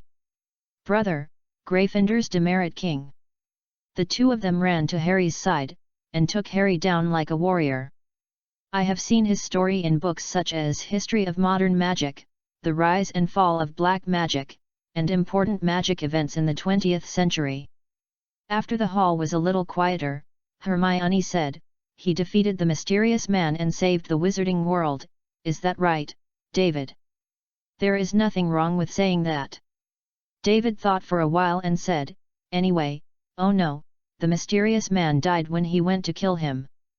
In the descriptions of each version, the scene before Voldemort went to find Harry was described in detail, but most of the things that happened when entering the house were taken in one stroke, only that Voldemort had an accident when he killed Harry, and then who he would go with. All of the Death Eaters were frightened and fled in a hurry. Then do you know how he defeated the mysterious man? He was still a baby back then. Hermione asked. David shrugged and said, "I don't know, the stories I heard are similar to what you saw in the book." Of course he knew that Harry survived because his mother's magic of love protected him, but how did he explain the answer to this question after speaking out? "Said you knew it by watching Harry Potter?" Soon there were only 4 people who had not been sorted. One of them was Kelly Lopez. When Professor McGonagall called her name, she ran up in panic and even bumped into the Sorting Hat bench. There were a few ridicules in the auditorium, which made her even more nervous. She flushed the bench up and put the Sorting Hat on her head in a panic. When David saw her, she almost scratched her school uniform. "Now, sweat is all over my face." After the Sorting Hat was silent for a while, he shouted in low spirits, "Hufflepuff!" Professor McGonagall stopped it from the pleasant sorting ceremony, and it became a little sad. Kelly hurriedly ran to Hufflepuff's long table, and the senior students close to her got up to give her their seats, comforted her softly, and eased her tension. After the sorting ceremony, Dumbledore stood up and gave a speech and said, "Idiot! Cry! Residue! Screw!" Then there appeared abundant food on the golden plate placed on the long table. David was hungry a long time ago. As soon as the food appeared, he grabbed a pie and stuffed it into his mouth. Although it tasted worse than John's, it was still passable, about the same level as Tina. Hermione sat aside and didn't move. Idiot! Crying! Remnants! Twist! She frowned and repeated softly. Do you know what this means? Hermione poked David. Cough, cough. David coughed twice, and Hermione just poked his tickling flesh, and then he shrank and his throat was stuck in the pie. David quickly picked up the drink next to him and poured it down. He felt better. He said, "Hermione, next time you call me, you will let me join the Hogwarts Ghost team in advance." Hermione was also a little embarrassed. She apologized to David softly. "You don't have to pay much attention to what Professor Dumbledore said, he always said something that people don't understand." David said, "As for the words he just said, you reading www.uugonshu.com may be. What the four colleges think of other people may be a code word for serving dishes. You have to ask the professor to get the correct answer." Seeing that Hermione was still thinking, David moved the pie in front of him in front of her. "Okay, don't think about it so much, eat quickly, otherwise it won't taste good later." After most of the food on the table disappeared, Dumbledore started to stand up again, reminding everyone of the precautions in school, so that everyone should not violate the rules. David didn't care too much, after all, he wouldn't violate school rules. He continued to fight with the food on the table. He just found out that the house elves made good sausages. I don't know what they added, and the bite is full of fragrant flavor. "David, Professor Dumbledore seems to be looking at us," Hermione said softly. David was taken aback, put down the sausage in his hand, looked up at the high platform, and found that Dumbledore was looking at him with a smile on his face. David wiped his hands hurriedly and smiled at Dumbledore. "First graders are not allowed to enter the woods next to the school. Please remember this in particular for some students." Dumbledore repeated. "Professor Dumbledore told you." After Dumbledore was not paying attention, Hermione said, "You don't want to do this, right?" "Of course not," David said categorically. "Well, I will stare at you, and I won't give you a chance to go." Hermione squinted, filled with disbelief, "And if you violate the school rules, you will be deducted points." Hermione is already planning for the final Academy Cup. "Don't worry, I won't go," David said. As for whether or not to go, will Hermione know? Unless she also violated the school rules and went touring at night, she would definitely not know. Chapter 40, 1START The exam when you come to school. At first, David thought that the most ugly song in the world was the song of the Sorting Hat sung by the Sorting Hat. But reality quickly slapped him and told him, no, the song of the Sorting Hat sounds much better than it. This song that is worse than the song of the Sorting Hat is the Hogwarts chorus. It doesn't matter if each person has one key, the key is that most people don't have a key. They may be singing a fusion of countless songs. David only felt a group of flies buzzing in his ears, the kind that could not be driven away. Maybe it's time for Hogwarts to start a music class, or look at Dumbledore's posture, he will have to come like this again next year to let people be baptized. Finally, the singing all around stopped, only the two Weasley brothers were still singing along with the funeral march. After they finished singing, Dumbledore praised everyone for their beautiful singing, and then let everyone go back to the dormitory to rest. The freshmen in the first grade walked towards the dormitory under the leadership of the prefect. After reaching the door of the dormitory, David left the team of freshmen. Of course it was not a night tour. After all, it was a little too early. David walked to a younger-looking senior sister. "Hello, my name is David Scamander, do you know Professor McGonagall's office?" "Oh, I know you, the first Hogwarts student to be assigned to 4 colleges." The senior sister smiled and said, "How did you do it? Can you talk about it?" Maybe I'm good after all," David said with a little embarrassment. The elder sister giggled for a while. "I think it might be the same." She said, "My name is Katie Bell, you can call me Katie. Can you find Professor McGonagall now? I can take you there. The road to Hogwarts is hard to find." "Great, thank you, Katie," David said. David followed Katie to the 2nd floor of the castle on the other side. In the process, David also learned what Katie said, that the road was hard to find. None of the stairs at Hogwarts stopped. They kept moving. "You came up from here just now, but you have to go down the other side later." "Well, the room in front is Professor McGonagall's office." Katie pointed to the front door and said, "How long will it take you?" "If it's not long, I can wait for you here, otherwise you won't to find a way back." "Thank you, it's too much trouble for you," David said. "I should be out soon." After David finished speaking, he knocked on the door Katie was referring to. "Professor McGonagall, it's me, David." After a while, the door opened with a click, and Professor McGonagall appeared in front of David's eyes. She was still wearing the emerald green robe. "What's the matter at this late hour?" she said as she took David in. "In the house." David digs in his leather bag for a while, takes out a letter and hands it to Professor McGonagall. "My grandma asked me to bring this to you. She said that she must call you the first time." Professor McGonagall tore open the envelope and looked at it for a while, with a smile on his face. "What's the matter, Professor? What did my grandma write?" David asked curiously. "Oh, nothing," Professor McGonagall said solemnly. "Tina said you will definitely find a chance to run into the Forbidden Forest. Will you go?"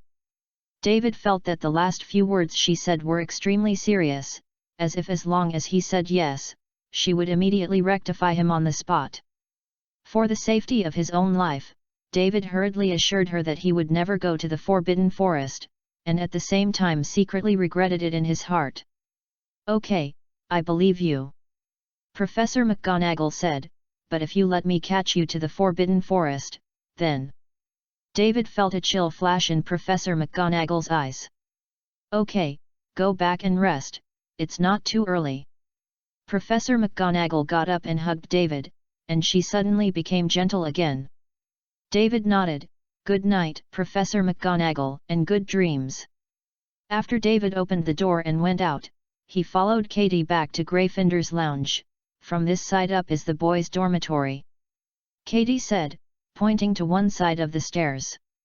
"Okay, thank you so much today. Without you, I wouldn't be able to find my way in those complicated stairs." After David finished speaking, he turned out a scale in his bag with 2 colors of red and blue. It's a gift for you, it's pale scales from Australia." Katie was taken aback, then smiled and said, "Thank you, it's very beautiful." She took the scales from David's hand. "Okay, it's getting late, go and rest, good night." "Good night." After David finished speaking, he walked up the spiral staircase on the side, and each dormitory door was written with the name of the dormitory staff. After searching for a long time, David finally saw his name on a door with Harry and Neville's names on it. They lived in a dormitory. David pushed the door gently. All 3 people in the dormitory were asleep. Only Harry was sitting by the window with his legs on his feet, not knowing what to think about. "What's wrong? Harry, are you uncomfortable?" David walked to Harry and asked softly. No. Harry was taken aback. Obviously he didn't expect that no one was asleep in the dormitory at this time. He continued, "I'm just not very used to it. All this is like a dream. I was still at my uncle's house in the morning. I got here at night, and I will go to learn magic tomorrow. There are so many people cheering for me, they seem to welcome me here. Ha, you are right, Harry, they all welcome you, you have to get used to all this early, get used to their eyes, their enthusiasm, after all, many of them grew up listening to your story, you are like a star in the Muggle world here. David patted Harry on the shoulder. Harry nodded, thank you, David, is your family a wizard? Harry remembered him when he was in the sorting house. UU reading www.uuganshu.com. Well, yes, it's all, but it's nothing, you will find out later. Okay, let's go to rest now, Harry, I have to go to class tomorrow. David yawned and walked to his bed. Go with. Harry nodded, and went to bed behind David. David fell asleep shortly after lying on the soft bed. When David woke up early the next morning, the sun shining through the window had illuminated the entire dormitory. He took a pocket watch next to him and looked at it. It was almost 7:30. David got up and called Harry next to him, but he murmured, turned over and fell asleep again. It seems that he didn't sleep well last night. David called the people next to him again, but unfortunately none of them woke up. Helpless, David could only go to the auditorium to have breakfast alone. The moment he opened the dormitory, 2 students came over. Where is Harry Potter? They said. I think you may have to wait until class to see him. David shrugged, okay, please borrow it. I need to go to the auditorium now. David. David heard Hermione's voice as soon as he arrived in the auditorium. She was standing by the table and beckoning to him. Good morning, Hermione, did you sleep well last night? David walked to Hermione's side and walked down. It seemed that she had come early and almost finished everything on the plate. Very good. Hermione said happily, and as you said, they don't seem to have learned much before, and they don't know many simple knowledge. David's mouth twitched. You never used to evaluate your roommate's academic performance last night. He seemed to understand why Hermione had breakfast here alone. Chapter 41, How dare you do this? David, do you want to go to the library together? After David finished breakfast, Hermione asked. In fact, she had already finished eating, just sitting next to him waiting for David. But, class is about to go. David took out his pocket watch and looked at it. The hour hand was already at 8 o'clock. They would have the first magic history lesson at 9 o'clock. He wanted to finish it. After breakfast, take a stroll around the castle and observe the surrounding environment. There is 1 hour left. Hermione said, we can just read the book again. This is our first time in class. We should prepare well. Okay, okay. Seeing Hermione's posture that I wouldn't let you go if you didn't agree, David had no choice but to agree. Let's go then. Hermione took the lead in picking up her satchel and walked in one direction. Her satchel was so big that it couldn't be sealed. I wonder if Hermione stuffed all the books she needed for the entire semester. David walked up and took her bag, and put one of his own books in it. Through several corridors, David suddenly heard meowing from the corner in front of him. Shhh. David made a quiet motion and walked slowly to the point where the meow was coming from. A scrawny kitten with a dark grey coat is patrolling the corridor. This is the cat raised by Mr. Filch, the Hogwarts caretaker, called Mrs. Loris. Seeing David turning from the other side, Mrs. Loris immediately turned her head and stared at David vigilantly with its bulbous, bulging eyes. The cry from her mouth became louder, seeming to warn David. Hi, do you want to eat? David took out a bag of dried fish, poured a few in his hands, and squatted in front of Mrs. Loris. Mrs. Loris yelled twice, and took a few steps in the direction where David was. Then it sniffed the fish, and suddenly couldn't resist the temptation, and carefully approached David's hand. David tried his best to keep his body still, and Hermione held her breath to avoid disturbing Mrs. Loris. As soon as Mrs. Loris swallowed 2 dried fish, David heard the footsteps coming from the direction it just came. "What are you doing?" An angry shout came from the end of the corridor, and Filch ran over, panting heavily. "What are you doing to Mrs. Loris?" At a glance, Filch saw that Mrs. Loris was eating something in David's hand. He was furious, and he walked in front of David a few steps. "How dare you? How dare you do this?" Filch took Mrs. Loris in his arms, and he threw all the dried fish in David's hands on the ground. "Don't be angry, these are ordinary dried fish, which are good for Mrs. Loris's body," David said. "You shut up." Filch glared at his eyes so hard that his bulging eyeballs were about to fall out. "Okay, okay." David took a step back, bowed and apologized to him. "It's my fault, I apologize to you." Filch glared at David again. "You must not give Mrs. Loris anything to eat in the future." David shrugged. Then Filch hugged Mrs. Loris and left. "My dear, how can you eat what other people give you? They are all bad people, you will get sick if you eat." Filch walked along. Said. "How could he do this?" Hermione said angrily. "It's okay, I did something wrong, I shouldn't give it anything to eat without authorization," David said. When he came to Hogwarts with Newt before, he saw Mrs. Loris. At the time, Newt said it was a little malnourished, and if it develops like this, it will get sick. Newt wants to treat it, but Filch don't believe them. So before going to school, David made some small dried fish specially, thinking that he could feed Mrs. Loris a little while Filch was away to supplement her body, but he did not expect Filch to react so strongly. A little underestimated the importance of Mrs. Loris to Filch. "Okay, okay, don't be angry, let's go to the library." Seeing that Hermione was still bulging, David hurriedly said, "You won't have time to preview later." "Humph." Hermione snorted and pulled her school uniform towards the library with the wind. David shrugged and followed. He didn't understand why Hermione was so angry. It was him who was yelled at by Filch. Hermione was standing next to him. Filch didn't even look at her. Could it be because of Filch she ignored her? With 10 minutes to go to class, David and Hermione hurriedly walked to the transformation classroom. At this time, a small group of people sat in the classroom. They were chatting and venting the excitement of the first class. David saw a tabby cat squatting in front of the classroom. He stepped forward and bowed respectfully. Hermione also followed suit, but she obviously didn't understand why David did it. Her little face was full of doubts. After finding a place to sit down, Hermione said, "Why did you just do that?" "That's Professor McGonagall," David said. That tabby cat was Professor McGonagall's animagus. www.novel.com. David had seen it before.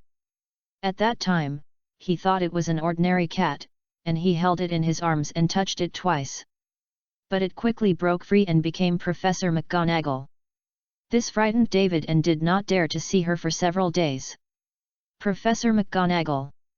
Hermione was surprised to amplify her voice. "How come?" After Hermione uttered the words of Professor McGonagall, David heard several students around him quiet down instantly, and then the whole classroom was so quiet that he could even hear a needle drop. "The piebald cat is Professor McGonagall's animagus." "Look around the eyes of the piebald cat, is it the same as Professor McGonagall's frame?" David closed his mouth after speaking. The classroom was too quiet. It feels like a sin to speak again. The students who came in behind were also frightened by this scene. They hurriedly walked in, looking for a place to sit down, not daring to make noise. This depressive atmosphere continued until after class. "Ron, hurry up." As soon as the voice fell, 2 figures opened the door and rushed in. "Great, Professor McGonagall hasn't arrived yet." The red-haired Ron said happily. "It would be terrible if she found out that we were late for the first class." "Really? Mr. Weasley?" The tabby cat on the podium leapt forward and became Professor McGonagall. The atmosphere in the classroom that had just become active again fell silent. She looked around and said, "Among all the students, only Scamander and Miss Granger found me. I will add 2 points to Gryffindor for this. As for you two." Professor McGonagall looked at Harry and Ron again. "Should I turn one of you into a pocket watch or a map? Then you won't be late." Chapter 42, Hermione's Home Court. "How did you do it?" Hermione asked. "Have you studied before?" David knew that Hermione was asking about the transformation class. He turned a match into a needle for the first time, and Professor McGonagall added 5 points to him. And Hermione could only turn the match into silver for a long time, which made her a little frustrated, but this was already the best grade in the classroom except for David, and Professor McGonagall also gave her a point. David shrugged. In fact, he didn't quite understand what was going on. "I haven't learned it, but when I cast this spell, I feel very familiar with it, as if it was my instinct." "Is that right?" Hermione looked a little surprised. "Are everyone here?" The voice came from behind the pile of books next to the podium, and everyone stopped talking and focused on the podium. A small figure climbed onto the podium stepping on the book. It was Professor Flitwick. "Let's take the name now, please," Professor Flitwick said happily, holding the roster. He seemed to like class very much. "Dean Thomas." A little wizard with short black hair waved his hand. Professor Flitwick drew a picture on the roster, and then read on.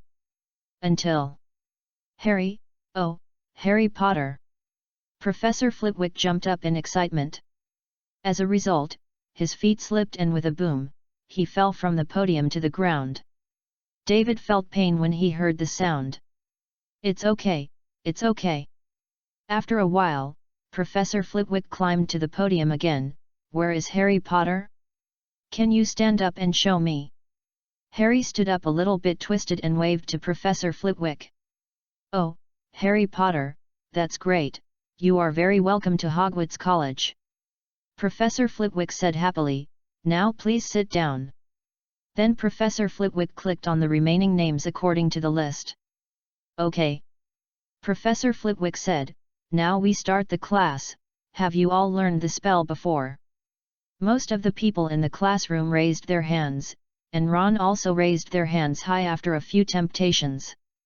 "Do you know the basic principles of magic?" Professor Flitwick asked next.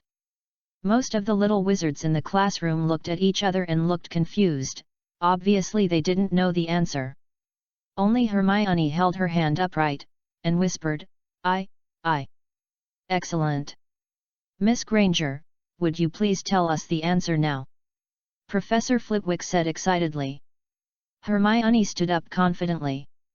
"I saw it in Adby Wolverine's book Basic Principles of Magic.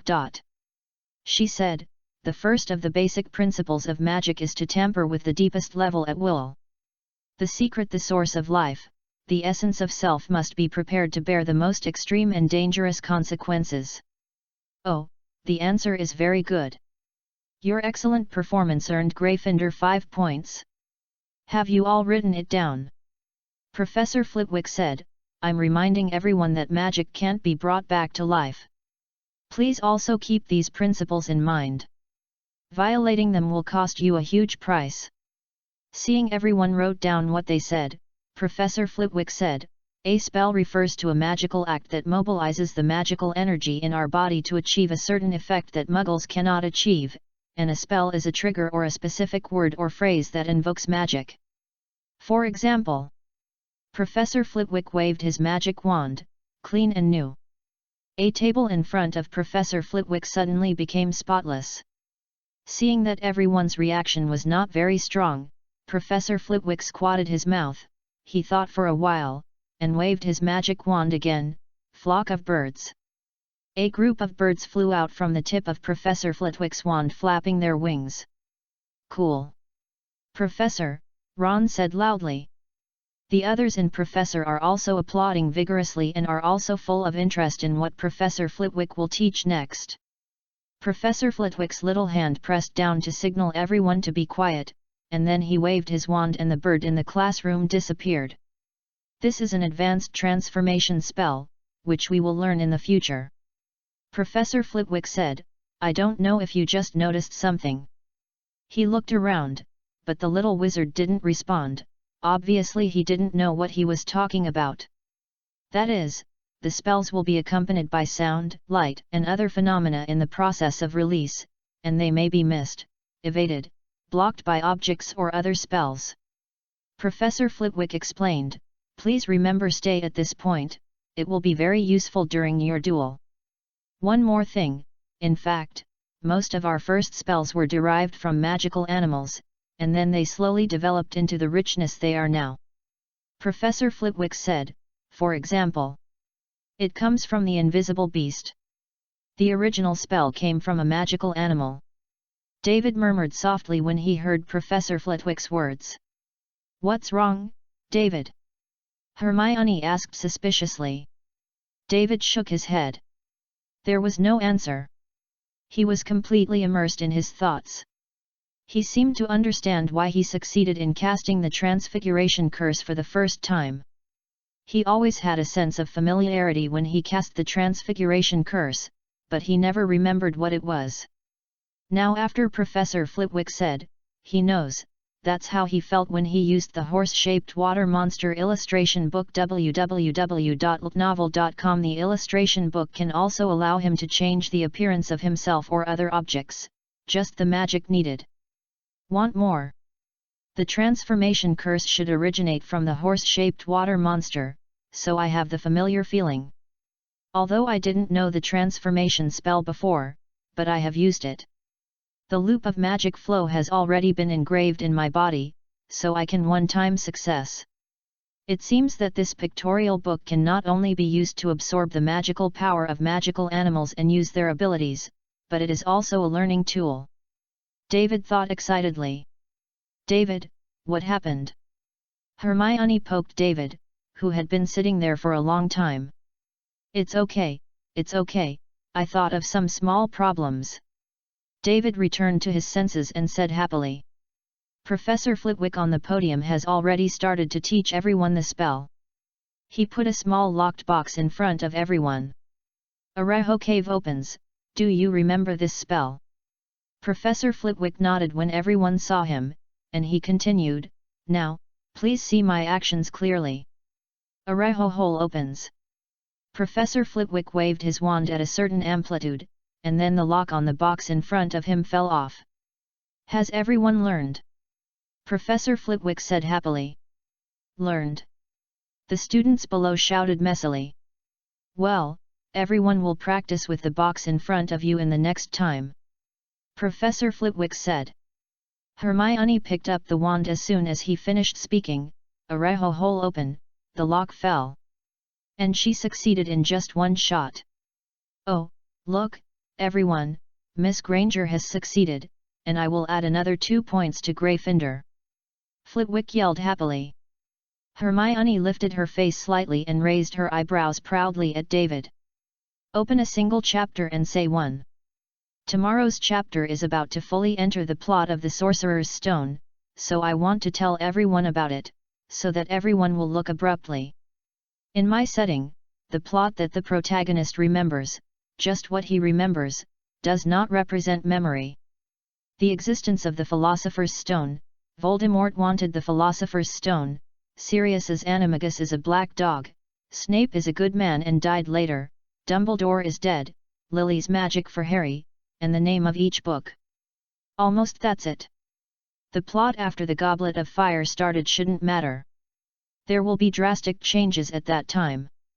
Of course, if the protagonist does not remember the plot, it does not mean that I will copy the book. It is original except for the necessary plot. And the focus of this book is on magical animals, and Voldemort's plot is only one part of it.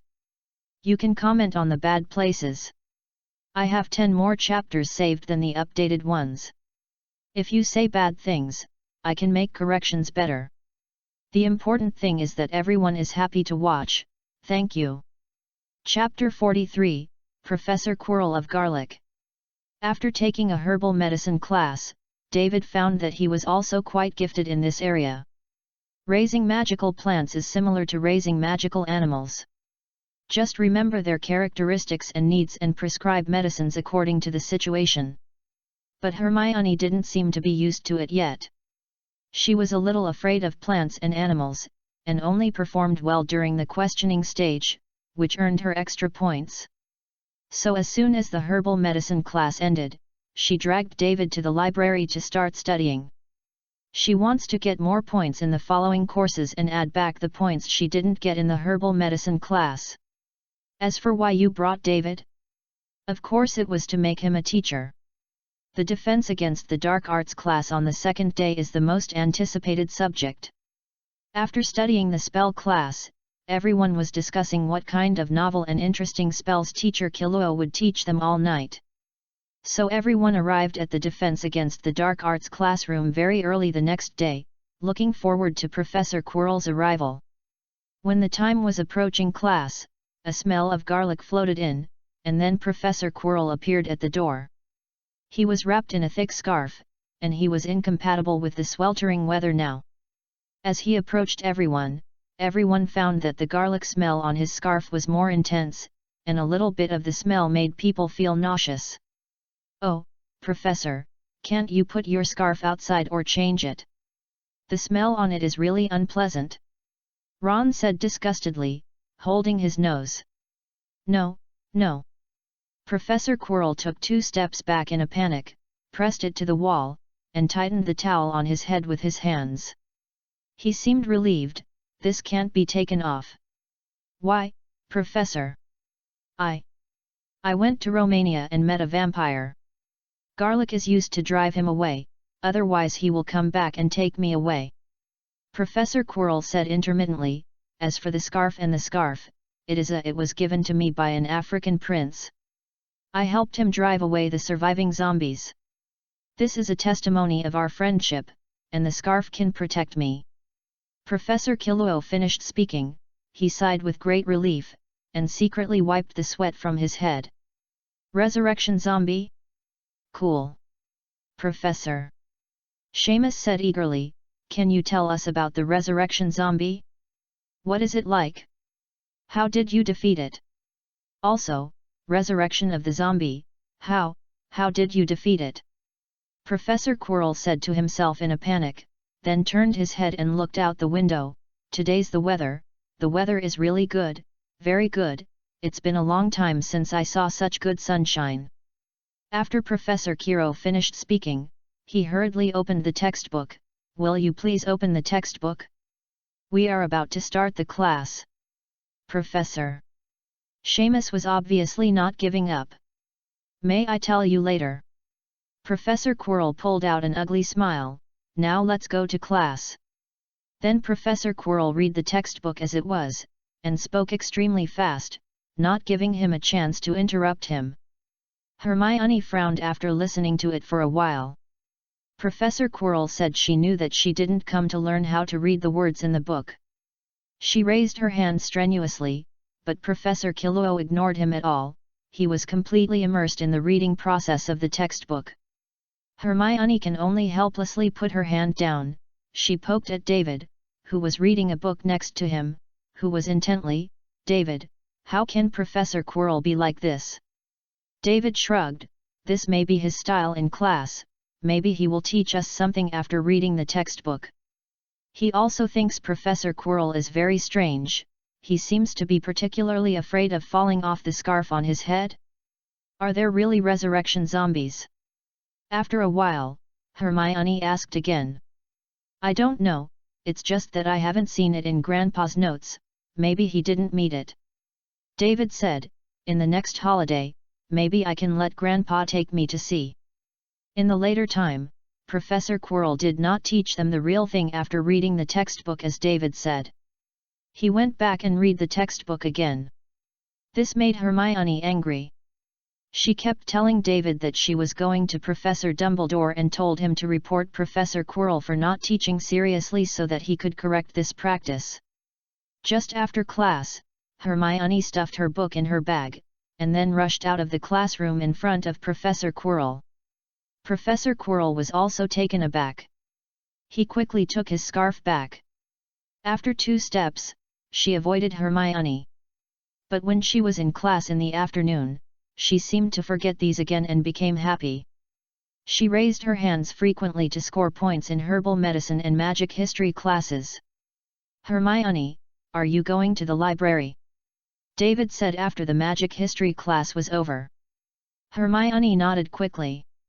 "Then I won't go." Hermione turned her head and stared at David. "I have 3 classes today. I am too tired. I need to go back and have a rest." David yawned after her speaking.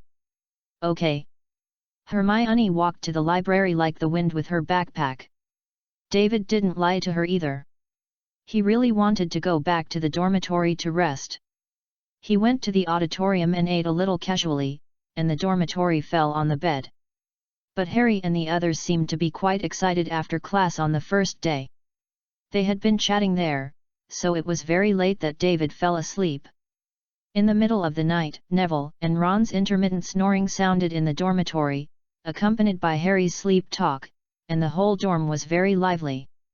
David quietly lifted the quilt, and then he turned to the page of The Invisible Beast, and pointed his wand at himself. He felt a coolness instantly enveloped his whole body, as if he was taking a cold shower. "The night tour is about to begin." David stepped lightly and walked out. When he passed Harry's bed, he suddenly sat up, which scared David to a jump. Forgetting that he was invisible, he stopped immediately. "No, no," Harry said in a panic, and quickly lay down again. David walked forward to www.novel.com, seeing that Harry was sweating on his head and was still writhing. "It should be a nightmare." "Don't be afraid, Harry, it's okay." David crouched beside him and calmed down softly. After a while, Harry gradually calmed down. David breathed a sigh of relief, walked slowly outside the dormitory, pushed aside the portrait of the fat lady, and crawled out of the doorway. Then he saw a fleeting figure at the corner in front of the corridor. "Is anyone else coming out?" David thought in a puzzled way. He hurried over. The figure quickly turned to the next corner. David could see a little more clearly. He was a tall and thin man with plenty of hair. When David rushed over again, the man had disappeared. "Who the is?" David leaned against the place where the man disappeared and thought. That figure and walking posture, and flowing hair. It seems a bit like Professor Snape. Professor Snape's figure appeared in David's mind and contrasted with the afterimage. Can't be said to be very similar, only to be exactly the same, especially the posture of walking with wind. It is almost carved out of the same mold as Professor Snape. But what is Professor Snape doing here? And the way he left when he left, seemed anxious. David felt that he had forgotten something very important, but he just couldn't remember it. This feeling was too uncomfortable. David thought of the meditation basin, the one in the principal's office, which can help him recall things that he has forgotten perfectly. But you have to pass Dumbledore if you want to use the pendant pen. How do you explain the memory in his mind? Chapter 44, he said thank you. After thinking about it for a while, David still didn't know why Snape was here, and he also passed the pendant pen in his heart, which was too risky. David walked around the auditorium and turned to a staircase next to him. He was going to find a place. Newt told him that he had been asking Newt for a long time before going to school. Down to the bottom floor, David looked for it door by door, walked to a door with an image of a fruit plate engraved on the surface, and he stopped. Is here. David scratched the pear on the compote lightly. After scratching it twice, the pear cracked and laughed. Then it became a green doorknob. Succeeded, Grandpa didn't lie to me. David pressed the doorknob, opened the door and walked in. A row of short figures appeared in front of him. They had long, flat noses, bat-like ears, and most of them were very thin. These are the house elves of Hogwarts who serve the entire school. And this is the Hogwarts kitchen, where the elves make good food, and then use magic to send them to the long table in the auditorium. After the door was opened, the house elves ran to the door excitedly and looked around. They hadn't been here for a long time. But they didn't see anyone after watching for a long time, which made the house elves seem very confused. Could it be that the door is broken? David realized that he hadn't lifted his invisibility. No wonder the elf didn't react after coming over. David waved his magic wand, his figure appeared in the kitchen, and the house elves cheered instantly and rushed to approach David. "Shhh, can you keep your voice down?" David hurriedly said. "Filch must know this place. If he hears the voice and runs over to catch him, he will definitely be deducted points. Then the next day Hermione couldn't tear him up yet." The house elves nodded obediently. "Can you bring me something to eat?" As soon as David's voice fell, he saw the house elves get busy, and depending on their posture, it might be a long banquet.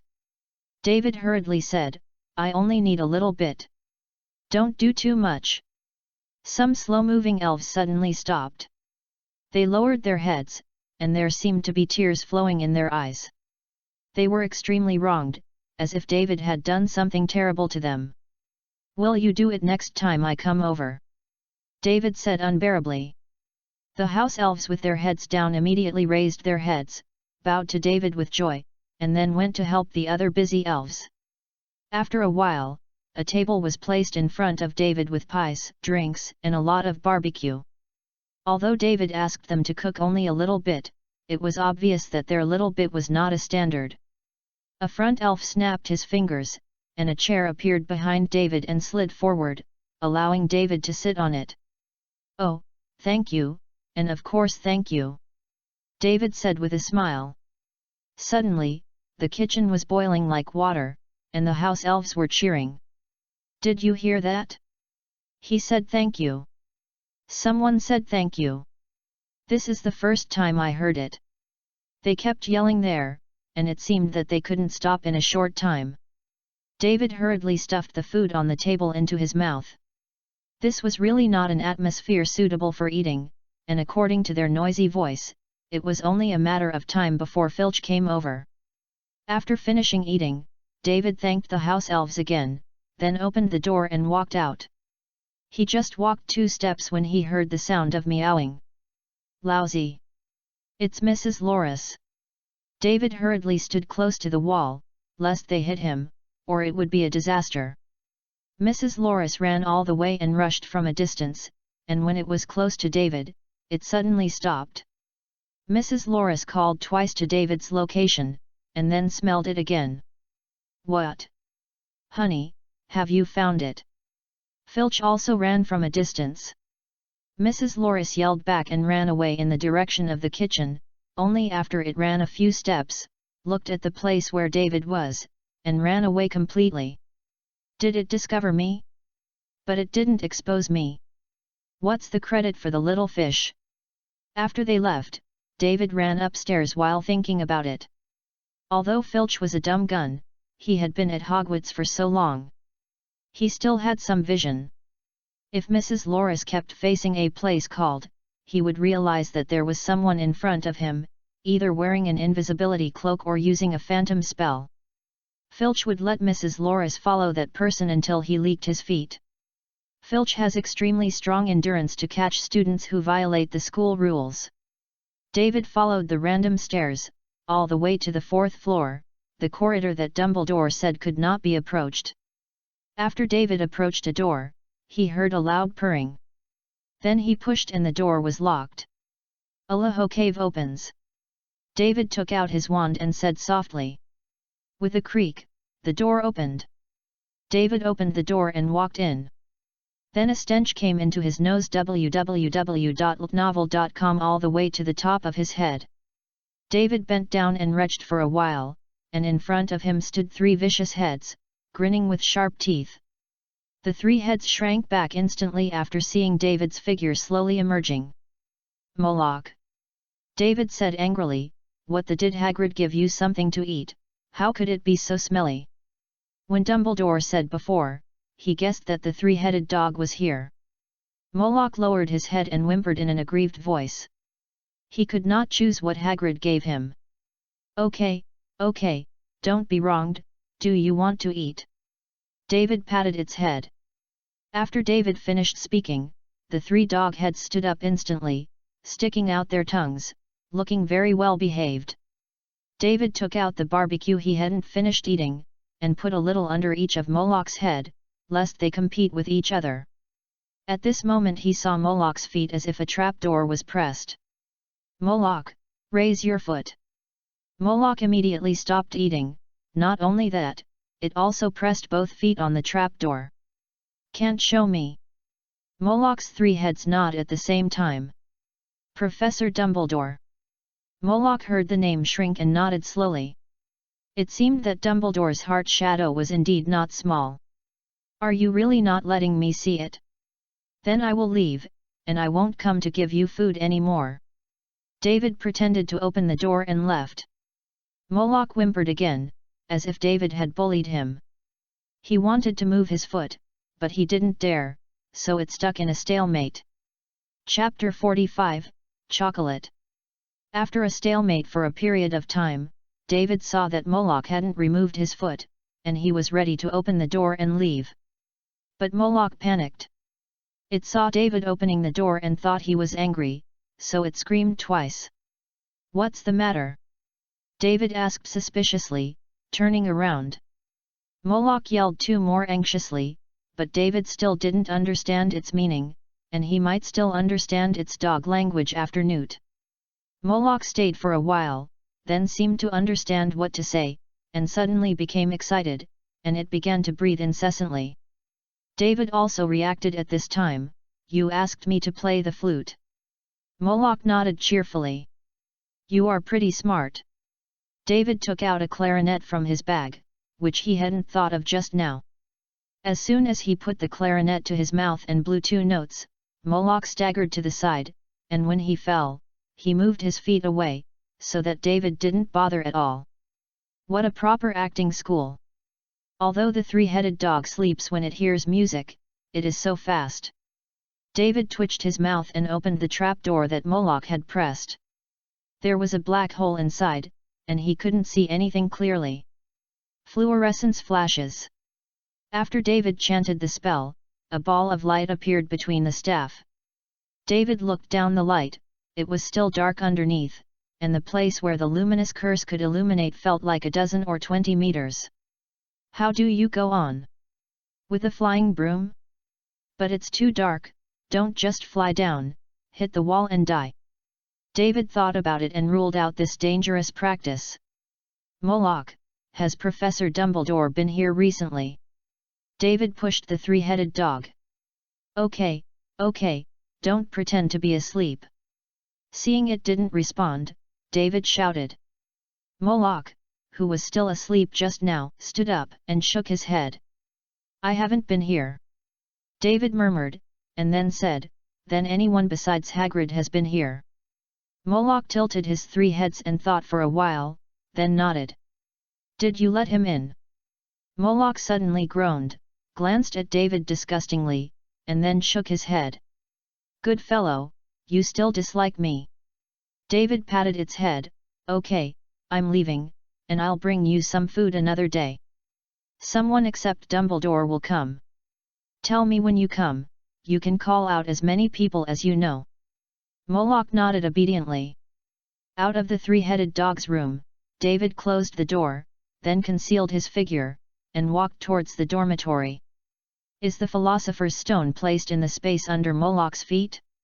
David thought as he walked. "But where will you put it if you don't put it there?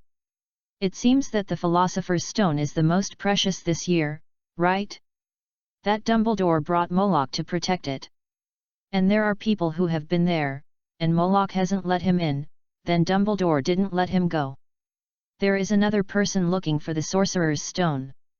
"Who is? Professor Snape?" "Yes, I remember him as good. Is Harry's hidden protector. And Grandpa just said he was annoying. Is that Voldemort?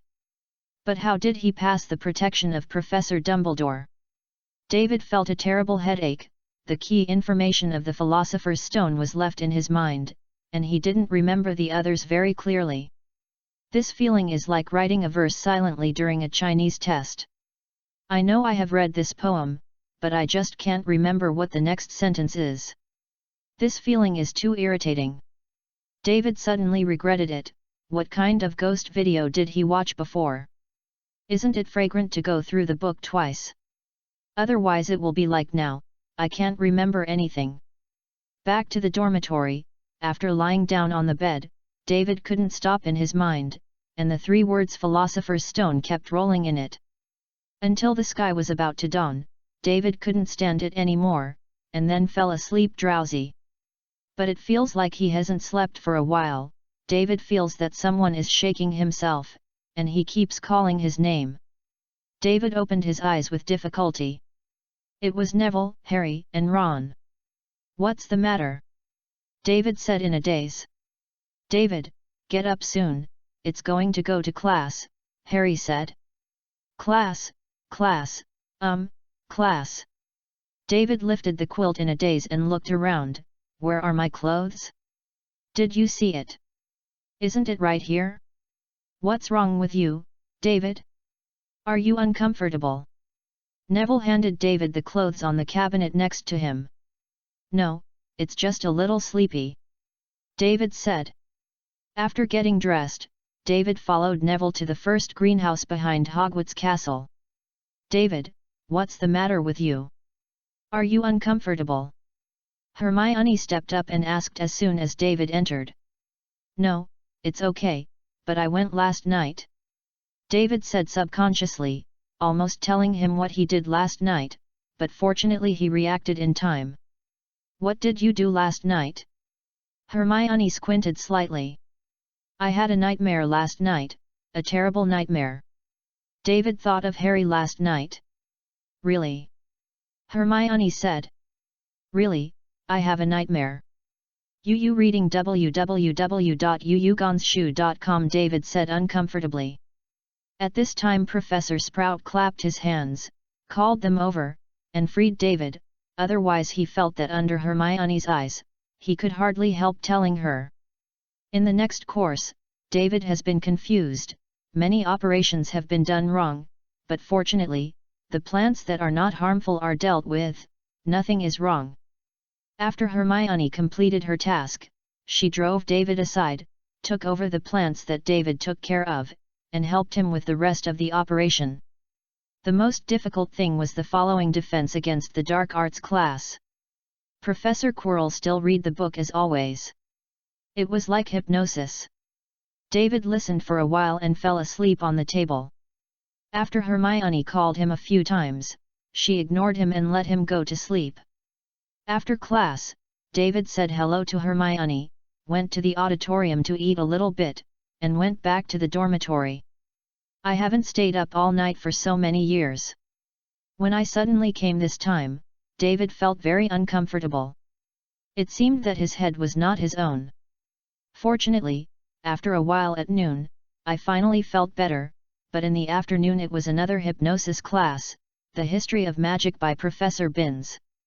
David's energy that was not easy to mention was exhausted by him again, and he became drowsy.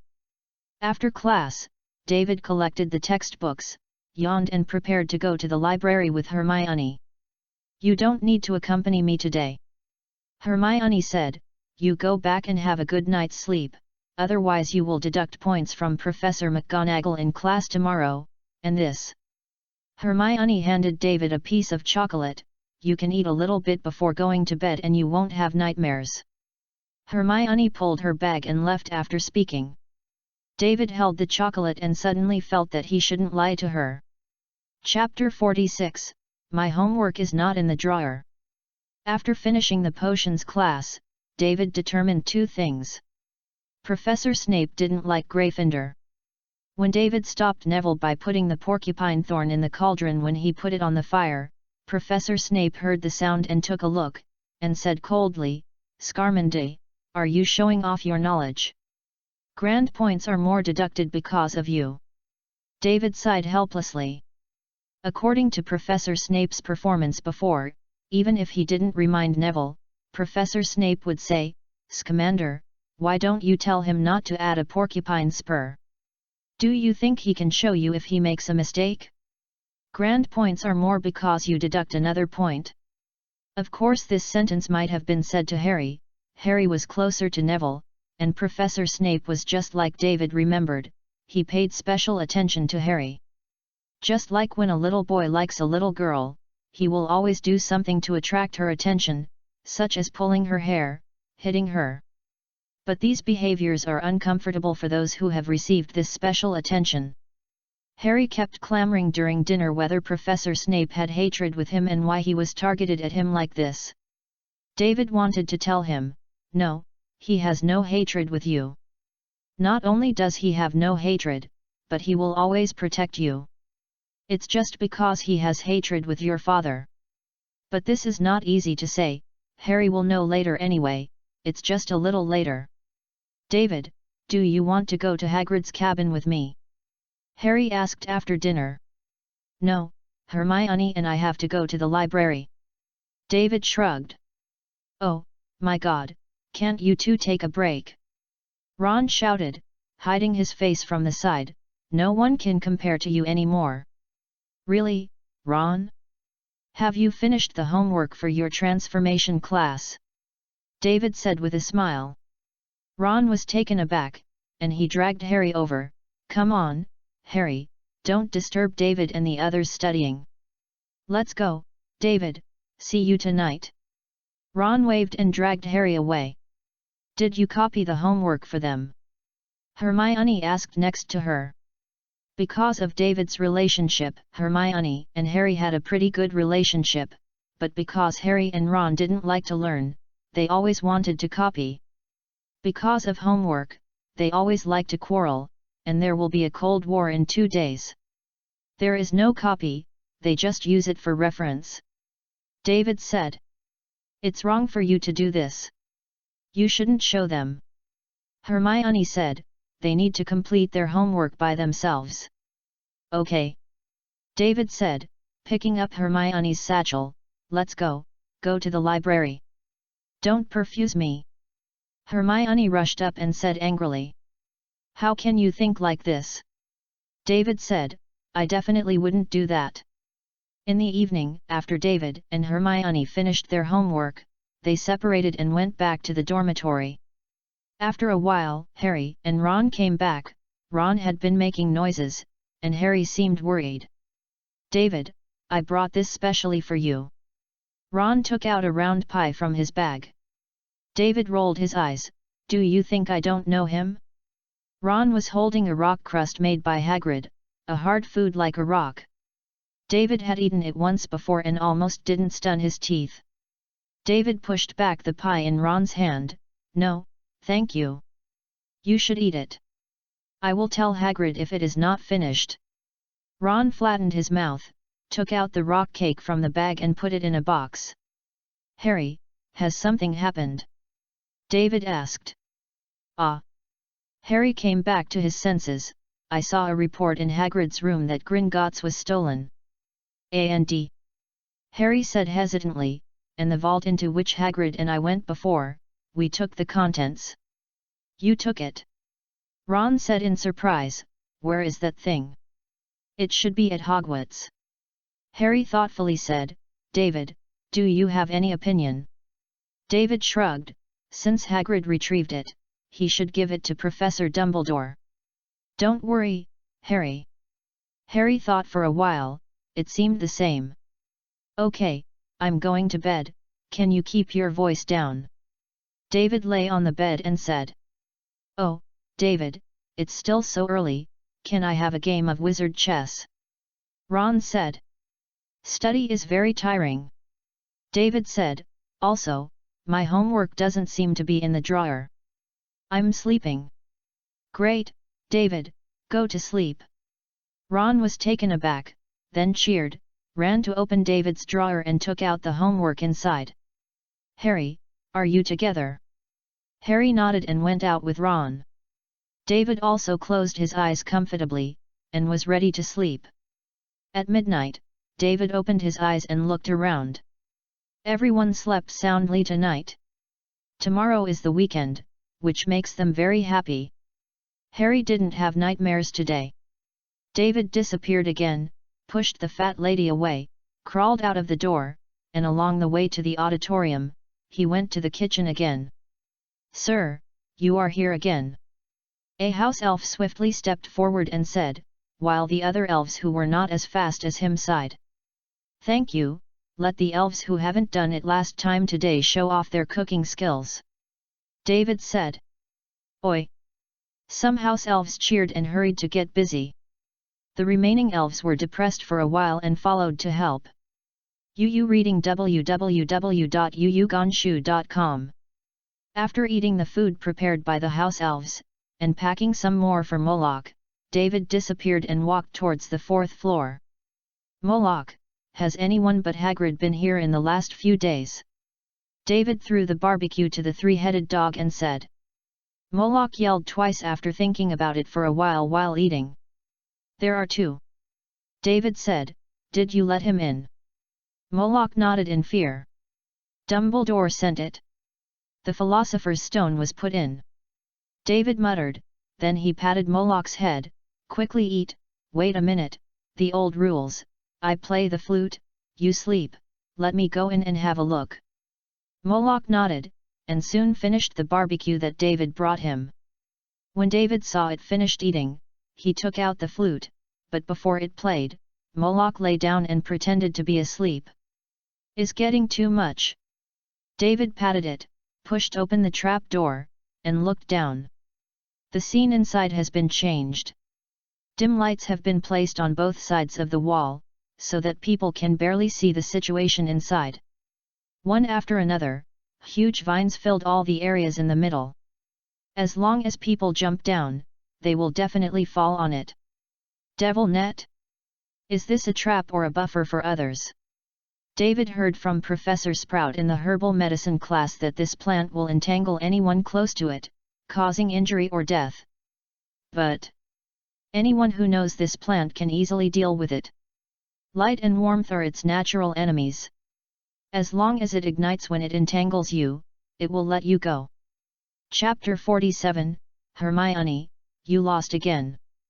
After thinking for a while, David decided to go down and take a look. He took out a rope and tied it to the feet of the three-headed dog. "Moloch is pulling the rope well, don't let it fall." The three-headed dog closed his eyes and nodded slightly, and put the rope-bound feet inward. David threw the rope into the hole under the trapdoor, and then he dragged the rope and slid down the hole. As he approached the entrance of the cave, David jumped down and landed on the devil's net. The snake-like roots around him suddenly entangled and restrained David tightly. David waved his wand in his hand, and chanted a spell. A fire appeared between the wand, the surrounding vines slowly loosened him, and David slid to the floor below. "This is really a buffer." David looked up, then looked around. He was in a long corridor. After walking along the corridor for a while, an open door appeared at the end. David walked over with his wand and looked, but found nothing. After passing through the door, David came to the front of a huge chessboard with some tall chess pieces on it, and black chess pieces were close to him. After David walked to the center of the chessboard, the white chess pieces on the opposite side suddenly got up and pointed at him with their weapons, not allowing him to pass. "Want to play chess?" David was a little embarrassed. His chess skill Ron allowed him to sling him. "Wait, play chess, Ron, a room in and out. This is not a horizontal version of the game. The Devil Net is the login interface, the first door is the first level, but it shouldn't be arranged yet. There should be other levels behind to test other people. The Philosopher's Stone is an invitation to invite everyone into the game. Is to clear the game, in addition to the level, there must be a boss. Voldemort? As long as he wants to get the Sorcerer's Stone, he has to be Harry and the others.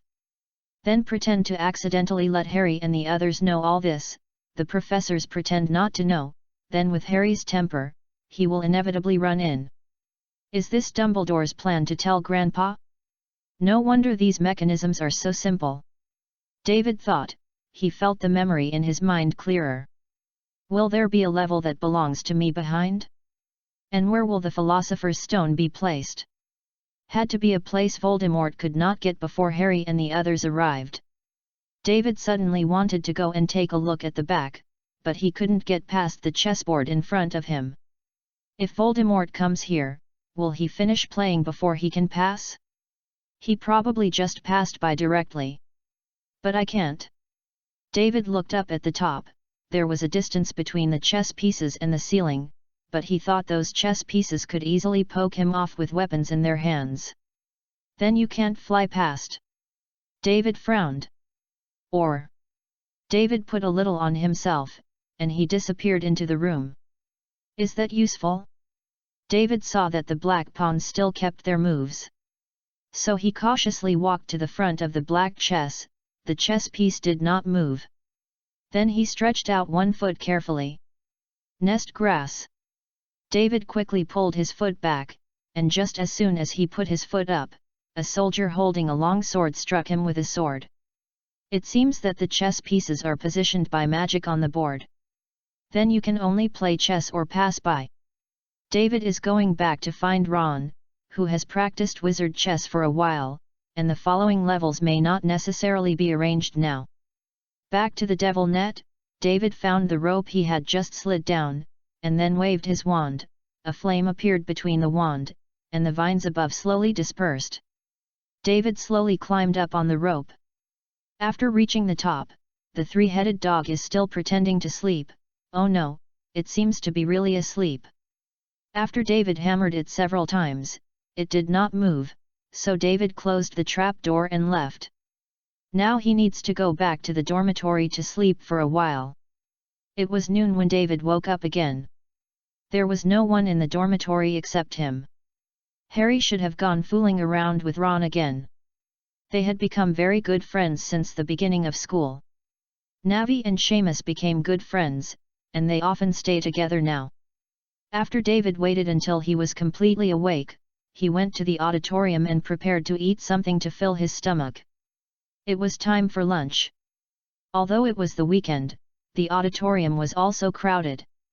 David looked around, as if every table was occupied by a small group. David. David heard Hermione's voice, but looked around and didn't see her. Here.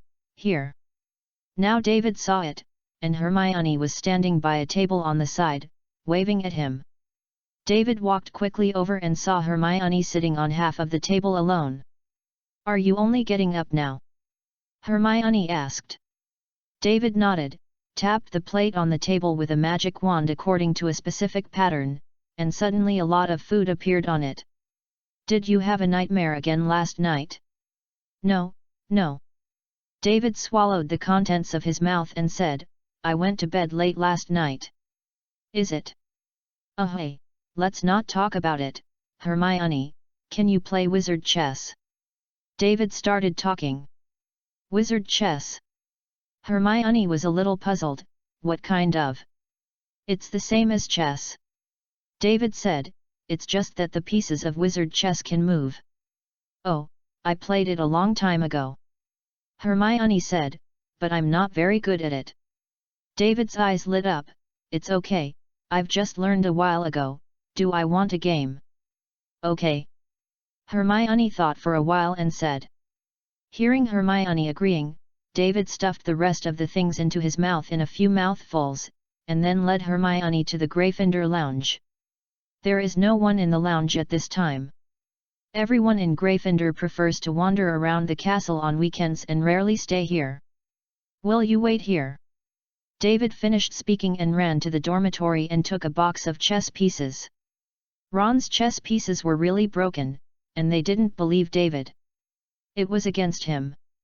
Back to the lounge, David put the chessboard on the table www.novel.com and put the chess pieces on it.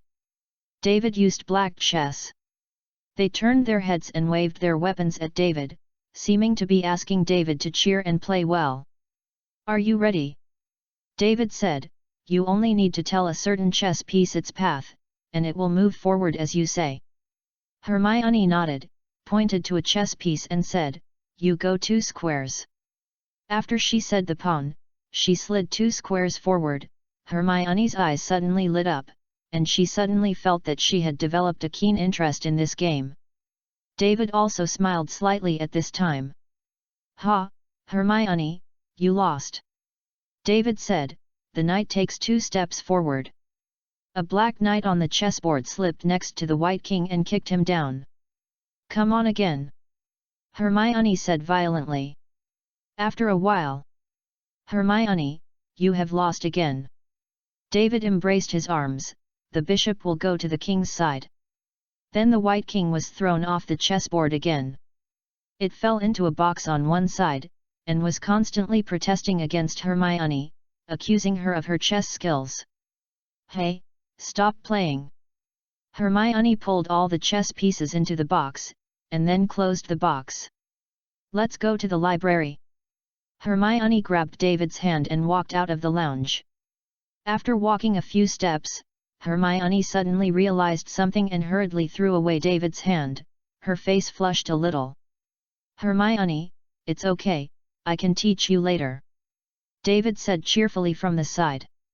Hermione was the first person to win after he bought the wizard chess.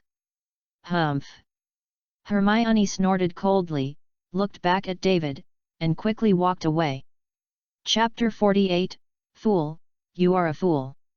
On Saturday night, David sneaked out of the dormitory again, but this time he didn't plan to go to the 3-headed dog.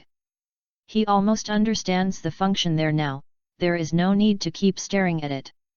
And in just one day, there must be no major changes in the levels inside. He is going to wait for the chess skills to improve before passing. I usually go there occasionally and ask the 3-headed dog if anyone else is there. David evaded Filch's patrol. Mrs. Loris glanced at him as she passed by, then called out and ran away in the opposite direction. David walked cautiously behind a tall stone statue, and placed some dried fish on the inward position of the stone statue's feet. This is what he discovered by accident. Mrs. Loris likes to rest on her stomach, so David put a little dried fish here, and when he came back, the dried fish was gone. This is also a secret deal between him and Mrs. Loris. After putting the dried fish, David walked out of the castle. Hogwarts has not kept up with the development of the times, and there are no street lights in most areas outside the castle. But fortunately, the weather is good today, and the bright moonlight allows David to barely see the road ahead. David crossed an empty field, over Hagrid's cabin, and he came to the edge of the Forbidden Forest. When passing by Hagrid's hut, David saw that the light was still on in the house. Unfortunately, the walls of Hagrid's house were built too high. David walked around and put his toes on his toes. He couldn't see through the window. Didn't know what Hagrid was doing without sleeping so late. But according to his understanding of Hagrid, he probably didn't do anything good. Maybe he was studying some dark recipes or hybrid methods. David shrugged, took out his magic wand, bends his body slightly, showing alertness, and walked slowly toward the depths of the forest in accordance with Newt's teaching method. Hogwarts' Forbidden Forest is a bit more lush than the forest next to David's house. Except for a small intestine path that was stepped on, many other areas were blocked by jumbled branches. After walking for a while, David stopped walking along the trail, turned and walked into a nearby area. At this time, most of the moonlight was blocked by the branches, only a little light was spilled, but fortunately, David's eyes had adapted to this dark environment and could see most of the surrounding things clearly. After walking a few steps, David stopped. When he was on the trail, he saw that the ground was not right. David squatted down and observed it carefully. There was a round hole on the ground, and the debris from the hole was piled into a cone. The top layer of soil was obviously fresh. It was just taken out of the hole. There are some small gray and white fluffs scattered on the mound, and a row of messy, outward-facing footprints. David picked up a few fluffs and put them in his hands and looked at them carefully, then smelt them on the ground again. Is it a sable? Earthen mink is a kind of magical animal that lives underground most of the time. It is fed by goblins or rodents, and when the weather is good, they will crawl out of the ground to release the wind. David thought in his mind for a while, and then with the help of the remaining fluff of the mink, he waved his wand, and the golden mist formed an animal with a flat head, slender body, and short legs at the entrance of the cave. Oh, it really is. David followed the golden mink all the way fast. On the way, he found some small fluff on the bushes, bark, and roots. Suddenly the golden mink rushed forward and disappeared. After David rushed over, he saw 3 animals exactly like the golden mink, except that one of them was grey and white, and the other 2 were white. The grey one was much larger. It should be the father of the white mink. Mom! Which fool is it? The grey sable looked in David's direction. This is the flaw of David's spell. When he finds a magical animal, the magical animal will also find him. So it can only be used to find some weak animals that are not afraid of people. Come out, fool, fool! The 2 small sables next to them also said. David smiled and walked out from behind the bushes and waved at them. Tupa mink are one of the few magical animals that can talk, but their IQ is relatively low, and they can't really talk to people. They can only say some very simple things, such as cursing people, and don't know how they learned it. A big fool. After seeing David, the grey sable continued. After David walked 2 steps towards them, they also ran a few steps away, and then turned around and shouted to David, "Fool, come here, big fool." Most of the sables are not very afraid of people, and they also like to tease humans very much. Just chasing and running like this, David and the 3 sables went farther and farther to the side of the forest. Suddenly, David smelled an unbearable stench. "Be careful!" David hurriedly reminded the 3 sables in front of him. But they didn't seem to understand, and they were still running forward. After they ran a short distance, they waved a big hand from the dark and pinched a snow-white earthen mink in their hands. Then a figure estimated to be more than 3 meters tall took 1 step from behind the big tree. Its head was bald, its muscles were stone-like, piece by piece, with some fine hairs on it, and a pair of flat, callous feet moved. David felt the ground vibrate www.novel.com, and there was a thick iron chain around his neck, which should have been fed here. Mountain monster? Is this the one that rushed into Hogwarts behind? David frowned. The mountain monster was still unsatisfied after catching a sable. It waved its other hand to grab the other 2 sables, but its movements were too slow. It was easy for the sables. Just stepped away. If it hadn't just sneaked on, the earthen mink wouldn't have been caught by it. After a few dodges, the sables retreated to the end where the chains of the mountain monsters could reach. They were there, yelling and intimidating the mountain monsters, trying to rescue their captured partners, but they did not dare to step forward. The power disparity between the 2 sides is too great. After the mountain monster tried several times, it gave up. It pinched the small earthen mink it had grasped in front of it and began to stuff it into its mouth. When waited for the troll's attention all to focus on the sable in his hand, David waved his magic wand, "Relax." The giant monster's hand was loosened, and the little earthen mink fell out of it, hit the giant monster's stomach, and then was bounced aside, just outside the range of the giant monster's chains. David breathed a sigh of relief, and seemed safe. The other 2 sables were also ready to run over at this time to see how their partners were doing, but they stopped as soon as they ran 2 steps, not only that, they also stepped back 2 steps fearfully. There was a sound of footsteps in the distance, and a louder voice appeared in front of David's eyes. The smell in the air also became more intense, and he almost couldn't open his eyes. David was already scolding in his heart at this time. How come there is another one? Is Hogwarts invaded by trolls? Chapter 49, Strangers in the Forbidden Forest. Hey, come here! David shouted at the white clay mink lying on the ground. But it didn't know whether it was frightened or injured, and it lay motionless on the ground without any response. Seeing that the tall monster took another step forward. Use flying curse? David thought for a while, and then rejected the idea. The general flying curse cannot be used to summon living creatures, because moving too fast will damage the living creature's body, and it may fall apart during the flight. But after Newt's improved flying curse, it can be used to summon living creatures, but this also means that living creatures fly very slowly. Based on the distance between the giant monster and the sable, it is very likely that the sable was intercepted by the giant just halfway through the flight. The other two sables obviously didn't have the guts to go up and rescue their partners at this time. If David doesn't want that sable to die in the mouth of a troll, then there is only. David took off the school uniform that was outside and threw it aside. Hogwarts school uniform is pretty good at ordinary times, but in battle, it will look constrained. Now that the giant monster is only 3 steps away from the sable lying on the ground, the 2 sables hiding by the side are screaming and screaming. David took a deep breath, and when the troll took the next step, he waved his wand, and a tall horse appeared in front of the troll, and the horse quickly turned into a troll again. The giant monster formed with magic power. David yelled, rushed up and punched the tall giant monster in the face, causing him to take a step back and get a little further away from the dirt.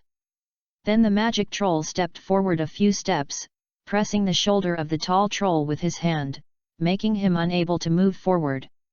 While the 2 trolls were wrestling, David ran forward a few steps, then flexed and stretched slightly, avoiding another troll's swing. Then he ran a few steps vigorously, leaped forward, grabbed the sable on the ground, and rolled to the side. There was a bang behind him, and the giant slapped him on the spot just now.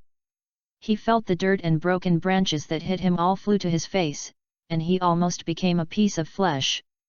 After ran out of the troll chain, David leaned on a big tree and slowly, trying to calm himself down again. After calming down, David carefully checked the earthen mink in his hand.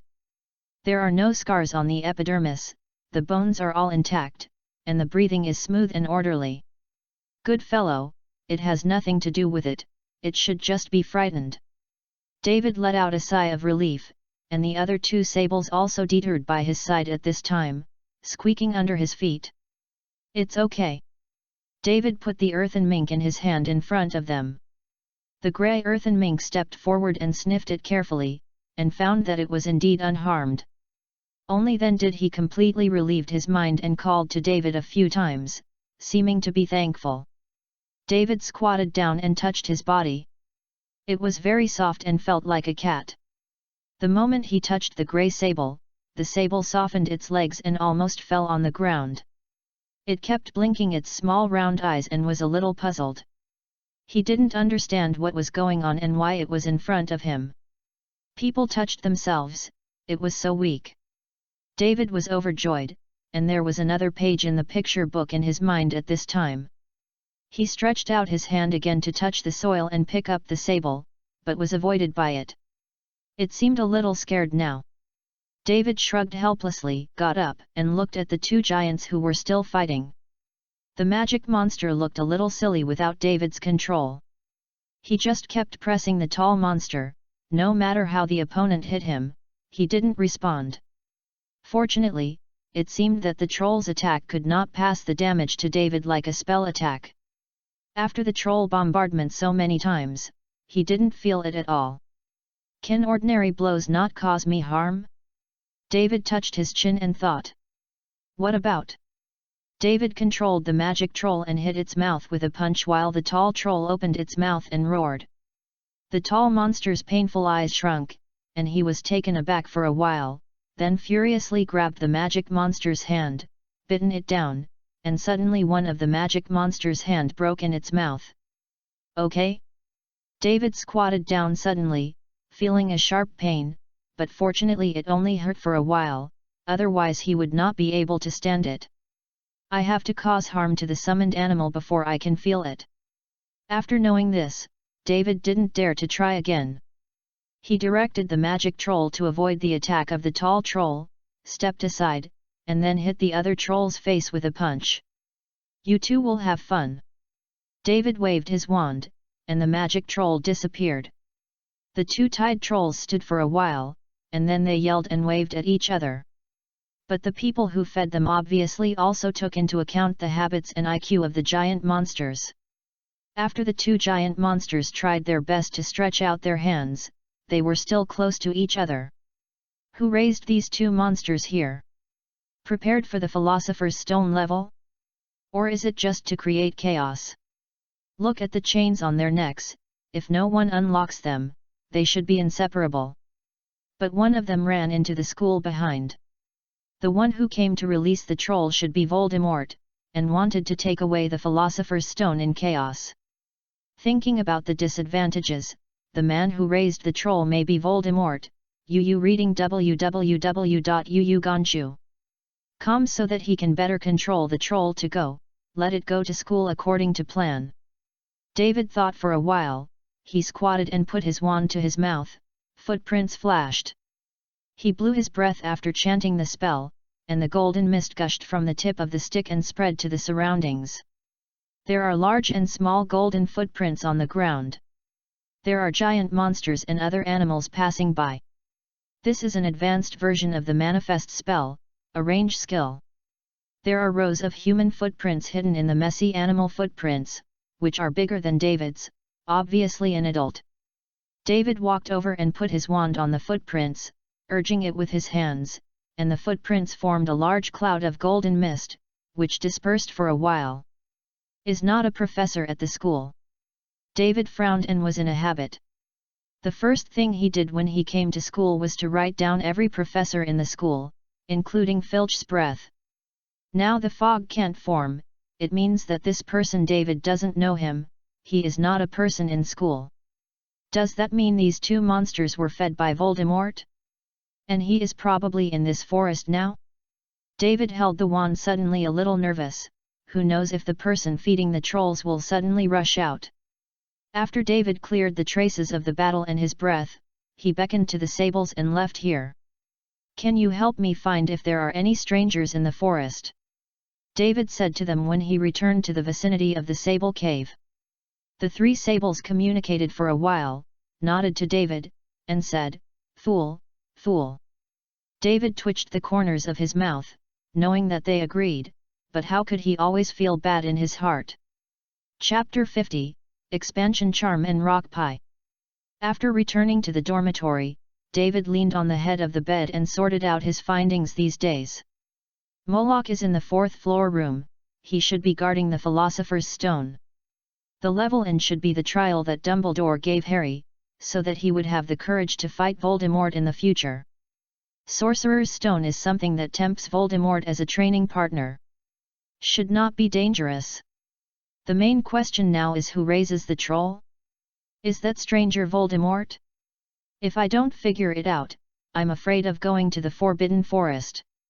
David thought for a while, then fell on the bed and closed his eyes. He is going to go and hit Hagrid on the side tomorrow. He wanders in the Forbidden Forest every day, maybe he has discovered something. After Dumbledore pulled him on the thief ship, David asked several times what his plan was, but each time he was fooled by Dumbledore. David is not afraid of danger. He has long been used to getting along with magical animals since he was a child. He has no idea how many times he has wandered through the Gate of Ghosts. But he doesn't like being in the unknown. To be precise, he has a strong curiosity, just like feeding magical animals. When he sees a new kind of magical animals, he will try his best to fully understand them. These are the pots of Newt's words and deeds. So as soon as David arrived at Hogwarts, he went to the 4th floor corridor that Dumbledore said. He wanted to see if Moloch was there, whether the guard was the Philosopher's Stone, and Dumbledore's purpose. When David woke up the next day, Harry and Ron were sitting on the side of the bed and whispering. "Ron, Harry is early," David said with a yawn. "David, the sun has already hit my bed. Is it still early?" Ron said, "What happened to you these 2 days? How late are you getting up every day?" Ron's bed is near the center of the dormitory. Only at noon, the sun will shine on his bedside. Maybe it's too tiring to study. David said perfunctorily, and then said, "Have you eaten? Will you go to Hagrid together later? Are you going to find Hagrid?" Harry said happily, "Okay, let's go together. Ron, do you want to go?" Ron nodded after thinking for a while, I hope he won't give us rock cakes this time. When they walked to the lounge, they just ran into Hermione, who was back with a large stack of books. Hermione, do you want to go to Hagrid together later? David asked with a smile. Hermione didn't reply. She walked up to David and looked at him for a while and said, "Are you just getting up now?" David nodded slightly. Humph. Hermione snorted a little angrily, and then looked around David. She turned and walked towards the dormitory. "Wait for a while, I will put the book in and come out." "She's so weird." Ron murmured. "David, it's hard to imagine how you would become friends with her." "Ron, Hermione is our friend." "You can't say that again, or I won't give you your homework," David said seriously. Ron hurriedly apologized and promised that he would never say that in the future. He couldn't imagine how late he would have to do without David's homework as a reference, 1 or 2 in the morning. After Hermione went downstairs, the group of them went to the auditorium to eat something, and then walked to Hagrid's cabin. "Hagrid, are you there?" "Hagrid." Harry rushed to pat the doorway. "Is it Harry?" Hagrid's voice came from the room. Yay, yay, don't get excited, Harry will play with you later." After a while Hagrid opened the door. "Oh, and David and Ron. Welcome." "What?" Hagrid screamed as soon as he finished speaking. Hermione hid behind David, and a huge black hound rushed out from behind Hagrid with a grin. "Don't be afraid, don't be afraid, it's very friendly." Hagrid hurriedly grabbed Yaya's collar. Seeing Hermione's appearance, he was a little at a loss. Yaya was not so excited at this time. It was screamed by Hermione. The sound was frightened. "Hagrid, this is Hermione." After David introduced, he turned and said to Hermione, "It's okay, Hermione, Fang is very well behaved, it's just a bit bigger." Hermione hid behind David and looked at it, as if it was exactly what David and Hagrid said. The big dog in front of him seemed to be just a big head, not fierce at all. So she followed David around Yaya and walked into the room. After she sat down, Hagrid searched the cabinet for a while, brought down a jar, and took out a few round cakes from it. "Hagrid, no, no, no, we just ate in the auditorium." Harry and Ron waved their hands again and again. "How can it work? Hermione is here for the first time, she hasn't eaten my rock crust." Hagrid stuffed 2 in David, Harry, and Ron's hands, and then put the other. They were all put in front of Hermione, and he was apologizing for what had just happened. Harry and Ron were a little bit distressed while pinching the rock crust on their faces. "If you eat this thing once, your teeth will last for several years." Hermione was very interested. She picked up a piece and looked at it, took a light bite, and then, did not bite. She seemed to be a little unconvinced, and took another bite hard. www.novel.com. She successfully bitten off a piece of rock cake, but looking at her expression, she didn't seem to feel very comfortable. "What's wrong?" "Hermione, isn't it delicious?" Hagrid asked. "No, it's delicious." Hermione grinned reluctantly. "That's good, I thought you were not used to it, Harry and Ron like to eat this." Hagrid said with a smile, turned around and looked on the cabinet again. He was going to make another drink for David and the others. "Tea." David was smiling, and while Hagrid turned his back, he took out his wand and cast a swelling spell on the rock cake. The rock cake was suddenly bigger, and David took a big bite without any effort in his mouth. Although it was still not very tasty, it was better than eating stones. After eating a bite, David raised an eyebrow at Hermione triumphantly. Then, Hermione gave David a harder punch, stared at her and passed the rock cake in her hand to David's hand. She hadn't learned the expansion spell. Harry and Ron also shined when they saw this, and they rushed to pass the rock crust to David. After finding tea leaves in Hagrid and turning around, he saw several people eating their own cakes. Their smiling eyes were out of sight, only 2 rows of large white teeth were left on their faces. "What are you doing here today?" Hagrid put a big teacup in front of everyone, and he didn't know what kind of tea he was using. David felt that the leaves that were soaked were almost half the size of his own palm. "It's okay, Hagrid, we are here to see you today," David said. After a few people chatted for a while, David pretended not to care and asked, "Hagrid, are there many magical animals in the Forbidden Forest?" After he said this, he felt Hermione's eyes suddenly cold next to him. Chapter 51, Famous Scene Reached, thanks to First Time 1. "Of course," Hagrid said happily. He didn't notice Hermione's eyes. "There are unicorns, live crabs, and eight-eyed giant spiders in the Forbidden Forest." Hagrid approached David and whispered, "I still raised the eight-eyed giant spider inside. It is called Aragog. I also found a wife for it. Now they have a lot of small spiders. I will take you to see it someday." "Hagrid," Hermione said angrily, "Professor Dumbledore said that students are prohibited from entering the forest." "Oh." Hagrid was silent for a while, and then said happily, "I can go to Dumbledore and he will agree. He believes I can protect David." "Thank you, Hagrid. Are there giant monsters in the Forbidden Forest?" David said curiously, "I heard Grandpa said that giant monsters are big and powerful, and one punch can interrupt a small tree." "Tree, isn't it, Hagrid?" "Ha, I'm in." Hagrid said happily, but stopped shortly. His eyes became a little erratic. "Troll, how could there be such a dangerous thing in the Forbidden Forest? As for creatures, there is no, definitely not." Hagrid knew about the trolls in the forest. Then it was not raised by Voldemort? Is not a professor in the academy, who would it be? David thought for a while, but did not expect the answer. He sighed, "Really? That's really a shame." Compared with Hagrid's poor acting skills, David's is much more superb.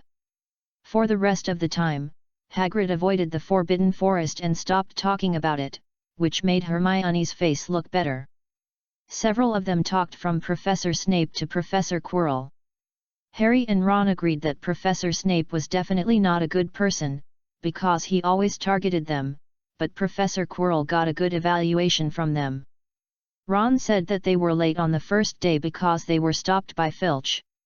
He had to say that they were going to break into the restricted area on the 4th floor to prevent them from leaving. Later, Professor Quirrell came to rescue them, otherwise they might have to stay with Filch all morning.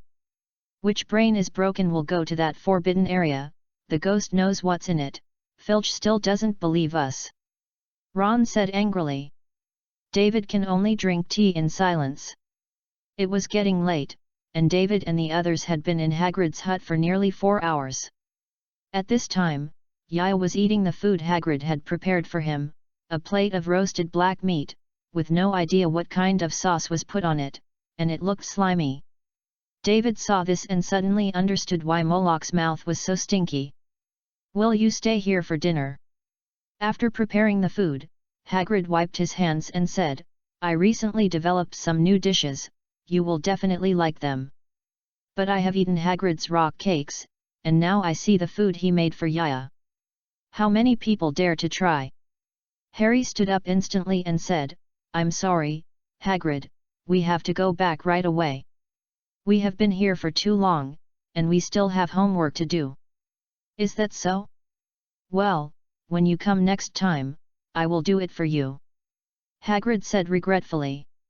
Then a few people hurriedly got up to say goodbye, and it would be no good for Hagrid to change his mind if he sits for a while. On the way back to the castle, Harry and Ron jumped ahead.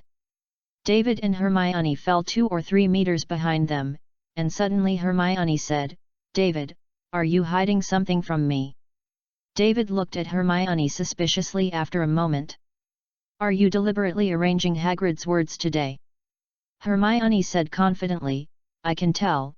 Have you quietly been to the Forbidden Forest, and you have seen the trolls?" Is Hermione so observant? Harry and Ron, as my roommates, didn't notice at all, but Hermione, I just said a few words and he saw it.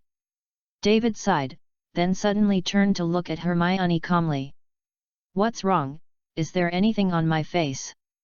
Hermione frowned and asked. You look so beautiful today. David said very seriously. Hermione's eyes widened in surprise, and stood there, forgetting to ask David about his going to the Forbidden Forest. Planning. David gave himself a like in his heart. He saw Newt doing this before. Tina asked him if Professor Dumbledore had come to him again. Then Newt said very seriously, Tina, you are so beautiful today. Tina didn't ask him any more after that. I misunderstood you, Grandpa. The master is the master, every door is connected. Harry, Ron, wait for me. David yelled, ran over, and quickly caught up to them. Hermione stood there for a while, and followed. On Thursday, there were two completely different atmospheres in the lounge of Gran Fondo, one side beaming and talking, while the other side seemed to be going to the execution ground, silent and depressed. They are going to take flying lessons today. Most of the children of the wizard's family have ridden flying broomsticks. They are full of confidence and expectation for the flying lessons in the afternoon. The little wizards of the Muggle family have never touched that thing. They are worried about whether they will fall off the flying broomstick and become a puddle of flesh, or they will not be able to fly at all, in front of the Slytherin students. Make a big ugly. Harry was particularly afraid of the latter point.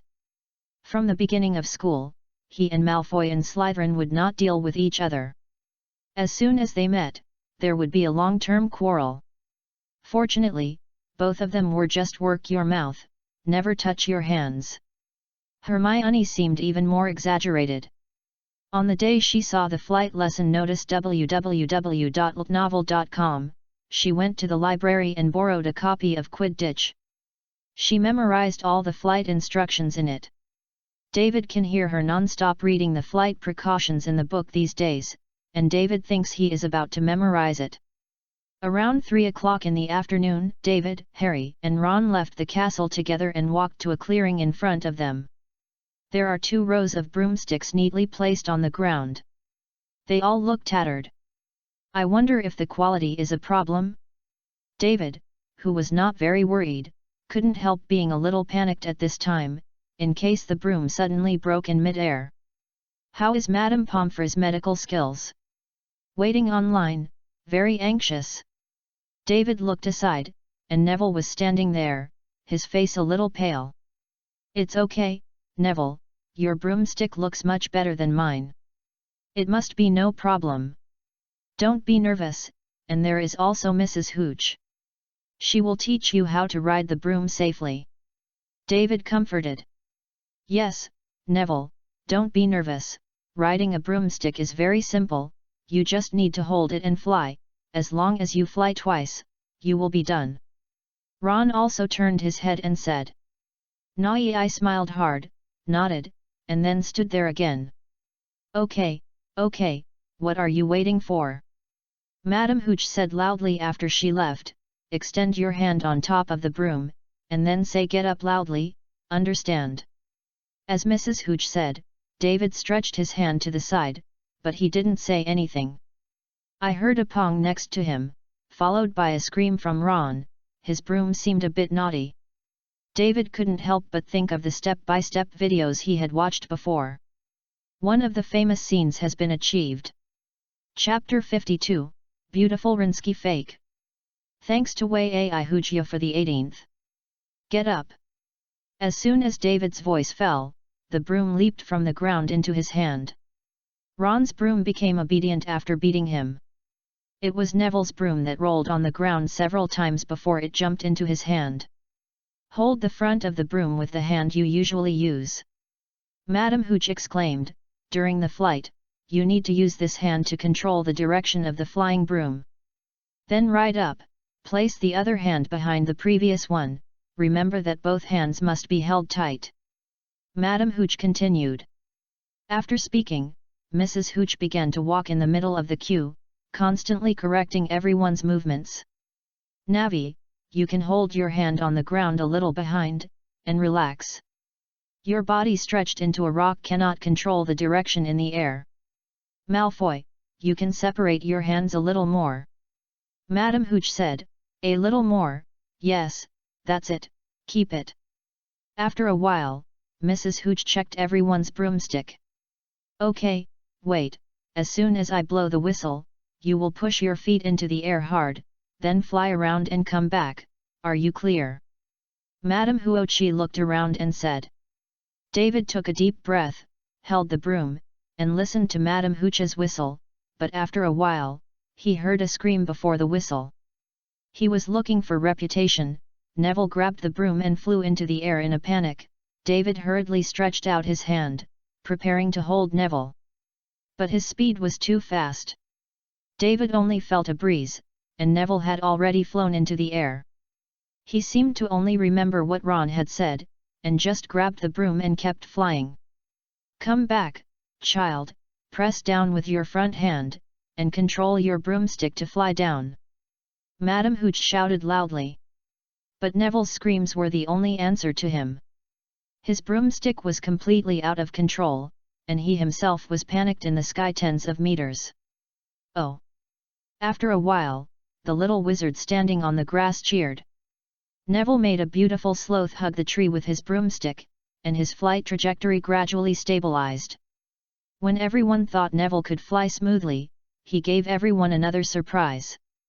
His broomstick tipped upwards, and he continued to fly crookedly to the sky. It was Gryffindor. Press your hands down. Madam Hooch shouted, holding her hands in a horn-like shape. She didn't seem to be wearing a magic wand.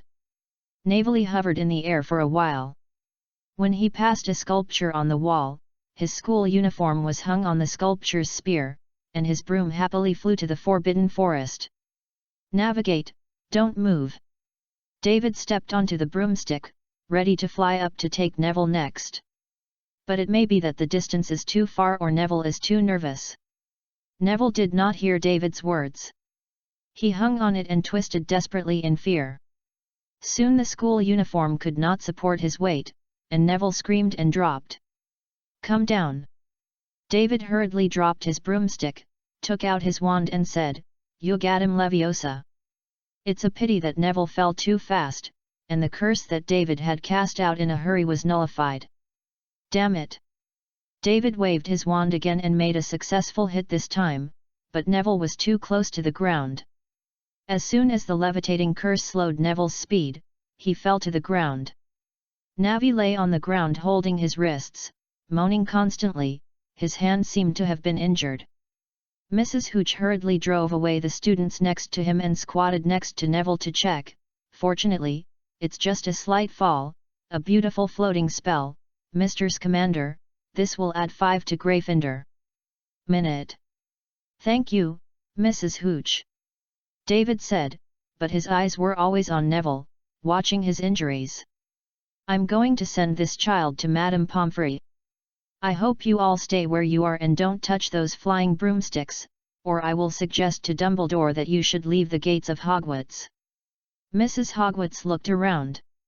All around, said sternly.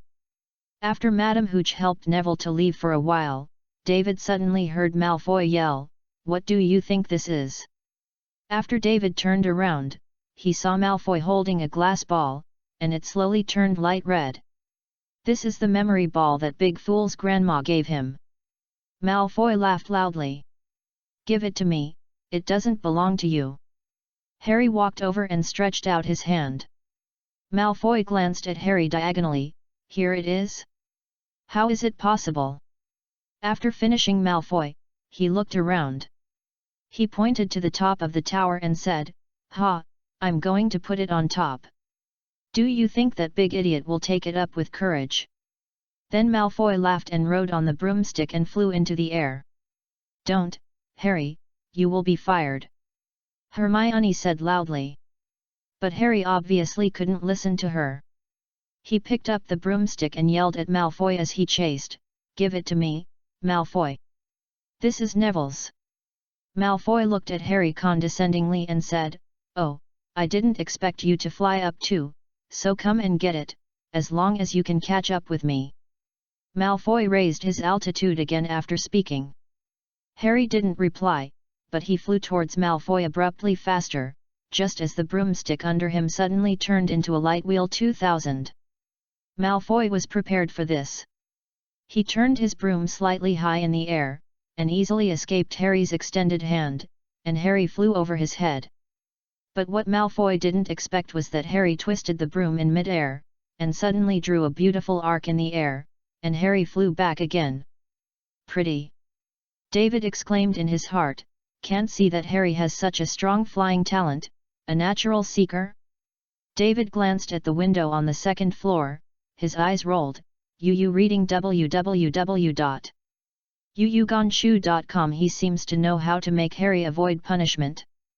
Malfoy struggled to avoid Harry's second attack in the air, but he was visibly frightened because he almost fell off the broom when he turned around. "Harry, go there and get it!" Malfoy shouted, making a throwing motion, and the memory ball flew towards the castle wall with his hand. Harry hurriedly turned his broom and flew towards the glass ball. Seeing that the glass ball was about to hit the wall, the windows on the second floor hadn't responded yet, and the people inside didn't seem to have seen what was happening outside. "Hey!" David raised his wand helplessly and used the amplification spell. "Harry, speed up, otherwise you won't be able to catch up with the memory ball like this. When you are approaching the wall, you slam the tip of your broomstick and use Rinsky to fake it." Harry nodded, and immediately increased the speed of his broom. Rinsky faked him. He had heard Ron introduce him, and he knew how to use it. As he approached the wall, Harry grabbed the memory ball, and then suddenly twisted the broom. He avoided the wall and stopped in mid-air. "A Rinsky fake! Pretty, Harry!" David yelled loudly, clapping his applause, and he also put away his wand. When Harry confiscated it, he was sure to save Harry, unlike Neville's situation just now. He was prepared this time. "David, what are you doing? You almost killed Harry, and he will be fired." Hermione shouted angrily from the side. "It's okay, Hermione, Harry will be okay," David said confidently. When Harry grabbed the memory ball, he saw the figure flashing past the second floor window. "She won't let Harry be fired, she needs a seeker." Chapter 53, Why are you so familiar? What are you two doing? As soon as Professor McGonagall appeared on the edge of the grass, her voice reached everyone's ears. "David, what do you do now?" Hermione said in a panic. David blinked at her and motioned to her not to worry. "You are the first time I have seen a student who dares to do this after I have worked at Hogwarts for many years." Professor McGonagall walked up to Harry with a grim expression. "You should be glad that your neck did not break." "But, that's Malfoy," Harry explained, but was quickly interrupted by Professor McGonagall. She sternly said, "Now I don't want to hear any explanation." Then David saw Professor McGonagall looking at him. He hurriedly smiled, but Professor McGonagall ignored him. She glared at David and said in a deep voice, "David, not only did you not stop him, but you also made him do such a dangerous move. Gryffindor was deducted 10 points because of you two. I hope you two will think that quit." Professor McGonagall glanced at Harry next to him again. "Also, Potter, please come with me now." After she finished speaking, she strode towards the castle. Harry turned his head to look at David, opened his mouth, but said nothing. He lowered his head in frustration and followed Mrs. McGonagall to the castle. He felt that his study career at Hogwarts had already been completed. When it was over, he was about to return to the home that disgusted him. More than one thought like Harry. After Professor McGonagall took Harry away, Hermione hurriedly said, "What? David, Harry will be fired. Professor McGonagall will definitely call his parents to come. He takes it back." The fact that Harry was about to be fired has made her forget that David were deducted points. "Yes, David, you have to think of a way. Would you like to find Professor Dumbledore?" Ron, who was still cheering for Harry just now, was also frowning at this time. "Don't worry, Harry is fine," David whispered with a smile. You are still laughing. Hermione gave David a hammer, and how do you know Harry is okay? As soon as David was about to explain, Mrs. Hooch returned angrily. She apparently also knew about Harry and Malfoy. Mrs. Hooch severely criticized Malfoy, and after deducting 5 points for Slytherin, she announced that today's flight class is over. Then Madame Hooch rushed away again, and Neville was still waiting for her in the hospital.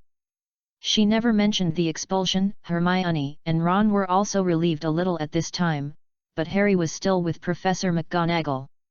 After returning to the Gryffindor lounge, Hermione immediately asked, "Will Professor McGonagall fire Harry for this? She seems particularly angry today." "Of course not, Harry is indispensable in Dumbledore's plan." Of course, this can't be said to Hermione and the others, and there is another reason why David is so sure. Harry is a natural seeker, David said. "But does it matter that he won't be fired?" Hermione asked, frowning. "Of course it matters, Professor McGonagall is a Quidditch fan, and David whispered, "Gryffindor lost to Slytherin by a big score last year, yes. Professor McGonagall has been angry for several days, and Gryffindor now needs a new seeker. This incident is also a scar in the heart of Gryffindor Quidditch Captain Wood." David dare not say it out loud in the lounge because he is not sure whether Wood is in the dormitory or not. If he suddenly comes down to hear it, then it won't. "All right. That's why you used the sound reinforcement curse. Did you deliberately let Professor McGonagall hear it?" Hermione said, "But Professor McGonagall would let Harry's talent go? She is." Hermione did not continue, but David knew what she wanted to say. Most students at Hogwarts thought Professor McGonagall was an iron judge, and she never favored any college or student. Maybe she won't on other things, but in this matter, she will favor Harry. "Don't worry, Hermione," David said. During the last Quidditch World Cup, Newt and Tina didn't have time to accompany him, so they entrusted him to Professor McGonagall and asked her to take David to watch the game. At that time, David knew what crazy fans were. He felt that the games he had watched with Newt were all in vain. From the beginning of the game, as soon as the English team scores, Professor McGonagall will raise his arms and shout, which is completely different from her usual serious appearance, and sometimes even brings David to shout together. But in the end the championship was taken by the Canadian team. Professor McGonagall was very sad that day and went to the makeshift tavern tent next to the stadium to drink alcohol. If David hadn't been following Professor McGonagall, he would have thought Professor McGonagall bought it up. Of course, this matter cannot be told to Hermione and the others, otherwise David thinks Professor McGonagall might let him feel the power of Ottawa's gnawing melon in advance. Will Harry join the Quidditch team? Ron no longer pays attention to whether Harry will be fired. All his attention is drawn to the 3 words Quidditch. I mean, will Harry be the first student to join the Quidditch team in the first academic year in recent years? David shrugged, "I think so." "Cool." Ron said after a while, "Then, should we thank Malfoy?" Seeing that David and Hermione's expressions were a little strange, Ron hurriedly added, "If it weren't for him, Harry couldn't have joined Quidditch so early, would it?" After dinner in the evening, David was going to the library to read a few more books. Ron stayed in the auditorium and waited for Harry. He wanted to hear Harry say that he had joined the Quidditch team for the first time. As for Hermione, after confirming that Harry would not be fired, she became angry because Harry violated the rules and Professor McGonagall didn't seem to punish him. This made Hermione feel very uncomfortable, which violated McGonagall. Professor G's beautiful image in her heart. And Ron was still very proud, so she went back to the dormitory rushingly. After reading a book in the library for a while, David suddenly heard a boom, and a book hit him in front of him. David looked up. "You reading www.yuyugonshu.com," was Hermione with an angry face. Harry was not punished at all, Professor McGonagall let him join the Quidditch team. Hermione said angrily, the two of them are so proud in the auditorium." David didn't reply immediately. He turned around and apologized to Mrs. Pins. She was now waving her feather broom angrily. If Hermione hadn't done what she did, the man had been kicked out of the library by her. "I told you earlier," David whispered. "And they actually promised Malfoy to go to a duel at night, and they want to violate the school rules." Hermione lowered her voice, but her tone was still very angry. Professor McGonagall didn't punish them, so that they were already overwhelmed. Elsh catches it, and then the next day we will see that Gryffindor's hourglass is missing a lot. We don't want to get the Academy Cup this semester." "Midnight duel," David said in surprise. He didn't expect Harry and Ron to have such a leisurely mind. "Don't worry, Harry and Ron will be fine. They can't add up to a few spells. The duel is just a play," David said. "As for Filch, at night, I always like to hang out on the first and second floors to prevent students from going to the restricted area. I will tell them Filch's course of action and they will not be caught." David realized something was wrong just after he finished speaking. He looked up at Hermione and found that she was staring at him with very dangerous eyes. "Why are you so familiar?" Hermione couldn't hear the slightest emotion in her voice. The voice also interrupted David's idea of going to the Forbidden Forest while Harry and Ron were out. How to answer this question? Wait online, this time it's more urgent than last time. Chapter 54, Do you know George and Fred? Let's talk about it. What's the matter? How many times have you been out at night? Hermione had dragged David out of the library to the outside corridor. David was silent for a while, and said in a deep voice, "Do you know George and Fred?" "George and Fred? Ron's two brothers? Gryffindor's demerit king?" Hermione frowned. "You want to say they took you out? Or did they tell you?" "Neither," David said. "I want to say it has nothing to do with them." "David!" Hermione's hair almost exploded. David sighed. "I went out 3 times in total." "Did you go to the Forbidden Forest?" "Professor Dumbledore said that students cannot enter the forest."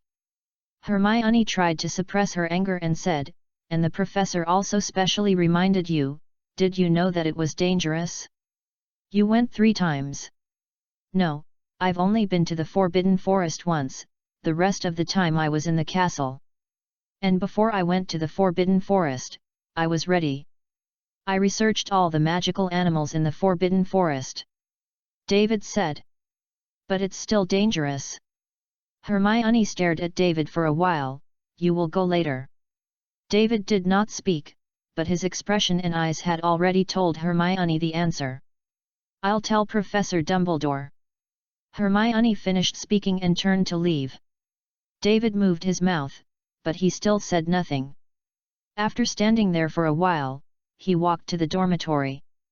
He was not in the mood to stay in the library and read. After returning to the dormitory, Ron and Harry were discussing excitedly there. Ron was teaching Harry the rules of duel and the skills he might use. David listened for a while.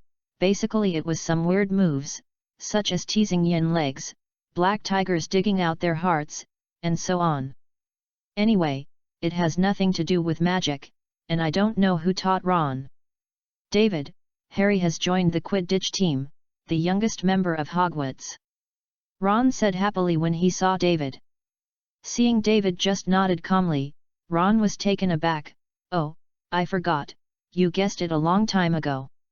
David, can you teach me some spells?" Harry walked to David and said. After Ron's teaching for a while, he suddenly found that Ron was very unreliable. "I'm going to talk to Marl tonight. Foo duel, but I know too few spells." "Don't worry, Malfoy doesn't know a few spells, Ron's moves are actually quite useful." David finished speaking. Seeing Harry suddenly become very frustrated, he went on to say, "Well, since you want to learn, then I can't let you down. I think about it, what spell should I teach you?" Suddenly David had a flash of inspiration. He knew what spell to teach Harry. "Harry, who can't disarm the curse, is what Harry Potter. I'm going to teach you the disarming spell. David said, a very simple spell, but very useful. It can help you get rid of the wand in the opponent's hand. Malfoy without the wand is not at your disposal. This is good, Harry, how about we learn from this? Ron's eyes lit up and said hurriedly. Is disarming curse difficult to learn? Harry was a little afraid that he wouldn't be able to learn it in such a short period of time. It's very simple, the spell is accept your weapon, and then swipe the wand like this. After David said, Harry's wand flew into the air, and David grabbed it. Cool! Ron exclaimed. This spell is not difficult to release, but it is difficult to strike accurately, so you two have to practice more. David said, are there any other questions now? Probably not anymore. Harry took his wand, and as David had just taught, he pointed it at Ron, accept your weapon. A ray of light hit Ron's side. Although it didn't hit, it was already very good. It is worthy of being the master of weapon accept you in the future. David nodded in satisfaction, you two find a place to practice. Now I'm going to sleep for a while. After speaking, David walked to his bed, fell on it and closed his eyes. Can be tossed over and over for a while, he still couldn't fall asleep. The back of Hermione's departure always appeared in his mind. Around 11:30 in the evening, Harry and Ron quietly left the dormitory hand in hand. After a while, David opened his eyes and saw Seamus and him in the dormitory for a while, and Neville didn't know where he was going. I also followed them? David thought for a while, and felt that this possibility seemed unlikely. With Neville's guts, he dared not do this. Then where did he go? David disappeared and was about to go outside to look for Neville. He went to the Forbidden Forest again by the way, and asked the mink if he had found anything. As soon as he pushed away the fat lady's painting, David saw 4 figures disappear from the corner. Navi? Okay. And Hermione? Why is she with them too? What kind of strange combination is this? David looked back at the painting behind him. The fat lady inside was gone. I don't know where to find someone to drink tea. After all, there are not many people who enter and leave the dormitory at night. Although the fat lady is painting, she still needs to rest. So Neville and Hermione will go with them? Then Malfoy has no chance at all. David shrugged, turned, and walked in the direction of the Forbidden Forest. Anyway, they are all together, and there is no danger. The truly dangerous place in Hogwarts has long been locked, and you want to enter. Don't go. As for Moloch on the 4th floor? As long as you don't forcefully break into the trapdoor it guards, it will not dare to hurt people. At most it will be scared. www.novel.com. After all, it is quite boring to stay in it all day.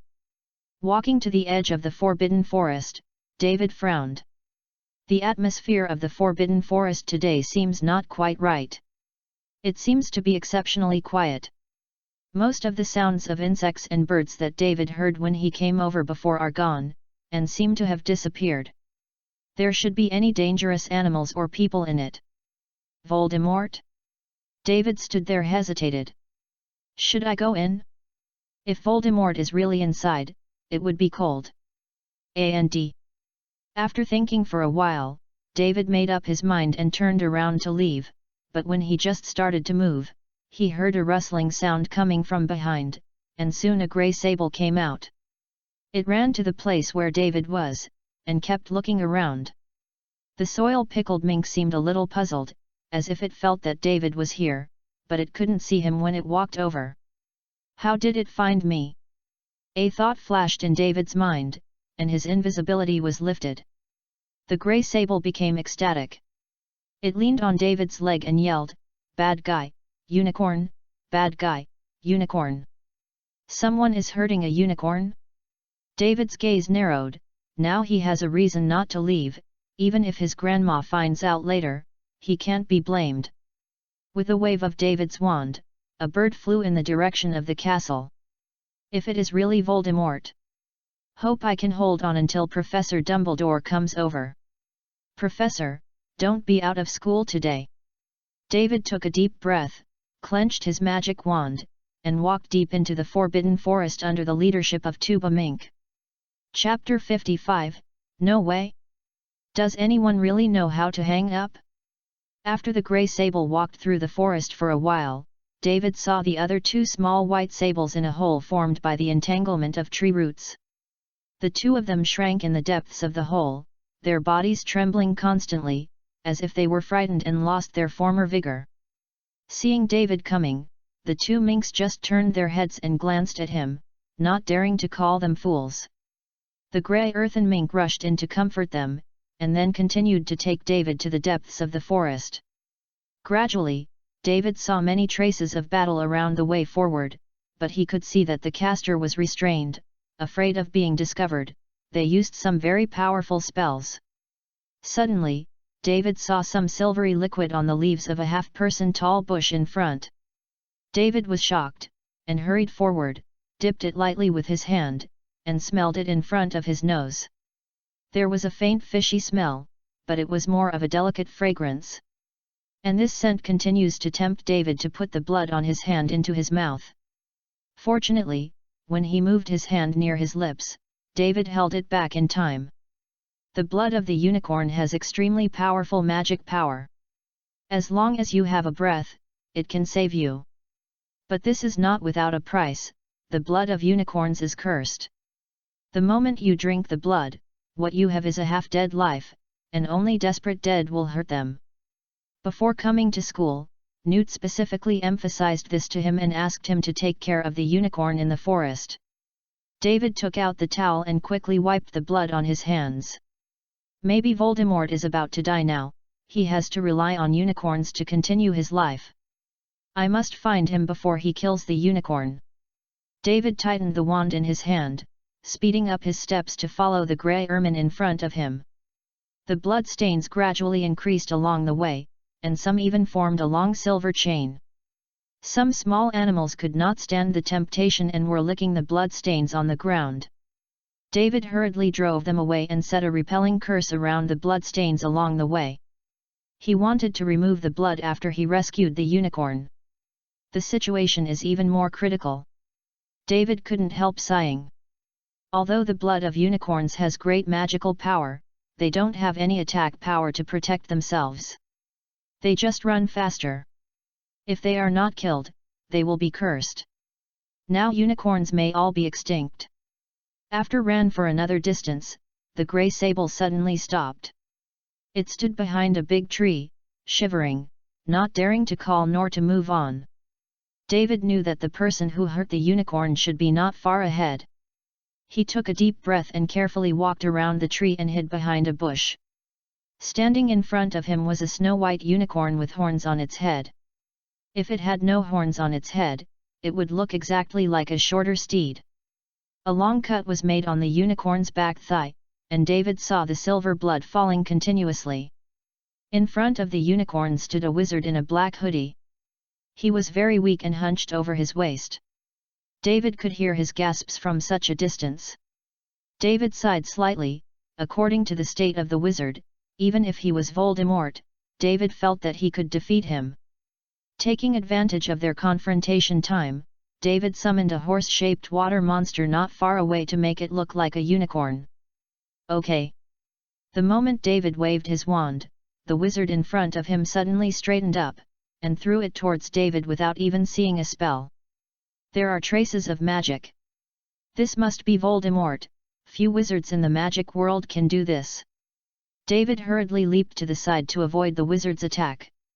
At the same time, the place he had just hit had already been blown up.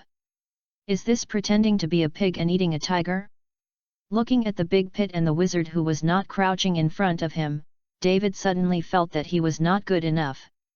With this curse, the gap between them was like Mount Everest. But I can't leave at this time.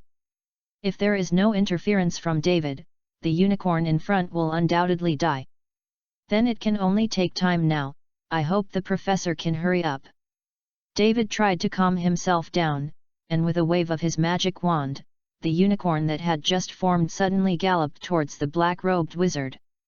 The black-robed wizard was taken aback, but he didn't immediately take action. He didn't know whether it was self-confidence or some other reason. When the magic unicorn was approaching the black-robed wizard, the real unicorn also called and slammed into the wizard frantically. "Woko, this fool!" Originally, David wanted the unicorn to escape while the black-robed wizard's attention was on the magic unicorn, so that the goal was achieved no matter what. As a result, not only did it not run away, but also rushed up. In the previous chase battle, did it not realize the gap between them? Can it be solved with one more unicorn? But now there is no chance for it to escape. The black-robe wizard waved his wand twice, and the two spells hit the two unicorns separately. He wanted to catch it all in one go. David cursed secretly, and hurriedly controlled the horse-shaped water monster to become a giant, and then jumped forward to avoid the attack of the black-robed wizard, and went to the front of the unicorn, helping it to block the attack and punching the wizard at the same time. But this kind of attack poses no threat to the master of magic www.novel.com. When his fist approached the black-robed wizard, a light shield appeared on his body to block the giant's attack. He looked at the giant in front of him with interest, as if thinking about what it was, and at the same time he waved his hand. David hurriedly resisted the pain and jumped to the side. After a loud noise from the tree he was hiding from, he slowly fell back. The disparity in strength is really too big. David quickly turned to another page of the illustrated book. A vicious three-headed dog threw out from the side of the black-robed wizard, but some parts of its body were a bit illusory. If it were made to resemble a horse-shaped water monster, then where it could only lie on the ground and be slaughtered by the black-robed wizard. David turned the horse-shaped water monster into a giant eagle again, attacking the black-robed wizard from the air, and then the three-headed dog threw out from the side. While he was defending on both sides, David waved his wand, "Accept your weapon." The head is excellent, and David feels that this may be the best disarming spell he has ever put on. But the black-robed wizard seemed to have anticipated David's attack. He avoided David's attack on his side while blocking the attack of the two animals. Is this still prejudgment? How to spell? David felt bitter. Wait, anticipation. Suddenly David's eyes lit up. Correct. Me too. David immediately turned to the page of the invisible beast. Among the abilities it gave David, besides being invisible, there was also the ability to predict the future in the short term. The longer the time, the more fuzzy the prediction will be, but if the time is reduced to a few seconds, the prediction will be very accurate. And these few seconds on the battlefield are enough. David squeezed his fist. "Voldemort, I'm here." Chapter 56, Hope in Despair. David urged the invisible beast illustrated book, and an illusory figure appeared beside the black-robed wizard in front of him. After the phantom moved, the black-robed wizard will overlap with the phantom's movements in a few seconds. Succeeded. David was overjoyed. If I can't hold back even when I'm driving, I'm not going to live. David thought viciously, and then he ran a few steps aside. He had just seen the shadow wave his hand at where he was.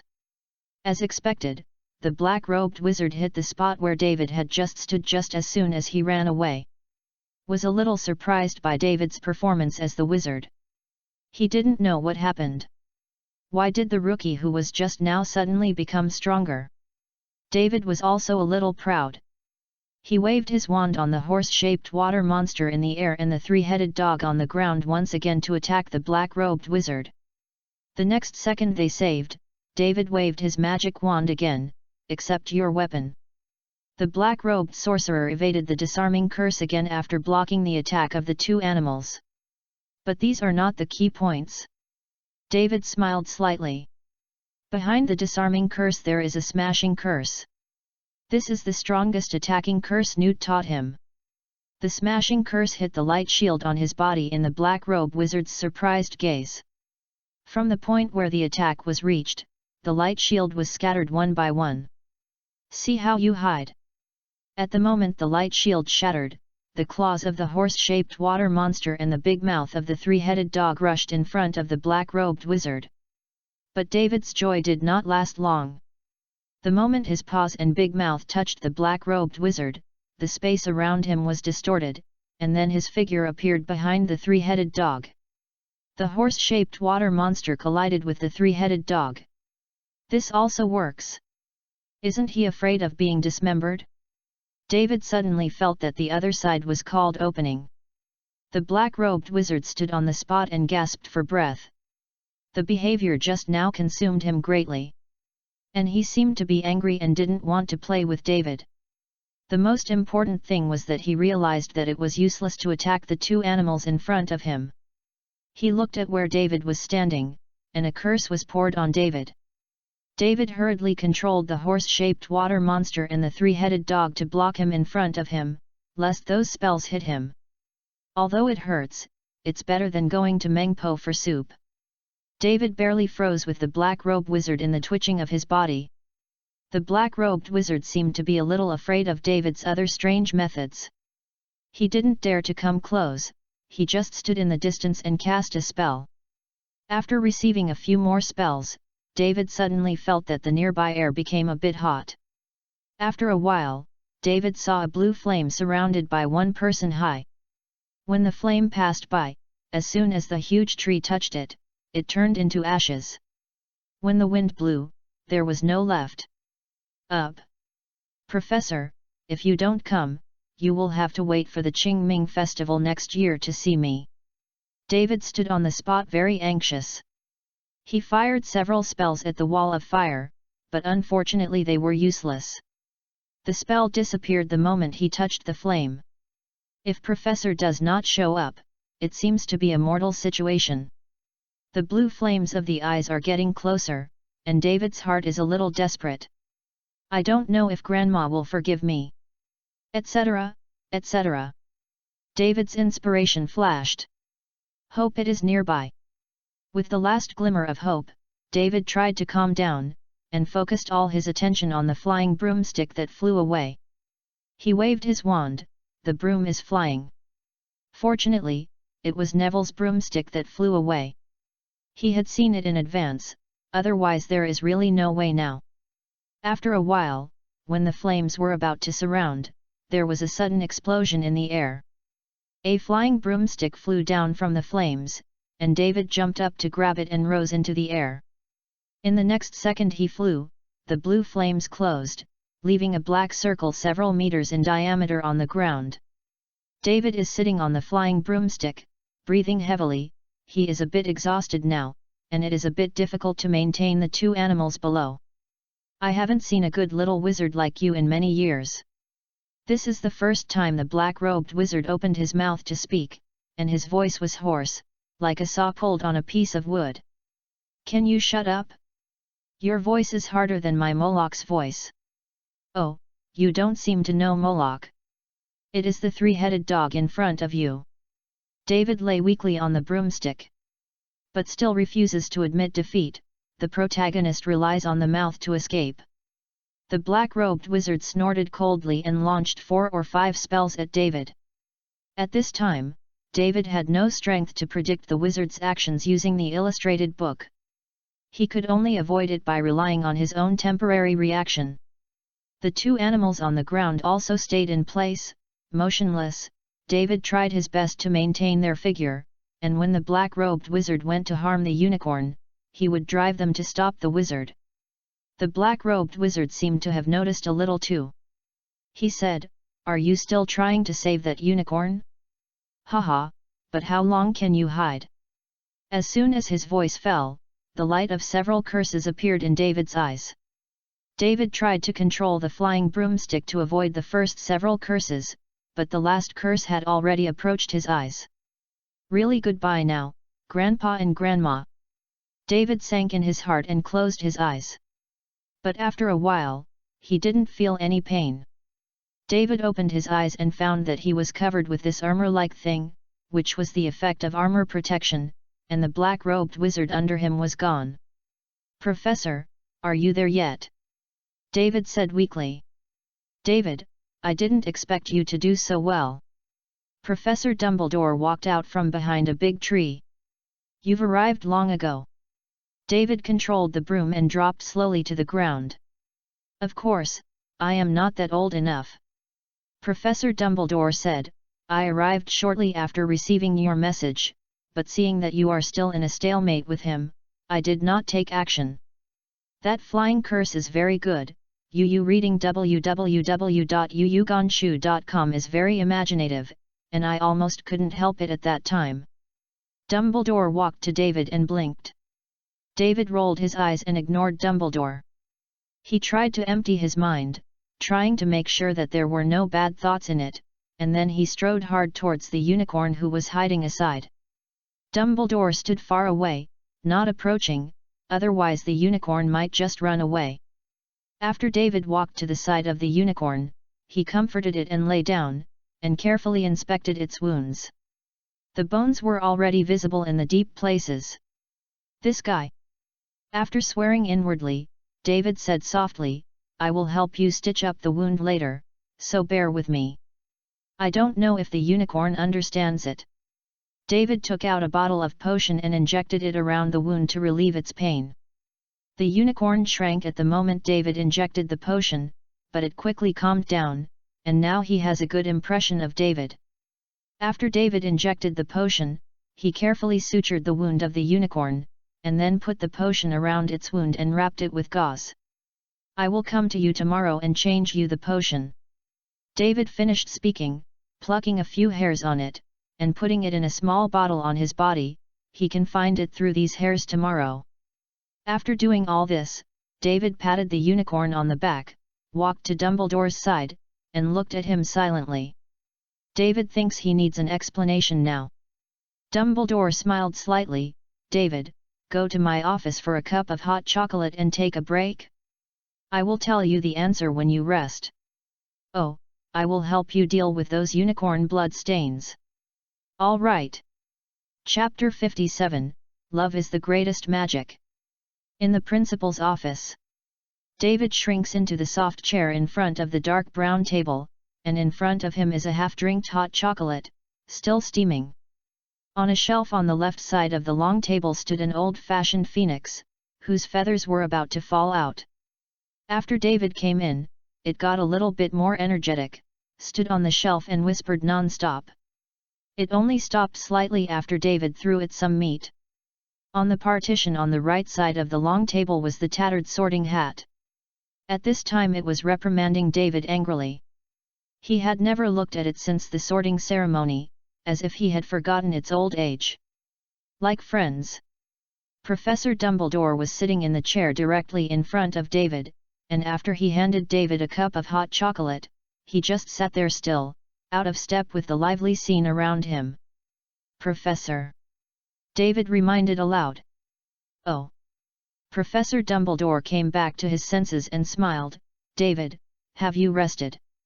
David nodded. "Now you should tell me the answer."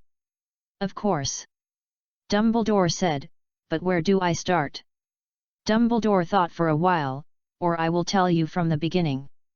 "At the beginning, everyone thought Voldemort was dead," Dumbledore said, "but I knew he hadn't died completely, he would come back, so."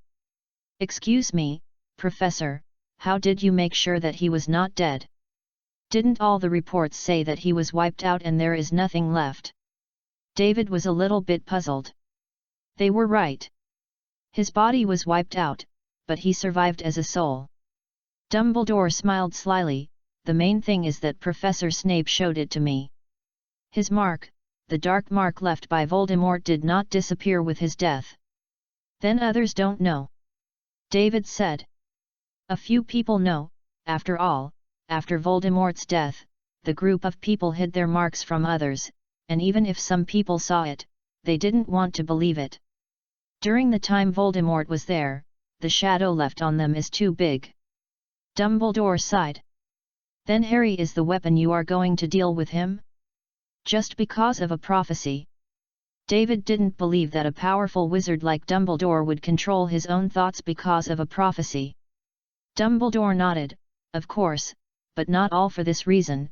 there are other things that guided me to make this plan, David, I am sure that we will succeed. David suddenly noticed that Dumbledore was looking at him deeply. He was shocked, thinking that Dumbledore had used a pantheon on him. But then he reacted again, he didn't, because David didn't feel any strangeness, even if a natural master of mind-trapping like Queenie, he would feel a little bit when reading his thoughts. Professor. David reminded again. Oh, I thought of a few more things. This is how people get old. It's easy to be attracted by other things. Dumbledore knocked on his head. Where did we talk? Oh, to Harry. In Sybil's prophecy, a child born in the 7th month can kill Voldemort, and I believe he can do it. Dumbledore continued, but it is not him now, but he in the future. He is now. There are some things that I don't understand yet, and all I need to do now is to make him understand them. Like the levels on the 4th floor. David asked. Have you been there? Then you violated the rules I made. Dumbledore blinked. It stands to reason that I want to deduct points for you. David rolled his eyes. I went to the Forbidden Forest today, and if I deduct it, Gryffindor will become less Gryffindor. But that's right, just as you think, those levels are set up to test Harry and his friends, so simple levels can't stop Voldemort. Dumbledore said, he is just me for Harry. A teacher invited, as long as he wants to get rid of his soul state, he has to teach Harry. Of course, he can't take the Sorcerer's Stone. I set him up an interesting level. He needs to wait until Harry goes to get the Sorcerer's Stone, and I believe Harry can keep it. What if Harry fails? If I remember correctly, they called me the greatest wizard of our time on the Chocolate Frog card. I think I might be able to stop him. Dumbledore laughed. What if Harry doesn't want it? David said. Dumbledore was silent for a while, then David, are you willing? No. David said categorically, but then sighed again, but I can't help it. Even if I don't participate, Voldemort is truly resurrected, and my grandfather will also participate. Hufflepuff graduates, this is not good. I can't let him run around for a long time. Dumbledore's eyes narrowed into crescent shapes. Harry will also have someone he wants to protect. Love is the greatest magic in the world. Is it? Love? David thought for a while, and stopped struggling with the question, that man in the forest is Voldemort. Well, you are right, but you can't be regarded as Voldemort. His body is just the soul of Voldemort, Dumbledore said. Then he can actually be regarded as two people. David suddenly realized that he knew why his manifestation magic failed. Of course, there is nothing wrong with what you have to say like this. Professor Quirrell. David thought for a while. It seemed that there was only this person in the college who met the requirements. Hagrid knew him and behaved strangely. He was wrapped in a thick scarf in hot weather. Voldemort might be in the scarf. The two brothers Fred and George often plan to pull off Professor Quirrell's scarf, hoping they can dispel this idea. Oh, did you just find out? Dumbledore seemed a little surprised. Nonsense. What's so surprising? David was speechless. Who would be okay to suspect that a professor recruited by a white wizard who had fought against Voldemort for many years was Voldemort? It's like you went to the undercover gang for 3 years, and then you went to the rooftop to find that the chief who sent you to the undercover was the gang leader you investigated. At first, David only suspected that the giant monster raised by a certain professor was used by Voldemort, but he did not expect that they were directly one. Wouldn't it be a problem if you let him do anything in school? David said. He can't move around at will. I'm staring at him. Then does he know you know his identity? David said. I thought he knew, but after my observation, he didn't seem to know. It may become a soul state and take away his IQ. Dumbledore's tone became serious. There is a price to violate the basic principles of magic. Yes, David, you have to remember this. www.novel.com. David nodded. What about today? He ran away before I came out, but it's okay. He is confident and impatient. He needs the Philosopher's Stone, and he believes in himself and believes that I can't catch him." Dumbledore smiled. "Do other professors know his identity? They seem to trust me a little bit like you." A helpless smile appeared on Dumbledore's face. "Last question, Professor, what role do I play in your plan?" David asked, taking a deep breath. Dumbledore stared at David for a while. "To be honest, I haven't figured it out yet. I was not going to include you in the plan, but your talent changed my mind, and judging from your performance today, there seems to be nothing wrong with my decision." David frowned when he heard Dumbledore's answer. "Don't worry, child," Dumbledore said lovingly, "I will guarantee your safety, rest assured.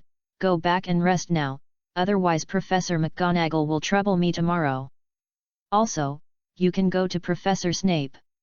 I will tell him that you need a little potion to treat unicorns." Dumbledore said when David was leaving, "Besides, please don't tell anyone about today. Sometimes it's a bad thing to know the opposite too early. Of course, don't give Harry extra help too early.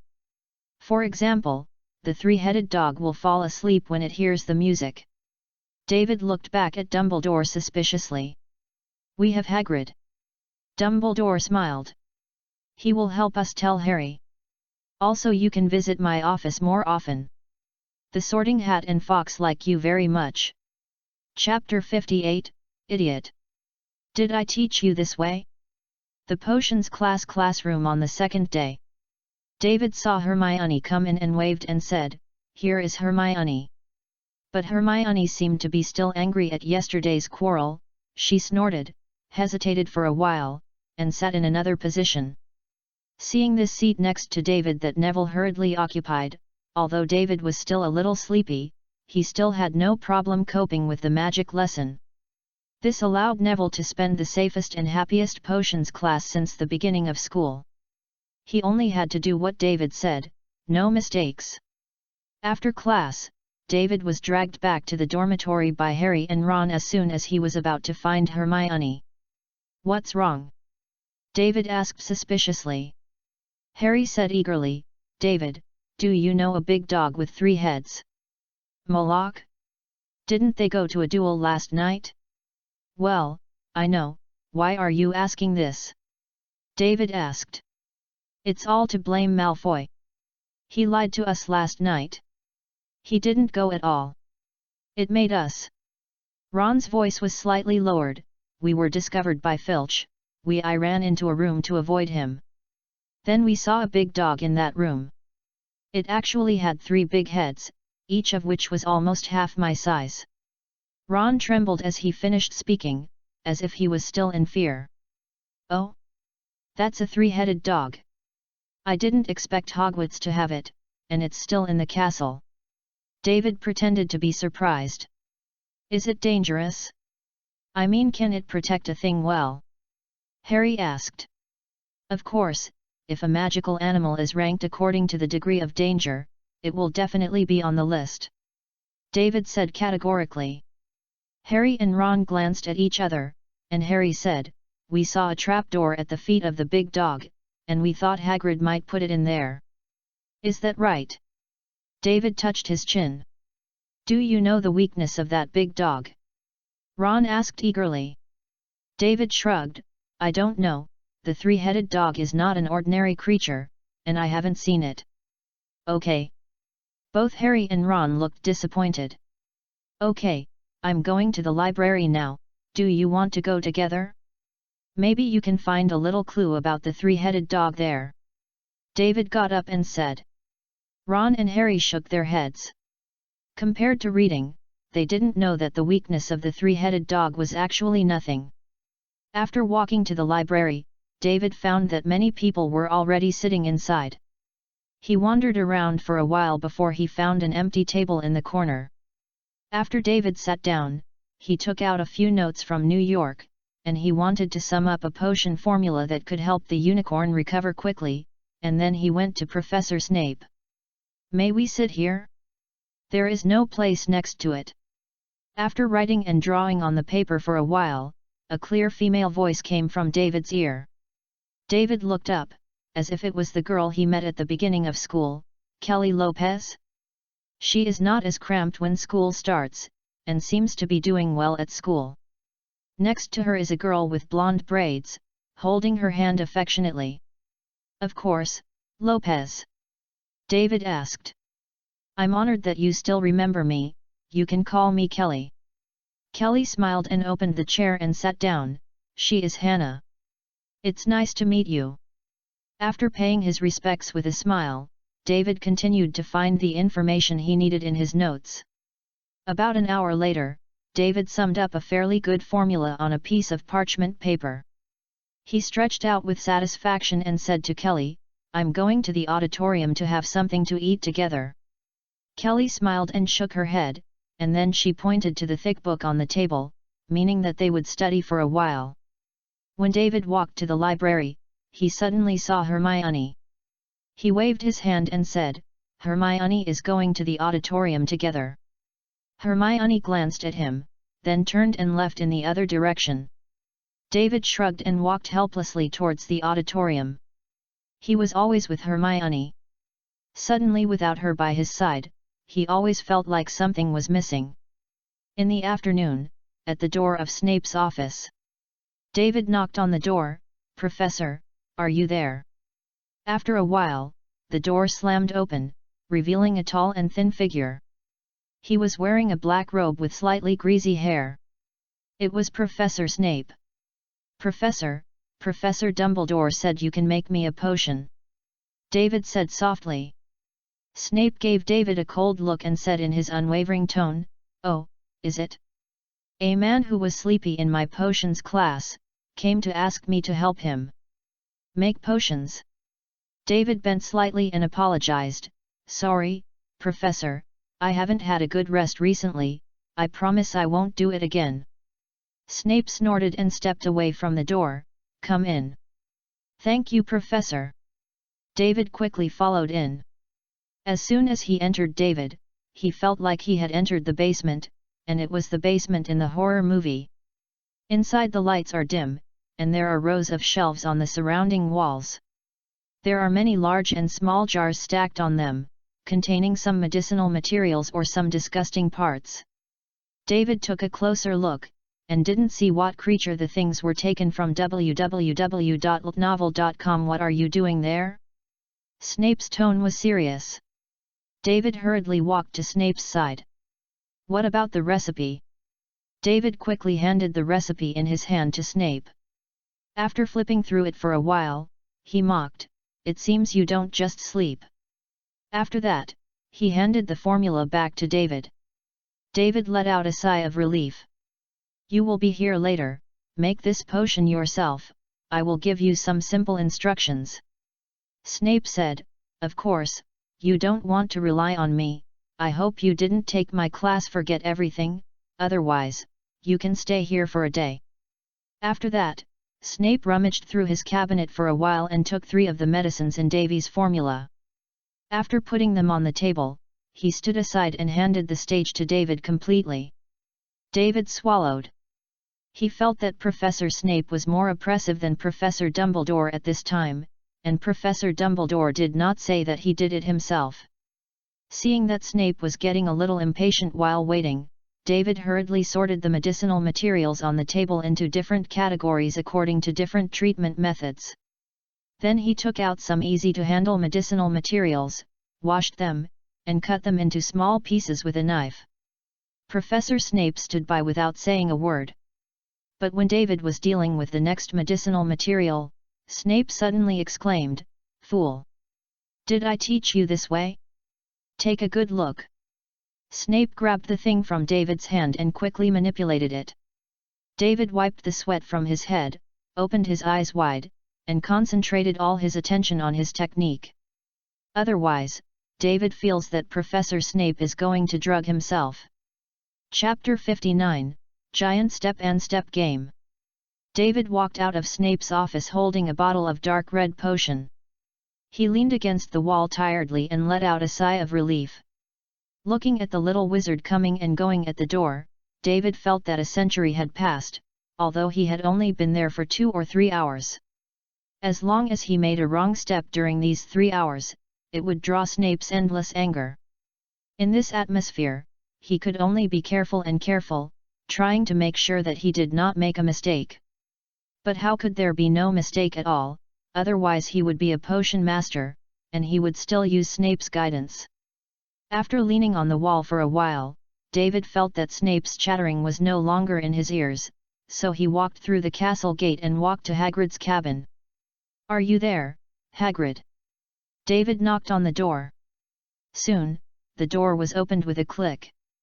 "Is David you? Why are you here now?" Hagrid complained loudly before he came out. "Dumbledore told me this morning, let me take you to treat the unicorn, but I waited for you for a long time, but you didn't come, so I went by myself. I saw it. Your bandaging work is good, but it doesn't seem to like me very much."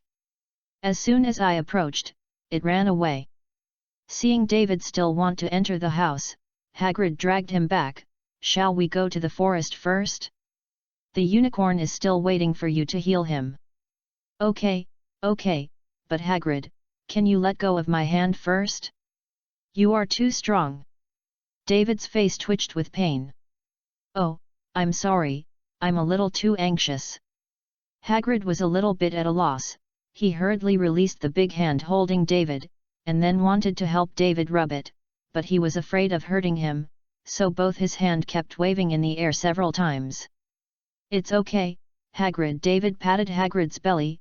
"Okay, let's go, otherwise it will be dark after a while."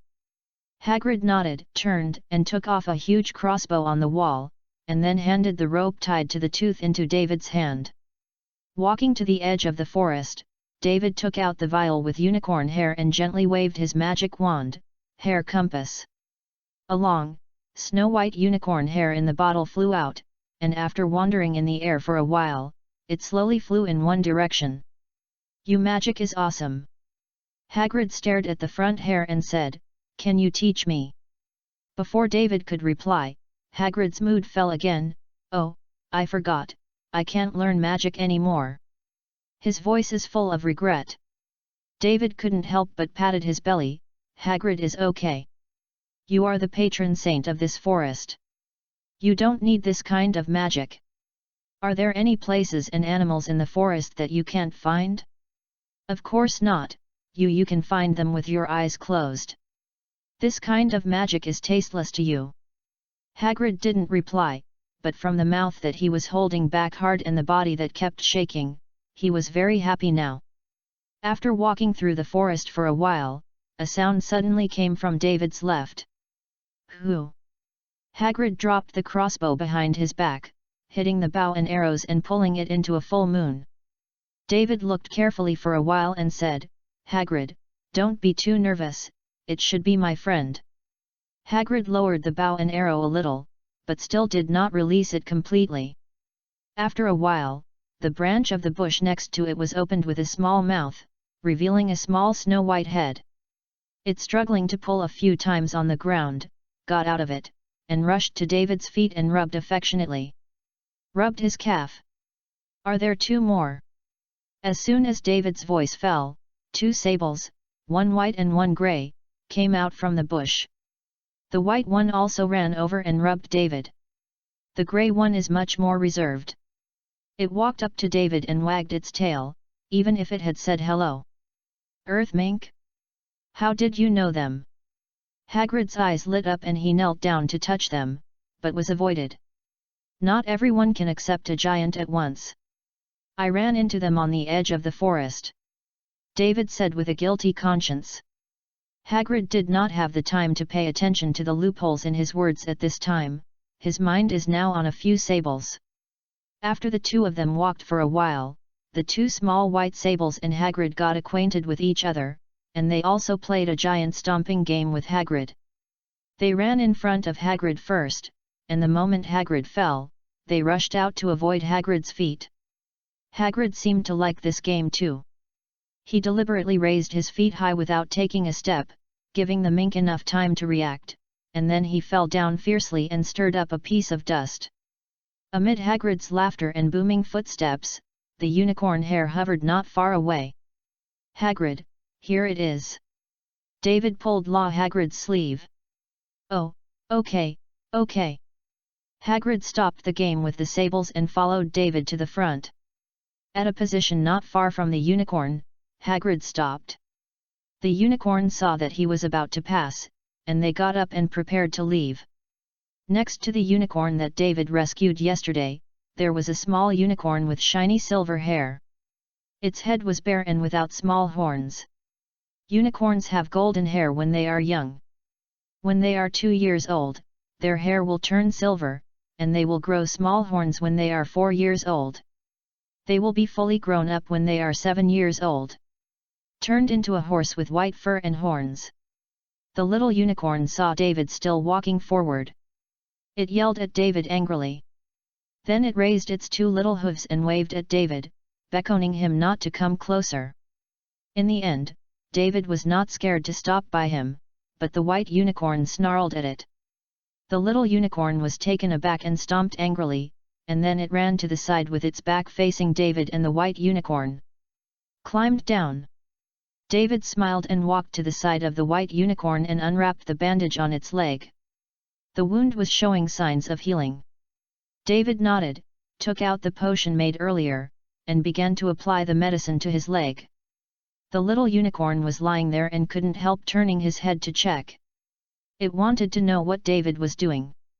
After seeing that David was helping the white unicorn to heal the wound, the little unicorn ran up to David again, and licked David's face with his tongue. After redressing the white unicorn, David turned his head to look at Hagrid. He stood not far away, leaning forward, poking his head, blinking his small eyes, his eyes full of envy for David. "Hagrid, think about it, don't think about anything, let alone have any bad thoughts about unicorns," David said, "then you are slowly walking over." Hagrid nodded in surprise, and walked slowly towards where the unicorn was. Seeing that the unicorns were a little frightened, David hurriedly touched their backs to calm their panic. After a while, Hagrid walked to the vicinity of the unicorn, and 3 earthen mink also sprang out from behind him. Chapter 60, Floating Spell. In the next few days, except for class time, David wandered around in the forest with Hagrid. He is now in the Forbidden Forest with a license. Hagrid also took him to see the 8-eyed giant spider. In that cave, there was a turbulent area. David felt that if Hagrid were not there, the spiders might have divided him immediately. What is even more exaggerated is that Hagrid actually said that it was Aragog expressing their friendship. Have you ever seen a friendly expression when you bring your mouth to someone's neck and dangle it, and still leave it in your saliva? Harry got a light wheel 2000 on the second day of the midnight duel. David rode around the castle and felt very good. When David was preparing for Christmas, he asked Newt to buy one for himself. After Voldemort's battle, he felt the importance of air supremacy. Only soon, Harry's joy in getting a broomstick was wiped out. As long as he had free time, Wood would drag him to the training ground. Wood said he had a poor foundation. If they didn't step up training, they would be impossible. Won the Quidditch Cup. So during this time, Harry was also very busy. If it were not for David's support, he might not even be able to complete the homework assigned by the professor. As for Ron, he is a loyal fan of Quidditch.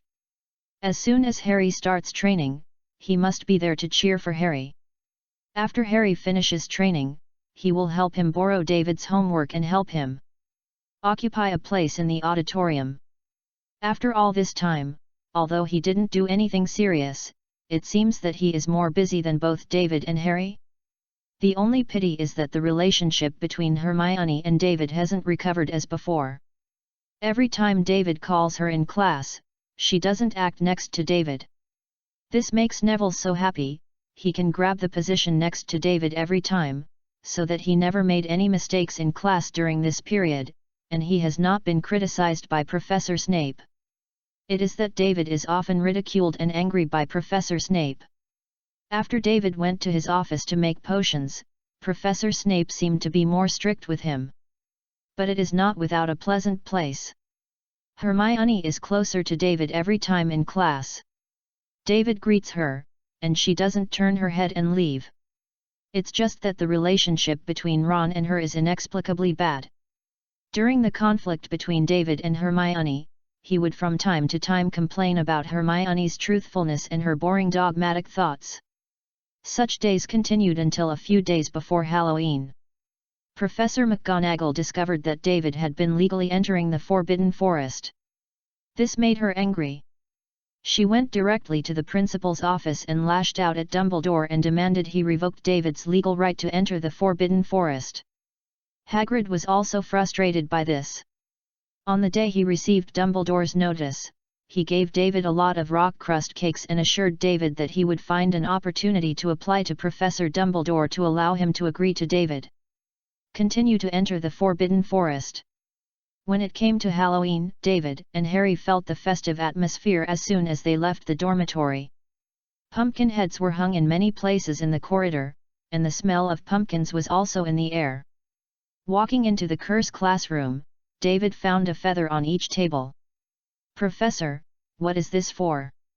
David picked up the feather and looked at it. It was the feather of an ordinary swan. "Oh, we are going to learn an interesting magic today. You will know it in class." Professor Flitwick stood on the podium and said happily, "By the way, please sit in the group I divided for everyone." Professor Flitwick waved his hand, and a golden name appeared on each table. David looked at it. Harry and Seamus were sitting together. Ron and Hermione were sitting together. It was obvious that neither of them wanted to sit with each other. They both sat desperately on the edge of the table. "It's great, David, I'm with you," Neville said excitedly, standing next to David. David smiled at him, and as soon as he was about to speak, he heard applause coming from the front. It was Professor Flitwick. He clapped his hands vigorously, and said, "Everyone, please be quiet. After this period of study, we have learned various theories about magic spells." After seeing everyone calm down, Professor Flitwick went on to say, "I believe everyone knows the precautions for the release of magic spells. So today we will learn a more difficult spell. Can you guess what it is? It has something to do with the feathers in front of you." Professor Flitwick looked at everyone and encouraged everyone to speak actively. "If I guess it, you can add 1 point to your academy." "Miss Brown," Professor Flitwick said to a brown-haired witch, "is the professor a color-changing curse? We need to change this feather into another color." Lavender stood up and said, "Oh, it's a pity that your idea is very interesting, but it is not what we are learning today." Professor Flitwick said regretfully, "Is there anyone else? Think about the best results with feather training. Miss Granger, would you please say it?" Professor Flitwick nodded Hermione's raised hand. www.novel.com. Hermione stood up and said confidently, "I think what we have learned today it's a floating spell. I've seen it on standard spells, elementary. The floating spell is one of the introductory spells that young wizards need to master, and only it needs to be practiced with feathers, because feathers are very light, as long as we can see the difference if the actions are slightly irregular." "Excellent, Miss Granger." Professor Flitwick applauded vigorously, "Because of your excellent performance, I will add an extra point for you, so you won 2 points for Gryffindor." Hermione bowed happily to Professor Flitwick. Ron sat aside and snorted indifferently. He hated such a proud Hermione the most. "Well now, please take up your magic wand and practice with me," Professor Flitwick said. "Look at my movements, wave and shake, do you see clearly? Wave and shake. Very good, everyone did a good job. Next, please add the spell Yogadam Leviosa. The next time, please practice freely, please. Give it a wave, and remember the spell Yogadam Leviosa, don't make a mistake, I don't want a bison to pop out of the classroom." Seeing that everyone has mastered the movements, Professor Flitwick said humorously. Navy waited for Professor Flitwick to finish. He picked up his wand and waved it as the professor said. Then, the feathers on the table did not move. Neville, what you did just now was not quite right. Pay attention to the movement of my wrist. After David finished speaking and prepared for Neville to demonstrate, he heard Professor Flitwick yelling, "Look, everyone, Granny! Miss G has succeeded."